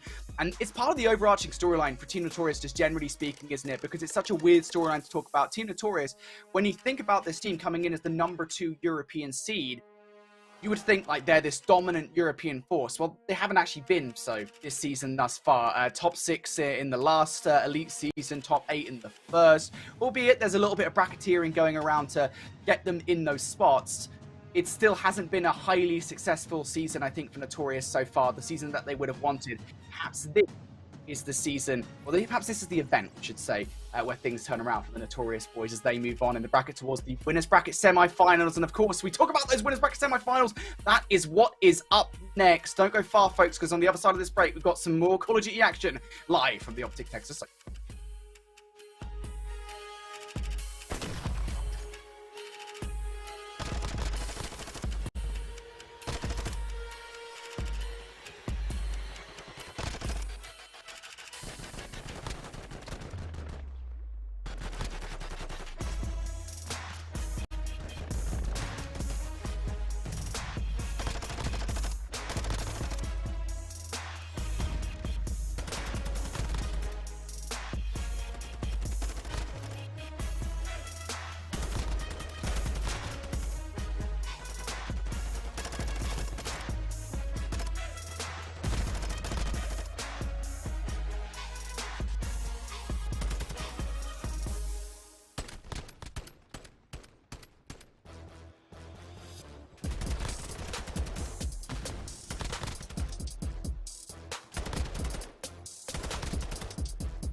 Welcome back, everybody. We are in the midst of it. We've got lower round matchups. We got winner semifinal matchups. We got a lot of things going on. And, well, we're going to do our best to differentiate between gray and white here, between NRK Anarchy and Decimate. This is a lower round matchup happening on our second featured station. And at the moment, Decimate find themselves with a slight lead. Yeah, they certainly do. Hopefully we do a swap to green going forward. I'm sure they'll get that fixed up for us. But or red's yeah, fine. Man, Decimate. They need. They're the ones that need a big bounce back here. You know, through this lower bracket, they suffered a pretty tough defeat and weren't really on sync like we're used to seeing here. So we'll see if they can try to find form. They are, of course, in a position where they're going to have to now break into kitchen, and now they're here inside a restaurant. This is an elimination matchup. NRK coming right off of their previous loss, straight into the defending Season 2 Elite Champions, who found themselves ousted from the upper bracket a bit sooner than they'd like. Oh, what a read that is. Good little comms from the side door, nearly turns it into 3, but it's Gunzy who picks up the pieces, and with that, Anarchy in for some much-needed time. Still 30 seconds to fight for. I liked Andy's call a little bit earlier. We haven't really been talking about Gunzy, and, well, he's been on fire today, man. He's definitely looked electric. Nice little 4 spree for him. Make it 5, and, able to jump over the top. Cruise missile will be earned. Really good stuff coming through. NRK not quite able to do enough to lock in this scrap time, but they will have an opportunity to play for rotation. Gunzy for 1 off the hip fire. Prolet did not expect that quick challenge. Was looking for dead silence, but still shuts down, confirms the trade. 73-68. We move over to Bar, and it will be Anarchy with the superior positions to start. Dave nearby, but it's a lot of this play around the back that's coming through, and honestly, Anarchy are not going to get a read of this until it's already in their face. Yeah. It's going to be a little bit tough. Dave just waiting. Trying to work angles, and he might be able to find Dak. He does. That's the opening. Now 3 going to drop down. Dave able to find 2 of them. All spawning in the back here in Spa, but Dave in a good position to start farming kills. Yeah, looking really solid for him. Right over the top. That's kill number 3. 8 and 6 now for Dave. And he's got a really good read as far as where the rest of this NRK offense will be coming from as far as the break is concerned. All of it coming through the middle of the map. Cruz looking to open things up, and him and Gunzy will work to not just clear off the remaining Decimate members, but largely push him back far enough to maybe even just guarantee this scrap time. Yeah, Decimate's going to turn tail and run, hijack themselves right back over in towards this restaurant area. Deck trying to slide through into kitchen, but denied. And arrest once again with Dave trying to lock things down. He does well to take down a couple, but Gunzy gets the trade, and now he's kind of looking for help, or maybe just doing it all himself. How about Gunzy? 3 straight, 16 and 8. Looking nice for NRK. Doing it all himself indeed. Wow. Crazy plays for him, man. 16 and 9. Cruz is able to follow it up after a bit of a slow start here as well. Little double for him. So far, NRK have been able to get themselves into a pretty good position in the restaurant, but about to get ready for the second wave now. Gunfight's coming through. Johnny's able to open up for 1, but Cruz again off of spawn shuts down 2.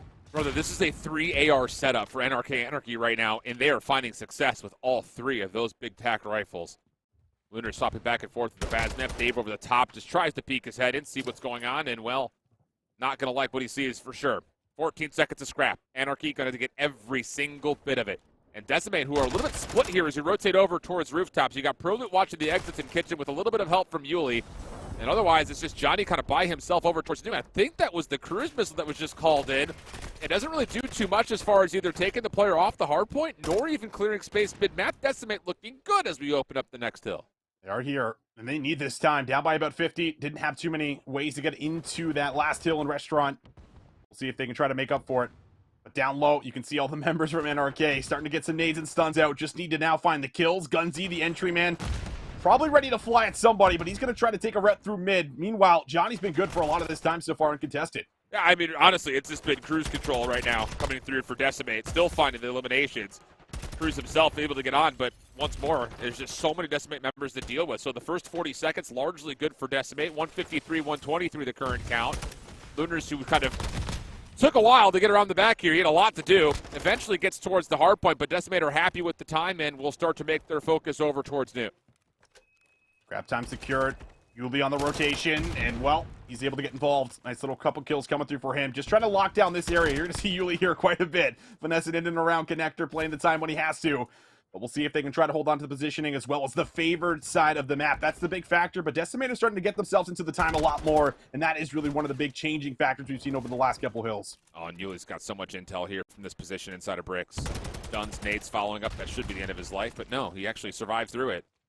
and gets away with his life. Even more importantly, how has he managed this? I mean, they threw everything at him, and all of it connected. Doesn't matter. Decimate go 3 for 1 in the trade. 30 seconds to fight for, and you look down towards the mini-map, look for the bigger numbers, because Decimate are trying to work their way over to this backside of the lobby, and it's a 50-50 battle on rotation with 20 seconds still on hold. This is huge time. NRK, any second they can get, or any second they can do just to delay Decimate here from making any cross-map movements could quite literally seal it. Just about 188, still scrap time going over. Cruz is stopping all of this push to the left side of the map. Not looking good at the moment here for Decimate, really struggling on the back foot. Not a position we see these guys in often. No, not often at all. But you got to give credit, I think, to Gunzy first and foremost. 23 and 15, 17 and 10 from Lunars as well. Even spread of the hard point time, except for Dak, who's just trying to find kills on rotation. It's been going pretty darn well for NRK across the board. And these kills continue to really influence what's going on the scoreboard right now. Decimate a bit split. Just looking for some sort of an opening, but these are all individual gunfights. And as Dak shuts down shop side, the rest of Anarchy are very aware that everything else has to come through. Barn! Oh, Gutsy! An impressive little double there. May put this map completely out of reach, and yeah, that may complete it right there. Cruz getting 2, 1 up close, 1 at long range. Doesn't seem to make a difference. Anarchy could do no wrong. No, they can't do any wrong. It feels like Gunzy's got like a little bit more health right now or something. Like, I don't know what it is, but the man's getting some good looks, and he's hitting his shots. So really good news here for NRK. Decimate will get the scraps there at old, but overall, you're going to have to do something incredible. Just about 26 seconds in here on the kitchen hill. It's just every play that Decimate tried to make on rotation in these last 15 seconds of each hill have just been largely shut down. So kitchen will open, and Decimate will be left trying to break from the front. Lunar's watching on the cross. Actually misses a bit of timing. Wait, what? How has he done that? Johnny just completely jumps into his lap. Still finds the beatdown, and as Anarchy get the response put together defensively inside the hard point, they are 5 seconds away, and as Dak finds the kills, last hit would have to come from the side doors, and, well, Cruz is pinching it up with Dak. Last one left on the contest, and as he drops, it's Anarchy who take map number 1 convincingly. Oh boy, we might be in for a series. NRK here to play. Decimate, man. Little bit just puzzling, right? Like, when you look at this team, like, coming into this weekend, I think all of us had expectations for at least the top 3, if not to win the entire thing and have Yuli go back-to-back. You know, we were already talking about Yuli having that opportunity, thinking that it could very well happen, but they have not been able to show up. And I will say, I hate to call out someone like Johnny, but I think he's had a couple of slow map ones. He's had a lot of good maps on the day. He's got like 37 kills and some of the controls. He's had some really strong Snd performances with some clutches there. But the map ones, you know, getting started, Johnny certainly struggled with that so far. And, you know, here's the thing, is he's running that same role as somebody like Gunzy or Cruz. So when you put the head-to-head also on top of that, you could really see where the map got a little bit lopsided. I think mostly in that kind of AR department, especially on rotation, but even more so just trying to find successful breaks, as Johnny was not fully a part of it. I mean, he still found 1,900 damage, so he was definitely getting a lot of, you know, shots in. It just came down to the kills were not fully there, and that hurts, obviously. So, yeah, very clean stuff coming out of NRK. Anarchy, again, this is an elimination matchup. And, okay, chat, come here. Come here. We have the conversation. I know you guys all want to watch Boston play Chris Parasite. I know, okay? I'm sorry. They're not in the winner's bracket. We couldn't get them on the main stage. But we will give you guys updates as much as humanly possible. I know there are some people out there trying to get their phones charged so they can bring some periscopes up. I don't even know if that actually still exists anymore, but they're trying to get some live streams going for you guys, all right? So I hear you. I don't want to see a single person in chat say, we're stuck. In fact, go ahead and spam right now. Get out of your system. We'll give you guys updates as we can. A lot of action going on. A lot of key matches going on. And our main focus, by the way, is actually supposed to be with the upper semifinals. Of course, with the last series kind of going a little bit of the distance, ESG Rocker and M7 are still setting up, although they are close to starting map number 1. And I'm excited for that matchup, I think, for a lot of different reasons. One, because Rocker showed a lot of resilience a little bit earlier in their matchup to be able to clutch up a 3v4 in round 11.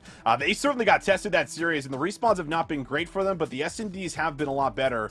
So we'll see if they can try to pick up where they left off in that previous series, work on those hard points. But on the other side, you can't sleep on that M7 roster right now, man. They've been making a run. They've been looking dangerous. And I'll say it again, the way that the ARs and subs are kind of playing off of each other is looking like some of the best that we've seen so far in the day as well.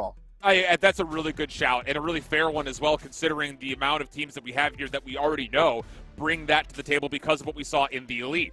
That's not the case with this M7 squad. This is essentially, for all intents and purposes, a near brand new team, and we've seen star potential coming out of every single one of the four on this roster. But I think your shout about the SFGs in particular is probably the most fair, and one that very well may determine this entire matchup right here, because Fame and Real have played really, really well today, and they would need to be shut down, I think, if you're going to find a way to upset them. That was something that Berserk was just not quite able to do in the end. So here's our maps and modes for this best of 5 for this winter semifinals. 3 fortresses to start things off. I don't think you and I have casted a single fortress hardpoint today or yesterday.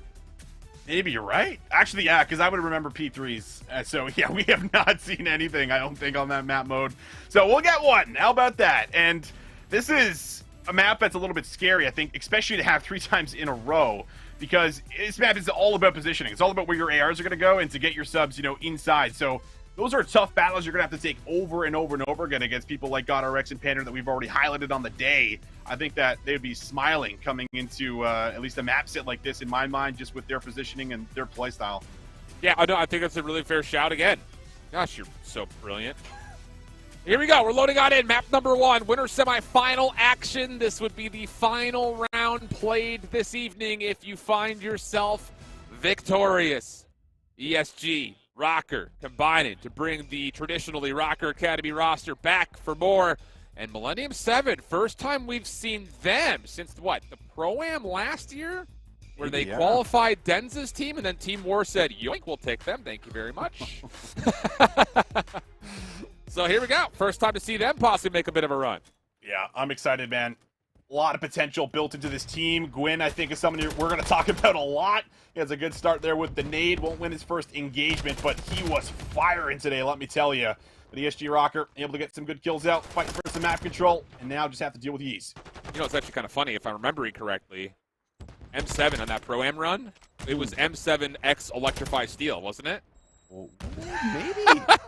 So now you have Electrify Steel combined with Rocker to take down Millennium 7. A little fun there. I'm sure the Oregoners will have at each other a little bit. But opening first sets of kills largely result in not too much to change. Rocker on for a little bit of time, but it's mostly looking to Fame to see if he can open up space around the back as we take our attention to Gallows. That's exactly it. And so far, he's good for the first one inside of Art. 4 in a row. Has to get a read on the player in the back, though. It's a huge kill onto Phantom. Just remove the big AR player, but he's not going to get a read on it. Phantoms will continue to play his life, but he's got a lot of pressure coming his way. Yeah, I'll say. Holding his life nicely for now. Gets a solid read and attempt at a 1v1, but like you mentioned, just a lot his way, overwhelmed. No chance to really do too much with it, and as M7 kind of struggled to hold on to the hard point, now they've lost numbers on their re-break attempt. Phantoms again finds himself essentially by his lonesome. Nades, free fire, wall bangs, all going his direction. And how about this start from ESG Rocker? 30 seconds to fight for, and looking still pretty primed to hold on to the majority of the spawns, although M7 are putting together a break with 3 members large, coming right through the front, and the kills are clean. Fame can't do much. Oh, but they're going to lose a bit of this rotation. GodRx going to already make his way to the back. He's the only one here, so you can still very much trade him out, and actually, he's not even going to be able to find one. So everything's going to be manageable here for M7, able to fight for that scrap time, get their members into new, and now they're in a good position to lock in a full 60. Yeah, and even a little bit of a hit here for Rocker, making their way through old. Just trying to see, maybe, can we force Gwyn to spawn out? And technically he does, but with a little bit of help through mid-map, you have no problem kind of pinching this hit from Rocker. Number 1 in white, about to do it all himself, you think. Nade's out. Gwyn staying alive. Long-range shots nearly gets the better of Pander, but Vaznov at that range doesn't quite hit as hard as you'd like. He's up top. No one can contacting him through maps. Has to give up his position to help out down low. And now, wait a second. Fame actually gets to the high ground. He still nearly gives it a response, but that will block the spawns out a little bit. Rocker looking for a break attempt, largely off 2 fronts at the same time, but as M7 pick up the kills, it's just down to finding Fame. And you know exactly where he is. It just comes down to, can you actually lock in the shots? Good patience from him. Break attempt on the way, and finally, Rocker will tilt the advantage their way with the break for 18 seconds to fight for. Yeah, they finally get in, but you'll take 40 seconds there as M7 gets you back in the game, gives you a really good position now also across the map. Real has been already able to get himself out, and looks like some of the spawns are actually coming out here with him too, so Rocker might be able to manipulate the map quite well, and kills are also coming on through. Just need to find one more up top. Yeah, nice bounce back from M7, but still, you kind of feel the trend of the game tilting towards Rocker's advantage just based on how they're playing around and being able to secure some breaks, but things are rapidly changing now. M7 in on their break attempt over towards munitions. 44 seconds left to play on the hard point. That nade will kind of not quite hit where you want it to, but for Rocker, now it's about how do you execute on this break because you've got a little bit of a limited shot on both sides. Panda off the contest is actually going to force a challenger out, and well, how about it? M7 kind of turn around this Rocker team just a touch, and the help is incredible. Yeez and Gwyn essentially take a 2v4 to win the scrap time of 20 seconds. Oh, that's beautiful right there between those two. Both weak, just kind of taking turns, getting into gunfights, and everybody winning every single gunfight. Another big moment there for M7. 40 seconds on the P3 hill, and they come out with almost more than that, it feels like, on that hill as well. Yeah. ESG and Rocker need to put something together, and the ERs haven't really been able to set up how they want to. The huge part of it is because this man on your screen, Phantoms, he's been dropping bombs, but he won't find any kills here. Good initial setup here for ESG. Yeah, nice moment for Rocker, controlling mid-map. You can put some pressure on M7, spawning towards the top right side of the mini-map, but they're finding kills again. And that's maybe been, I think, the most notable thing about this M7 squad. Even in bad, terrible positions, they're finding a way to fight out of it quickly. So the hard point goes neutral for a lot of this opening 30. Rocker bounced out. M7 find their way in. Rocker still looking for an attempt to try to break on through. This kill's coming through, and there it is. Full team wipe. Everybody winning their individual ones. And some key time starting to be earned by ESG Rocker. Yeah, they do the right thing, too. Everyone backs up for a second. I think you saw every single arrow. Once they got 4 down, everybody did a quick little 180 just to make sure they're blocking. So still looking good for as far as the macro here for Rocker. Kills could come through, though, to fight for a bit of scrap time. About 8 seconds. Panda going to make it tough for him. Yeez will find the cleanup. But now Yeez can actually fly forward, and Real knows that. He's going to try to pick it up, but Yeez is taking a route up top. Yeah, really scrappy game of hardpoint so far through this first rotation. Marginal lead for M7, but Rocker find themselves on and neutralizing some of that advantage right here on the first. Got a Rex 2 HP over the top, gets one. Training down to Purge, who gives him a chance at it, and boy, does Adam ever collect. Phantoms up top also gives away his position by shooting the trophy system, and Adam is hitting everything in front of him. Finally, somebody takes care of Connor Rex. I mean, there is nowhere for him to go. He was literally stuck in a corner and still helped his teammates out with a lot of damage and a number of assists that he's going to get credit for. Wow, yeah. Did he ever get a lot of assists there? All right. Good moment here for ESG Rocker. They've kept it very scrappy, and, well, that lead we saw from M7 no longer exists. Better tie game, and Rocker might even be able to take the lead. That scrap time should be collected there from Pander. We take a look at what's happening up top. Real is on the move, trying to make something happen in the back and see if he can flip out those spawns. It's a good win from Phantoms, but now the spawn's coming in the back of P3 here for M7. Yeah, this is tough. It's a 50-50 foot race. Gwyn wants to take the challenge, has number 8 and got her X low, and finally takes the win. And just as he does, Yi spawns up as a part of the problem. So now the play is starting to come forward. Real trying to correct and maybe even further block these spawns. And how about the duality of the subs? We talked about it. Fame, Real looking clean here early. 20 and 15 for Fame on 4 in a row. And Real also helping flip those spawns back to Rocker's favor. Off to deal with inside. Real gonna get the information, but doesn't find any tags. Phantoms also able to go 1 for 1 in the back. Fame under pressure. 4 in a row for him. Will find 5. Can he step for 6? Gwyn doesn't want to fully commit to the challenge, and the wallbang comes through. ESG Rocker now can try to fly forward, but the spawns at least are here for M7. They got 40 seconds last P3. Let's see how much they can get this time. You got to keep in mind that the second hard point is still active, so every kill could influence spawns in a major way. Yeez desperately needs to play his life, and that's a key gunfight win.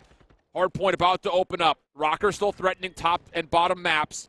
Could possibly put a little bit of stress here on M7 spawns, but as Gwyn spawns in, now it's down to trying to bunker up. The problem is, you've got a cruise missile headed your way.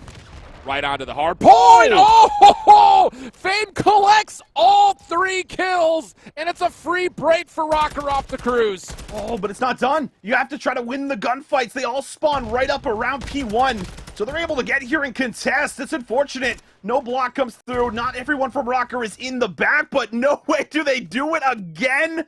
Fame and GodRX find another 3-piece, and this is one of the scrappier P3 hills we've seen on the day. Oh, yeah, and this is the benefit of having 2 fast subs where now all of a sudden you've got Pander who's kind of been freely able to soak up hardpoint time, allowing Fame to make plays happen. So a 50-point game. Rotating over to munitions. M7 here first, and boy, do they ever need a lockdown.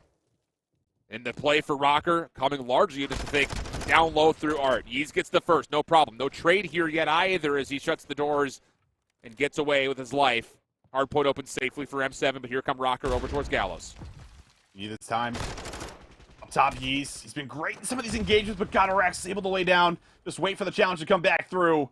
The kills are now still looking good here for Rocker in and around the point. One more to deal with inside. Pander's there. Gonorex just blows Purge away. Sends him to the map number 2. And Rocker are no longer losing gunfights as they break open that hill easily. Yeah, 6 in a row again for Fame. Should be another cruise missile for him. So a little get out of jail free card if he continues to lock him in like he did previously on Fountain. He's still alive. Now on 7 is Fame. And Rocker looked good for the scrap time. This is going to be very painful time to see given over if you're M7. But there's not much of an option for it. Fame is on 8 and still has a cruise missile. Still has not earned a cruise missile based on the indication. So, oh, he must have had 2 kills when he called in the cruise from before. I don't know. I'm not going to try to rationalize what Modern Warfare 2 does, but Fame is fragging. That's all you have to know. He's smoking everybody. And finally, he gets it on 9. He does get it. It might not even be needed, but I'm sure he'll call it in anyway at some point in time, as Gwyn will fight back. M7 are not out of this just yet. We've seen comebacks happen on Fortress, and it starts right here on P5, but you can't let Fame walk in and dance around the point. No way does he pick up his second Vaznev there. Boy, oh boy, Fame just does so much, buys so much time for his team as well, and Rock are able to contest at least a little bit of it, but M7 are still fighting. Yeah, they're trying their darndest, but this is a tough sequence to go through with not a lot of time to really play for. But if you can get this scrap, you start looking at the possibilities of making this happen. Rocker are largely going to give this up. They're spawning on the bottom left-hand side of the map. So this will allow them a chance to hopefully get some sort of a setup here around P1 if you're a Rocker fan. But the thing about this is M7 is going to have both sets of high ground for free. And it could be difficult this to exist in the hard point when you've got players flying at you from those second-floor windows. Yeah, it very much can. See if Pander can try to play his life right now. I mean, ESG Rocker are very happy about this. Phantoms will finally give a chow to the time, and Yeez was also following it up from behind.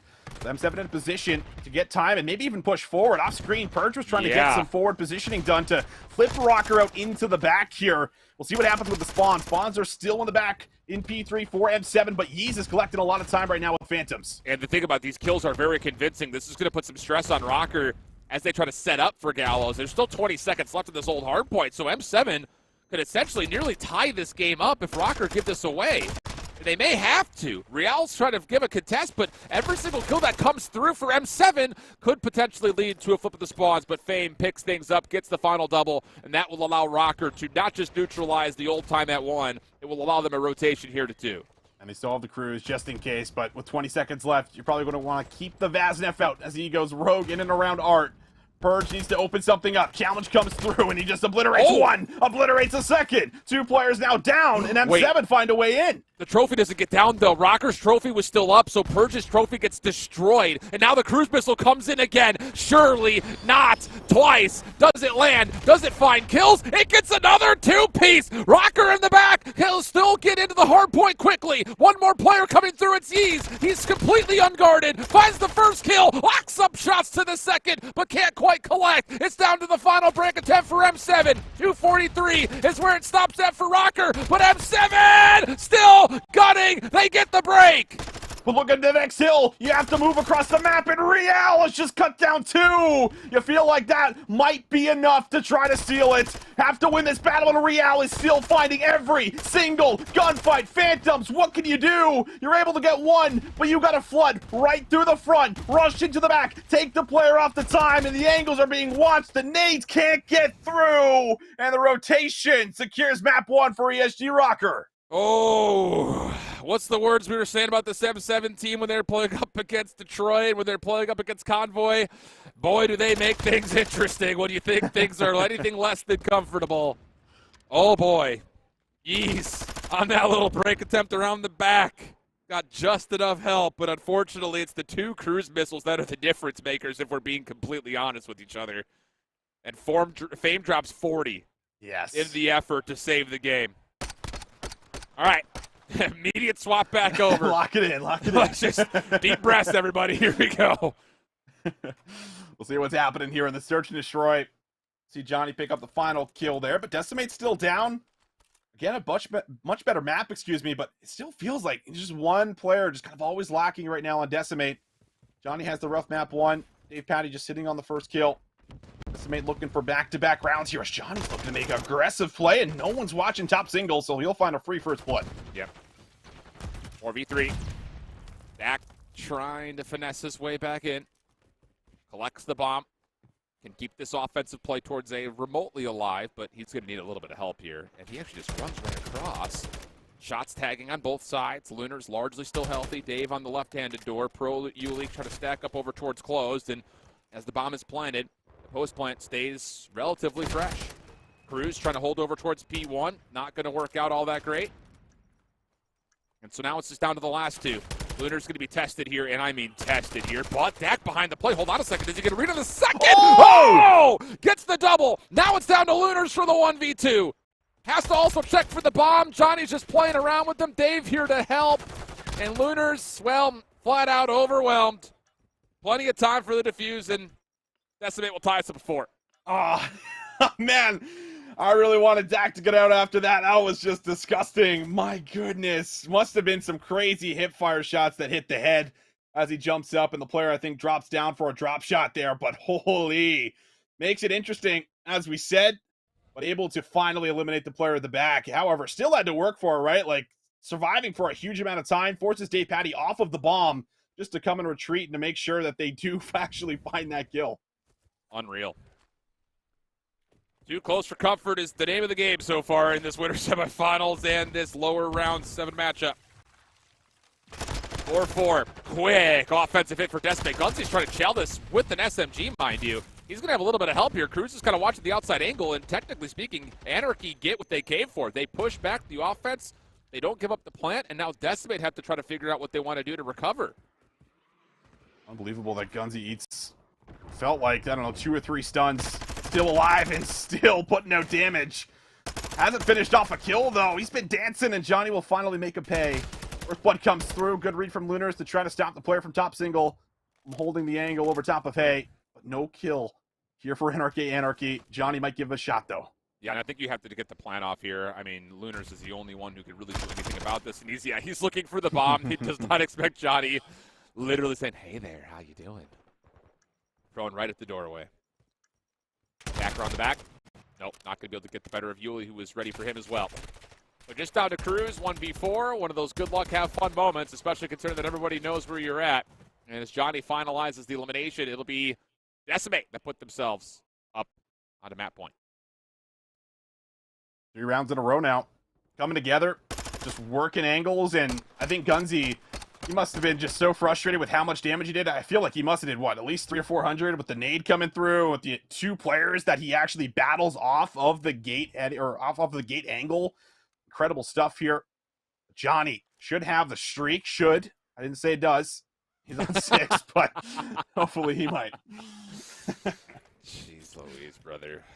The amount of stress that we've had in the last 3 weeks. Good score streaks and kill streaks on this challenger side of things. It's been too much. It's been too much. Opening first blood's traded. We go to the early 3v3. Bomb is actually kind of hard committing to try to make a play towards at least mid, if not to B. And Decimate now have them trapped. I don't know about this call. Gunsy's now stuck with no dead silence. Trophy at his feet, where it's not going to help him when he eventually moves.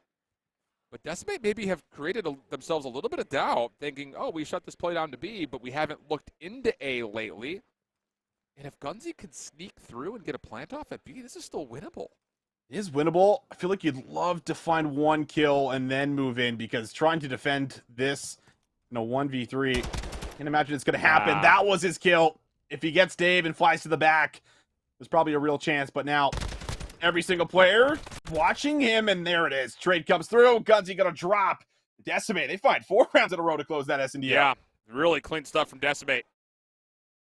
And some missed opportunities for Anarchy on both sides, it feels like.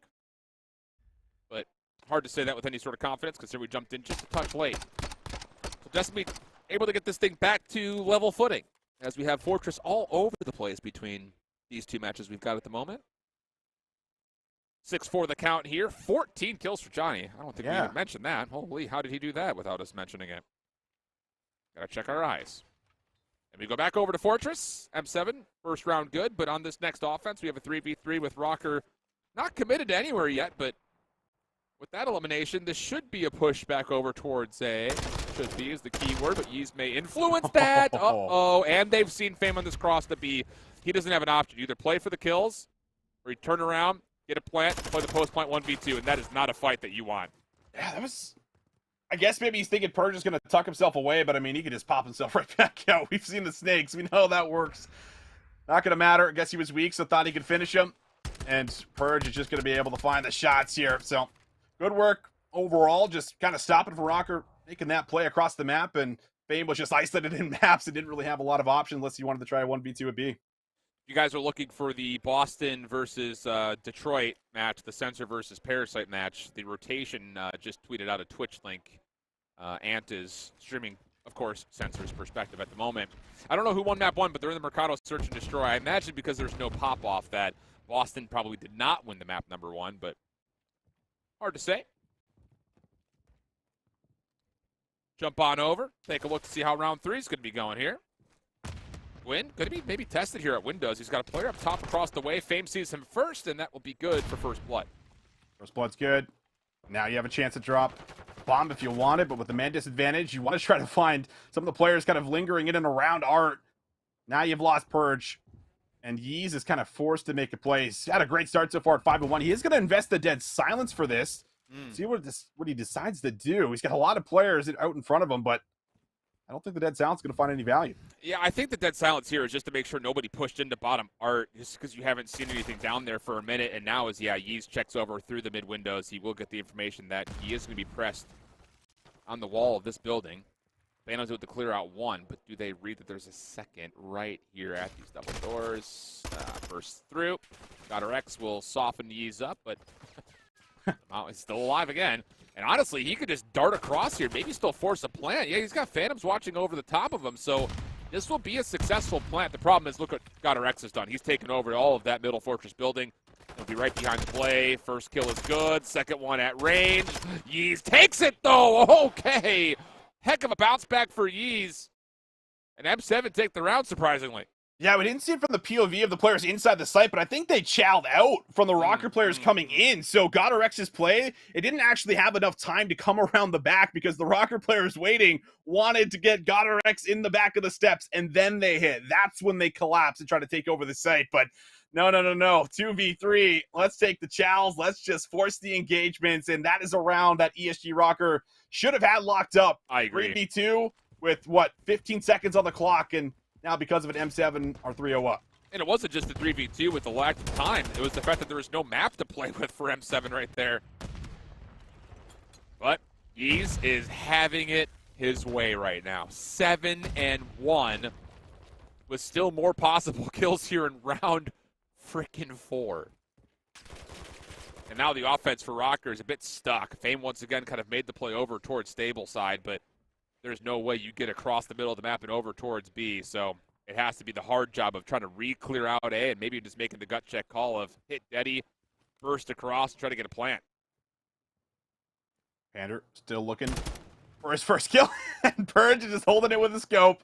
It's never an easy chow, even when they got attack, but not going to work out. Fame's going to see a couple players, cleans up 1, but M7 still way too good right now. They are not dropping rounds. No, man, this is some really clean, search and destroy coming through at the moment.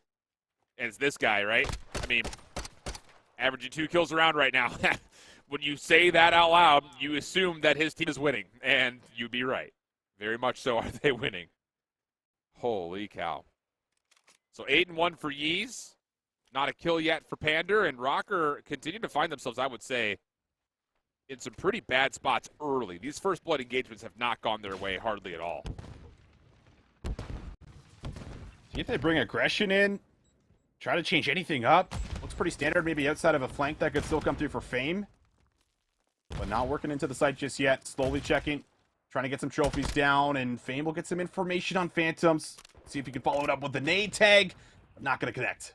It's an aggressive angle, though, from Fame. This would have to be M7 saying, all right, if he wants to play deep towards P1 side, Let's just get on towards A. We should have the numbers here. They would be right. Bomb planted. Trophy still active, by the way. Finally, it dissipates. Lots of tags through the door. Purge able to confirm one elimination, but Fame wins over towards the double door side. Ander trying to work with him as Purge is still on site. Oh my goodness, does he get all 4 for the ace? Goddard X is next up. He's stunned. Purge wants it, but turned away. Not that it matters in the end. Easy follow-up, but dude, Purge just would not die. No, he would not, man. He's been a hard kill this entire series, but much more so here in the S&D. And I think that's unfortunate for, ESG Rocker, because I think Fame actually tags up Real a little bit when he's going to that spray through the wooden door, so it makes him super weak and just allows an easy gunfight for that first engagement there for M7. Gives them the numbers, they play the site correctly, and then, well, Purge has his moment. Man. 8-2 for Yeez, 6-2 for Purge. Everyone else just happy to be here. 5-0 the current count. Have to have something, anything, if you're Rocker. Ander looking for any aggressive defenders on the cross into A. Nothing there. Fame still carrying the bomb. Looking for a chance to go. I believe he's got a Vaznev in hand, so expect him to plant and probably play pretty forward here alongside Real. Counter nades defensively, trying to work their way in. Trophy system keeping the offense safe. Bomb planted. Now the stack. Look at the stack. 3 members over through open, and Yeez just walks into the site? Hello? Oh boy, he's just doing everything correctly, apparently. Can't do Unreal. anything wrong. 11-2 performance. This is just perfect S&D on display. Yeez will actually drop, and Old Pander almost does something interesting. Make sure he doesn't drop a donut, but M7 just clean sweep them in the S&D here, 6-0. I mean, if Rocker could have even fought back to take any rounds, we were looking at Yeez possibly dropping the record. I mean, that's ridiculous. Smiles. Yeah, fist bumps, sure, why not? I'm sure a couple of the questions, did those guys even load in? Like, what the? This is a winner's semifinal search? Are you kidding me? But, man, I'll tell you, there were some rounds in there where it looked like Rocker had the better setup. The right opportunity to possibly collapse, but, man, this M7 squad's looking filthy in the search, especially if he's playing like that. Back over towards our lower round 7 matchup. Decimate, Anarchy, set up in towards the 1-1 count on the LC low control. We're catching it from minute 1. Let's go. Yeah, we certainly are. Decimate, I said earlier, one of their better map mode combinations, but we did see them lose it earlier. I think all offenses had actually come through. Very special map. But this is looking good for this offense as well. Decimate, they find some kills. Yuli might be able to push up. I don't think they're going to read this player, though. Coming through the back right. That's going to be Cruz, but he doesn't finish his food. Yuli's able to play his life. Yeah, now he can go back over to A, actually. So he's got kind of Anarchy a bit puzzled. Like, wait a second. I thought he was just here. Oh, we just got the kill. Okay. Back over towards the A zone. 2 members on. Second tick of progress locked. And Anarchy, if you're going to chow this, it has to be right now from Lunars. But as he drops away, the extra 60 should be guaranteed. Cruz wants to give it a go when he actually takes down 2 and catches Prolute, who was already looking to exit. So the timing was finicky, but it works out, and Cruz will self-deplete the 3rd tick of progress. In their heads, they're already thinking about the next play, saying, I'm going to push through, I'm going to start working a B, and then boom, a play like that from Cruz just blows it wide open, and now the clock's starting to play against Decimate here too. 25 seconds to work with. Kills at least are coming through, so still a lot of potential for this offense to come through successfully. But just need this final tick on A, and it looks like it'll be secured. Should be. I don't want to say anything with any certainty anymore after what we just saw, but there it is. Extra 60 seconds will be tallied. Anarchy looking to play for the exits, and they go 2 for 1. So now a life lead has started to amount. Slim margin, 17 playing 16, but down to about 60 seconds, and talk about how much time Cruz built into this defense because of that play. Bought him a lot of time, and a lot of map positioning now favors them because of it. Almost another crazy gunfight there for Cruz. Taking it versus the Vaznev there of Prolute, but Dave Patty starting to work up top here with Yuli. Let's see what they can do, but Dak, I think, is hearing a lot of this noise, and he's able to play his life quite nice, but will be traded. However, 40 seconds on the clock. They've made no progress to the zone. They got mid-map control, but what can they do with it? And you still have to keep in mind that with that little amount of time, Gunsy's playing deep. You've got Lunars on the cross, a player up top in Cruz. It's just, this defense could just win this based off of the fact that they can milk the clock here. Although Johnny actually doubles up from the front side of the zone. As Dak reveals himself, Cruz is also kind of forced back into a corner, but Dak able to not just find one, he collects a second. And with that, now it's a 13 playing up against 9. Nobody else from Decimate anywhere near across the map, and Dak is going to feast from this position. And yes, indeed, he will. So the defense will hold, only gives away just the A zone. Decimate will have to try to put together a similar defense here after what looked to be a very successful opening attempt on the attack. Yeah, it's not a line we've thrown out too much today, is it? The No, defense really, will hold.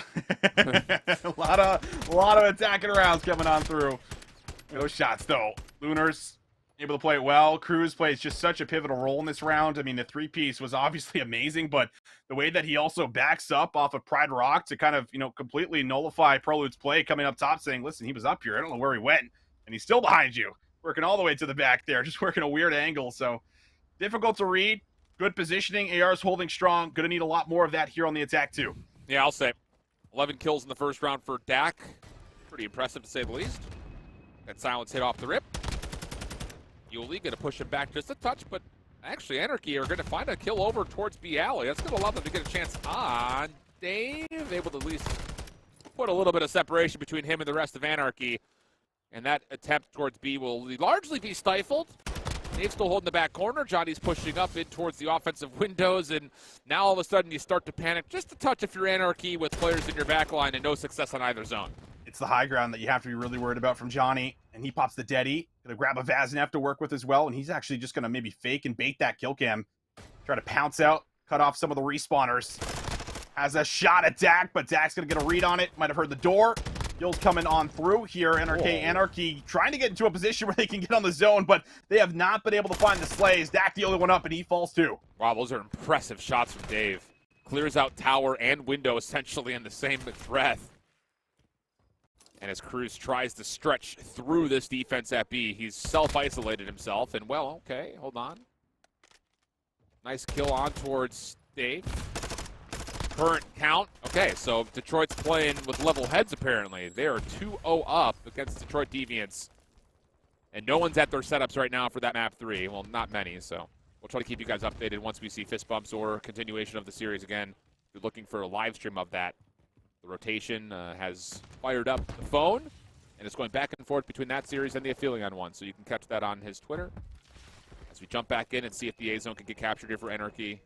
Trying to continue this offensive play, but Decimate shuts it down, and that is a very clean defense.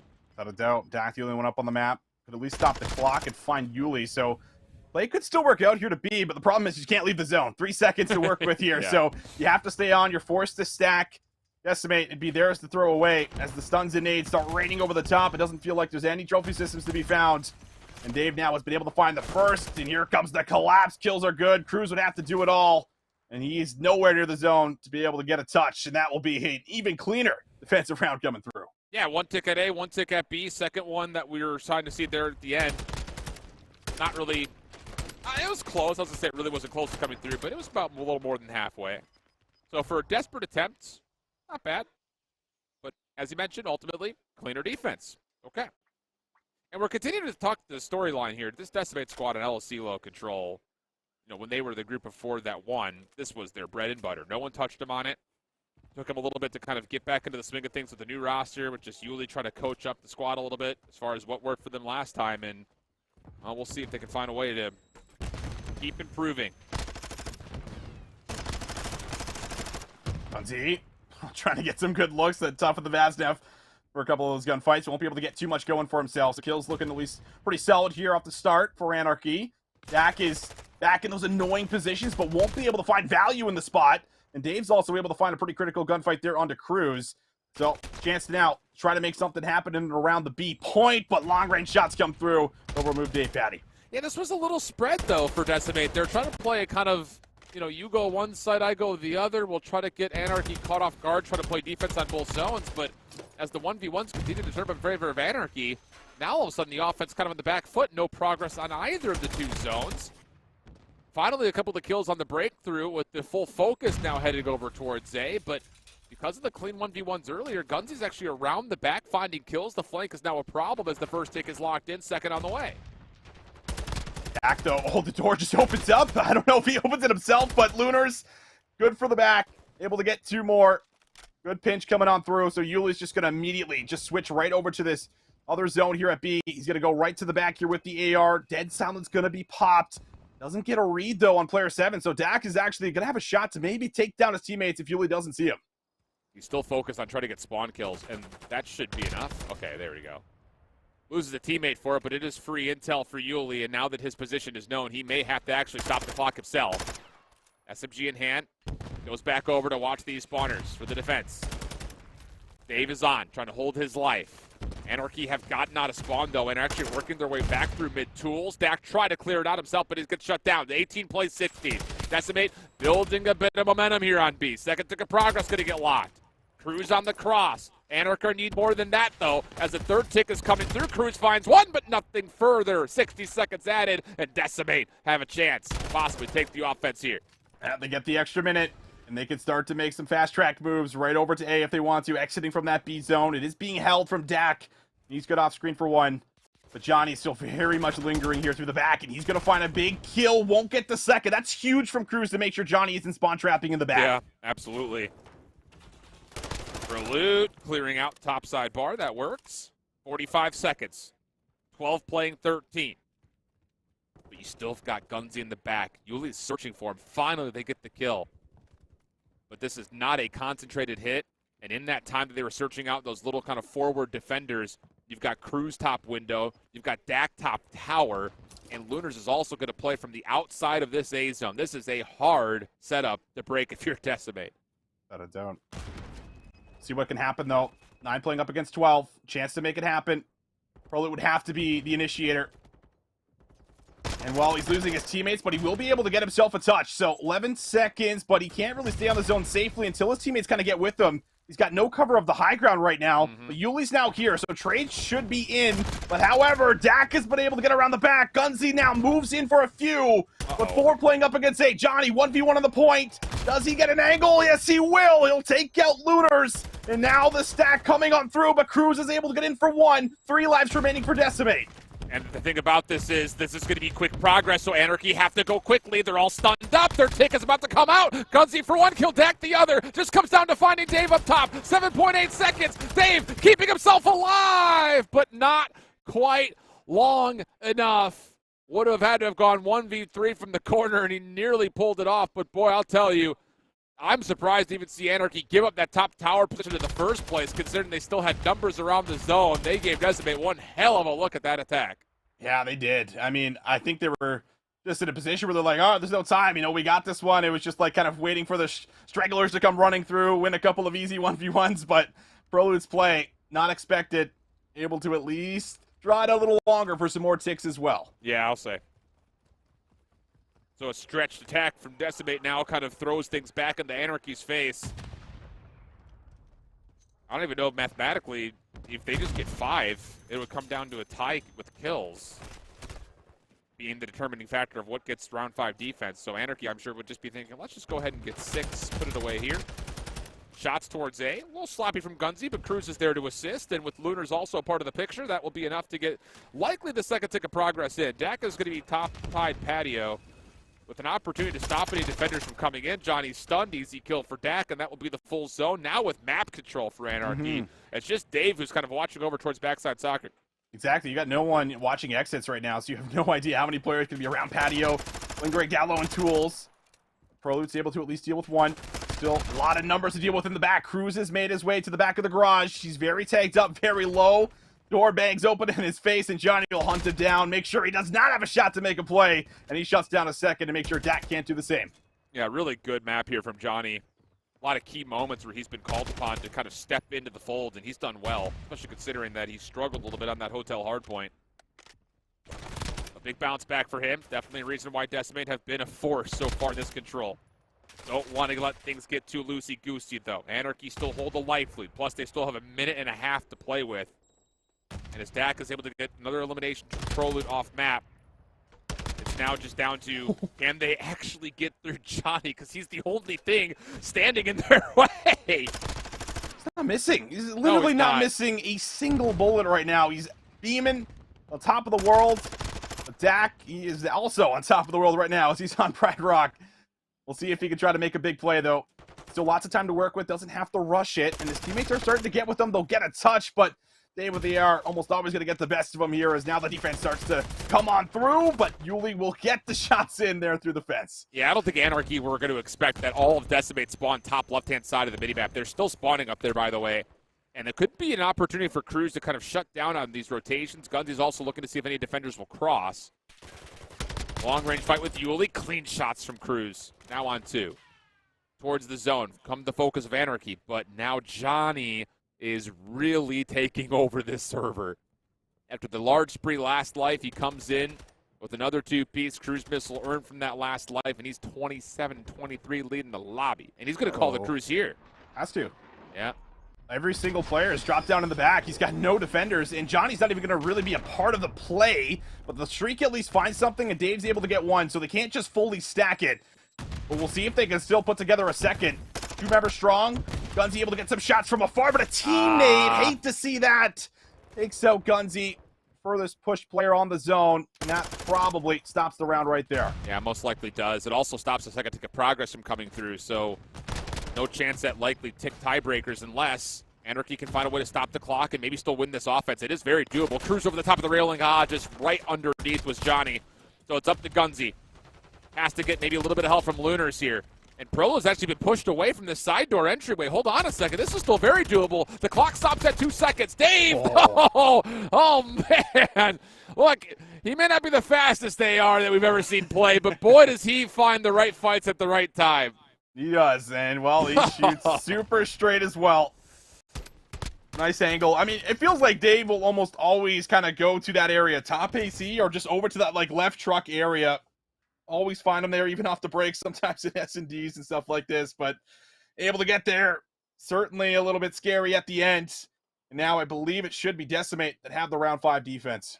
I think you're right. Yeah, just based on the tick progression, that is the way that comes through. So 30 and 25 for Johnny. Dave stepping up now 20 and 16. And Yuli, who's all over the map, has had a ton of engagements, just not quite finding the same success as the rest of his teammates. But they have the blessing of the round 5 defense. And Anarchy are going to take their time out of spawn here. Trying to feel things out through mid before committing to one zone or the other. And, well, that didn't really work, did it? Pro look for the double, Dave for the third. And Cruz can do nothing but just wait for his teammates to come off respawn. Looks like it's 4 ARs off the rip, and I think Proloot does that because he's on a bit of a spree. So he's thinking, maybe I find some kills, maybe I start earning a streak and be able to give us a little bit of insurance, just like Johnny's streak did there in the round previous. Has to find that final kill, though. All right, he has 6. Again, should have it, and he does. So, good news here for Proloot. A chance to be able to use that. Obviously, don't need it right now, but there is a touch on B. NRK trying to make something happen, but they don't have the lives. This is just so piecemeal, these attacking approaches. And, oh, man, this starts to get really dangerous. Have to make a play towards A. You've got Dave up top in one of his favorite spots. Although, Gunsy actually gets a really clean kill onto him. So it's only Pro that are on the back that becomes a big deterrent towards the offense, really keeping their focus to one direction or the other. Pro has now made his way up top. Yuli shut down from the bottom side of double doors. Second tick of progress, looking actually pretty solid here. Pro still cannot find the connections he's looking for. They're on the back, though. Johnny, Dave working together, able to work themselves back into the zone, but only for a small time. It just comes down to Proloot, who finally gets a part of the play. He was up top at window taking shots at players for what felt like, I'm sure, about 60 seconds. But he's able to help clear, and that third tick of progress stalls out under 30 seconds to go. Proloot's on 10 right now, man. Yeah. Double digits right now from Proloot. This is his round. NRK are living in it. Still a chance to get this final tick at A. With that clearance up top, I think they'll be able to grab it unless Yuli can get there in time. And Proloot's also trying to get there in time. There's a shot. Yuli would have to just about do it all, and they'll finally finish him off. That will be the extra minute. So 1 minute and 18 seconds to try to get this B zone. Still very doable. Don't rule out this Anarchy team, especially if Lunar's now all of a sudden on a bit of a spree. 3 in a row. Working through tools. He's got teammates here. Trophy systems down. Ooh. Oh, boy. Cruise missile has to get called. Proloot's actually, I think, calling it in maybe right now. He looked like he had the tablet out. Yeah, there it is. Oh, but the trophy system is denied. A lot of stuns were kind of coming about through, and it may have just destroyed the trophy system before the cruise missile lands. So the second tick of progress gets stalled, and we continue on with the 16v10 with under 60 seconds to go. Oh, streaks have played a huge part of the success here for Decimate. Giving them a chance to hold on just a little bit longer. 50 seconds on the clock, though. And Dak in a good position to make a big play.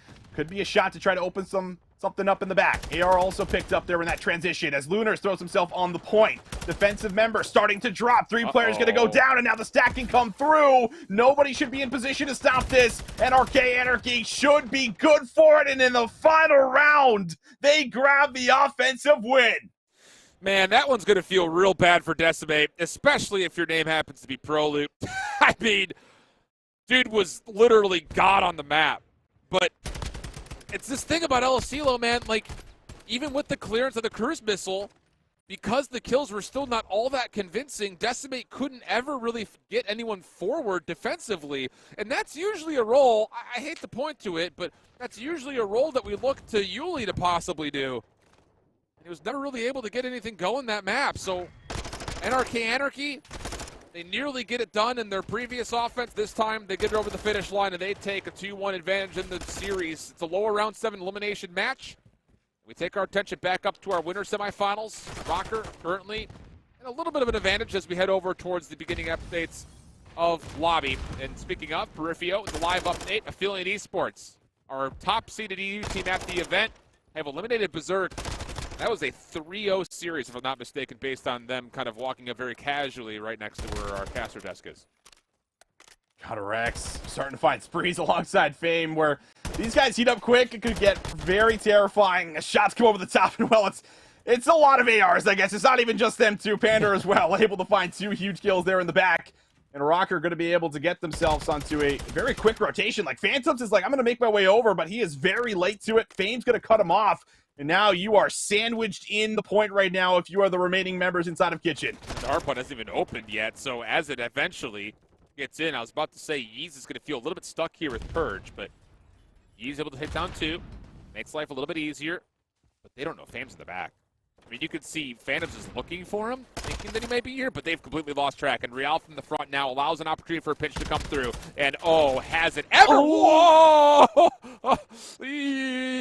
Turn it off. Just don't look. Look away. That's fine. Everything's fine. Oh, he ran out of ammo. It's tough, man. He already looked away like he had finished the kill. It's tough, but is what it is.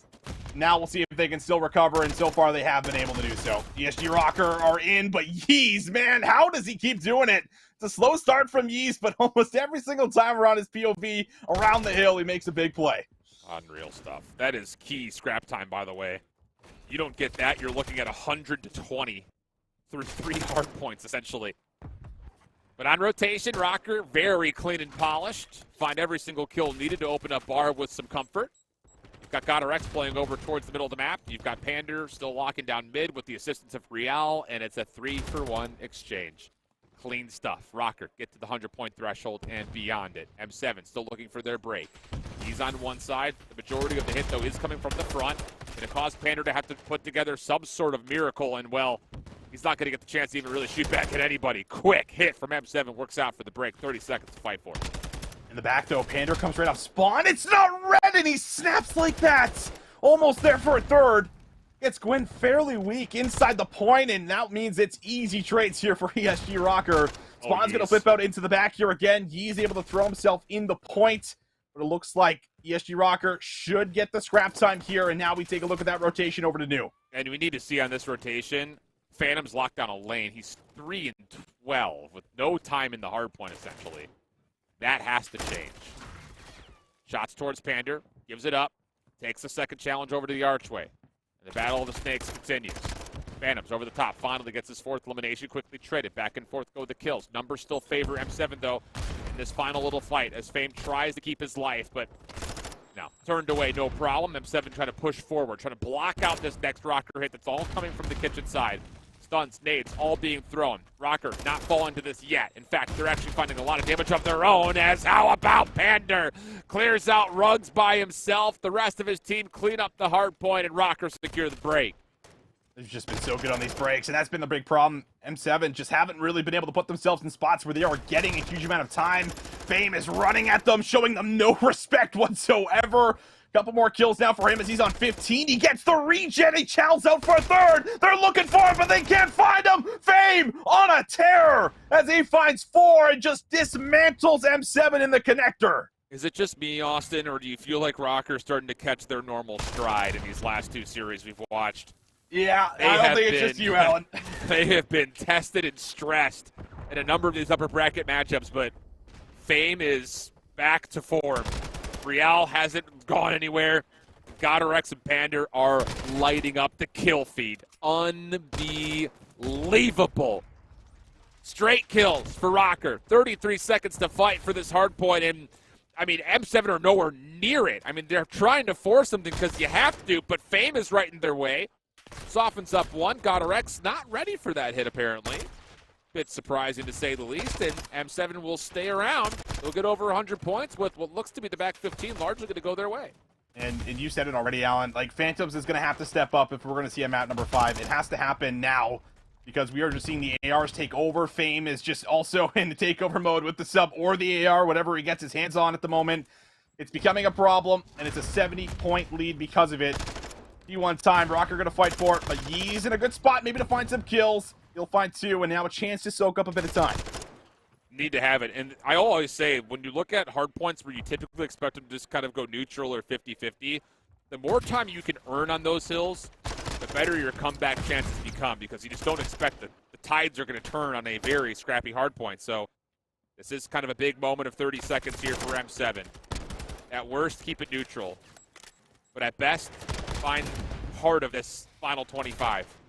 The more the merrier, as they say. Rocker still trying to fight over towards the P2 side. Are largely going to give up some control here at mid in order to play for the hopefully favored spawns. That's the whole call for this play around the back. And they're going to be a little bit tested here. Purge is in a pretty solid spot just to watch for any crossers while he waits for help. I like it. Just patiently wait. Gonna work some angles and Godorex! Oh my goodness! What was that? I don't know how he snaps like that, but M7 gets in, so the play doesn't work out in ESG Rocker's favor, but they are still here. Fame for 1, Fame for 2. Oh, does he do it again? Fame for 3. That's everyone down for M7. There's a moment in there where Godorex's impressive double almost doesn't freaking matter because M7 are still working around the back, but then Fame follows up with a triple of his own, and it allows the majority of that opening 30 still to go the way of Rocker. But on the break, quickly off the bounce back, RM7 immediately in for the retake. 25 seconds to fight for Rocker. They can smell blood in the water. Time to go. Yeez has to make a play. He's going to work with Phantoms, trying to clear off the old time, and Purge will spawn with them. This will be a delay towards the rotation to new, but again, you just cannot afford for this time to go over freely. And as Purge wins the final gunfight at old, you take your attention to Gwyn, who really needs to step up right here, right now for his squad if they want to win this kitchen rotation. Oh, but look at the player in the back. It's Fame again. He's just sitting at the back the whole time, waiting for someone to come through the back. But once nobody does, he just turns around and finds 2 in the point. Just nothing going right now for M7. Can't find any of these windows of opportunity and capitalize, but maybe there is finally a moment, as I say it. They're able to get themselves in, but I mean, can they hold? Rocker have been so good on the breaks. It's one of those things. We'll talk about it here in a moment if Rocker win this map, but when Fame and Real don't have to sit in the hard point, this Rocker team becomes championship quality without question. Phantom's trying to contest the backside of Restaurant. He gets denied. Still, though, the score close, somehow, some way, with Gwyn at 18 and 27 and Phantoms at 17 and 23. It's just one of those things that you kind of feel that M7 with one break attempt here at Bar, maybe there's a chance to see the live peripheral update. Boston Academy took a 3-0 versus Chris Parasite and the Detroit Deviant squad to move on. That's insane stuff. Well, we'll see what happens here. 222 to 180. Still doable for M7. We've been talking about the story of ESG and their insane plays. But there is still something that could be done, and Yeez is able to get himself 1, so good kills here so far. Gwyn is set up over the heady, spawning in the back. Actually, some split spawns come through here for Rocker. They might surprise them. Yeah, I don't think M7 have any idea that 2 players spawn behind this, but the kills from the front are actually really good. Yeez actually bumps out of the hard point to get a read on where these spawners are coming from, so now it's just got our X, and hold on a second. M7 locking things down at Bar. 27 seconds to fight for. Gwyn, what a time this would be to light things up, but as he's cut down, now Rocker have a chance to possibly put it away. Not quite fully here, but, I mean, you put a lot of stress on M7 to hit old and also play for new at the same time. Exactly that, and, well, they will win some of that battle there on the point. at least for scrap time. Gets them over 200 points as well, but ESG Rocker, they just need 20. Players all setting up inside of Kitchen, just waiting for the rest of Rocker to get here and be a part of this play and be a part of this break. But if you lock this down and you hold strong, M7 could win it. Oh, here come the kills from Rocker. Phantoms. Just not great timing here. Wait, Turks gets the elimination. Purge able to help out. Gwyn is also back in. Hold on a second. 230, 215. M7 still in the hard point. Rocker looking to set something up for multiple fronts, but it's Yeez through rugs. Clears out a lot of the hit. 227, 230. Rocker on for some contest, but the kills just simply are not here. It's only the team kill. But the thing about it is Rocker still don't have a lot of numbers. This is a 50-50 battle. Well, that team kill could hurt them because Rocker's now able to get in. Pander also able to find one. Rocker, they find themselves on the point, but M7, they could still fight back. GodRX, Dolphin diving, has to find kills out in front of him. Can he get an angle in? No, he cannot. Starting to close in on the win. M7 won't get it done here. We are going one more hill. Phantom's on the cross, but he gets turned away through glass. Purge is the only one that can make the play up. And he could take his time. He could absolutely take his time, especially as he clears things out, but he's going to go for the win. Oh. It's just down to can Fame get here in time to get the kill? No! M7 stretch across the map, find their way on rooftops, and stun Rocker after what was a dominant display for the first 90% of that map. I cannot believe they came back into this. I mean, they just got heavily outslayed, but impactful kills are the name of the game. When you talk about hardpoint, Purge had a hell of a moment there in the end in the restaurant to find a couple of key kills. Taking it all in as we continue to keep the action rolling, but we're going map 5 in that series as we come back to map 4 in this one, Alan. Oh, boy. Oh. And you got to keep in mind, M7 6-0'd Minnesota on the Fortress Surge, so there's a little bit of stress building over there. Possible map 5 things could still occur here. Decimate currently in the marginal lead. Rotating over to P2 for what looks to be the second time here in this map. Dave around the back. Very avidly clearing out his lanes. But his teammates are nowhere to be found as of yet. Johnny making life a little bit easier. Getting kills over towards Old. The trade comes out. That's actually from Cruz in the water. Dave doesn't want the challenge. Says, you got to come to me, brother. So I'll wait till you make that call. As the rest of the nades, the rest of Anarchy are trying to make their way over. Dave just trying to pre-aim everything right now. He knows one player, I think, was in the water. And while the pop-up about to come on through, and Johnny's there for it. So now, a little bit scary, but oh, you're right. In the back, players starting to come through. Spawns are now in. Too far pushed forward is Decimate. And that is not what you like to see. That could have been there 30 seconds. Did Decimate send 3 members to clear Cruz out of that top right corner of the water, and it opens up just enough space for Anarchy to spawn in the back. It's wild. It's zany. It's Hydro, baby. 146, 136. NRK will get the full scrap, and Gunzy will be the only one on rotation towards New. Fighting in this one, man. Anarchy. Real deal. Gunzy, dead silence pop. Chance to go rogue in and around this area. Seeing if he can lock down the rotation. And, well, teammates will do it for him. Everything looking solid here for as far as the setup. You're spawning in Narnia right now if you're Decimate, and you have no idea where these members could be. How quickly things turn. It's just Gunzy stays alive, teammates win gunfights, flip spawns, profit. That's all you have to do, really. Let's make it sound super simple, but it's not that at all. Dave through the water. You think that was a gut check reaction? He sees field upgrade earned. Not very buoyant, apparently, those trophy systems, but doesn't make a difference. Dave floats like a butterfly, stings like a bee. 4 kills in a row. Decimate a chance, not just to fight for the scrap, but they're going to guarantee themselves the rotation to New. If Patty's still here, would love to get that final kill there to try to lock in a streak, but not going to come on in. Shouldn't matter too much, considering the rotation is here, but numbers starting to dwindle. Yuli's forced to try to go big, and it looks like the spawns luckily will come in the back there for Prolute, so he can come right back up and be a part of that play, or just simply sit back there and block. Gunzy peeks up towards cave. Oh, well read. Takes care of Johnny and now goes back to his floaties. This is actually going to put some nuisance in for the spawns. Yuli does well to clear out the front. They should surely know by now, without seeing Gunzy, that it should be around the back, but they don't actually respond to it all that well. Yuli gets on to 4, but drops. And now with Gunzy on a killing spree, this should surely block the spawns in the back. And that's information as Dave comes around the corner. Oh, Kunzi really feeling himself. Tried to win out the scrap time with that gunfight, but as Decimate break through the backside of the spawns, they will get this scrap and now start making their moves to try to join Yuli at New.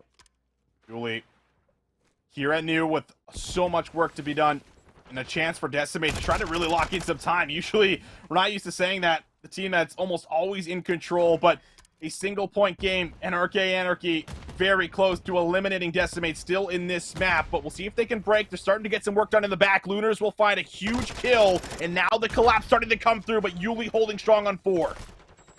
Eventually turned away, but again, there's a bit of a mess in the backside of these spawns. Decimate the ones currently earning them. Gunzi from inside the hard point, trying to do whatever he can to delay.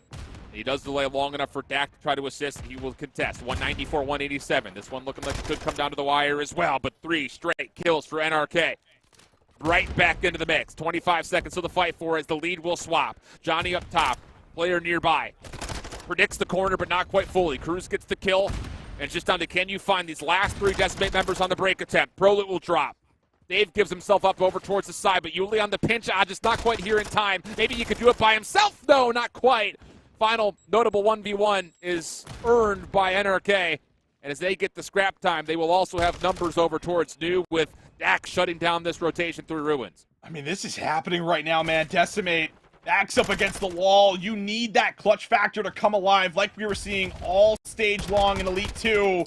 Will it even come alive because the kills are looking solid? It's a battle in the back for as far as P2 spawns, but Lunars drops down to the water, takes out Yuli, trying to keep that time neutral.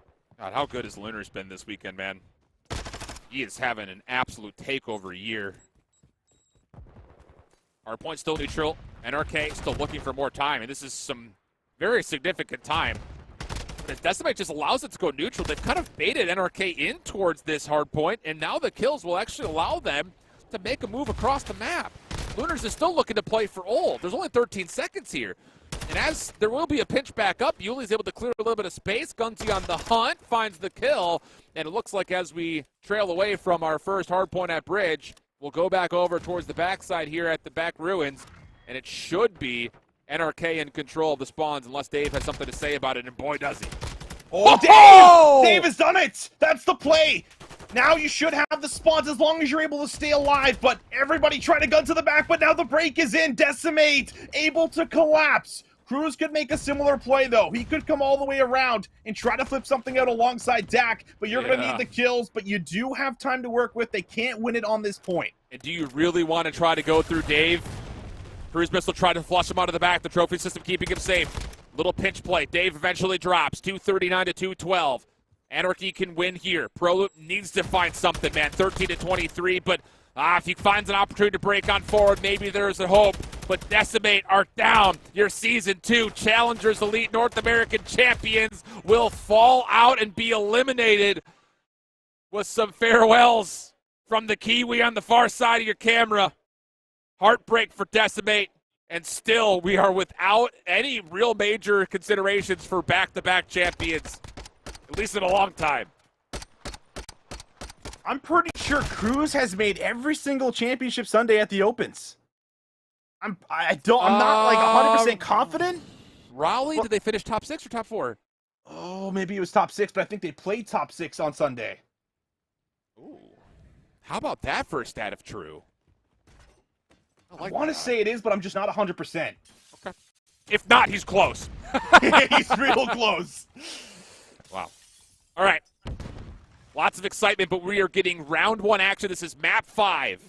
Rocker and M7, and I don't know how M7 is still in this, but they put together more heroics and more miracles on the hotel hardpoint, and if they could find any sort of success on Embassy like they did on Fortress, they may also send Rocker back into a lower bracket. What has today been, man? I don't know. I'm struggling to find words, and that's my job, but 25 seconds left. 3v2. ESG Rocker, have to imagine, could be good for this round. He's going to do a little bit of a run around here, just trying to get an idea where they are, and whoa, the shots are actually good, but doesn't matter in the end. Even if he gets them, ESG Rocker, they hold on to the post-plant setup. Yeah. And on this map, I don't anticipate Rocker is going to have as many problems as they did in Fortress when it comes to things like post-plant breakdowns, whether it's on their chance to re-execute from defense with numbers, or more so, when they get the plant off with some efficiency, they're really good at locking things up. Mostly because the fact of the matter is, it really does rely that your ARs are going to be able to be the ones to lock things in. And with the way Panda and GodRx are currently playing and the ability for Fame to flex, it's a lot of power on that side. So first round goes the way of ESG Rocker. M7 looking to kind of all go towards admin here. 2 up top, 2 down low. Bomb is also kind of floating over towards these side doors. And giving up the space, M7 has to have something in their game plan to flush out Real. Otherwise, this round is essentially already over. Yeah, I wonder if it's a slow work over to A to maybe even work out Fame, but not going to happen. Thought maybe there'd be a little creak through the door to get some information, but Phantoms doesn't even get a look at the gunfight before Fame just drops him to the floor. Now Ease is dropped, and not looking good. And that's the thing, we talked about this, you know, in the Elite playoffs. Like, when you give up that side of your building offensively, you have to use something like nades, stuns to get information on players that are playing close. Otherwise, it's just a free position, especially when you have snipers watching your top side. Fame the 1v1 win over towards trucks. That makes life much easier, of course, as well. But yeah, I don't like to see offenses not throw a lot of early effort in towards that kind of front bathroom window area, because otherwise it just becomes so easy for the defense to hold way too much of convincing positions. And it shows. Rocker 2-0 up. Back on the attack. 4-0 here for Real. Haven't got much of his POV, but clearly making plays. A lot of kills there in that opening round.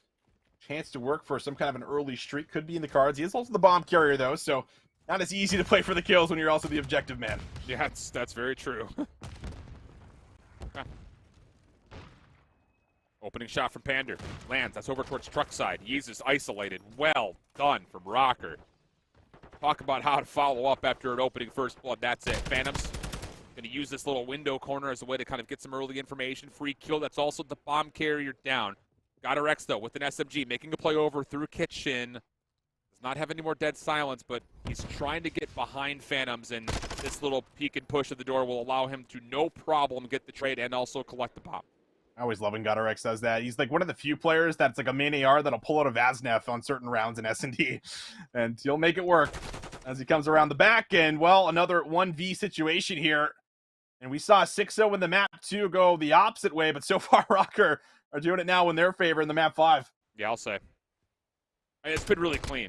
There's nothing that we've seen so far out of this M7 squad that leads us to believe that they've got something up their sleeve that can continually provide success. Like, we haven't really seen a true default setup yet, sure, but at the same rate, like, this is starting to get a little scary considering you've only got 2 kills.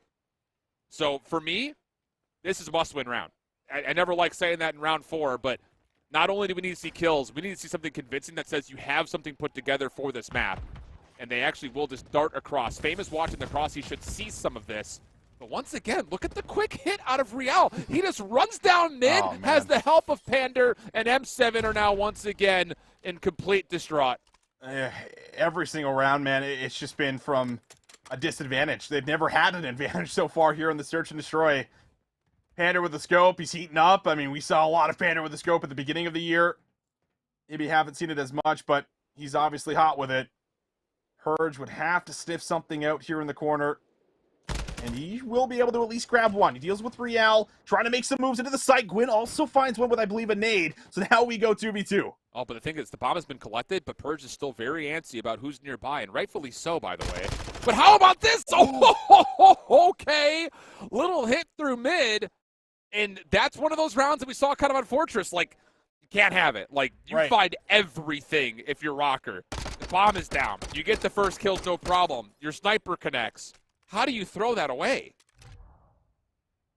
It's just no one's watching top window, and then I don't know where Gwyn throws his nade from. But it's a Hail Mary that just connects, and I think so much of the map opens so fast that it just allows the route to come through, but it's a throwaway without a doubt. Hate to see it there for ESG Rocker, but you said it was a required round, and M7 deliver there in the 2v4.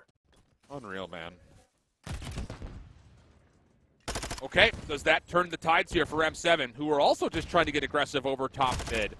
But it's shut down. Again, the nades from Rocker are just littered into the mid-map. They find the kills quickly. Bomb is planted behind these first 2 kills, and once more it's Purge, Gwyn, who need to step into this one. Gwyn with the first one. Purge almost takes off the head of Real and changes up the angle, but look at the help. It's all over the place.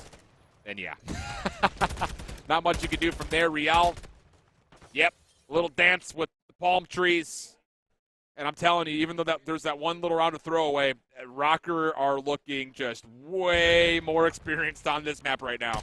They are. I would say that it's a lot of, like, there's no coordination, I would say, right now for M7. Like, you could just see, like, Purge kind of flying out. Like, I don't think there's a lot of small talk happening with what they're doing in the rounds. Like, even that 2v4 round that they do, like, it's just, like, individual plays that are happening on either side of the map that just happen to go really, really well. Yeah. I'm not seeing a lot of teamwork. And, I mean, like you said, like, ESG Rocker, those guys, they're playing really well at the moment. You're going to have to use teamwork and start to play through at least trades if you're going to beat these guys and start to make a comeback. Yeah, I'm telling you. And now, look, it's... nades up through middle for Purge, but it's going to be a forced play over towards A, and these nades are going to give this away. I mean, Rocker are ready for this. They're double stacked up through mid. Trades are fine. You've got Pander over the top of the bomb with help from Fame. And this is one of those moments where you just kind of have to win tough kills. If you're M7, that's the only way you find success on this break attempt. On paper, this should go the way of Rocker. He sneaks on. Purge able to find a kill. Will force Rocker to reposition. Pander looking for something through mid-map. Fame has still not revealed himself up top by awning, but there's the shadow. That allows Yeez to get a little bit of information, and it's one of those rounds again where you just, I mean, they knew what the play was from the first nades that were thrown. That's tough.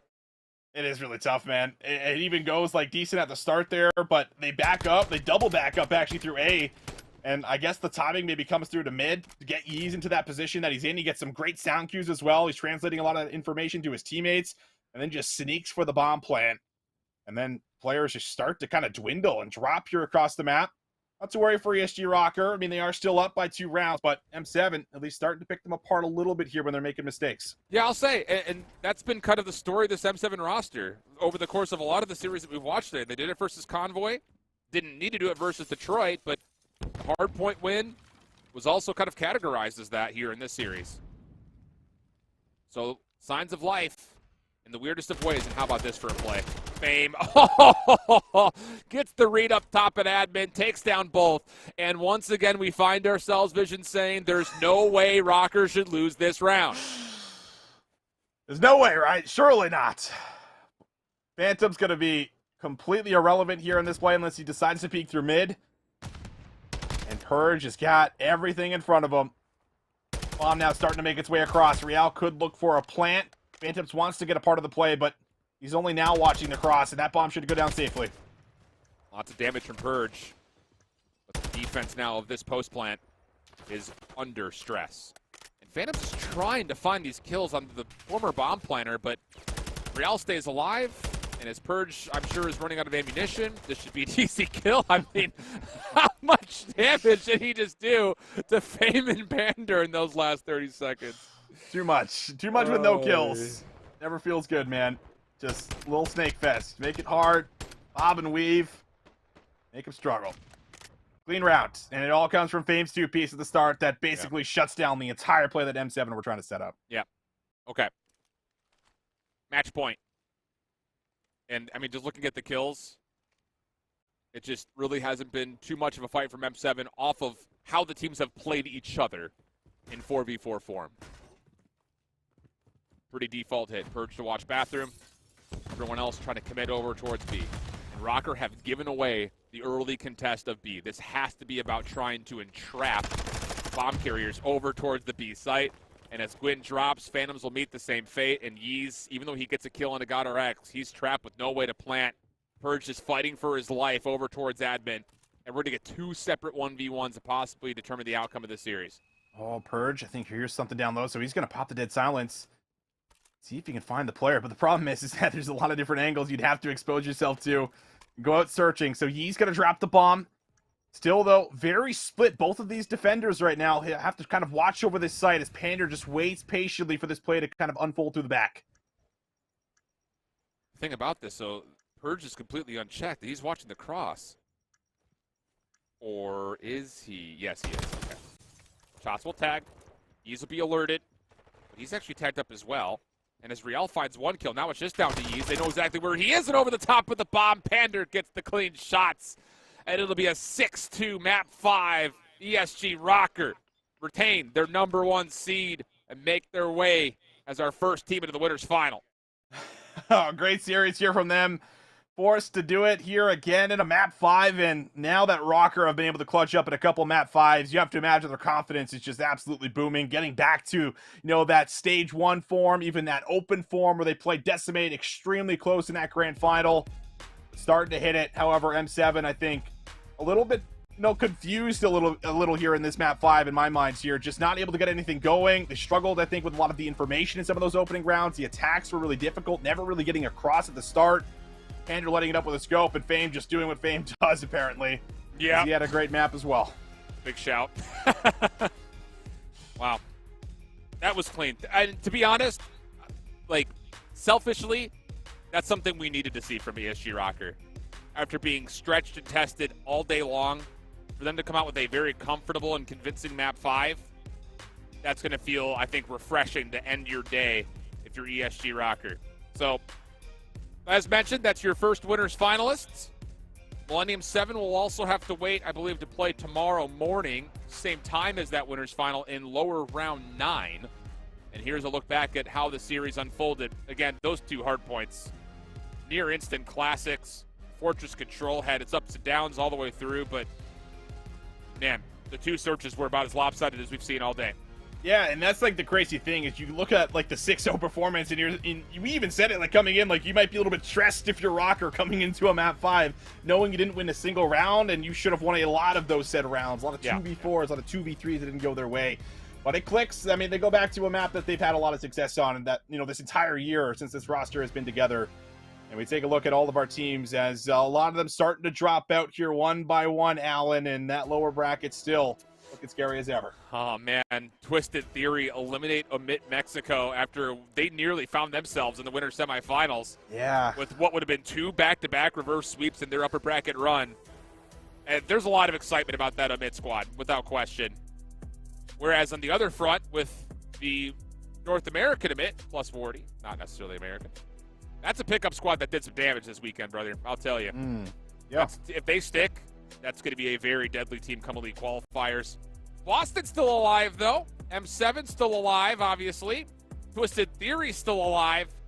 And then, of course, our big focus coming up next is LAG Academy. They find themselves facing off against Team Notorious for our second winter semifinals. It's about time we got Team Notorious this far in the upper bracket after how they've played throughout the year. That's what I'm saying, man. It's just we've seen it happen one too many times. These guys look so good coming in. We hype up that story, but they're never able to execute. That's literally been the story with Team Notorious. But maybe they're here to finally get it done. This is a huge matchup to be able to at least get yourself into that, top 3. And if you could do it, I mean, it really is everything. Yeah. You have to see him put it together, though. I mean, that's the big factor. They have a really tough opponent that is also showing up so far this weekend in Neptune. Woo! Yeah. Cooking, let me tell you. Dude, and same thing for Spart, by the way. I've been watching over his shoulder a couple of different times, and they've been on some of the side stations down here, and he has looked like he could very well be back in towards form again, which would be good news, I think, for LAG, considering the contract they tossed him at the beginning of the year. But we'll see more from them live and in the flesh, as they will be our next featured matchup for our second and final match of the evening. Our winner semis continues with LAG Academy and Team Notorious coming up the backside of the break. Don't you go far.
Welcome back, everybody, here to the Call of Duty Challenges OpTic Texas Open, presented by Perifio. We're about to get into our final set of matches of the day. By the end of today, we're going to have 6 teams remaining coming into Championship Sunday, and we're about to have 2 teams in the winners bracket final. Electri Steel x Rocker Academy, again, elongated name, we're just going to call them Electri Steel for simplicity's sake, already sitting in that upper bracket final. Now LAG Academy and Team Notorious about to go head-to-head here in the winners bracket semi-final to take that final spot. I am Infinity. Joining me on my right is Andy Proper. On my left, it's because you're on my right all the time. I am awful with directions, mate. I can never get it right, but I've got you here. That's all that matters. It does feel really strange being on this side of the screen, but we make do with what we got, Brody. And yeah, I mean, if you asked me just a few weeks ago, we would have a winner semifinal matchup between Team Notorious versus LAG Academy, I would say blasphemy. That wouldn't exist. Not at this tournament, but we got Boston Academy versus Affili and Esports in the lower bracket. Both teams on the redemption run, if you will. Affili got knocked down by Omit Mexico in a Map 5 barn burner. Boston Academy, though, just got done beating some other Spaniards. Funny enough, they just got done beating Parasite and Co. Now looking to continue on with their winning ways here. Yeah, this is going to be a very interesting one, of course. All you Doug fans in the chat, don't you worry. Of course, you can't see me right now, but I'll be staring you right in the eyes to let you know that you're going to be getting watched up for the first time here inside this lower bracket. And right now, Boston Academy relying, I think, not for the first time on the firepower of a player like Kremp inside the last remaining scrap time over towards P1. Unfortunately for him, he will not last there long as Vortex are going to come in for a couple of kills. And actually, this late resurgence from Affili and Esports pretty favorable here for the European squad as they managed to flip the map in time for rotation towards next. Yeah, nobody's really in a position for Boston Academy to maybe try to threaten this. You can see Pentagram's toying with the idea. He is inside of Art. Probably trying to deal with the player that's over by cannons. It's going to be Vortex. So now that opens up streets for maybe Pentagram to continue to make this play happen while the rest of his team hit through the front. There they go. Sensor and Shawnee around the front line here. Of course, the pressure around the back line also starting to build, as you said. Pentagram will fall now. Kremp looking to get some pressure building up around the side door. He's already picked up one, now flying out for the second, and Sensor will betray him around the back line, taking down his teammate. Not before, of course, Kremp's able to pick up one, but still now 1v1 at the end of all that round of gunfights. And Journey going to win that one versus Pentagram for the final 20 seconds. Again, not the worst situation in the world when we talk about kind of the rotation over towards P3 here, because Boston Academy, they've got mid-map control. They've already got Shawnee over there. It's not bad. It's not great. It's whatever. You know, if you are Boston Academy. At least Affili and Esports didn't get a full 60 off of P2 and get the initial setup. Now we look towards what could potentially be the first money hill in this first rotation. Sensor is mid-map. He's cutting down 2 players, but by putting yourself so far forward, you've allowed Vortex to get through maps. He is poking and prodding. Boston Academy spawning essentially inside of P2. Vortex getting that information will convene around the P3 hardpoint itself, will break Boston Academy before they get fully set up. Yeah, good hold so far here from the Europeans. Now can Affili hold a little bit further. Boston Academy trying to penetrate that front line, and Harry already saying no. Denying, not just for one, but for a second as well. Now Journey in for yet another double here as Affili and Esports doing a stellar job. They're just clearing so much space, but Kremp now starting to regress through that last little push. I think now with 20 seconds left here, Boston Academy, they know they'd be much better served moving over towards rotation. But at this point in the game, Andy, with Affili and Esports soaking up that scrap time, they'll be a whole hard point ahead of the Boston roster. Yeah, and this is where things can turn for the worse if you are Boston Academy, because again, much like we were talking there on P3, you got the initial setup. It's just about finding these very early gunfights if you are Boston Academy. Read where Affili are coming from. Poking around the P2 side. You have Sensor that is watching that position, and that's just forcing them to challenge out over by the dub steps. That's where Shawnee is located at. Great first few kills come through for Boston Academy to soak the initial time. Yeah, good first hold, but Denton now around the back line here, starting to aggressive. Already a double. Pentagram goes out back to deal with him. No problem for a player like Nate, but unfortunately for him, a problem will be Vortex and Journey flying on through the front. Now Boston Academy find themselves momentarily removed from the kill. I think it might be a little bit longer than a moment, to be honest. It's now Sensor facing a lot of pressure from down low. Journey and Denza in and around this hard point. Shawnee flies out from the gallows side, actually manages to survive both Journey and Denza and manages to get basically the back 15 here. I think Vortex will give this one more look, but Shawnee has the better weapon in that situation, will win out on the engagement. And again, crucial time there for Boston Academy to take, but now we move over towards the Blacksmith hardpoint. Nephelian, they're looking to touch first, but they don't have the mid-map control they desire just yet. Journey's going to be that player that steps up first to watch this mid-cut. knowing damn well that players are still going to be spawning and pushing out from P2. This is all before Denza can even act out still at the bottom maps, but the clearance is there. Boston Academy have already cut through mid-map. They'll have the setup, and they know exactly where Affili are coming from. What was having to be called upon heroics, finally Boston Academy gets some stray kills to go their way. They'll be set up here at P5. Yeah, big hard point for them now to try and even the odds here with Affili in this game. You know, where those purple arrows are going at the moment on the mini-map. You've got a lot of pressure inside maps. One on top single as well. That was Vortex. Really wanted to double up with Denza, but has to wait a little bit before Denza can actually activate. And inside the hill, he is not going to get a chance to do exactly that, as Shawnee doubles up now on 5 in a row. One more frag away from the cruise missile will be denied there by Journey. The pressure continues to mount here from Affili and Esports. Honestly, not a lot of it actually resulting in good results for Affili and Esports, to be honest. The Boston Academy have done such a good job of getting themselves back in the conversation of the last couple of hard points. Affili had a great first part of the first set of hard points. Boston Academy answered back in kind in the latter half when it came down to P4 and P5. That's where the majority of their 115 points come through as Denza looking to open up the second set with a bang. Big two pieces come through for him. That'll maintain this ever-so-wanted spawn trap situation as Harry is cutting players down over by the horse statue, just playing top and bottom single. Watching where these players are spawning in, located at Boston Academy, have no answer to barely maneuver out from their P3 spawns. Yeah, a lot of coverage coming out now from Affili and Esports. That was a big position from Harry. Unfortunately, does end up losing it, and that will enable Boston Academy start push through the Gallows side. Vortex is keeping an eagle eye on it, and, well, Sensor just gives him much too much of his shoulder, to be honest, there in this situation. Vortex now looking for another one, as one player in the form of Pentagram does manage to make his way through towards munitions. This is Vortex now pushing towards the back line to make sure that the spawns are not flipped away against the Affilian in this particular situation. And things get even better for Affilian as over towards P1, while there was a little bit of aggression coming out from Boston Academy. They will make sure they win every single gunfight. Vortex now on 5 in a row. And now a really important moment in the game here as Affilian look to really put some distance between themselves and Boston. I mean, you say that, but that's actually a respectable, if not a lot of time that was accrued by Affili and Esports over on P1. And they hold the rotation going in over towards P2. The way that Boston were able to upset this last time was Pentagram. He was inside of Art. He's looking to do it again, but the second he jumps out from the back bottom windows, he will get taken down.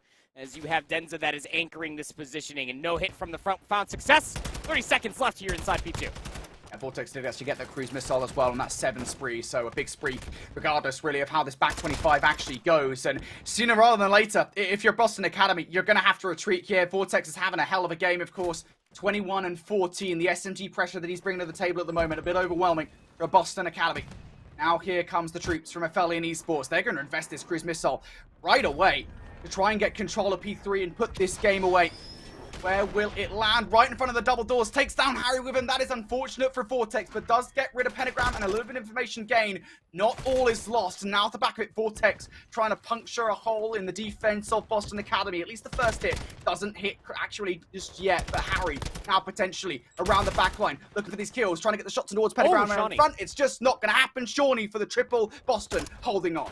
That's a required 3-piece that comes through from Shawnee to keep Boston Academy in the workings for this P3 hardpoint. It's unfortunate to say that a full 60 was required. They won't be able to get it, but you need the last bit of this time here on P3. Kremp snaking his hat off over by the horse statue. Will never being taken down by Harry, who snaps over towards the bench to find his second in this life. So you can have that time, says Affili and Esports. That is okay. Leader's advantage in a nutshell. Affili and Esports just going to hold mid-map inside of maps and send Harry on their merry way for the rotation for 4. Yeah, this hardpoint has been so weird. So far, it feels like, what, P1 to P3 has been Affilian on both rotations, whereas Boston Academy, they got the vast majority of time in this game on P4 and P5. They're looking for that to be the case once again, but fortunately, they're not going to be the first team to touch. Affilian, the Europeans, going to be given that honor, or at least work for that honor, over towards the Gallows side. Denza able to win a crucial one against Shawnee. All these zoning gunfights being won by the Europeans at the moment. Kremp will penetrate and now looking for more, but unfortunately does get taken down. Every single crucial gunfight is being won by Affilian at the moment. Boston Academy, they got to break in now. Denza on 5, looking for 6. Pentagram will take him down, but at least it's a consolation kill. You stop that streak from coming all the way through. Still time left on P4 for Affili and Esports to close it out. All they need are 15 seconds. They are zoning away at the front. You also have to get past Denza over by the dub steps. That's the first blood, but now you got to sneak in all the way through Secret. Good luck. Good luck is the way you go about this, right? Harry down to 1 HP, but Kier's tack is just way too powerful. Now's the time to go. Sensor will get one. Pentagram not even allowed to touch. Crimp gonna have to Superman dive in towards the kill. Kier is not gonna get given that chance. Affili starting this one strong. Boston Academy, they had about, what, I'd say 90 to 100 seconds in that game, and that was that P4 to P5 rotation, but they felt like they had control. Beyond that point, all Affili. Yeah, and the majority of all that time, you're not wrong, especially for Boston Academy, came through even at the tail end. I mean, they were finding like straight like 15, 20 seconds here or there off a couple of hard points, but we'll talk more about that as we hop right into the Zarqwa Hydroelectric map number 1 between Team Notorious and LAG Academy. And, well, okay is right, because Metals, well, he's on a 7 spree. It's 155. It plays up against 99. In the second set of hard points, what I assume is where we're at. In my heavens, Team Notorious roster is absolutely coming to play this weekend. And Metals has just gone from strength to strength, hasn't he? So it's an 8 spree for him there as he finally goes down. He really has just been an absolute truth for this Team Notorious roster, and a big reason why right now they're about 80 points up over the LAG Academy side. Metal's going to bring that streak straight down as LAG are going to aggress around the backline here. Spartan, Diamond Comp. What can they bring to the table? You got to get in right about now, and Eric Boom absolutely anticipates it. Nade will bring him down to 1 HP here, but he'll give it a look anyway. That's pretty brave from Eric Boom there. We know that he loves to get mixy in towards those gunfights, but just overwhelmed around the backline here as LAG Academy fighting for a crucial 30 seconds. But this leader's advantage, Andy, is so oppressive. Yeah, I mean, you say a crucial 30 seconds. I mean, you have to be able to convert this back 20 of your LAG Academy, and you just have to fly across P1 all the way through the market. Neptune's also getting stunned up. He's the entry point for this LAG Academy roster. Needs to go big. DC also is there to help things out. So big 2 to open things up. Not going to be thinking about the spawns. Not quite yet, but it's enough.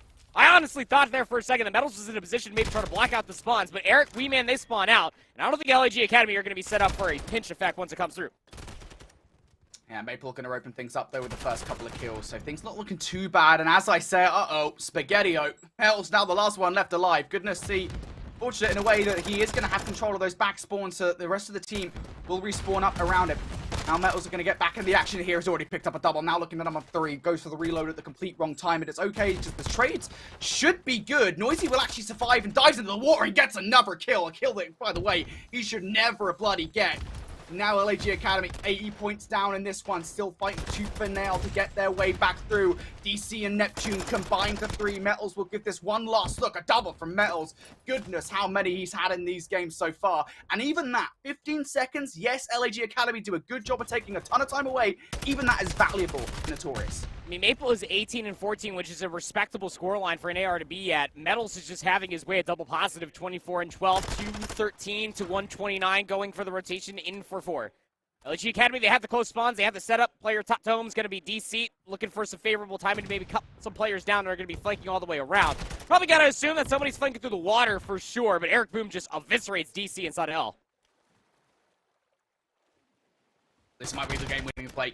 Over here, Weeman around the back line again, just not expected whatsoever there from Spart. Noisy as well is going to go down. Neptune around the back line has so much to do here. A couple of players to deal with. He's very reliant on the fact that DiamondCon is going to be able to take down Maple. I don't think he anticipated such a wild push coming out from Team Notorious, and things are not good at all for LAG Academy in this spot. They lose gunfight in the middle of the map. This is time that DiamondCon still needs to fight for, and to be fair, he's winning crucial one after crucial one. DiamondCon, Connor, what are you doing, buddy? Just continuing to take players from Notorious down time after time. It is time once again taken away from this European squad as LAG Academy, they're slowly but surely getting their way back into this game. Still 70 points behind, a full 60 essentially required off of P5. You ask for somebody to fight, DC says gloves are off, Brody, and he just comes to play. 21 and 16 now.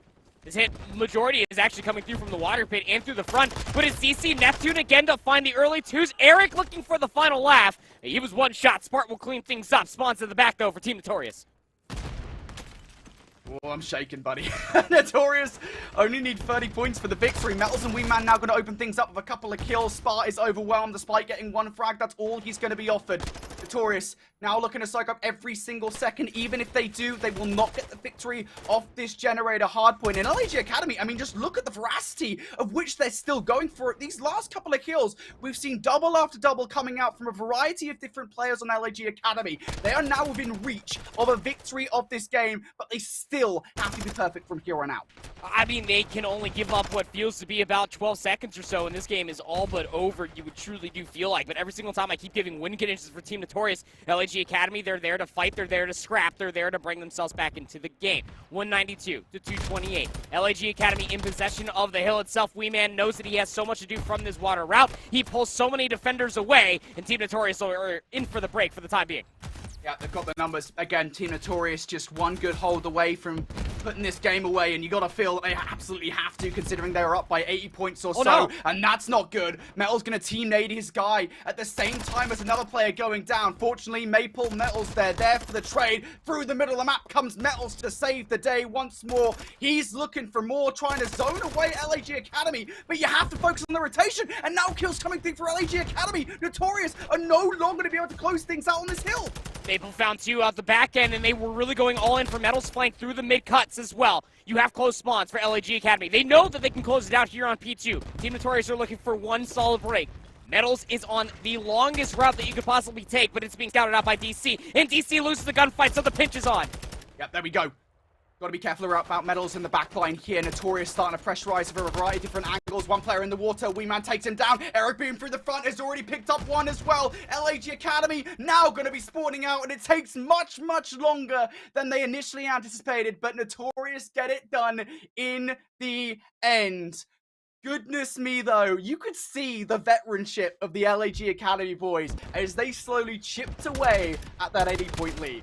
I mean, you just feel like when we hopped into the Zarkval Hydroelectric that just should not have been the final scoreline. You would feel like, considering that we hopped in, Metals was on an 8 spree, we had about an 80-point differential continuously for Team Notorious. It felt like that they were sitting at 220 plus for what felt like maybe 3-4 hard points in a row. And LAG Academy just kept on fighting their way back, just kept on clawing their way back in from a deficit. If it was Diamond Con there on 4, you saw both him and Neptune continuously show up in a massive way as far as entry engagements are concerned for each one of these hard points. And Smart, to be fair, was also there at the end, finding himself a lot of good damage. I mean, 3K damage was leading his team as far as that department is concerned with 9 assists. I really do feel like that the AR lineup is truly getting along quite well to help out Noisy and Neptune in their affairs to break inside the hardpoint. 32 and 19 though for Metals. Yeah. 3,200 damage. The majority of that, by the way, is with a submachine gun on Hydro. No easy feat, if you ask me. Again, it's kind of funny in a way because the Metals has been, I guess, a conversation point with this Notorious roster for quite some time, right? Because he joined Notorious following their unfortunate happenings after Raleigh, right? And it's kind of been a weird addition to the team in a way. It's nice to see kind of a half Spanish, half UK team in the mix here with Metals joining the ensemble. But he has really gone to town on a number of teams from Season 2 onwards, absolutely upped his presence on the map. You felt it there if you're LAG Academy in map number 1. But over towards Affili and Esports and Boston Academy, another EU versus NA affair. Of course, map number 1, that was Affili and Esports, who managed to take that one away pretty convincingly. Here in the Search and Destroy, they're also up 2-1. This map historically has actually been really good for these two teams in their respected regional elites. 1-for-1, 1v1. Journey has no idea that Kremp is behind the info desk, or does he? Oh, saw a little bit too late, but Kremp had the gunny, he had the whereabouts. Opted into this one pretty late, but all even Stevens, if you ask me, in the Search and Destroy. And this is where Boston can really lean into their strength of a best-of-5 series, Brody, is in the Search and Destroy in control. Hardpoint, I felt like they're always going to get outpaced ever so slightly by this Aphelion squadron, but in Search and Destroy is where they can thrive. Yeah, love seeing both of these teams in Search and Destroy, just generally speaking. Boston Academy, they've been pretty good at Search and Destroy. They've been pretty good at clutching up as well. I know it was with Beans, but I always go back to that kind of like Season 1 playoff bracket run, which just absolutely blows my mind. Because it wasn't just Beans at the time, right? You know, everybody had their part to play in that run. And a big part of that was their Search and Destroy. So maybe they can come out and use it here, even with Pentagram on the roster to clutch up. But opening here will be Affili and Esports flying towards the kitchen. Wow. Kremp overwhelmed, Pentagram down as well. That's flawless. I mean, you know that's rehearsed. Just fly in, everybody look at the same corner, essentially clear it as we go. Not even losing a single life, and they just know Shawnee's back here. Oh, it's just flawless coming through for Affili and just flying on into kitchen. All willy-nilly, things you absolutely love to see. You can't ask for anything to be better. I mean, at that point, I guess the only way that you can get further flawless is if maybe you just don't take damage forehead, but goodness me, did they just fly through Restaurant and just completely took care of the 2-2 split that was Boston Academy on the defensive attempt. Yeah, this was almost like an innate search and destroy, like, feeling that the players on this Aphelion roster have. I don't know if that's the right word. There's probably a better word to describe it, but it's kind of like a sixth sense, if you will. Like, we're looking at players like Denza and Vortex. They've been teaming together for so long here on this roster. They've teamed together previously to this roster as well in the Vanguard season. It's like they know how to play together in those situations. That last little pinch was just perfect. It was synchronized. Lovely done from Affili Esports. But in towards this round, opening proceedings with that first blood with the sniper rifle. Center is the player that gets traded out for the 3 versus 3. In Affili Esports, I mean, the bomb has been isolated for the most part. Yeah, it has been. And that's why all 3 of these players are actually committing towards this play. And around the back, Shawnee, though, it almost looks like he's guarding P2 with his defensive play all the way into the backside of this half wall. And, well, now if you're Vortex, you're kind of stuck. You need some help there from Denza, who does clean up, or at least Shawnee in towards the back. 2v2. Kremp got that silence, but he doesn't have an automatic weapon. Yeah, not the best thing to have here. Down to 6 HP, he tries to get away, but peppered up by both Vortex and Denza. I'm telling you, man, these guys, they're synchronized dancers. I can see him do the pirouette, but this one is going to end in a not so nice dance of the last remaining player there on Boston Academy. And yeah, we talked about it right early on in that round, able to isolate the bomb plant. Ascent goes down right off the rip, and it kind of leaves them high and dry on Boston. Yeah, and it's interesting, too, just to contradict myself, because apparently that's one of my favorite things to do on broadcast, is that when you talk about just the S&D prowess that is Boston, again, a lot of that historically has been when they were playing with Beans at the beginning of the year. There's still a lot of questions, you know, Krem pulling out the sniper rather than being that aggressive in-your-face submachine gun. It's still something you feel like Boston are getting used to, but on the other side, this Valiant Esports, especially in Search and Destroy, one of which is Steve Vortex, 6-2 overall, not only just shot-calling his team to success, he's also fragging with the best. Yeah, Vortex, if he's ever going to go positive in any game mode, it's Search and Destroy. Like, I think that's like, yeah, there must be like a stat. Like, if Vortex goes positive, 90% of the time it's in an S&D because it's just his game mode, man. He's just so good at it. Regardless, like, Berlin Esports have got aggressive through towards B once again. Although it's a bit of a peculiar round, generally speaking, because they're drawing a lot of ire of Boston Academy over towards B. The bomb hasn't actually joined Aphelion in this effort just yet, so they're heavily reliant on getting some kind of kills. And Pentagram will actually get an exit frag as a couple of Aphelion players do start to move away. And Center, he threw some shots over to Harry, who was trying to go for that Bay play like you were talking about. But going 1-for-1 over inside a kitchen, Harry feels that this is more than a good enough call. All of Aphelion agree that we are going to commit over towards this BS&D site. You still have numbers, keep in mind. You can see on the minimap, you have both Kremp and Shawnee. They're on the back half wall. Kremp has a sniper, can't get the jump shot across the doorway. Then they got to retake it here 3v3. Yeah, Kremp trying to check every inch. Sweeping clear. The sniper rifle looks down. Oh, gets the shot off, but it is going to go a little bit wide. Vortex wins the first. Shawnee has traded out, of course, but down to 39 HP. He has to reserve a couple of seconds for the regen. Can't really afford to just take a gunfight willy-nilly. Inside the site will be Sensor now, just taking some warning shots, and he pushes this player back. That is surgical. What a retake from Shawnee and Sensor. I mean, you get forced out of that situation if you're the last few players for Aphelion, right? You're trapped inside a kitchen, not exactly the most comfortable situation, so it's a great call coming through from both Sensor and Shawnee, right? Shawnee pinches it from the opposite side. He basically floods these players out from the kitchen post plant, or it was Sensor on the other side, excuse me, as Shawnee just is sitting here ready for the chow to come through because Vortex had to. He was going to get chowed over by the side door, but there was Sensor, you could see off screen. Through the X-ray, was able to take down the player laying on their belly over by the freezer. So, wonderful retake to come through off of what was a very interesting opening rip for Aphelion. Again, you're always going to be worried if you are Boston Academy that BX2 can come through. Aphelion trying to play the mind games in that previous round. They were able to get to the bomb site, but cannot win the round entirely.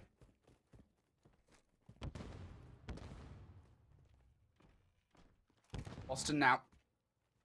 Starting to answer back here against this Aphelion roster. We also have the match going on simultaneously. That is the upper bracket semi-final between LAG Academy and Team Notorious. LAG, of course, losing the hard point, I would say relatively convincingly, but they almost made the comeback. They're now 2-0 up in the Search and Destroy over on LSC Lows. Keep you guys updated on how that one goes as it progresses, and we'll jump into it after this.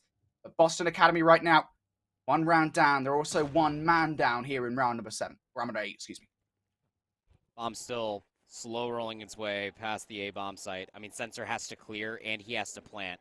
Or you call upon Kremp to maybe go for the bait and switch inside the bedroom. There's Kremp in for the bait, Sensor for the switch, but there's a second player. Little plot twist action. Jumping across, Sensor has to nade to keep himself alive. It's mostly going to be coming through inside of luggage, which Johnny presses forward. Sensor finds yet another kill, 2v2. And Sensor was so scared to take that gunfight. I don't blame him at all. Now around the back line, Denzer almost doubles up. Vortex trying to get the kill. Sensor down to 6 HP. If he even gets a look at him, he's probably dead in that situation. But no, Sensor will escape. 1v1 for the veteran. This really is a 1v1 of veterans, isn't it? When you talk about it, Vortex has been playing for yonks. Sensor also. Bomb will go down. Vortex. He doesn't have that silence here, Brody. Yeah. He's going to be making a lot of noise, and he doesn't have the luxury to wait for it either. It is slow, isn't it? Slow for Vortex. I think, to be fair, in this 1v1, Vortex probably feeling that he might well just run at him. I'm not his ally in this situation. Sensor looks away! He surely heard him. He surely heard him. He surely heard him! Doesn't matter. Sensor takes his head off. The 1v1. There for Doug. Woo! Game of veterans on two different sides of the ocean. That's insane. He had to have heard him. I mean, either him or maybe one of his teammates, because he saw Doug just like immediately snap back over towards the doorways that leads to the pantry. And oh my goodness, headshot multiplier goes burr. Big clutch round coming through from Sensor, who again is having himself a great hotel search and destroy. He's double positive. He's on a 5 spree. This guy's been playing his life and getting away with highway robbery and finding kills along the way. 2 rounds in a row for Boston Academy. Into round number 9 we go, and look at how much respect it has gotten out from Affili Esports. Boston all went in for this A defense, and Affili Esports are really not giving them much besides first blood. I will say, I mean, the first blood, as we said, does go the way of Boston Academy here. I don't actually know if they've got much more than that, to be honest, because if Affiliate wanted to, they could fully transfer over towards B, get the bomb down, and they'd be alright. But I think with the mid-map coverage from Boston, not certain of that play just yet, and that hesitation might come back to bite them in the rear. Because now Boston have repositioned. Kremp is a lot closer towards this play around the back line. It's a big trade to take if they can get it done. That's why they're doubling up for it across the way. Also, Shawnee starting to aggress from that patio side. Harry's just going to close the door, being like, all right, bombs, time to get this bomb down. Going to be another B bomb plant here for Affili Esports for an offensive round. Look at the retake potential, though. Sensor's all the way in towards the back. He's still trying to play for that streak that he was able to find, actually. So 11-5 now for Doug, trying to push on forward. He's not even going to be needed because the side door and the back door are the 2 points of interest, all that Boston need. Again, Affiliate. They get the bomb planted at B, albeit in a 3v4. They just can't win the round. Boston Academy, Brody, 3 rounds on the mounts. Yeah, I think they just didn't know what to do there, to be honest, to Felly, and they lost the first blood. They actually had a basically clear path over towards B, and if they were a little bit quicker with it, I think they may be a little bit more successful. Because time would have been more of a problem for Boston. But again, it's just the uncertainty. You don't have any information to work with if you're a Fellian in that play, and I think that's what they were feeling. So Boston, as you say, 3 rounds in a row now. Sensor 11-5. Goodness gracious. Doug is having a game. Yeah, he is. Got that cruise missile to play with. All right, Doug. See you. Required map number 2. Map point here for Boston. Sensor's got the bomb. Throws all of his utility. Doesn't find much of anything. There's a lot of space actually being taken. And Sensor just dives to take the chow inside of bottom luggage. That was Harry. He gets shrugged away. Yeah, from up top in bedroom, though, Kremp trying to cause problems. Does exactly that now. 2 for 2. Kira's Vortex and Denzer. Players from Affiliate left alive. And to be honest, if I want anybody in this situation, it's probably these two. The bomb is down on side site. I think Kremp and Pentagram just want to kind of clear space before they go and retrieve it. Got Doug out, so at least you know the cruise missile isn't in play. Shots come through onto Journey. And he immediately has to shift his focus. Is Kremp. Rewrapping all the way back through rugs. Leaves Denza in a 1v2. He doesn't get bad timing. I mean, he does. He passes him like 3 ships in the night. 25 seconds left. Denzel's going to recognize, oh god, they're not a B. I've just rotated away from the play. There's going to be that moment for sure. Now watching down long, as soon as he steps out towards luggage, Kremp should have his number. Now he absolutely does. Dead silence has already been utilized here. Denzer just has to run up the ladder. Pentagrams hasn't dead for rights. 4 rounds on the bounce there towards the end. Boston Academy firing back here on Hotel Search and Destroy to go 1-1 in the series. Hotel Search has been, again, historically pretty good for Boston. I mean, even when they were playing with Beans, even playing with Pentagram as well, when they were going through the entirety of the Elite Season 2, again, not the finish that those guys were looking for as far as an Elite stage is concerned. But the Hotel Search and Destroy has awkwardly been very good for them, one of which is Doug Sensor Martin. I don't understand what it is when it comes down to Doug in Hotel with the main AR in his hand. Guy just always delivers somehow, some way. Wonderful stuff out of Boston. We'll tie up that series in towards the map number 2 for Team Notorious versus LAG Academy. And this is where things get a little bit more scary, I would say, if you are Team Notorious, is how good your Search and Destroy can hold up against LAG Academy Search and Destroy, who has been looking very good in the game mode all day. Yeah, it's daunting, isn't it, really, this LAG Academy. This roster, I think, just generally speaking, across all modes, have taken a while to work it out. You know, we go back to all the way towards Season 1, which they failed to qualify. Been nice seeing them get better and better with pretty much every single appearance. Their Search and Destroy has been a primary target. Oh, God. Neptune, I was just talking up your Search and Destroy, mate. Why'd you do that? Lands a sticky right in front of his face and will fall for it. Now numbers well in favor of Notorious in this round. The bomb's stuck. Yeah, I don't think Nep had a choice. I mean, I'm pretty sure he just got hit with 3 stuns in sequence of one another, plus a Semtex, and then his own Semtex. Gross. 4v2. 2v2. Bomb on a recovery mission. Spart will pick it up. It's the ARs versus each other on both squads. Maple's actually got a sub out at the moment. Actually a pretty good weapon for this situation. Spark goes for the bomb plant. Should have him dead to rights and just going to check it a little bit prematurely. It doesn't matter. Stops him. Now Weeman should have the information regardless of what happens. Just saw the little tippy toes of Diamond Con now as he's going to go and plant this bomb. It's what the reaction looks like to get the first few shots in. Diamond Con might have the better of him, but no. Weeman with the positioning, with the first few shots, absolutely should win that gunfight every single day. That is massive. I mean, just the stones of Maple to challenge that in the first place. He saw at least Spart go over towards the bomb and then truck back over towards the couch. But he went flying in. The fact that he was able to even go in and go 1-for-1 was more than enough information for Weeman, who was up top, just to drop back down, get in the doorway for that exit as soon as the bomb got planted. And I know what you're probably thinking at home. I mean, he was snaking the bomb. He should have been safe. The little top bit of that bomb, that thing, it might as well be paper mache because you could shoot through that thing pretty darn cleanly. Weeman more than aware of that. Clutches up the round. Team Notorious have a 1-round lead. So close between these two teams here in Search and Destroy. Huge battleground. Just as an FYI, top of the screen right now, it does say 1-0 to LAG Academy. That is not the case. It's actually 1-0 to Team Notorious after their map number 1 victory. A little bit confused. But in this Search and Destroy round, trades galore to kick things off. As Team Notorious in the offense going to have to go and retrieve that bomb. We also need to be cautious of a player like Neptune, who was slowly but surely creeping his way towards this top bar area. Weeman watching the cross. As soon as he is seen, I would expect that Neptune would just fly out. Stun is in. Neptune's going to go for it, but Weeman is watching that door like a hawk. Now going to back away. Weeman's losing his teammates, so both Eric Maple taken out of this round. Metal's Dead Silence going to run out before he actually gets into an engagement. You would think just barely sees the top part of Spart's head, and he will take him out of the round. 1v2 for Weeman. And his last known position was inside of top money, but he's feeling it, Brody. I mean, you got 23 seconds to try to make this play happen and try to find these 2 kills. There's one. Level 1. Very far away. Dead Silence has been activated now. Neptune is going to stick to his guns. As soon as that door is slammed wide open, Neptune should challenge. Actually, Weeman's going to wait. Weeman's going to wait here. Panther face perfectly, brilliant! And the headshots are perfect!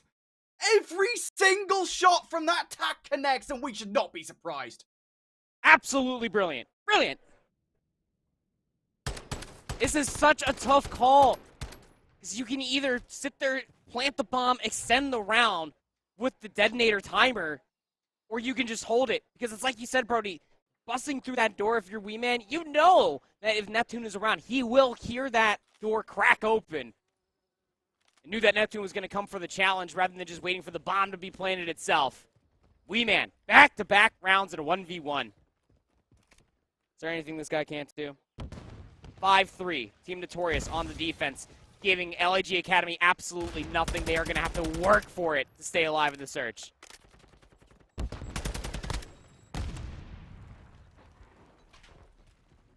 It's tough.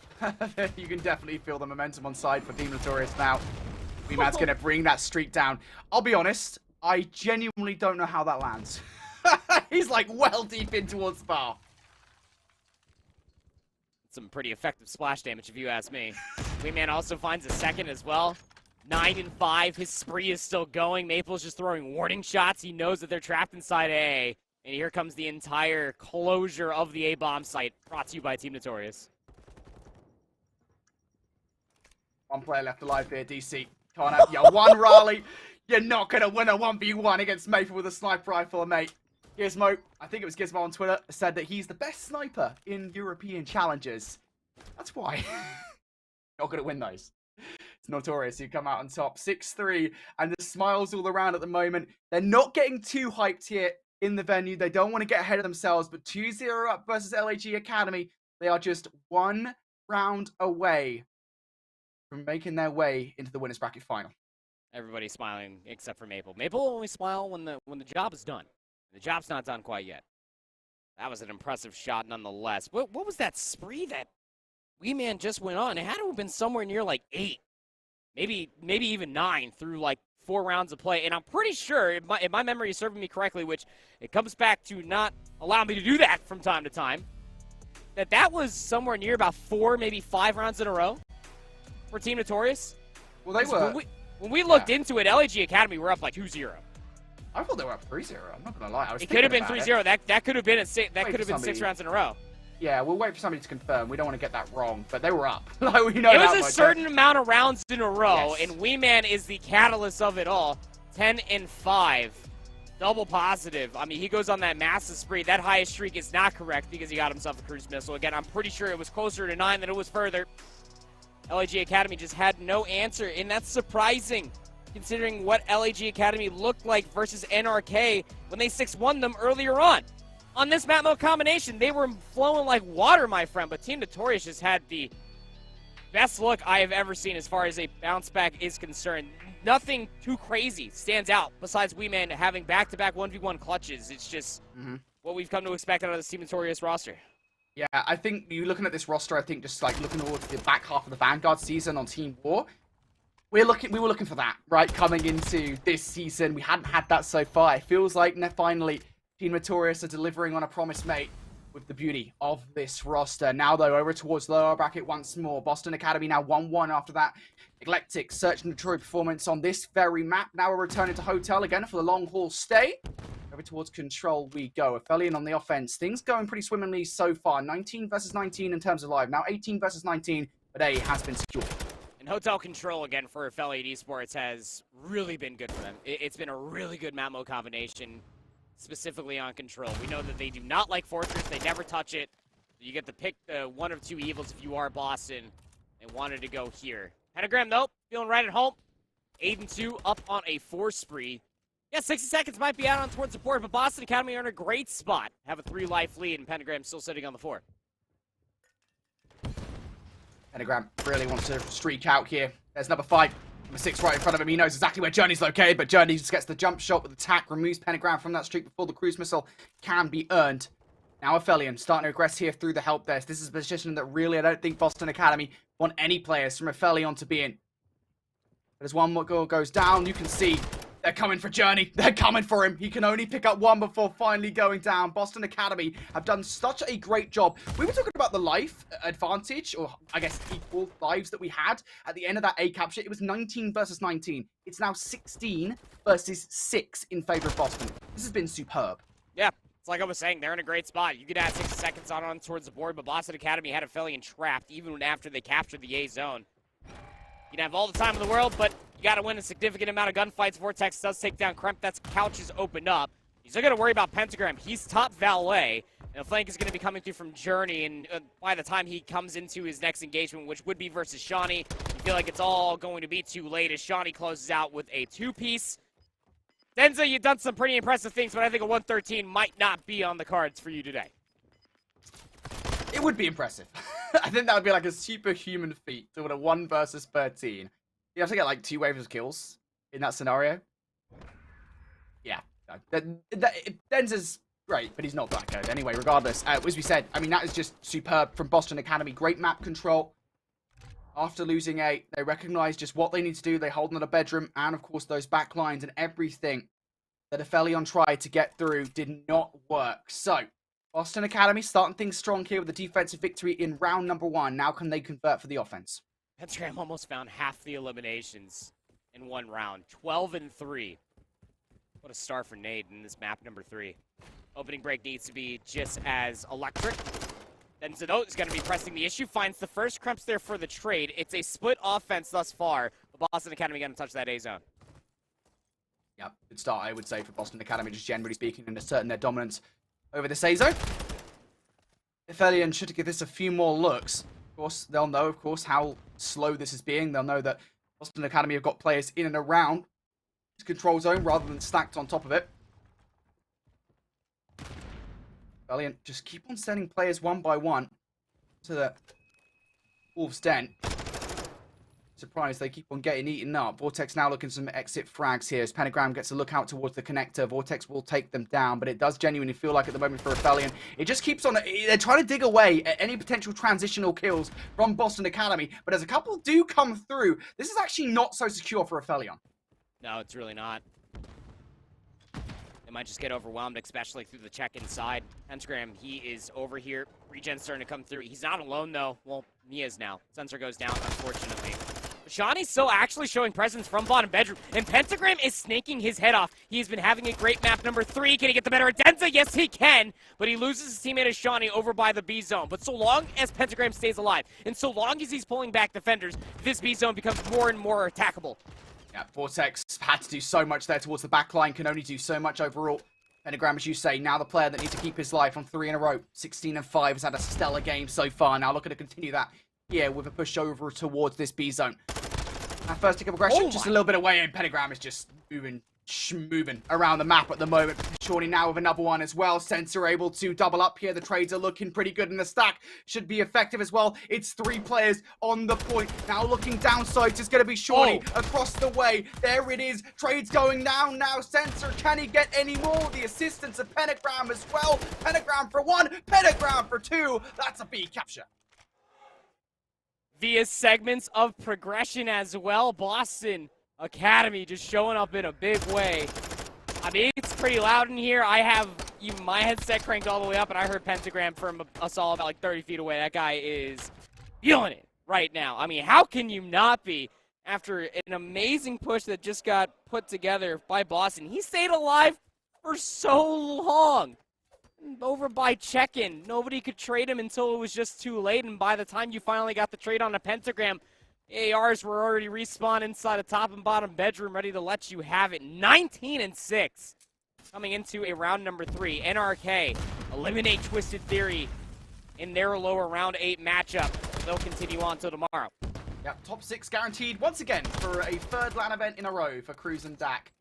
God damn, those guys are so talented. And again, what a surprise it's been. A nice surprise, I think, for them this season thus far. But right now for Boston Academy, their defense is going swimmingly.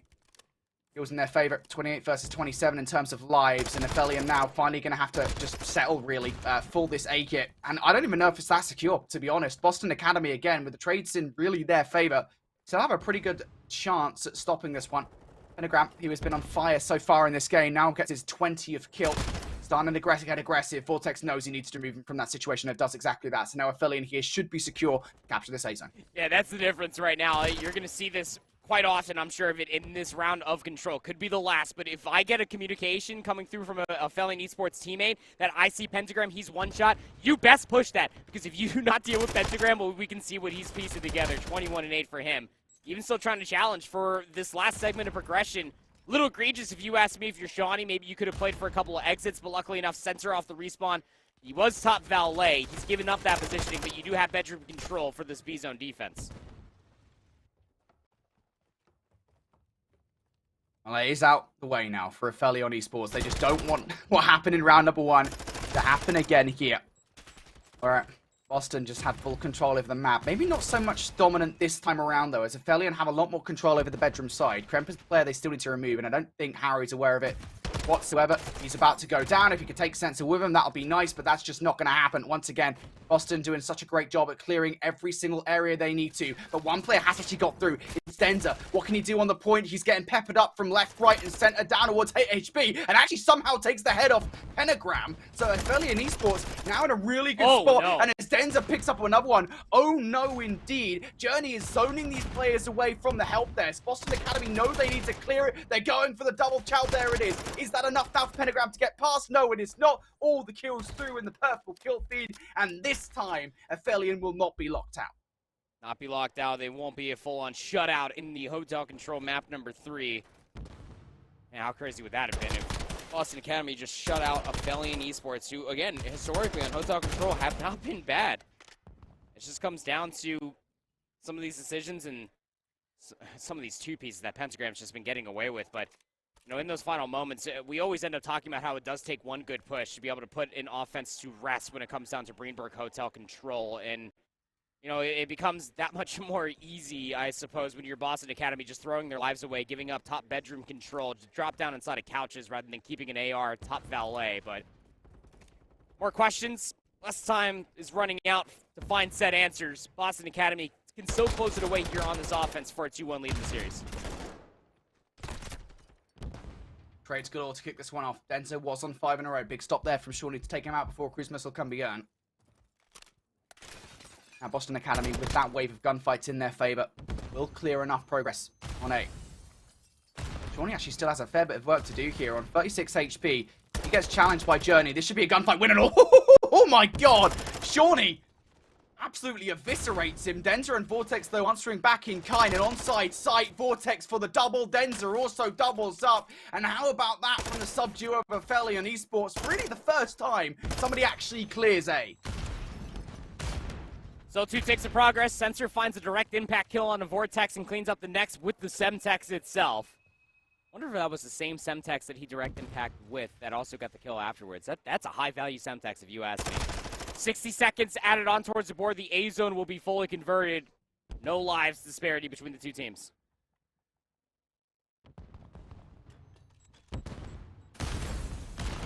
Well, you know there's a lot of pressure building around the back line. Both Harry and Denza go to deal with that. Harry and Denza, they see it and they're like, well, we'll get one kill.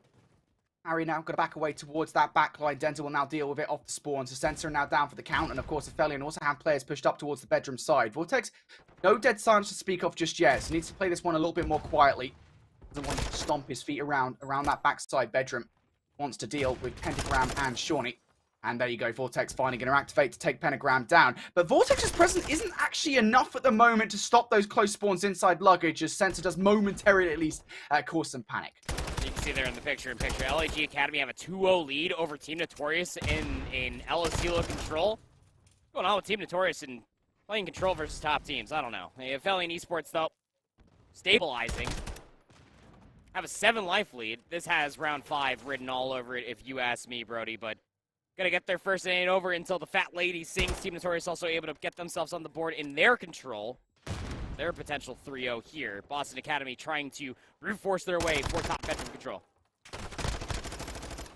Oh, Denza almost going to double up here. You have to imagine Pentagram's going to take him out. No! Denza! 7 in a row! Someone stopping, goodness me. 16 versus 7, given shade to what happened in the first round of play. Denza now on 8 in a row, given number 9. Kremp finally puts a stop to that spree. But it might be too late at this point. Boston Academy down to their last 6 lives in this round. They have to be perfect. Pentagram going to be stunned up, naded up as well, down to half HP. Going to activate the dead silence to try and make an all-silent play. Might well be able to do it, to be fair. Bedroom control not that far out of the grasp of Boston Academy. But Journey has to be the playmaker. Pentagram pushed through towards the help desk, able to get one, no more than that. Down to the final set of respawns now. Journey's still in the back line as well. Ready to go here, ready to activate. There's the first. Now looking for more. Sensor out of position. Kremp goes down as well. It's a triple for Journey. Give him all 4. Pentagram. He's going to be mean about it. We're going to round 5 regardless of what happens. Ticks are even, Brody. 9 apiece between the two teams. So it goes down to kills.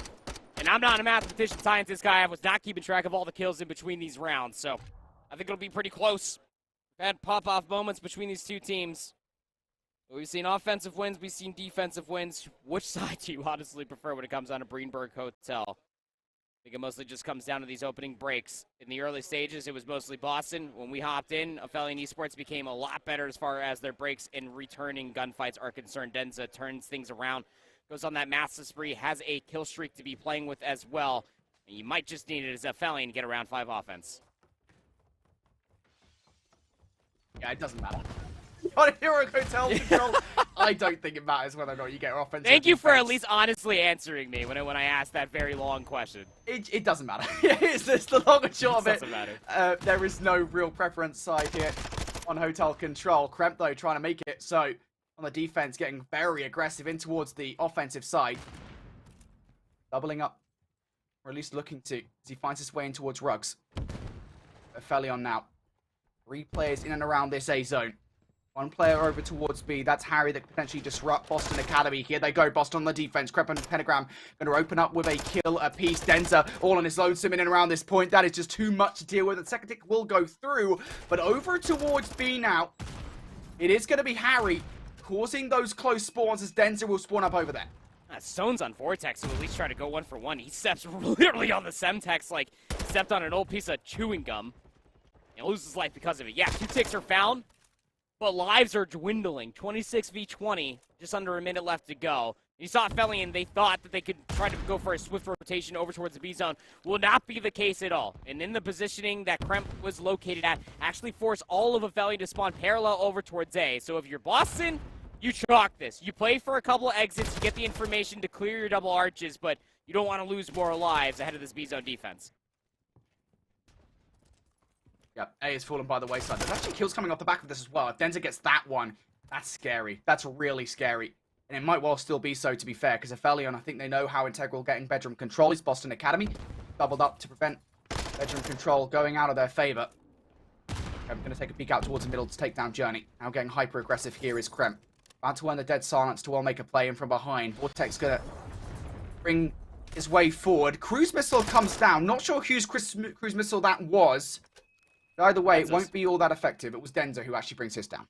Yeah, he was still chilling over by the A zone inside the restaurant. Someone had to pay the check. It was Denza. He pays it with the cruise missile. Doesn't find anything besides information. I mean, did Pentagram, like, beat down somebody through the door? Did he beat down the door into that dude's face? Whatever may have you, Pentagram's 32 and 22. Under a minute left to go. 10 life lead for Boston Academy. Vortex is on the flank. He has Harry behind him as well. And the way that Affili Esports are trying to set themselves up, they're not really trying to brute force their way for Hotel Control. They know Boston are in there, so they're trying to do it the hard way. They're all trying to flank around. Yeah, the map is completely flipped at the moment. Don't get it confused, guys. Boston Academy are not on the offense at this particular moment. It is Affili Esports who want to get control over B. And there is that block right in front of Bedroom. Denza, who's on the point, can literally just sit there and hold pretty strong. But Pentagram going to hold it. Shawnee on point will remove Denza. And we're starting to get vibes of that round number 1 as we hit the final 30 seconds of this one. A 19 versus 8 situation. And Affili Esports, they are just kind of in a whirl at the moment. In a 7 versus 18, Vortex trying to make its way through the bottom Bedroom side. Well, we've got one last hurrah from Affili Esports. Can they get it done? Pentagram going to open up with the first blood. Journey and Vortex now to try and move Vortex. Vortex is going to stop the clock now. 11 seconds. Got to try and do something here. Sensor around the Bedroom, though, is just so annoying to deal with. 7.3 seconds now in a 16 versus 5. Affilian now going to stun him up, but player removed from the point will be Journey. Sensor to take down Denza as well. Can anybody touch in the closing moments? A double will be through. Harry, the last chance saloon. He can't get anything done. And Boston Academy take the lead here in this control. They'll win the hotel search. They'll take the hotel control. They'll get themselves a 2-1 lead in the series over Affili Esports. Again, not necessarily something that I was expecting to have happen, but this Boston Academy team is something special, man. Pentagram is showing up in a massive way. Again, he finds 12 kills in the first round. He finishes 35 and 24. Yeah, it went to round 5. It was a 2-0 lead for Boston Academy, whatever may have you, but damn, in their initial offense, they look great. Decisive at that. Especially with Pentagram playing the way that he has been playing. Not to mention how the ARs were also just electric beyond belief. It always feels like, especially with Beans, of course, playing for the main roster now. Again, shout out for Boston and Beans as they just beat, I believe it was Vegas in their lower round matchup. that it always felt like that Kremp had to be the player to pop off. But you bring in Pentagram, somebody that can keep pace with him, and Shawnee has been getting progressively better and better as the year's been going on. And so long as Sensor can at least go even, I feel like this team is unstoppable so long as the other three are keeping pace like this. Really weird, right? This Boston Academy team, I was relatively convinced, and I'm really sorry for all the Boston fans out there, that this team wasn't in the best place off the back of Season 2. I think, like most of us, had questions about what they'd look like with Beans out of the roster because Beans brought so much of the firepower to the team. We look over towards that incredible run in the playoffs, over towards Season 1 of Challengers Elite. And for Season 2, I think our expectations were met as to what we expected from this roster, right? Again, they would have a hard time matching those expectations from Season 1. They couldn't do that in Season 2. But this clutch factor that Boston Academy seemed to have, I don't think it was exclusive to Beans, honestly. And again, we go back to that losers bracket run, or I just said bracket run, over in Season 1 playoffs. And you got to remember that a lot of the plays we saw were from players like Kremp, Shawnee, and Sensor, who now still populate this roster alongside Pentagram, who is also, I mean, I think Affili learned they're in that game. Not someone to be trifled with. So Boston Academy now 2-1 up over Affili on esports. They want to send the Europeans home in top 8. But here's another matchup going on right now. LAG Academy versus Notorious. And Notorious were able to win that control. Now 2-1 up in the series. Match guaranteed for top 3. Team Notorious again, like, I don't know, I might have to talk to these guys. What the heck's going on in Control? It's supposed to be their best game mode, and they're making us look like fools. Fools, Brody, I tell you on this broadcast. But LAG Academy trying to work up and muster a reverse sweep would be a tough one, to say the least, on a map mode combination that is Mercado Hardpoint. Has been quite good for this Team Notorious roster for a long, long time. So we're looking for these submachine guns to show up, or, hey, maybe even your AR. DC with an SMG in hand finds himself a nice little two-spree for a second life. A good start from LAG Academy here. Yes, they don't get the opening set of points, but I think more importantly here, they managed to get control of the P2 side for the next hard point. How noisy. Joining Diamond Comp to try and watch this back alleyway in a bit of an off angle on towards Notorious. But they're going to fly on through. Neptune's going to go down. It was actually Neptune alongside him. Either way, it doesn't matter who joins him. That player is done so. Eric Boom now up top. Wee Man going to be the first player to fall for this Notorious offensive push. But what a push that was. Venomous as Notorious very quickly break. They're still going to have to fight for it, though, just as quickly as Notorious end up through. LAG Academy, they find themselves in a 3-for-1 trade to regain control of the kill. So a lot of time here in P2. I think you're aware of this. If you are Team Notorious, maybe give it one good shake. But LAG Academy are already playing for the future. You got Neptune that's already on rotation inside of 10. He's clearing the rotation, so this is a big trust factor for the rest of LAG Academy to win out for the scrap time. And it's noisy off screen. He finds 2. That'll be the last laugh on the Wee Man. Big time here on P2 for LAG Academy. And again, Neptune, about 20 seconds ago, already fought for the rotation ahead of P3. What is that noise? He's just jumping around, trying to play whack-a-mole with Metals over towards the last hard point. The Metals will win that particular game. Whack-a-mole takes Noisy down for the count, and now he'll be able to join his teammates over towards the next rotation. Indeed, he will do exactly that, trying to watch that backline with the rest of the team deal with the threats up front. Diamond Con at the moment just try to play around these doors, has the support of Spark from afar away, and a lot of kills now going in favor of the LAG Academy squad as Diamond Con exits momentarily to try and take down Maple, looking for another one in Eric Boom as well. LAG Academy winning the vast majority of these gunfights at the moment. Now looking to zone off for the back 30 as well. Team Notorious have to be careful with this last push, because if they lose it, which I don't think they will as Eric Boom comes through for 2, they might lose control of that all-important barbershop hill. But this is good scrap time to be fighting over, because that 20 seconds is the difference in between Team Notorious being down 20 points or them being down by about 70. So that's good scrap time to fight over, if you ask me, because then you also have players that are located over inside the parking lot. Metals gets taken down. Maple is there for the trade. He's playing on the taco truck, but he needs to stay alive. Needs to buy enough time so that way Team Notorious, after soaking up the scrap time, can try to set themselves up for a pinch in this back alley. Yep, LAG Academy in control of this rotation. It would be a big loss for Notorious to take if they're not able to break in, but now they're starting to overwhelm here as Eric Boom has already picked up 1. Eric Boom flying in for a second. That's 4 in a row for him. No more than that, as Neptune will deny, bringing Maple down to a low amount of HP. That is team shots from LAG Academy. They will hold, despite the heroics of Eric Boom valiantly flying on through, and quite nicely in a way as well. Nonetheless, LAG Academy coming out on top for the moment here, doubling the points of the Team Notorious roster for the moment. Neptune now looking through the crack of the door. Maple just taking some shots through, and well, he actually takes down his teammate there in the situation, but his team kills galore, as Noisy also takes down his teammate as well. Regardless, back 20 now, going the way of LEG Academy. And that was, again, Team Notorious all in play, trying to get the scrap time over inside of P3 and just break inside of P4, but not so easy. When LEG Academy, they haven't been shouting in like 10, 12 seconds, so they just try to sniff out where some of these players are located at. So now you got to rotate all the way over towards the courtyard. Team Notorious are here first. You got players that are zoning away over by Forklift. That's going to be Metals trying to deal with these players on the very long flank. DiamondCon will take him down. But you know there's going to be at least a focus in towards the back, but still more to do from Weeman at the front. Yeah, Weeman already picked up one, but will not get any more than that. Team Notorious, though, they've still got the numbers. LEG Academy, if Noisy's smart about this, will wait a little bit of time before the rest of his team come out. Try to get inside this hard point. DiamondCon well aware of the fact that Metals has got back towards that back alley. It's all just a bait play, though, as both Eric Boom and Metals now getting involved. Metals for the double, producing them just out of thin air at the moment. Team Notorious doing a stellar job of holding the vast majority of time off this hard point. They should get a full 60 now. LEG Academy, just give it up, go to the rotation. Might as well. Don't want to be giving up a free rotation for P6. That P6 to P7 locomotive is a train worth hopping on. I promise you we'll have to see one of these teams can take advantage of it, though, because you already have players trying to rotate through P7 for Team Notorious, trying to threaten this back alley early. And the positionings on the map for Team Notorious actually allows player number 2 of DiamondCon to spawn inside a small. He's going to get overwhelmed, at least you thought, but he even going 1-for-1 over by that P7 area is good enough time for LEG Academy to try to stabilize over by the Cantina hardpoint. At least for the moment, they get the pinch on. Team Notorious, they break. Nobody's generating time. And Team Notorious now looking for a wealth of time away from this LEG Academy roster.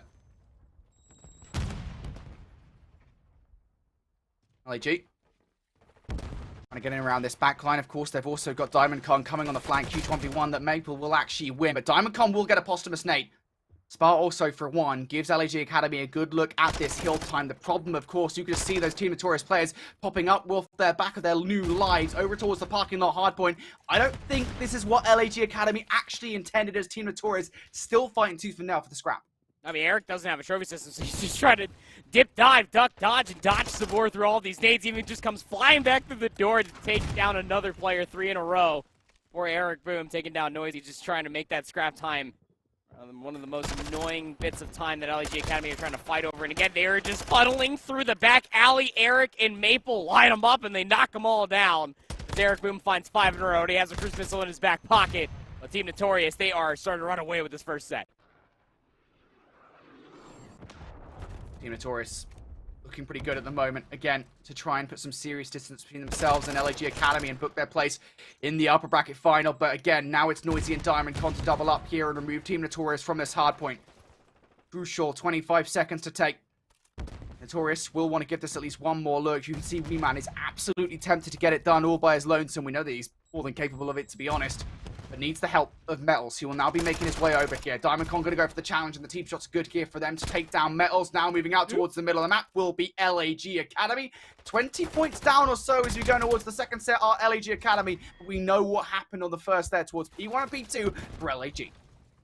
Noisy opening up, though. Gonna find himself one. DC finally gets taken down. Trades galore. Spawns awry. Got player number 5, Eric Boom, just expecting somebody to challenge through the tunnel. He doesn't really have to move anywhere. Just needs to wait for the communication to come through for his team to pinch through that tunnel. And there it is. Eric will take down Spartan inside the hard point. The push over by the yellow van is exquisite. Team Notorious threatening to be over 200 points. Neptune! Oh, the double from Neptune. Absolutely disgusting net to give some control over towards LEG Academy. Gives him a real good look at this time. It's going to be a pinstripe kill feed, ultimately in favor of LEG Academy as Spartan Noisy combined for 2. Team Notorious giving away this back 15 seconds. It is a valuable sacrifice, a valiant sacrifice, and a good one to make sure they have a good look over towards this next hard point. It's not quite secure just yet. Moment of calm here before the storm. LEG Academy waiting in the wings to strike Maple from afar as a couple of players break on through. Well, just as quickly, Maple going to remove them anywhere close from this hard point. they're mostly all going to be coming through the tunnel. Player number 6 of Metals, he was watching this entire thing, so it comes down to Eric inside the hard point itself just to hold on strong. And you can also see in the picture-in-picture, Boston Academy are currently leading over Affili and Esports there in their lower round 8 match. Again, playing to stay alive in this tournament, playing to make it to tomorrow. Boston Academy looking to get it done there in map number 4. Same could be said here. LAG Academy, they flip the lead. They have possession of P2, but Noisy is about to get overrun and overwhelmed as Eric Boom finds 2 in this life. 25-13 now for the kid, as they will soak up the last 20 seconds here at 2. Go towards the rotation as well. Wee Man, he's already here. Is he aware of the fact that LAG Academy got split spawns? Not too sure. Metals also now flying on through. If they weren't aware, now they most certainly are, as Metals gets involved right in the mixer here. Wee Man going to be able to zone off Noisy, off the spawn, and oh my goodness me, Wee Man and Metals might well be able to secure the rotation. Again, these close spawns for LAG Academy, so damaging for Team Notorious. One player goes down, Noisy down, Neptune down as well. After all of that battle, Team Notorious are the team to come out on top. 220 to 203. Eric Boom's on a 4 spree, and he's soaking up hardpoint time. This is where he could probably get himself 2 more kills, get himself a cruise missile called in immediately. Neptune's part, though, they're hitting from the forklift side. Metals is there, at least for the trade. You still have Eric inside the hardpoint, by the way. Metals doubles down. Eric's there for the 3rd. Still looking to close it out here. Yeah, every single kill required at the moment is going Team Notorious's way. Eric on 6 in a row to potentially close out this game. Diamond Comp needs to hit this, and to be honest, he doesn't really have the luxury of waiting for the rest of his team on the other side. He goes down. Maple is going to take down another one as well. It's pretty much all yellow and kill feed. Noisy for the game-winning play, for the series-winning play, will be denied. And we have a European squad in our upper bracket final and the top 3 as Notorious continue to hammer home their best event yet. I'll go ahead and speak for all of us when I say that this is the best I think Team Notorious has ever looked. I mean, they had to really dig deep at Raleigh. They played with Parasite as a pickup, placed top 12, get DFR'd in Season 1 of the Elite, didn't have a great Season 2 either, nor showcasing at Boston. But man, are they coming to play here in Texas. Boston on the other side of things are in a very tight affair here in a map number 4 at Affili and Esports. The other European squad need to win this map to force a number 5. They can well do this here, Affili and Esports, but they are down by about 30 points or so right now. Affili in control as we go over towards the bar hardpoint. Denza trying to zone players away from the bedroom side. Little does he know, he's only got one threat to actually contest with, and that's going to be Krem. Finally does go down. So Affili doing their job at the moment, but it's going to be a 3 hit around the back line. Shawnee in for the first. Pentagram's going to take one down as well. And Affili now starting to face the pressure. Starting to face the music as well. Pentagram able to double up with Boston Academy. They find their way in. Vortex back spa, though, he only is able to find 1, but it opens up things for Denza to challenge inside the hill. He'll find 2. Kremp's there for the trade. Still time to battle here at 4. Affili still fighting for this one, and why wouldn't you? They can't finish things here. Neither team can anymore, and that's why you're seeing Boston Academy like, right, let's just give up this time. Let's move over towards New, even if it's a little bit of a risk, even if it's still valuable time off the back of this hill. Vortex already starting to reach in towards New, though. Kill in the middle of the map, trying to get the transitional gunfight. Only one to be found. The second against Crep will be denied. Boston, the first team to touch in New. Affili 13 points away from victory. Boston 25 points away from victory, and Affili now starting to heat up here. It's a couple of kills through. It's another one as well. Sensor, the last remaining player on hill. Pentagram from close by. Sensor trying to play a slide, but he is removed from the hardpoint. Oh no! Goes down as well. Affili trying to close this out now as Boston looking to make their way through rugs. They can't afford to go any other direction. The kill feed is Affili's, and they will close out this hardpoint. We're going to a game 5. We're going to a game 5, Brody. Who would have it any other way? Doug was in there. He was talking to me on the way in. He was like, man, I was really hoping that we were going to be able to get this match on broadcast because we got Doug versus the EU GOAT of Vortex, who delivers a fantastic closing there. Oh, man, Vortex is showing up in a big way when it matters most. 22 and 24 there. 21 and 19 for Denza. Everybody's showing up.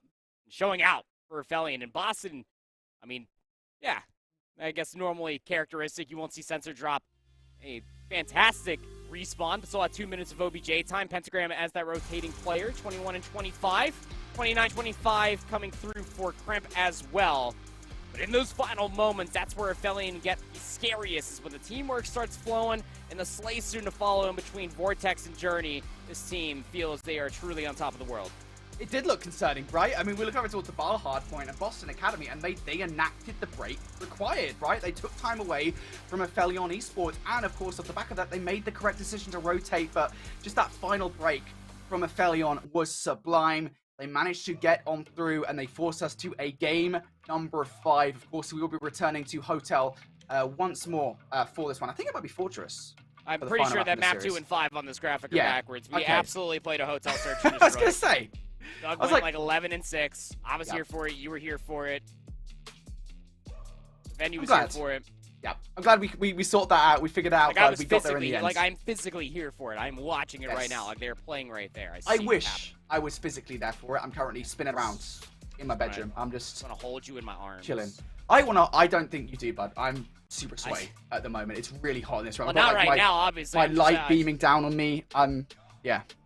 It's nice. It's obviously all a figment of my imagination. I don't want to actually hold you in my arms, but I want you to know that I love you enough that I would hold you in my arms, Brody. This map number 5 is going to be interesting. Fortress Search and Destroy. I think that for Boston Academy, this one does favor them just a little bit more. European Call of Duty has been moving its way to play a little bit more Fortress Search and Destroy, but it hasn't really been as mainstay comparatively to North America, and I think that that's where teams can start to get a little bit more of a few too many wrenches in their systems, if you will, especially when you're thinking about what Pentagram and Krem can start to develop on a map like Fortress Search.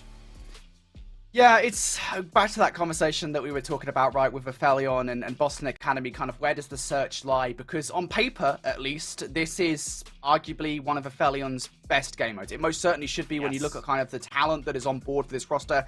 We'll keep on talking about this until the cows come home, because you look at players like Vortex that, historically speaking, I mean, they are associated with the game mode in Europe, right? Whether or not that's for good or bad, I don't know, but they are absolutely associated with game mode. Denzel was an absolute demon in Search and Destroy last season. He's carried across that to this season as well. And then, of course, Harry and Journey just bring so much to this team as well. And on the flip side of that conversation, though, you have a Boston Academy team in Search and Destroy.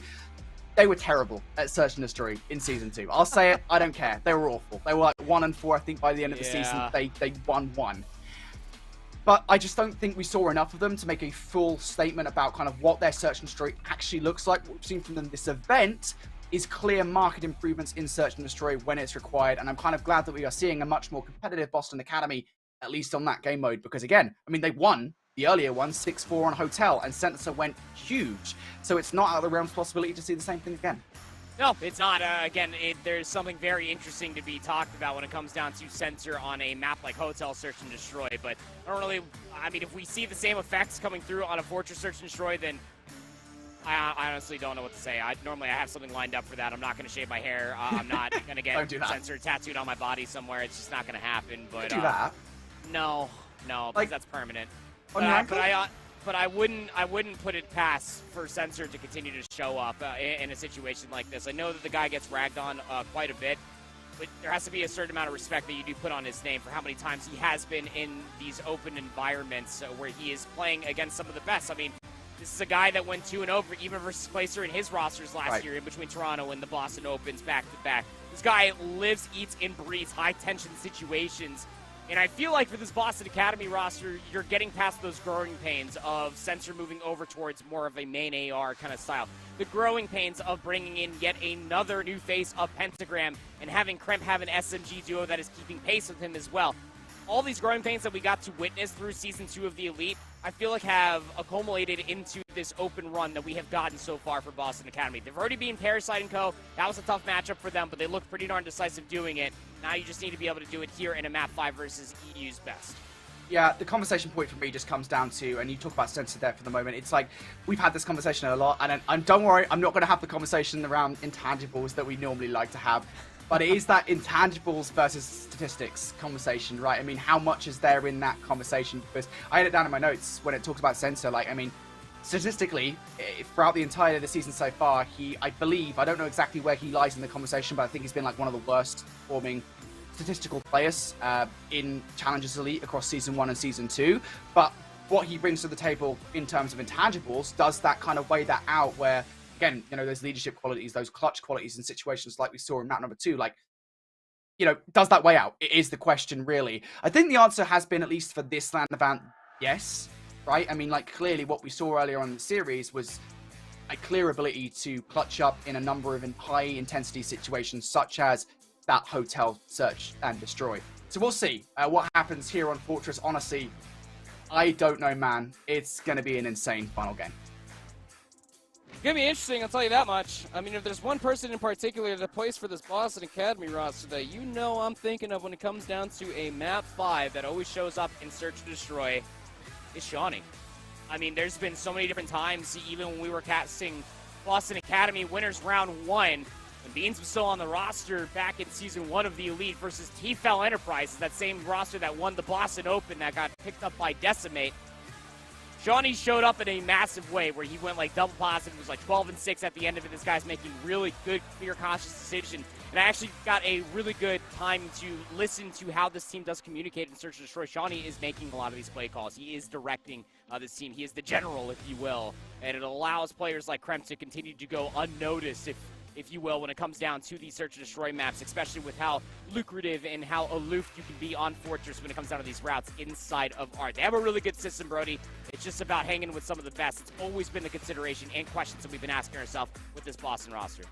Yep. Who's Search and Destroy is better here? That's the question, of course. We've got the usual suspects here on our kind of bingo card. How do we expect those guys, before we talk about Sensor, kind of having that clutch factor? Of course, I'm looking at players like Kremp to get hyper-aggressive. We're seeing that in round number 1. He expects that door to be wide open. That absolutely is the case, but unfortunately, not enough, really, of that player there for him to actually get anything off the back of it. Harry will actually take him down. How far back the bomb is. Denza is just waiting to see if anybody pushes through. Close archway. Just going to be a stun that finds absolutely nothing. Even Pentagram Semtex that doesn't find any damage at all. So you're going to have to do this the hard way. No dead silence. You're going to have to fly at them and maybe you hope you find a pick. But Denza is barely even moving past the stairs to plant it here at Gallows. Yeah, to be fair, Affilians still aren't confident enough to get the bomb down just yet, right? This is the big thing. Boston still have that advantage to work with. I think it's Pentagram falls though, and Center goes down as well. Huge double from Journey. That now will completely flip on his head. Shawnee has to clutch up 1 versus 4. He's looking in the right direction, gets 1, but no more than that. Affilian again, they get that first blood, they get a lot of map control, but it's that 2-piece by Journey that completely closes out the round. Yeah, it's a really good opening round coming through for Affilian. When you're thinking about it, right? Again, round 1, no trophies, no dead silence, so you know a whole bunch of nades are going to be thrown over top of the Gallows stage itself. And when they all explode in front of you on that staircase, it's just about counting and seeing how much more nades and tacticals you get before you start encroaching towards that zone. Wonderful stuff for Affilian, just calling Boston's bluff that one player is going to try to push and get wily and aggressive. They were absolutely right to get that first blood. Never lost their numbers advantage.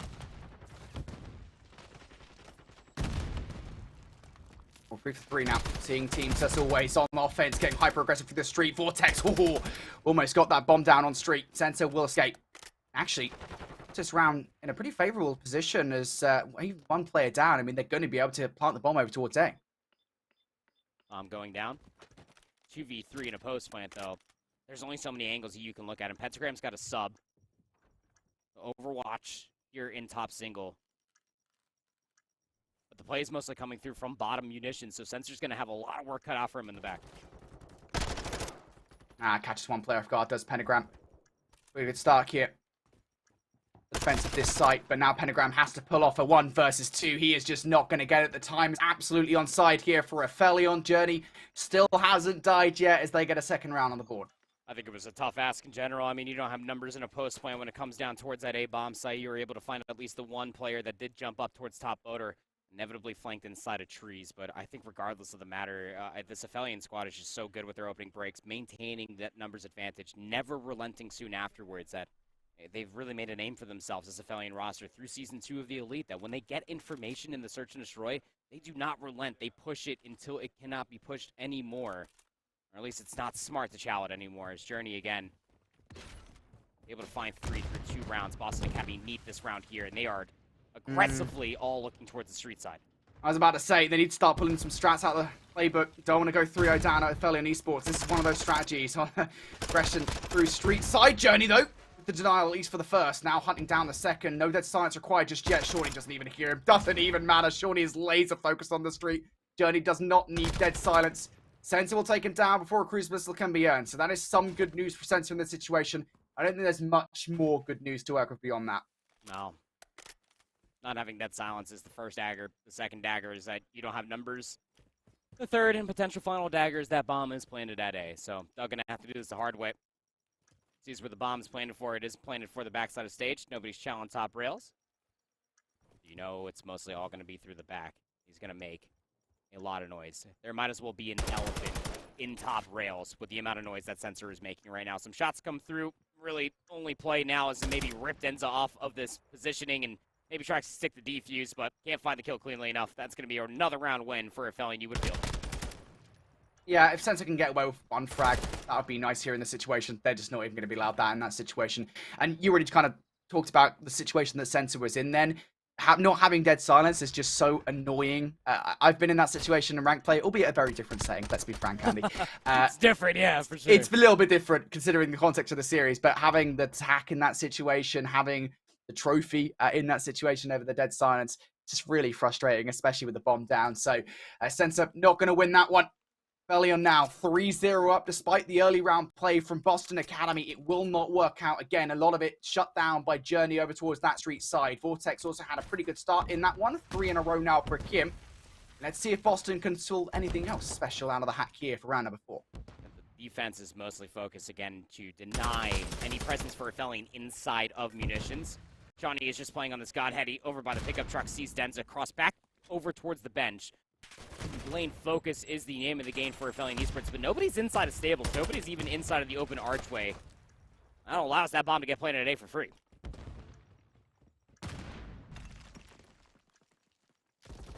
Most plant looking pretty good at the moment for Boston Academy. He looks even better as well as Sensor. Going to pick up one. The trade's starting to go down now. Pentagram activated Dead Silence here. Wants to put a close towards this round, but is not going to get to just yet. Now 22 seconds on the clock. Still time to work with his Denza. Has Dead Silence. Did he just get seen through the window? I don't think he did. But Shawnee will get the better of him. The shots are good. Harry's dropped on the defuse. It's not going to be the defuse just yet. Finally, Boston. They're able to get the bomb down. They get themselves in this search and destroy. Yeah, they finally stopped the bleeding here, Brody. Cramp with the pistol gets the job done.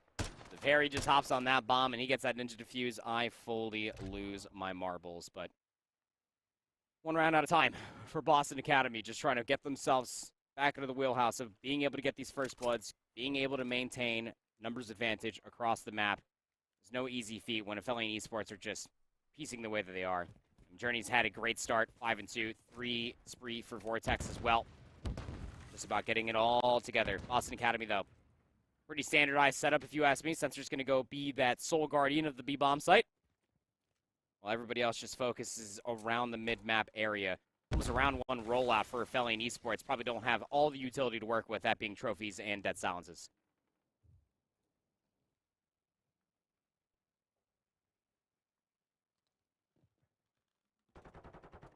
Boston Academy don't really need to move here in this situation, to be honest. They just need to make sure nobody crosses over towards A. Shawnee, such a huge part in this round to play. One player has already traversed across. Vortex going to get that trophy system down to stop any nades being thrown towards site. And now I think Boston Academy realize have to get a little bit more aggressive with it. Cramp towards the doubles will take down Journey. So Affili will now feel the need to get this bomb down. Should be able to. Bomb will be planted. Is there an exit? Shawnee's only able to find just a little bit of damage. But this push over towards dubsteps, it's taking a little bit too long, but the kills are starting to come through. Pentagram able to take down 2 in return. Now it's all up to Vortex. 1v odd situation, Brody. He's got a trophy system. He's going to hit this slowly. The bomb will be defused before Vortex can even get towards this site. And Boston Academy win 2 rounds in a row. Aggression from Pentagram. That double inside is just so huge for Boston Academy. I think Affili did what they could. Given the circumstances, just getting the bomb down and moving all the way back. But here it is again. This Pentagram picks up the second. Also had some idea where Vortex was there in the final play. Didn't actually realize it in the moment, but that was enough here. Boston Academy. I was a little bit concerned when they were 3-0 down, Andy, but now not so much.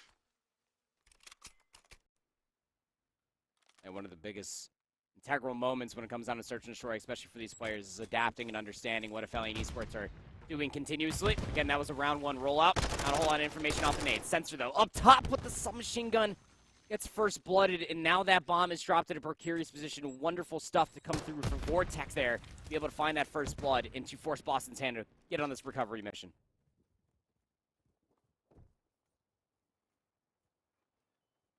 Cramp can get control over this site, has to pre-fire one of these corners and chooses the wrong one. Sometimes you lose your 50-50s, and well, Kremp loses his for the game there. Now Pentagram and Shawnee left up here in the 2 versus 3. Bomb stuck in the middle, slap bang in the middle of that A bomb site. Pentagram looking for a Chow outside, back doubles. He will actually pick up a kill over towards Journey as Journey tries to transition over towards Maps.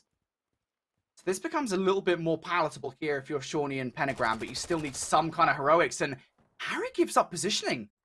Feels a little bit too much of the heat there, and now Boston could actually get this bomb down. They don't fully know, though. There's still so much you have to clear. Pentagram needs to throw a shoulder over here for the head glitch of Harry. Bomb dropped yet again. Shawnee needs to go. He needs to try to check at least inside of close. He gets some good damage. Wall bang shots. The assistance is there. Shawnee's running out of time. Has to bob and weave through the doors. Cannot get through to find the kills in time. Well, it was 2 rounds in a row for Boston Academy. Affili and shut down the third, as they will take another 2-round lead.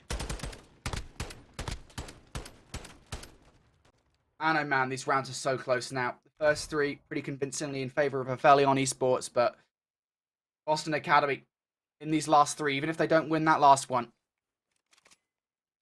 much more competitive.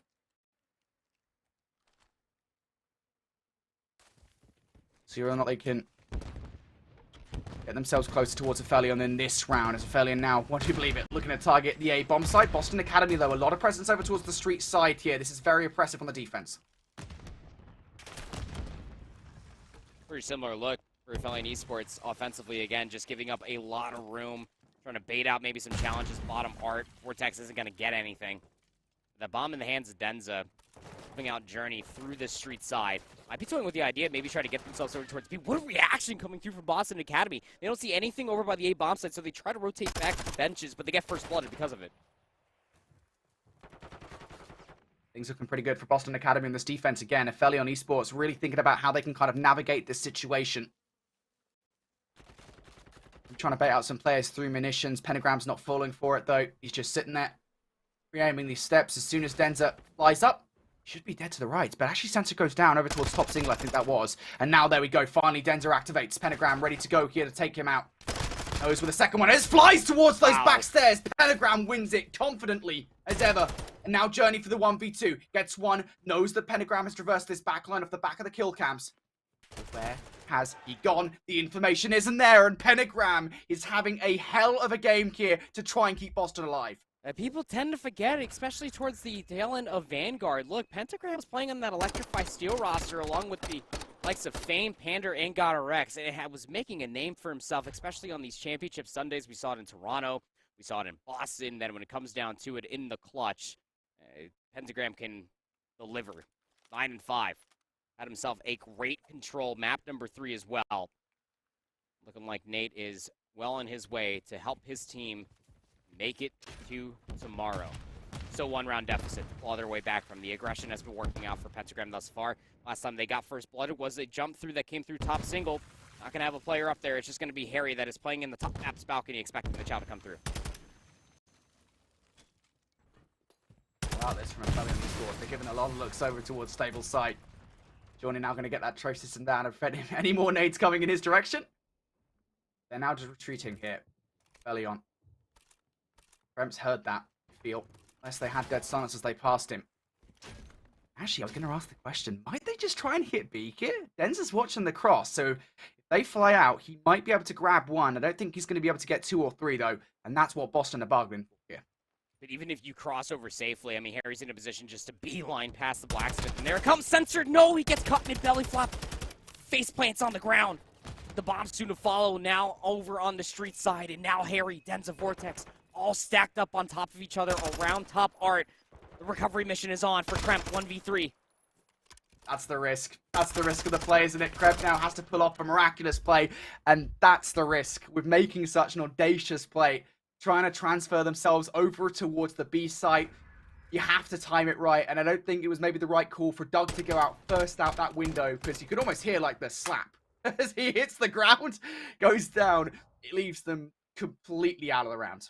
Yeah, man tried to go for some shotsy movement. Did not work out in his favor as he just, again, belly flops on the concrete. And I can tell you firsthand after trying that, it can't be too comfortable on this cobblestone that is Albagra Fortress. So what was going to be looking like a pretty cool rotation. Fortunately, falls a little flat. Snd Esports, though, up on series point versus Boston Academy, looking to continue on with their winning ways.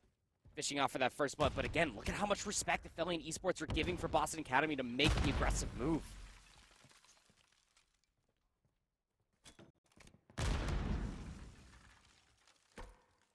Yeah, Boston, they've still got some control over the A site. Ends it with a sniper rifle. Things you don't normally like to see, I think, for Affili. We normally expect Harry to be the player to be running that, sometimes Journey as well. Not Denza in this situation.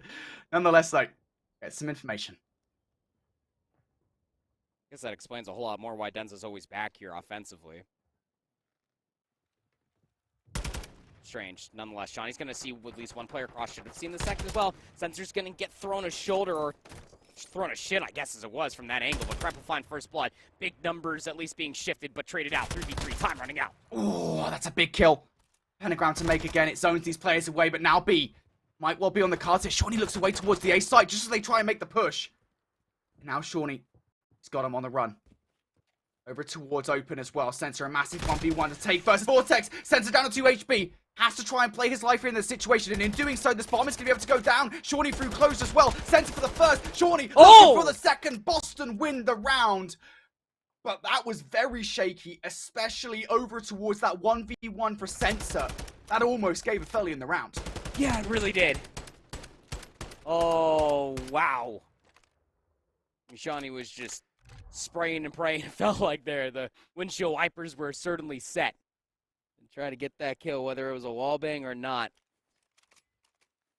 Big stuff coming through from Doug. You're right. He had to play his life there in the 2v situation. You knew that the cross was at least being protected, and you never really saw them leave. That's Shawnee at least stopping the bomb plant from going down initially.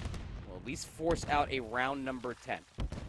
Affili Esports, again, just giving a lot of respect to the middle of the map. The only player that's really pushed up is going to be Vortex, and he's outside of the closed archway. It's Boston Academy swarm the A-bomb site. Yeah, this is good from Boston Academy. What does the retake look like from Affili on Esports? Vortex wants to get in towards top doubles, or at least get some information now. You have to imagine he's going to fly up there. Gets the grab of the ledge. Grab down low for the 1v1. Big first kill there on site to take down Vortex. Now looking for more here in this numbers advantage for Boston Academy. Denza pushes through though. Now the team shot's looking good, but time not really on Affilian's side here. In a 2 versus 3, they've still got to reserve 7.5 seconds for the defuse. And now Journey left up in a 1 versus 3. Andy, I've got this tingly feeling, mate. We're going around 11. Somewhere in the world, Visions is absolutely smiling. We're going around 11, baby. And Boston Academy are just keeping themselves alive round after round. What was an Affili Esports electric start as far as this map number 5 is concerned. Boston have had answers. What feels like every other round or so, Pentagram has been showing up in a big, big way. He is a bad man here on Albagger Fortress, but even more so than that, you got to talk about the turnaround for Sean. He was not having a good start. Yeah, he only brings up to 4 and 6, but it's his difference as far as playstyle is concerned, is keeping Affilian guessing. This turtle up style that Affilian has been offering has not been cutting it. It's going to be a round 5 defense for Affilian to try to stay alive in the tournament. Okay, get those cams ready. The reactions will be lit at the end of this game. Affilian going to turtle up in the middle here. And Sensor, he's doing that plant again. He's doing the plant again on the other side. If Vortex peeks it, I mean, he'll be able to stop it, but no. Not going to be able to stop the bomb. Right now goes down. He gets away with his life? Affilian can't find an exit. Kremps on the backside. He finds first blood. Affilian are trying to flood through the front. Affilian, they're on the site. I mean, they've managed to get on the site now, but what do Boston do to try and defend it? Again, now overwhelmed here. Affilian all down to Denza for the 1 versus 4. It's not going to happen. Boston are into Championship Sunday and the top 6 with a round 11 victory versus the European squad who will finish top 8. They've done it again! Boston Academy have found their way to another Championship Sunday. What? And they beat Affilian. Affilian, I mean, even on paper, I'll sit here and I'll call. I mean, they got upset twice in one day. They lost to Omit Mexico. Got knocked down in the lower bracket. Find themselves here versus Boston Academy, which should have been a dub. You would feel that the search and strife, it just wasn't there for Affilian. They lost 6-4 in the hotel, and they lose around 11 here again. Oh my God, Brody. Again, it's not on my bingo card. Pentagram went double positive. 14-7, this guy was feasting in the last 3 maps. Undeniable. Was always looking out for those first bloods. It's the aggression that works out for the rounds that Boston Academy were able to win. Affili gave them so many different opportunities to just work across the map. So much space being provided for them just to act upon, and it's Pentagram that feasts today. I mean, they were 3-0 up in that S&D. They were 5-3 up in that S&D. Affili will be really annoyed. Really annoyed with the conclusion of that search and destroy, with the conclusion of the tournament, just generally speaking, because overall context here for Affili, they're the #1 EU roster attending this tournament. And I think for Affili, you look at kind of the names on this roster, they know that they should be a better team than top 8. They'll be really annoyed with the way this one is broken down. Here's a look at the end of series best of 5 with both search and destroys going the way of Boston Academy. Sensor had a hell of a go at things over towards map number 2. What was it, 11-6, was it, or something like that? It was pretty good, KD, I think it's fair to say, at the end of that one. And then, of course, map number 5, we had Pentagram having a good go at things. What a series for Boston Academy. They just continue to surprise us. I didn't have them making Sunday, Brody. I barely had them making it this late in Saturday. Off of what we saw from Boston Academy in the Elite Season 2, this was not the team that we got to see. Not even making the playoffs. They won a single series, and they find themselves here? I mean, Pentagram on land just hitting different. It's got to be something of the cause. Cramp's also showing up in a big way. Things you can absolutely count on. It's just that this team of Boston Academy is just constantly playing upset. I know that Coach Magic, Mike, is not here, but he is staying up into the wee bits of the morning, making sure that this team has as much VOD as possible, has at least a good area that they can work on things that they need to improve on. And yeah, I think things have definitely turned around as far as the Boston Academy squad is concerned. The search and destroy looking a whole lot better. You know, the slaying maybe a little lacking as far as the hard points are concerned, but they're making good choices. Those micro differences could be all the dividends that they need to pay out and maybe make an even deeper run as far as this bracket is concerned. This Boston Academy roster, they are absolutely something special, man. We're going to see the tail end of that lower bracket run, of course, with this 3-2 victory over Affili on Esports. They make it into the next round of play, and they will face LAG Academy tomorrow. Look, I'll tell you what, buddy. The losers bracket run they've had to make through so far, Mags Up, Smog Alpha, Detroit Deviant, and now Affili on Esports. I don't think any of them compare to this LAG Academy roster. That is going to be a test and a half for Boston. That is insane. I mean, Boston versus LAG Academy. Remember the time that I said not even about 5 minutes ago that Boston Academy won a single series in the Elite Season 2? It was against LAG Academy. The fact that we get that in this lower round matchup is going to be insane. NRK, by the way, beating out Twisted Theory in a 3-0 fashion, have to face against M7. Shark-infested waters, Brody. This tournament has been insane.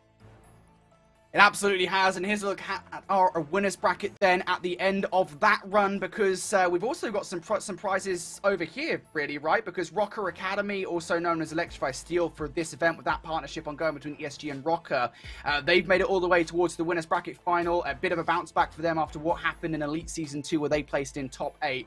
Bit of an anomaly, it would seem, after getting towards this point. And then, of course, the European boys of Team Notorious. This is their best look all season long. We've been waiting for them to peak.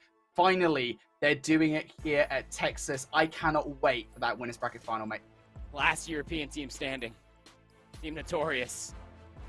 We're going to have a handful of Spaniards even inside that winners finals. Oh, man. It's going to be a good one, because this Electrify Steel roster, keep in mind, they were tested versus that Millennium 7 roster. That team has been coming different all day. The job is not done for either Rocker or Team Notorious. I saw Rocker almost lead instantaneously to their match concluding because they knew that they have some work to be done. Notorious thinking about the same. They have never looked this good all year long. Well, here's a look at the schedule then for the final day of the Call of Duty Challengers OpTic Texas Open presented by Perifio. We're kicking things off tomorrow with the winners bracket final again between Electrify Steel X Rocker and Team Notorious to put our team in towards the grand finals. Then, of course, we've got the lower bracket semi-finals, the lower bracket finals, and the grand finals. We know there's Boston Academy and LAG Academy fans out there. Your game will be going on concurrently with the winners bracket finals. Man, we have such an impressive top 6. We started the day with, I think it was, 48 teams. This is, I think, where we were at after the 74 that came into the tournament. We're now down to our final 6. It has been upset galore. Season 2 champions Decimate, they're out hyped as well. They're gone. Convoy, they're gone. The entirety of the top 3 from Elite Season 2 in North America is kaput. It's gone. It's been an incredible tournament. This, in my opinion, this has been the best Challengers Open we've had ever. It's been incredible. We already knew we were going to have a guaranteed new champion because, I mean, more than half the team got picked up from that Decimate squad after the Boston Open. Same that happened over by Raleigh. We knew we were going to have not maybe one returning champion. I guess it might be Diamond Con, but this is insane. There's been so many upsets coming across the board, whether it's in the upper bracket or the lower bracket. Teams being sent home. Teams looking better than what we've even expected them to do. We still have one more day of action, man. I'm excited for it. I cannot wait to get into it, of course. You guys will get to join us tomorrow for the final day of action. Myself, Proper, will be there, as will I Hold Shift and Visions. We're going to join every single set of action that we could possibly get with those final 4 matchups. As we said, today we came in with our final 48 teams. We've now cut our teams down to the final 6. It's Rocker, Notorious, LAG Academy, Millennium 7, Anarchy Gaming, and yes, Boston Academy that fill out our final 6 teams in the fight for the lion's share of $75,000 and the title of the OpTic Texas Open Champions. It's going to be a banger. Join us tomorrow at 10 a.m. Central Time, 11 a.m. Eastern for all the wonderful action here from the Call of Duty Challengers Passion Pit. Until then, we'll be seeing you tomorrow.